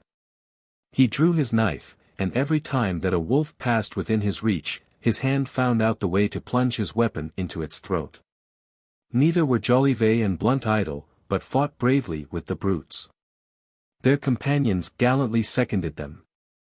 The battle was carried on in silence, although many of the fugitives received severe bites. The struggle did not appear as if it would soon terminate. The pack was being continually reinforced from the right bank of the Angara. This will never be finished, said Alcide, brandishing his dagger, red with blood.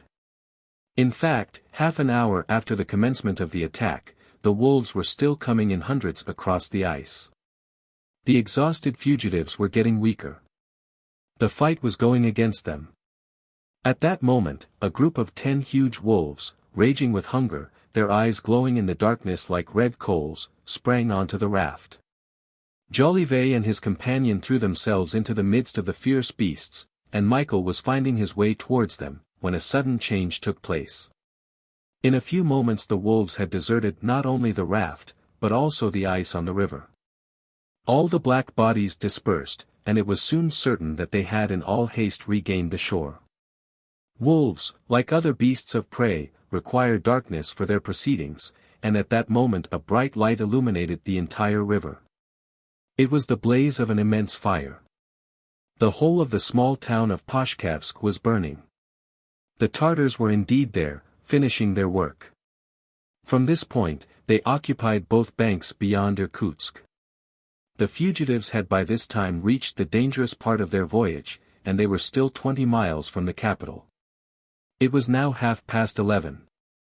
The raft continued to glide on amongst the ice, with which it was quite mingled, but gleams of light sometimes fell upon it. The fugitives stretched on the platform did not permit themselves to make a movement by which they might be betrayed. The conflagration was going on with frightful rapidity. The houses, built of fir wood, blazed like torches, 150 flaming at once. With the crackling of the fire was mingled the yells of the Tartars. The old boatman, getting a foothold on a near piece of ice, managed to shove the raft towards the right bank, by doing which a distance of from 300 to 400 feet divided it from the flames of Pashkavsk. Nevertheless, the fugitives, lighted every now and then by the glare, would have been undoubtedly perceived had not the incendiaries been too much occupied in their work of destruction. It may be imagined what were the apprehensions of Jolivet and Blunt, when they thought of the combustible liquid on which the raft floated. Sparks flew in millions from the houses, which resembled so many glowing furnaces. They rose among the volumes of smoke to a height of 500 or 600 feet.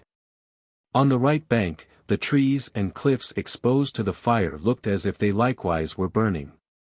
A spark falling on the surface of the Angara would be sufficient to spread the flames along the current, and to carry disaster from one bank to the other. The result of this would be in a short time the destruction of the raft and of all those which it carried. But, happily, the breeze did not blow from that side. It came from the east, and drove the flames towards the left. It was just possible that the fugitives would escape this danger. The blazing town was at last passed. Little by little the glare grew dimmer, the crackling became fainter, and the flames at last disappeared behind the high cliffs which arose at an abrupt turn of the river. By this time it was nearly midnight. The deep gloom again threw its protecting shadows over the raft. The Tartars were there, going to and fro near the river. They could not be seen, but they could be heard. The fires of the outposts burned brightly. In the meantime it had become necessary to steer more carefully among the blocks of ice. The old boatmen stood up, and the moujiks resumed their poles. They had plenty of work, the management of the raft becoming more and more difficult as the river was further obstructed. Michael had crept forward, Jolivet followed, both listened to what the old boatman and his men were saying. "Look out on the right. There are blocks drifting on to us on the left. Fend. Fend off with your boat hook. Before an hour is past we shall be stopped."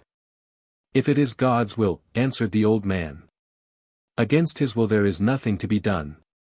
"You hear them," said Alcide. "Yes," replied Michael, "but God is with us." The situation became more and more serious. Should the raft be stopped, not only would the fugitives not reach Irkutsk, but they would be obliged to leave their floating platform, for it would be very soon smashed to pieces in the ice. The osier ropes would break, the fir trunks torn asunder would drift under the hard crust, and the unhappy people would have no refuge but the ice blocks themselves. Then, when day came, they would be seen by the Tartars, and massacred without mercy. Michael returned to the spot where Nadia was waiting for him. He approached the girl, took her hand, and put to her the invariable question, "Nadia, are you ready?" To which she replied as usual, "I am ready." For a few versts more the raft continued to drift amongst the floating ice. Should the river narrow, it would soon form an impassable barrier. Already they seemed to drift slower. Every moment they encountered severe shocks or were compelled to make detours, now, to avoid running foul of a block, there to enter a channel, of which it was necessary to take advantage. At length the stoppages became still more alarming. There were only a few more hours of night.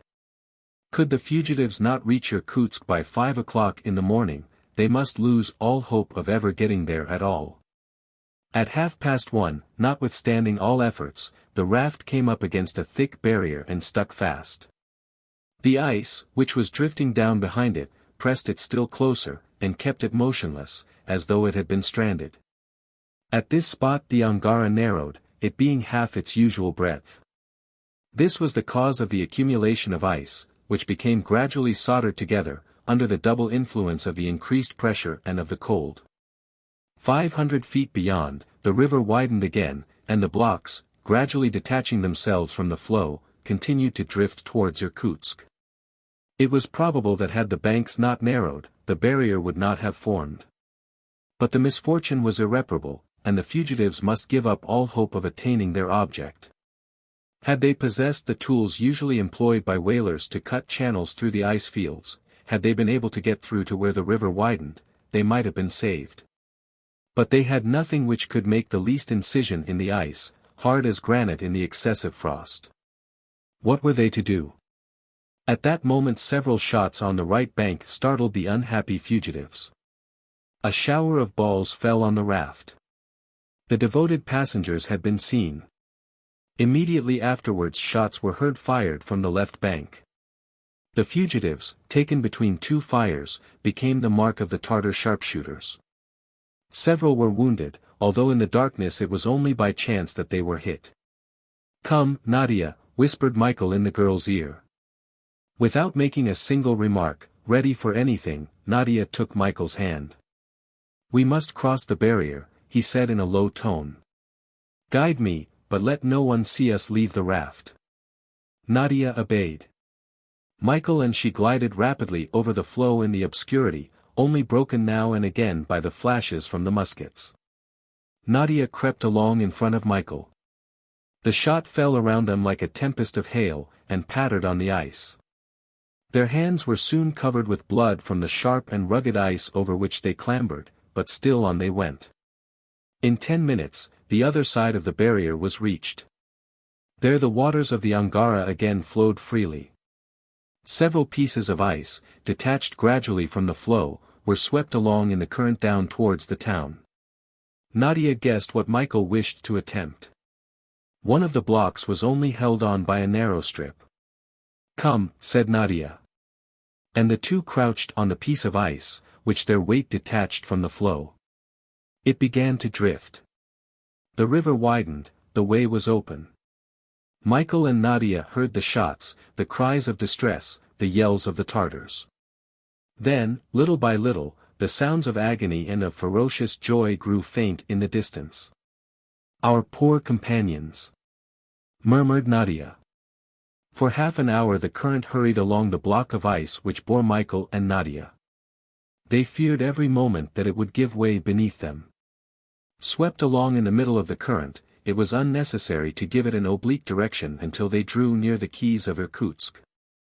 Michael, his teeth tight set, his ear on the strain, did not utter a word. Never had he been so near his object.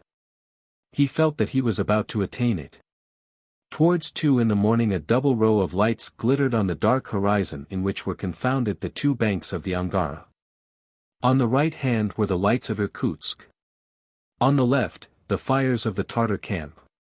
Michael Strogoff was not more than half a verst from the town. At last, he murmured. But suddenly Nadia uttered a cry. At the cry Michael stood up on the ice, which was wavering. His hand was extended up the Angara.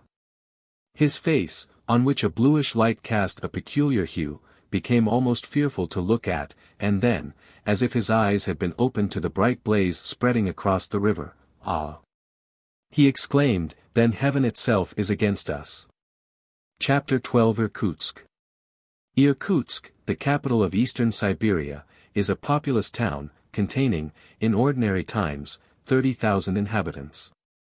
On the right side of the Angara rises a hill, on which are built numerous churches, a lofty cathedral, and dwellings disposed in picturesque disorder.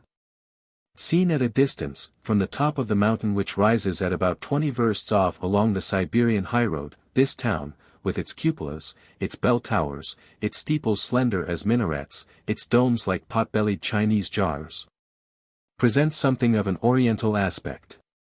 But this similarity vanishes as the traveler enters.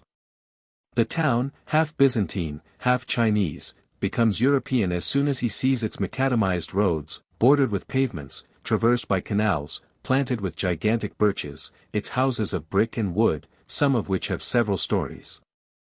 The numerous equipages which drive along, not only tarantasses but broughams and coaches. Lastly, its numerous inhabitants far advanced in civilization, to whom the latest Paris fashions are not unknown. Being the refuge for all the Siberians of the province, Irkutsk was at this time very full. Stores of every kind had been collected in abundance. Irkutsk is the emporium of the innumerable kinds of merchandise which are exchanged between China, Central Asia, and Europe. The authorities had therefore no fear with regard to admitting the peasants of the valley of the Angara, and leaving a desert between the invaders and the town. Irkutsk is the residence of the Governor-General of Eastern Siberia. Below him acts a civil governor, in whose hands is the administration of the province, a head of police, who has much to do in a town where exiles abound. And, lastly, a mayor, chief of the merchants, and a person of some importance, from his immense fortune and the influence which he exercises over the people. The garrison of Irkutsk was at that time composed of an infantry regiment of Cossacks, consisting of 2,000 men, and a body of police wearing helmets and blue uniforms laced with silver. Besides, as has been said, in consequence of the events which had occurred, the brother of the Tsar had been shut up in the town since the beginning of the invasion. A journey of political importance had taken the Grand Duke to these distant provinces of Central Asia.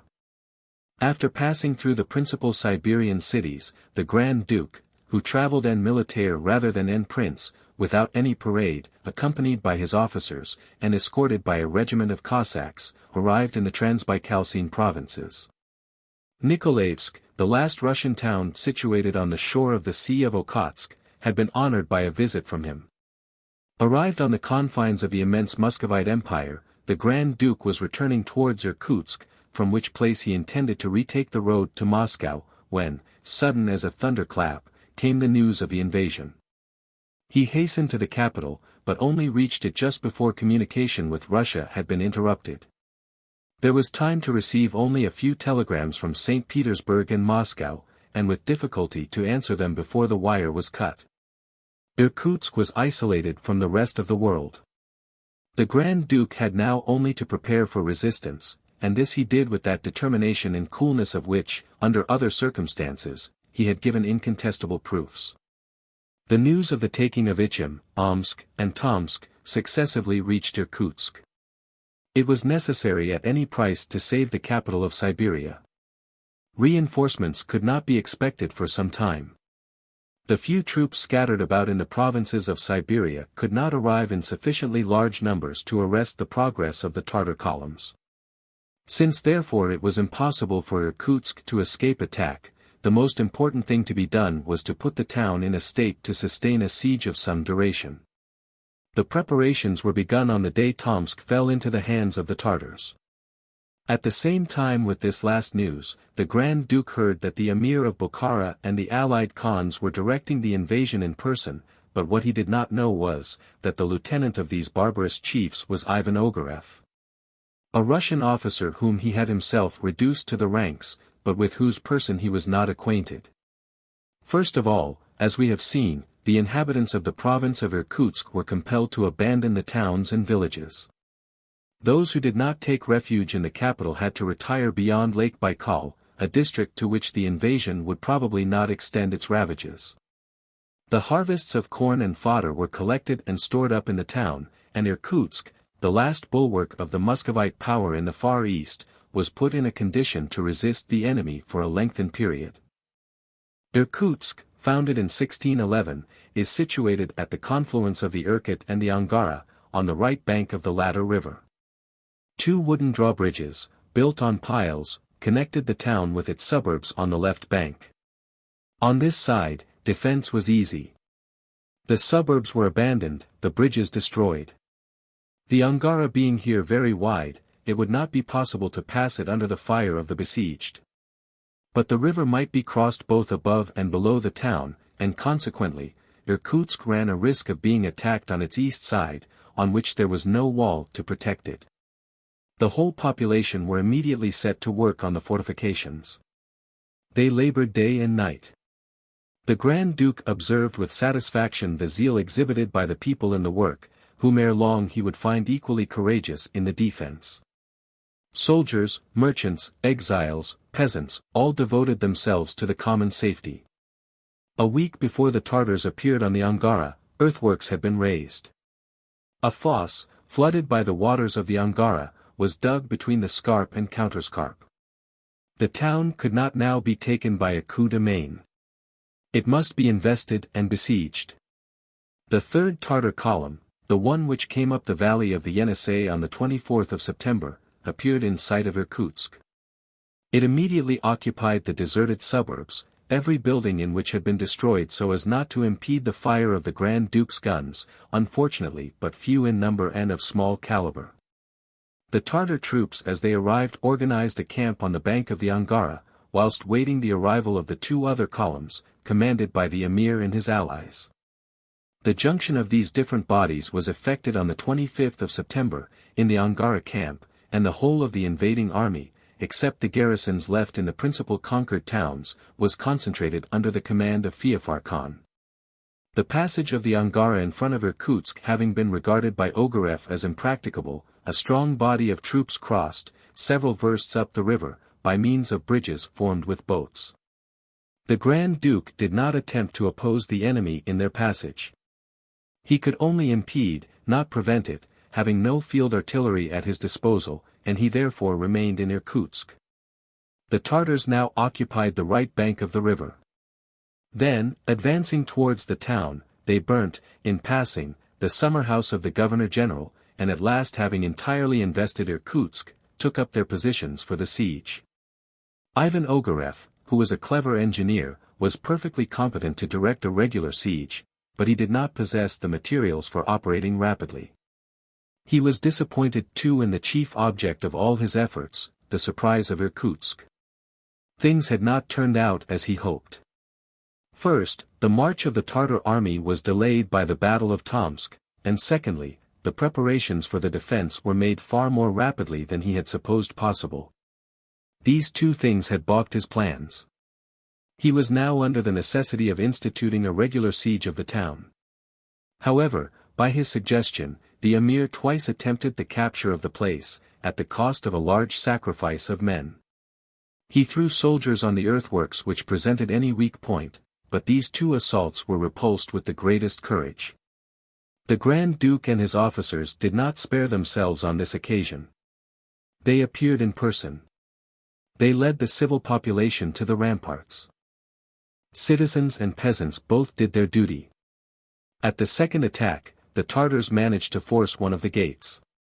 A fight took place at the head of Bolchaia Street, 2 versts long, on the banks of the Angara, but the Cossacks, the police, the citizens, united in so fierce a resistance that the Tartars were driven out.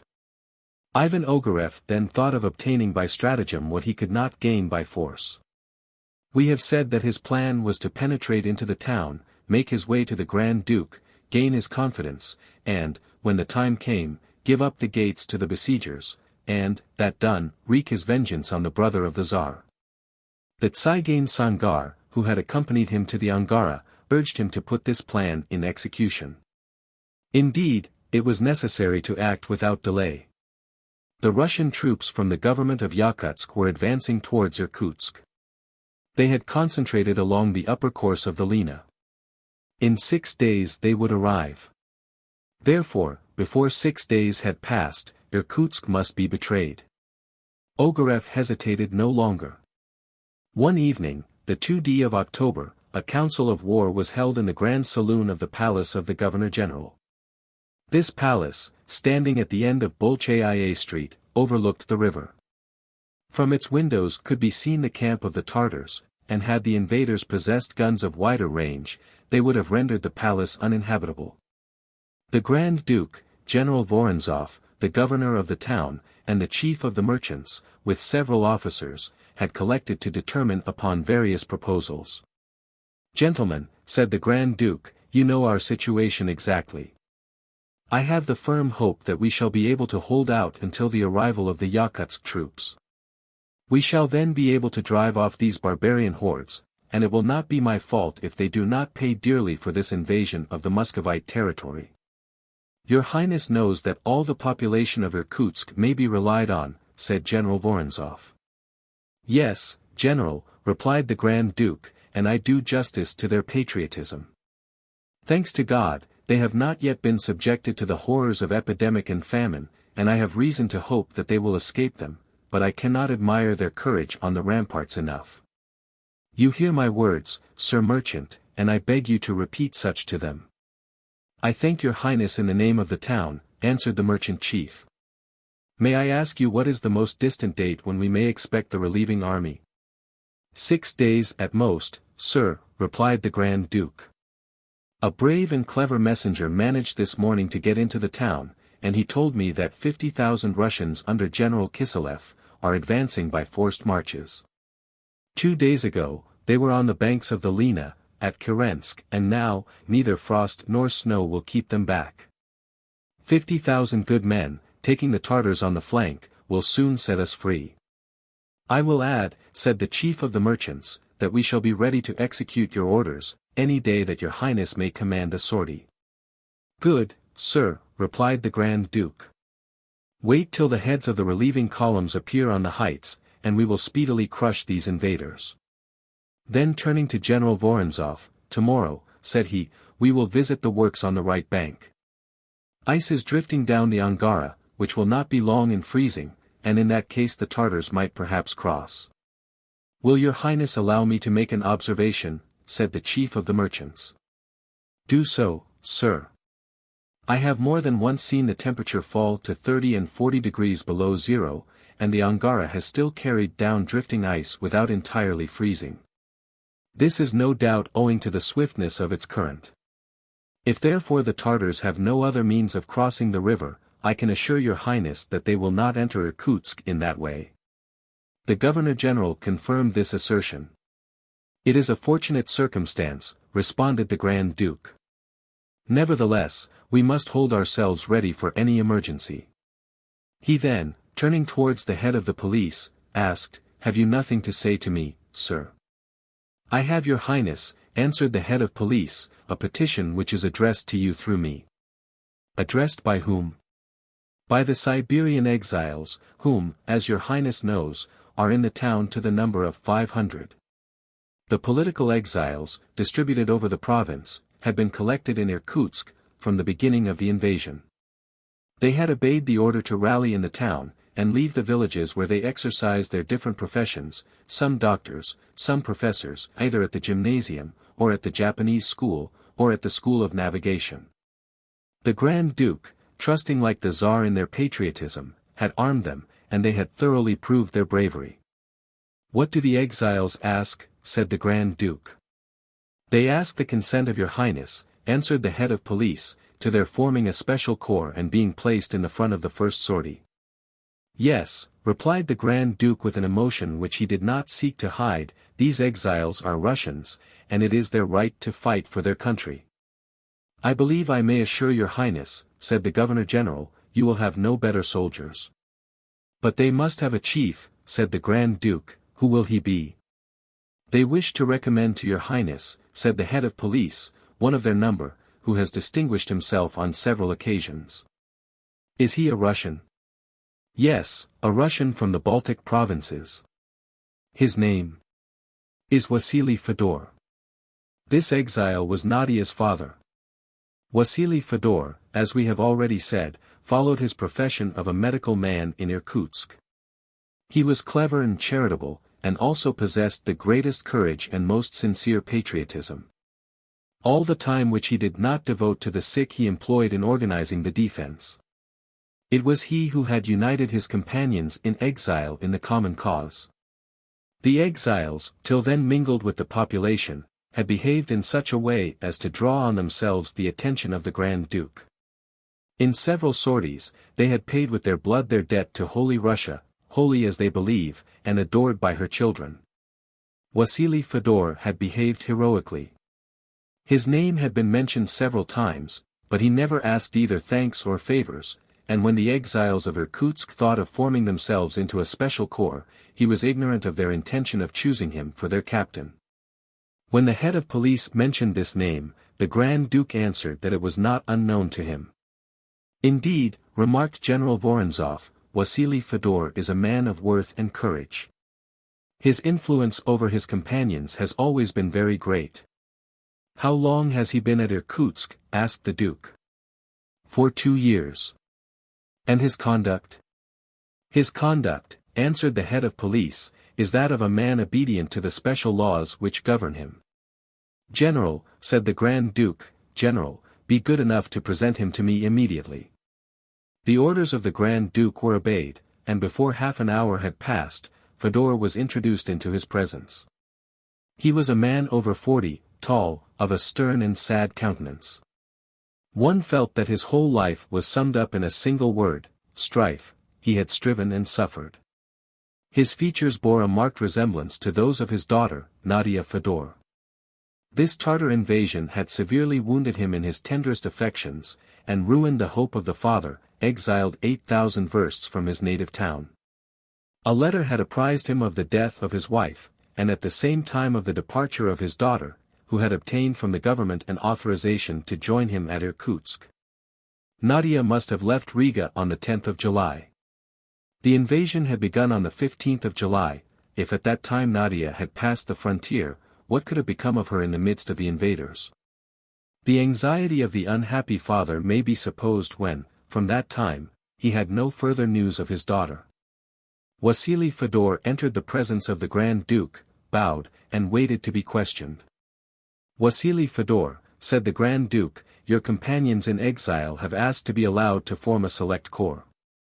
They are not ignorant that in this corps they must make up their minds to be killed to the last man. They are not ignorant of it, replied Fedor. They wish to have you for their captain.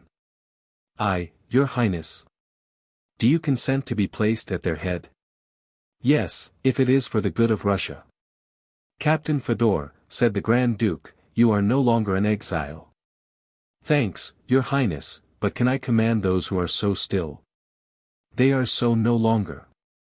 The brother of the Tsar had granted a pardon to all Fedor's companions in exile, now his companions in arms. Wassily Fedor wrung, with emotion, the hand which the Grand Duke held out to him, and retired. The latter turned to his officers. The Tsar will not refuse to ratify that pardon, said he, smiling. We need heroes to defend the capital of Siberia, and I have just made some.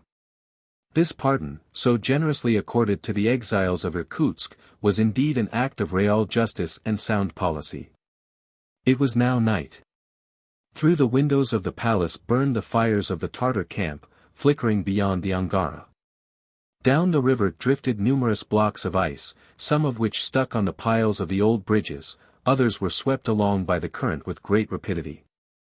It was evident, as the merchant had observed, that it would be very difficult for the Angara to freeze all over. The defenders of Irkutsk had not to dread being attacked on that side. 10 o'clock had just struck. The Grand Duke was about to dismiss his officers and retire to his apartments, when a tumult was heard outside the palace. Almost immediately the door was thrown open, an aide-de-camp appeared, and advanced rapidly towards the Grand Duke. Your Highness, said he, a courier from the Tsar. Chapter 13 The Tsar's Courier. All the members of the council simultaneously started forward. A courier from the Tsar arrived in Irkutsk. Had these officers for a moment considered the improbability of this fact, they would certainly not have credited what they heard. The Grand Duke advanced quickly to his aide-de-camp. This courier, he exclaimed. A man entered. He appeared exhausted with fatigue.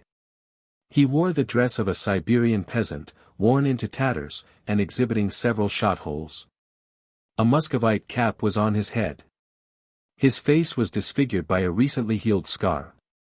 The man had evidently had a long and painful journey, his shoes being in a state which showed that he had been obliged to make part of it on foot. His Highness the Grand Duke, he asked. The Grand Duke went up to him. You are a courier from the Tsar, he asked. Yes, your Highness. You come from Moscow. You left Moscow on the 15th of July. Your name? Michael Strogoff. It was Ivan Ogareff. He had taken the designation of the man whom he believed that he had rendered powerless. Neither the Grand Duke nor anyone knew him in Irkutsk, and he had not even to disguise his features. As he was in a position to prove his pretended identity, no one could have any reason for doubting him. He came, therefore, sustained by his iron will, to hasten by treason and assassination the great object of the invasion. After Ogareff had replied, the Grand Duke signed to all his officers to withdraw. He and the false Michael Strogoff remained alone in the saloon. The Grand Duke looked at Ivan Ogareff for some moments with extreme attention. Then he said, on the 15th of July you were at Moscow? Yes, your Highness, and on the night of the 14th I saw His Majesty the Tsar at the new palace. Have you a letter from the Tsar? Here it is. And Ivan Ogareff handed to the Grand Duke the imperial letter, crumpled to almost microscopic size. Was the letter given you in this state? No, your Highness, but I was obliged to tear the envelope, the better to hide it from the Emir's soldiers. Were you taken prisoner by the Tartars? Yes, your Highness, I was their prisoner for several days, answered Ogareff. That is the reason that, having left Moscow on the 15th of July, as the date of that letter shows, I only reached Irkutsk on the 2nd of October, after traveling 79 days. The Grand Duke took the letter. He unfolded it and recognized the Tsar's signature, preceded by the decisive formula, written by his brother's hand. There was no possible doubt of the authenticity of this letter, nor of the identity of the courier. Though Ogorev's countenance had at first inspired the Grand Duke with some distrust, he let nothing of it appear, and it soon vanished. The Grand Duke remained for a few minutes without speaking. He read the letter slowly, so as to take in its meaning fully. "Michael Strogoff, do you know the contents of this letter?" he asked. "Yes, Your Highness. I might have been obliged to destroy it, to prevent its falling into the hands of the Tartars, and should such have been the case, I wish to be able to bring the contents of it to Your Highness. You know that this letter enjoins us all to die, rather than give up the town. I know it. You know also that it informs me of the movements of the troops which have combined to stop the invasion." "Yes, Your Highness, but the movements have failed." "What do you mean?"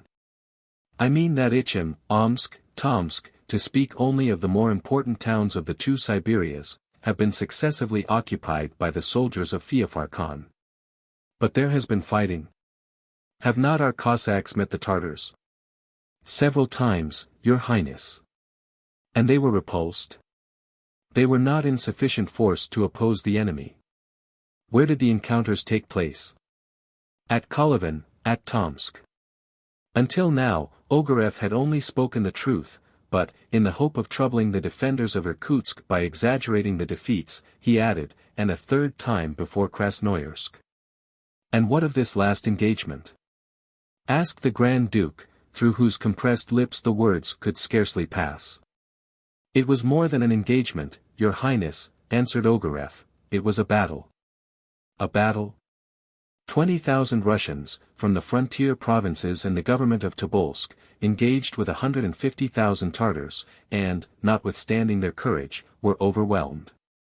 "You lie!" exclaimed the Grand Duke, endeavoring in vain to curb his passion.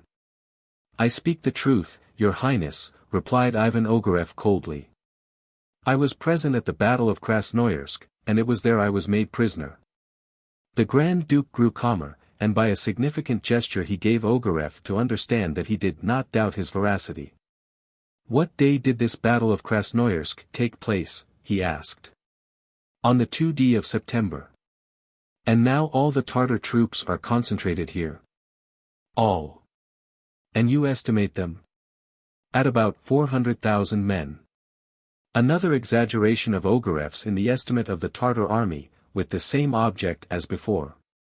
"And I must not expect any help from the West provinces?" asked the Grand Duke. "None, Your Highness, at any rate before the end of the winter."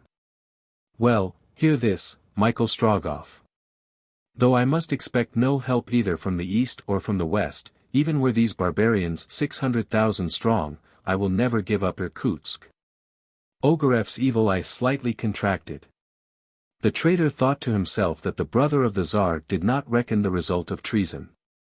The Grand Duke, who was of a nervous temperament, had great difficulty in keeping calm whilst hearing this disastrous news. He walked to and fro in the room, under the gaze of Ogarev, who eyed him as a victim reserved for vengeance. He stopped at the windows, he looked forth at the fires in the Tartar camp, he listened to the noise of the ice blocks drifting down the Angara. A quarter of an hour passed without his putting any more questions. Then taking up the letter, he reread a passage and said, "You know that in this letter I am warned of a traitor, of whom I must beware." "Yes, Your Highness. He will try to enter Irkutsk in disguise. Gain my confidence, and betray the town to the Tartars." "I know all that, Your Highness, and I know also that Ivan Ogarev has sworn to revenge himself personally on the Tsar's brother." "Why?" "It is said that the officer in question was condemned by the Grand Duke to a humiliating degradation." "Yes, I remember. But it is a proof that the villain, who could afterwards serve against his country and head an invasion of barbarians, deserved it." "His Majesty the Tsar," said Ogarev, "was particularly anxious that you should be warned of the criminal projects of Ivan Ogarev against your person." "Yes, of that the letter informs me. And His Majesty himself spoke to me of it, telling me I was above all things to beware of the traitor." "Did you meet with him?" "Yes, Your Highness, after the Battle of Krasnoyarsk. If he had only guessed that I was the bearer of a letter addressed to Your Highness, in which his plans were revealed, I should not have got off so easily. No, you would have been lost, replied the Grand Duke. And how did you manage to escape? By throwing myself into the Irkutsk. And how did you enter Irkutsk? Under cover of a sortie, which was made this evening to repulse a Tartar detachment. I mingled with the defenders of the town, made myself known, and was immediately conducted before your highness. Good, Michael Strogoff, answered the Grand Duke. You have shown courage and zeal in your difficult mission. I will not forget you. Have you any favor to ask? None, unless it is to be allowed to fight at the side of your highness, replied Ogareff. So be it, Strogoff. I attach you from today to my person, and you shall be lodged in the palace. And if according to his intention, Ivan Ogareff should present himself to your highness under a false name, we will unmask him, thanks to you, who know him, and I will make him die under the knout. Go. Ogareff gave a military salute, not forgetting that he was a captain of the couriers of the Tsar, and retired. Ogareff had so far played his unworthy part with success. The Grand Duke's entire confidence had been accorded him. He could now betray it whenever it suited him. He would inhabit the very palace. He would be in the secret of all the operations for the defense of the town. He thus held the situation in his hand, as it were. No one in Irkutsk knew him, no one could snatch off his mask. He resolved therefore to set to work without delay. Indeed, time pressed. The town must be captured before the arrival of the Russians from the north and east, and that was only a question of a few days. The Tartars once masters of Irkutsk, it would not be easy to take it again from them. At any rate, even if they were obliged to abandon it later, they would not do so before they had utterly destroyed it, and before the head of the Grand Duke had rolled at the feet of Feofar Khan. Ivan Ogareff, having every facility for seeing, observing, and acting, occupied himself the next day with visiting the ramparts. He was everywhere received with cordial congratulations from officers, soldiers, and citizens. To them this courier from the Tsar was a link which connected them with the empire. Ogareff recounted, with an assurance which never failed, numerous fictitious events of his journey. Then, with the cunning for which he was noted, without dwelling too much on it at first, he spoke of the gravity of the situation, exaggerating the success of the Tartars and the numbers of the barbarian forces. As he had when speaking to the Grand Duke. According to him, the expected succors would be insufficient, if ever they arrived at all, and it was to be feared that a battle fought under the walls of Irkutsk would be as fatal as the battles of Kolyvan, Tomsk and Krasnoyarsk. Ogareff was not too free in these insinuations. He wished to allow them to sink gradually into the minds of the defenders of Irkutsk. He pretended only to answer with reluctance when much pressed with questions. He always added that they must fight to the last man, and blow up the town rather than yield. These false statements would have done more harm had it been possible. But the garrison and the population of Irkutsk were too patriotic to let themselves be moved. Of all the soldiers and citizens shut up in this town, isolated at the extremity of the Asiatic world, not one dreamed of even speaking of a capitulation. The contempt of the Russians for these barbarians was boundless. No one suspected the odious part played by Ivan Ogareff, no one guessed that the pretended courier of the Tsar was a traitor. It occurred very naturally that on his arrival in Irkutsk, a frequent intercourse was established between Ogareff and one of the bravest defenders of the town, Wassily Fedor. We know what anxiety this unhappy father suffered. If his daughter, Nadia Fedor, had left Russia on the date fixed by the last letter he had received from Riga, what had become of her? Was she still trying to cross the invaded provinces, or had she long since been taken prisoner? The only alleviation to Wassily Fedor's anxiety was when he could obtain an opportunity of engaging in battle with the Tartars, opportunities which came too seldom for his taste. The very evening the pretended courier arrived, Wassily Fedor went to the Governor-General's palace and, acquainting Ogareff with the circumstances under which his daughter must have left European Russia, told him all his uneasiness about her. Ogareff did not know Nadia, although he had met her at Ichem on the day she was there with Michael Strogoff, but then, he had not paid more attention to her than to the two reporters, who at the same time were in the post-house. He therefore could give Wassily Fedor no news of his daughter. "But at what time," asked Ogareff, "must your daughter have left the Russian territory?" "About the same time that you did," replied Fedor.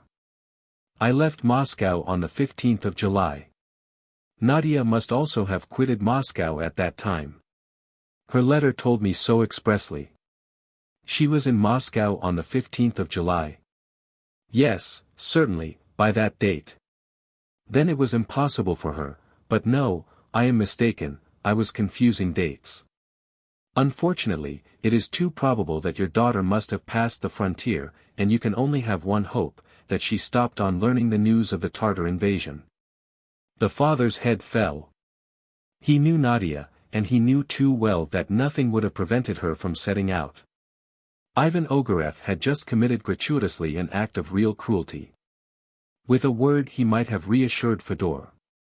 Although Nadia had passed the frontier under circumstances with which we are acquainted, Fedor, by comparing the date on which his daughter would have been at NIJNI-NOVGOROD, and the date of the proclamation which forbade anyone to leave it, would no doubt have concluded thus, that Nadia had not been exposed to the dangers of the invasion, and that she was still, in spite of herself, in the European territory of the empire.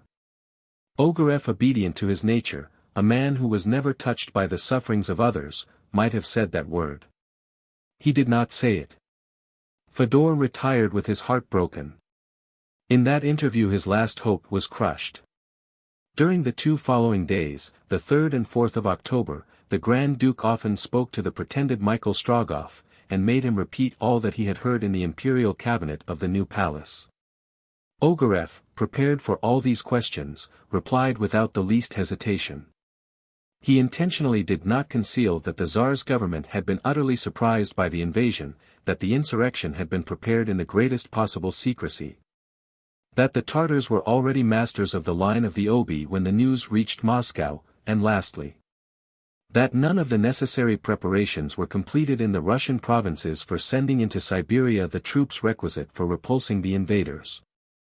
Ivan Ogareff, being entirely free in his movements, began to study Irkutsk, the state of its fortifications, their weak points, so as to profit subsequently by his observations, in the event of being prevented from consummating his act of treason.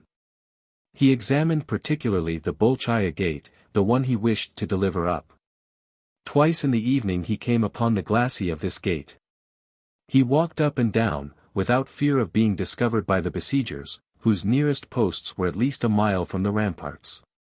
He fancied that he was recognized by no one, till he caught sight of a shadow gliding along outside the earthworks. Sangar had come at the risk of her life for the purpose of putting herself in communication with Ivan Ogareff. For 2 days the besieged had enjoyed a tranquility to which the Tartars had not accustomed them since the commencement of the investment. This was by Ogareff's orders. Feofar Khan's lieutenant wished that all attempts to take the town by force should be suspended. He hoped the watchfulness of the besieged would relax. At any rate, several thousand Tartars were kept in readiness at the outposts, to attack the gate, deserted, as Ogareff anticipated that it would be, by its defenders, whenever he should summon the besiegers to the assault. This he could not now delay in doing. All must be over by the time that the Russian troops should come in sight of Irkutsk. Ogareff's arrangements were made, and on this evening a note fell from the top of the earthworks into Sangar's hands.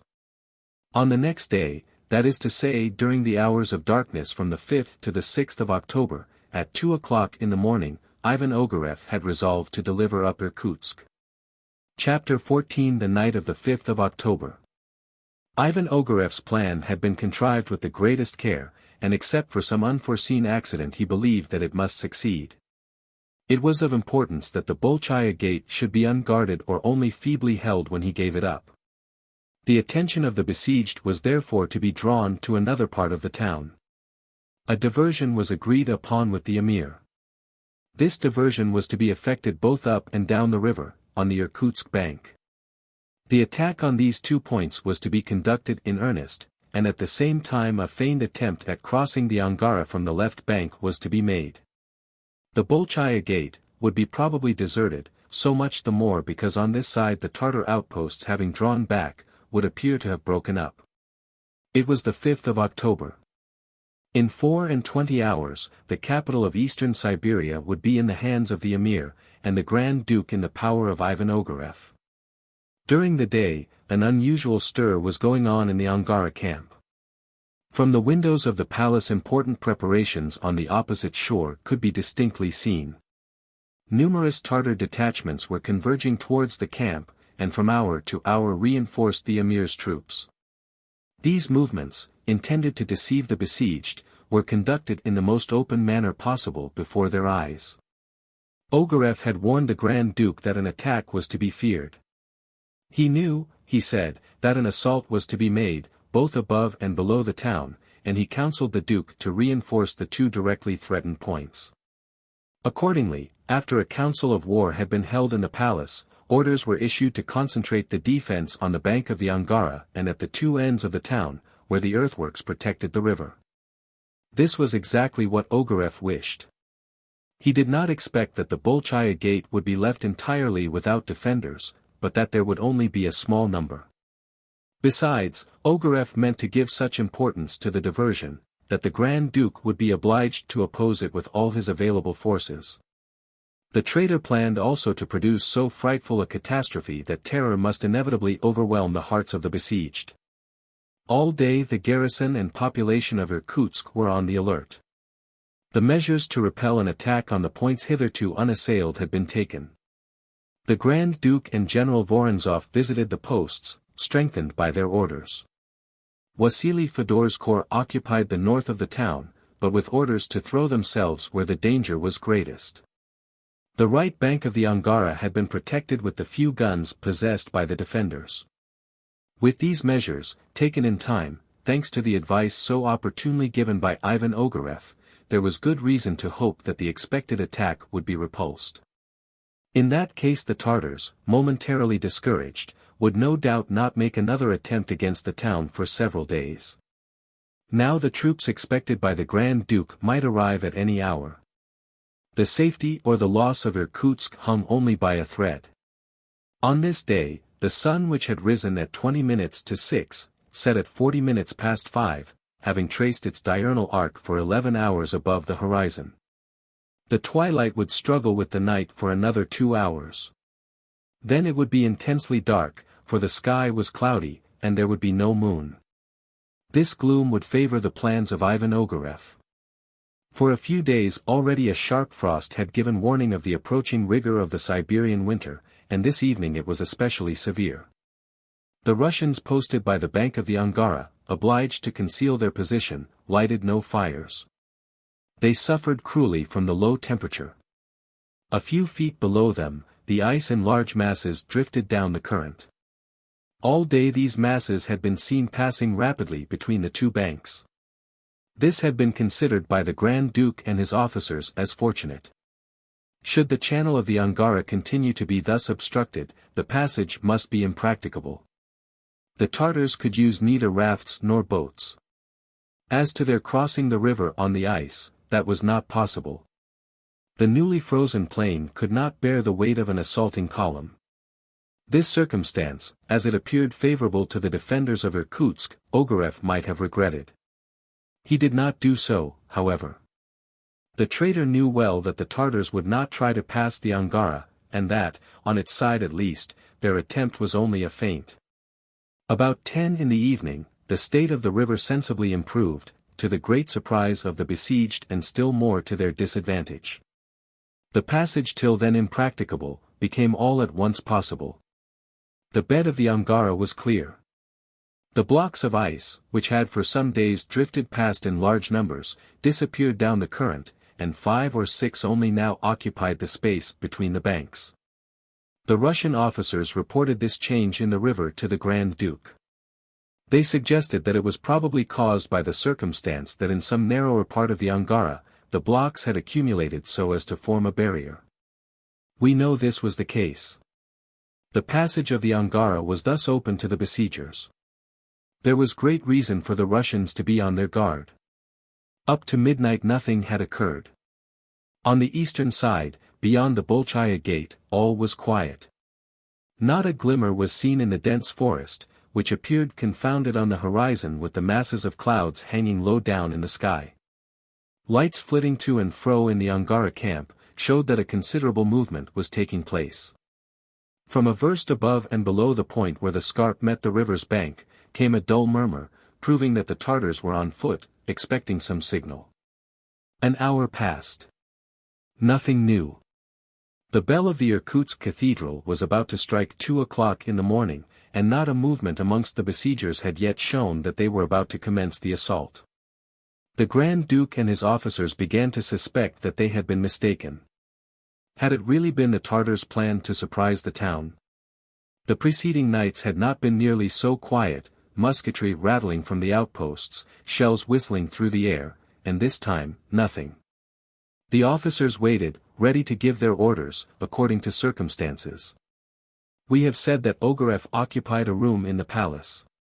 It was a large chamber on the ground floor, its windows opening on a side terrace. By taking a few steps along this terrace, a view of the river could be obtained. Profound darkness reigned in the room. Ogareff stood by a window, awaiting the hour to act. The signal, of course, could come from him, alone. This signal once given, when the greater part of the defenders of Irkutsk would be summoned to the points openly attacked, his plan was to leave the palace and hurry to the Bolchaya gate. If it was unguarded, he would open it. Or at least he would direct the overwhelming mass of its assailants against the few defenders. He now crouched in the shadow, like a wild beast ready to spring on its prey. A few minutes before 2 o'clock, the Grand Duke desired that Michael Strogoff, which was the only name they could give to Ivan Ogareff, should be brought to him. An aide-de-camp came to the room, the door of which was closed. He called. Ogareff, motionless near the window, and invisible in the shade, did not answer. The Grand Duke was therefore informed that the Tsar's courier was not at that moment in the palace. 2 o'clock struck. Now was the time to cause the diversion agreed upon with the Tartars, waiting for the assault. Ivan Ogareff opened the window and stationed himself at the north angle of the side terrace. Below him flowed the roaring waters of the Angara. Ogareff took a match from his pocket, struck it and lighted a small bunch of tow, impregnated with priming powder, which he threw into the river. It was by the orders of Ivan Ogareff that the torrents of mineral oil had been thrown on the surface of the Angara. There are numerous naphtha springs above Irkutsk, on the right bank, between the suburb of Pashkavsk and the town. Ogareff had resolved to employ this terrible means to carry fire into Irkutsk. He therefore took possession of the immense reservoirs which contained the combustible liquid. It was only necessary to demolish a piece of wall in order to allow it to flow out in a vast stream. This had been done that night, a few hours previously, and this was the reason that the raft which carried the true courier of the Tsar, Nadia, and the fugitives, floated on a current of mineral oil. Through the breaches in these reservoirs of enormous dimensions rushed the naphtha in torrents, and, following the inclination of the ground, it spread over the surface of the river, where its density allowed it to float. This was the way Ivan Ogareff carried on warfare. Allied with Tartars, he acted like a Tartar, and against his own countrymen. The tow had been thrown on the waters of the Angara. In an instant, with electrical rapidity, as if the current had been of alcohol, the whole river was in a blaze above and below the town. Columns of blue flames ran between the two banks. Volumes of vapor curled up above. The few pieces of ice which still drifted were seized by the burning liquid, and melted like wax on the top of a furnace, the evaporated water escaping in shrill hisses. At the same moment, firing broke out on the north and south of the town. The enemy's batteries discharged their guns at random. Several thousand Tartars rushed to the assault of the earthworks. The houses on the bank, built of wood, took fire in every direction. A bright light dissipated the darkness of the night. At last, said Ivan Ogareff. He had good reason for congratulating himself. The diversion which he had planned was terrible. The defenders of Irkutsk found themselves between the attack of the Tartars and the fearful effects of fire. The bells rang, and all the able-bodied of the population ran, some towards the points attacked and others towards the houses in the grasp of the flames, which it seemed too probable would ere long envelop the whole town. The gate of Bolchaya was nearly free. Only a very small guard had been left there. And by the traitor's suggestion, and in order that the event might be explained apart from him, as if by political hate, this small guard had been chosen from the little band of exiles. Ogareff re-entered his room, now brilliantly lighted by the flames from the Angara, then he made ready to go out. But scarcely had he opened the door, when a woman rushed into the room, her clothes drenched, her hair in disorder. "Sangar!" exclaimed Ogareff, in the first moment of surprise, and not supposing that it could be any other woman than the gypsy. It was not Sangar, it was Nadia. At the moment when, floating on the ice, the girl had uttered a cry on seeing the fire spreading along the current, Michael had seized her in his arms, and plunged with her into the river itself to seek a refuge in its depths from the flames. The block which bore them was not 30 fathoms from the first quay of Irkutsk. Swimming beneath the water, Michael managed to get a footing with Nadia on the quay. Michael Strogoff had reached his journey's end. He was in Irkutsk. "To the governor's palace," said he to Nadia. In less than 10 minutes, they arrived at the entrance to the palace. Long tongues of flame from the Angara licked its walls, but were powerless to set it on fire. Beyond the houses on the bank were in a blaze.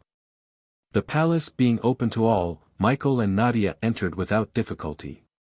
In the confusion, no one remarked them, although their garments were dripping. A crowd of officers coming for orders, and of soldiers running to execute them, filled the great hall on the ground floor. There, in a sudden eddy of the confused multitude, Michael and the young girl were separated from each other. Nadia ran distracted through the passages, calling her companion, and asking to be taken to the Grand Duke. A door into a room flooded with light opened before her. She entered, and found herself suddenly face to face with the man whom she had met at Ichim, whom she had seen at Tomsk, face to face with the one whose villainous hand would an instant later betray the town. "Ivan Ogareff," she cried. On hearing his name pronounced, the wretch started. His real name known, all his plans would be balked. There was but one thing to be done, to kill the person who had just uttered it. Ogareff darted at Nadia. But the girl, a knife in her hand, retreated against the wall, determined to defend herself. "Ivan Ogareff," again cried Nadia, knowing well that so detested a name would soon bring her help. "Ah! Be silent!" hissed out the traitor between his clenched teeth. "Ivan Ogareff," exclaimed a third time the brave young girl, in a voice to which hate had added tenfold strength.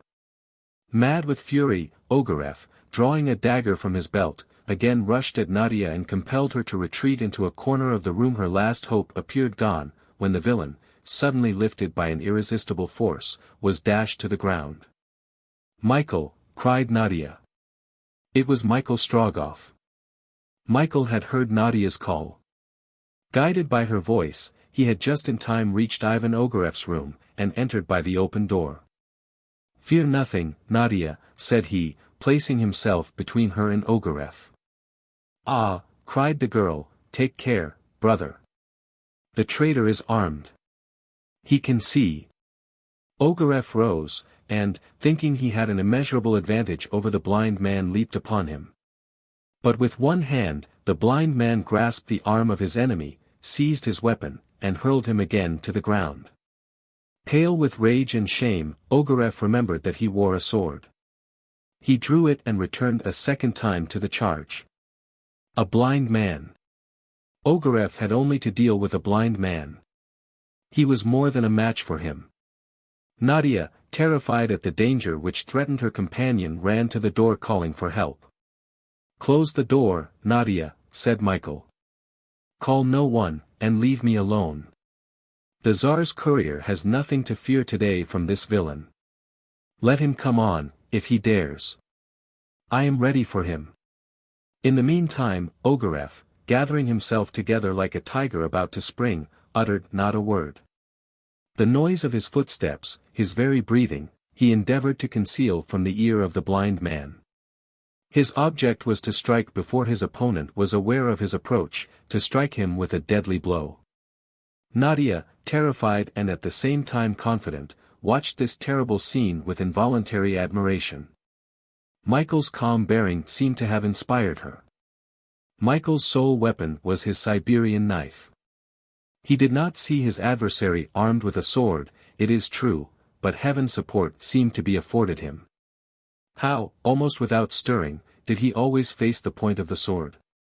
Ivan Ogareff watched his strange adversary with visible anxiety. His superhuman calm had an effect upon him. In vain, appealing to his reason, did he tell himself that in so unequal a combat all the advantages were on his side. The immobility of the blind man froze him. He had settled on the place where he would strike his victim. He had fixed upon it. What, then, hindered him from putting an end to his blind antagonist? At last, with a spring he drove his sword full at Michael's breast. An imperceptible movement of the blind man's knife turned aside the blow. Michael had not been touched, and coolly he awaited a second attack. Cold drops stood on Ogareff's brow. He drew back a step, then again leaped forward. But as had the first, this second attempt failed. The knife had simply parried the blow from the traitor's useless sword. Mad with rage and terror before this living statue, he gazed into the wide-open eyes of the blind man. Those eyes which seemed to pierce to the bottom of his soul, and yet which did not, could not, see, exercised a sort of dreadful fascination over him. All at once, Ogareff uttered a cry. A sudden light flashed across his brain. He sees. He exclaimed, he sees. And like a wild beast trying to retreat into its den, step by step, terrified, he drew back to the end of the room. Then the statue became animated, the blind man walked straight up to Ivan Ogareff, and placing himself right before him, "Yes, I see," said he. "I see the mark of the knout which I gave you, traitor and coward. I see the place where I am about to strike you. Defend your life. It is a duel I deign to offer you. My knife against your sword." "He sees," said Nadia. "Gracious heaven, is it possible?" Ogareff felt that he was lost. But mustering all his courage, he sprang forward on his impassible adversary. The two blades crossed, but at a touch from Michael's knife, wielded in the hand of the Siberian hunter, the sword flew in splinters, and the wretch, stabbed to the heart, fell lifeless on the ground. At the same moment, the door was thrown open. The Grand Duke, accompanied by some of his officers, appeared on the threshold. The Grand Duke advanced. In the body lying on the ground, he recognized the man whom he believed to be the Tsar's courier. Then, in a threatening voice, "Who killed that man?" he asked. "I," replied Michael. One of the officers put a pistol to his temple, ready to fire. "Your name?" asked the Grand Duke, before giving the order for his brains to be blown out. "Your Highness," answered Michael, "ask me rather the name of the man who lies at your feet." "That man, I know him. He is a servant of my brother. He is the Tsar's courier." "That man, your Highness, is not a courier of the Tsar. He is Ivan Ogareff." "Ivan Ogareff," exclaimed the Grand Duke. "Yes, Ivan the traitor. But who are you, then?" Michael Strogoff. Chapter 15 Conclusion. Michael Strogoff was not, had never been, blind. A purely human phenomenon, at the same time moral and physical, had neutralized the action of the incandescent blade which Feofar's executioner had passed before his eyes. It may be remembered, that at the moment of the execution, Marfa Strogoff was present, stretching out her hands towards her son. Michael gazed at her as a son would gaze at his mother, when it is for the last time. The tears, which his pride in vain endeavored to subdue, welling up from his heart, gathered under his eyelids, and volatilizing on the cornea, had saved his sight. The vapor formed by his tears interposing between the glowing saber and his eyeballs, had been sufficient to annihilate the action of the heat. A similar effect is produced, when a workman's smelter, after dipping his hand in vapor, can with impunity hold it over a stream of melted iron. Michael had immediately understood the danger in which he would be placed should he make known his secret to anyone. He at once saw, on the other hand, that he might make use of his supposed blindness for the accomplishment of his designs. Because it was believed that he was blind, he would be allowed to go free. He must therefore be blind, blind to all, even to Nadia, blind everywhere, and not a gesture at any moment must let the truth be suspected. His resolution was taken. He must risk his life even to afford to all he might meet the proof of his want of sight. We know how perfectly he acted the part he had determined on. His mother alone knew the truth, and he had whispered it to her in Tomsk itself, when bending over her in the dark he covered her with kisses. When Ogareff had in his cruel irony held the imperial letter before the eyes which he believed were destroyed, Michael had been able to read, and had read the letter which disclosed the odious plans of the traitor. This was the reason of the wonderful resolution he exhibited during the second part of his journey. This was the reason of his unalterable longing to reach Irkutsk, so as to perform his mission by word of mouth. He knew that the town would be betrayed. He knew that the life of the Grand Duke was threatened. The safety of the Tsar's brother and of Siberia was in his hands. This story was told in a few words to the Grand Duke, and Michael repeated also, and with what emotion, the part Nadia had taken in these events. "Who is this girl?" asked the Grand Duke. "The daughter of the exile, Wassily Fedor," replied Michael. "The daughter of Captain Fedor," said the Grand Duke, "has ceased to be the daughter of an exile. There are no longer exiles in Irkutsk." Nadia, less strong in joy than she had been in grief, fell on her knees before the Grand Duke, who raised her with one hand, while he extended the other to Michael. An hour after, Nadia was in her father's arms. Michael Strogoff, Nadia, and Wassily Fedor were united. This was the height of happiness to them all. The Tartars had been repulsed in their double attack on the town. Wassily Fedor, with his little band, had driven back the first assailants who presented themselves at the Bolchaya gate, expecting to find it open, in which, by an instinctive feeling, often arising from sound judgment, he had determined to remain at and defend.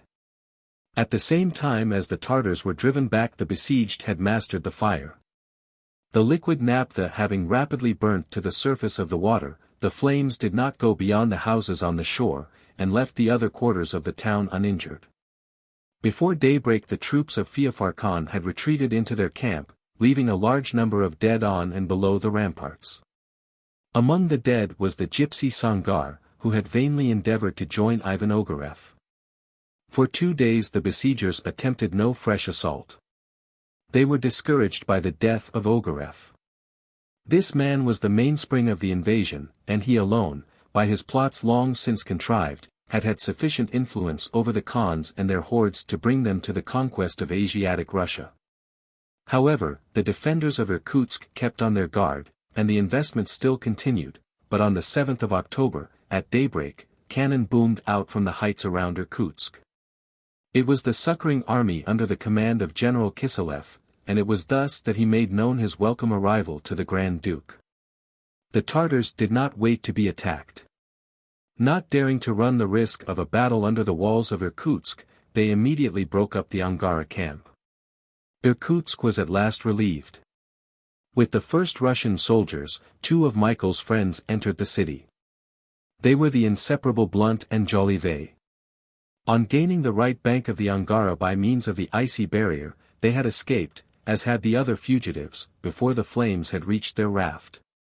This had been noted by L.C. Jolivet in his book. In this way, ran a narrow chance of being finished up like a lemon in a bowl of punch. Their joy was great on finding Nadia and Michael safe and sound. Above all, when they learnt that their brave companion was not blind.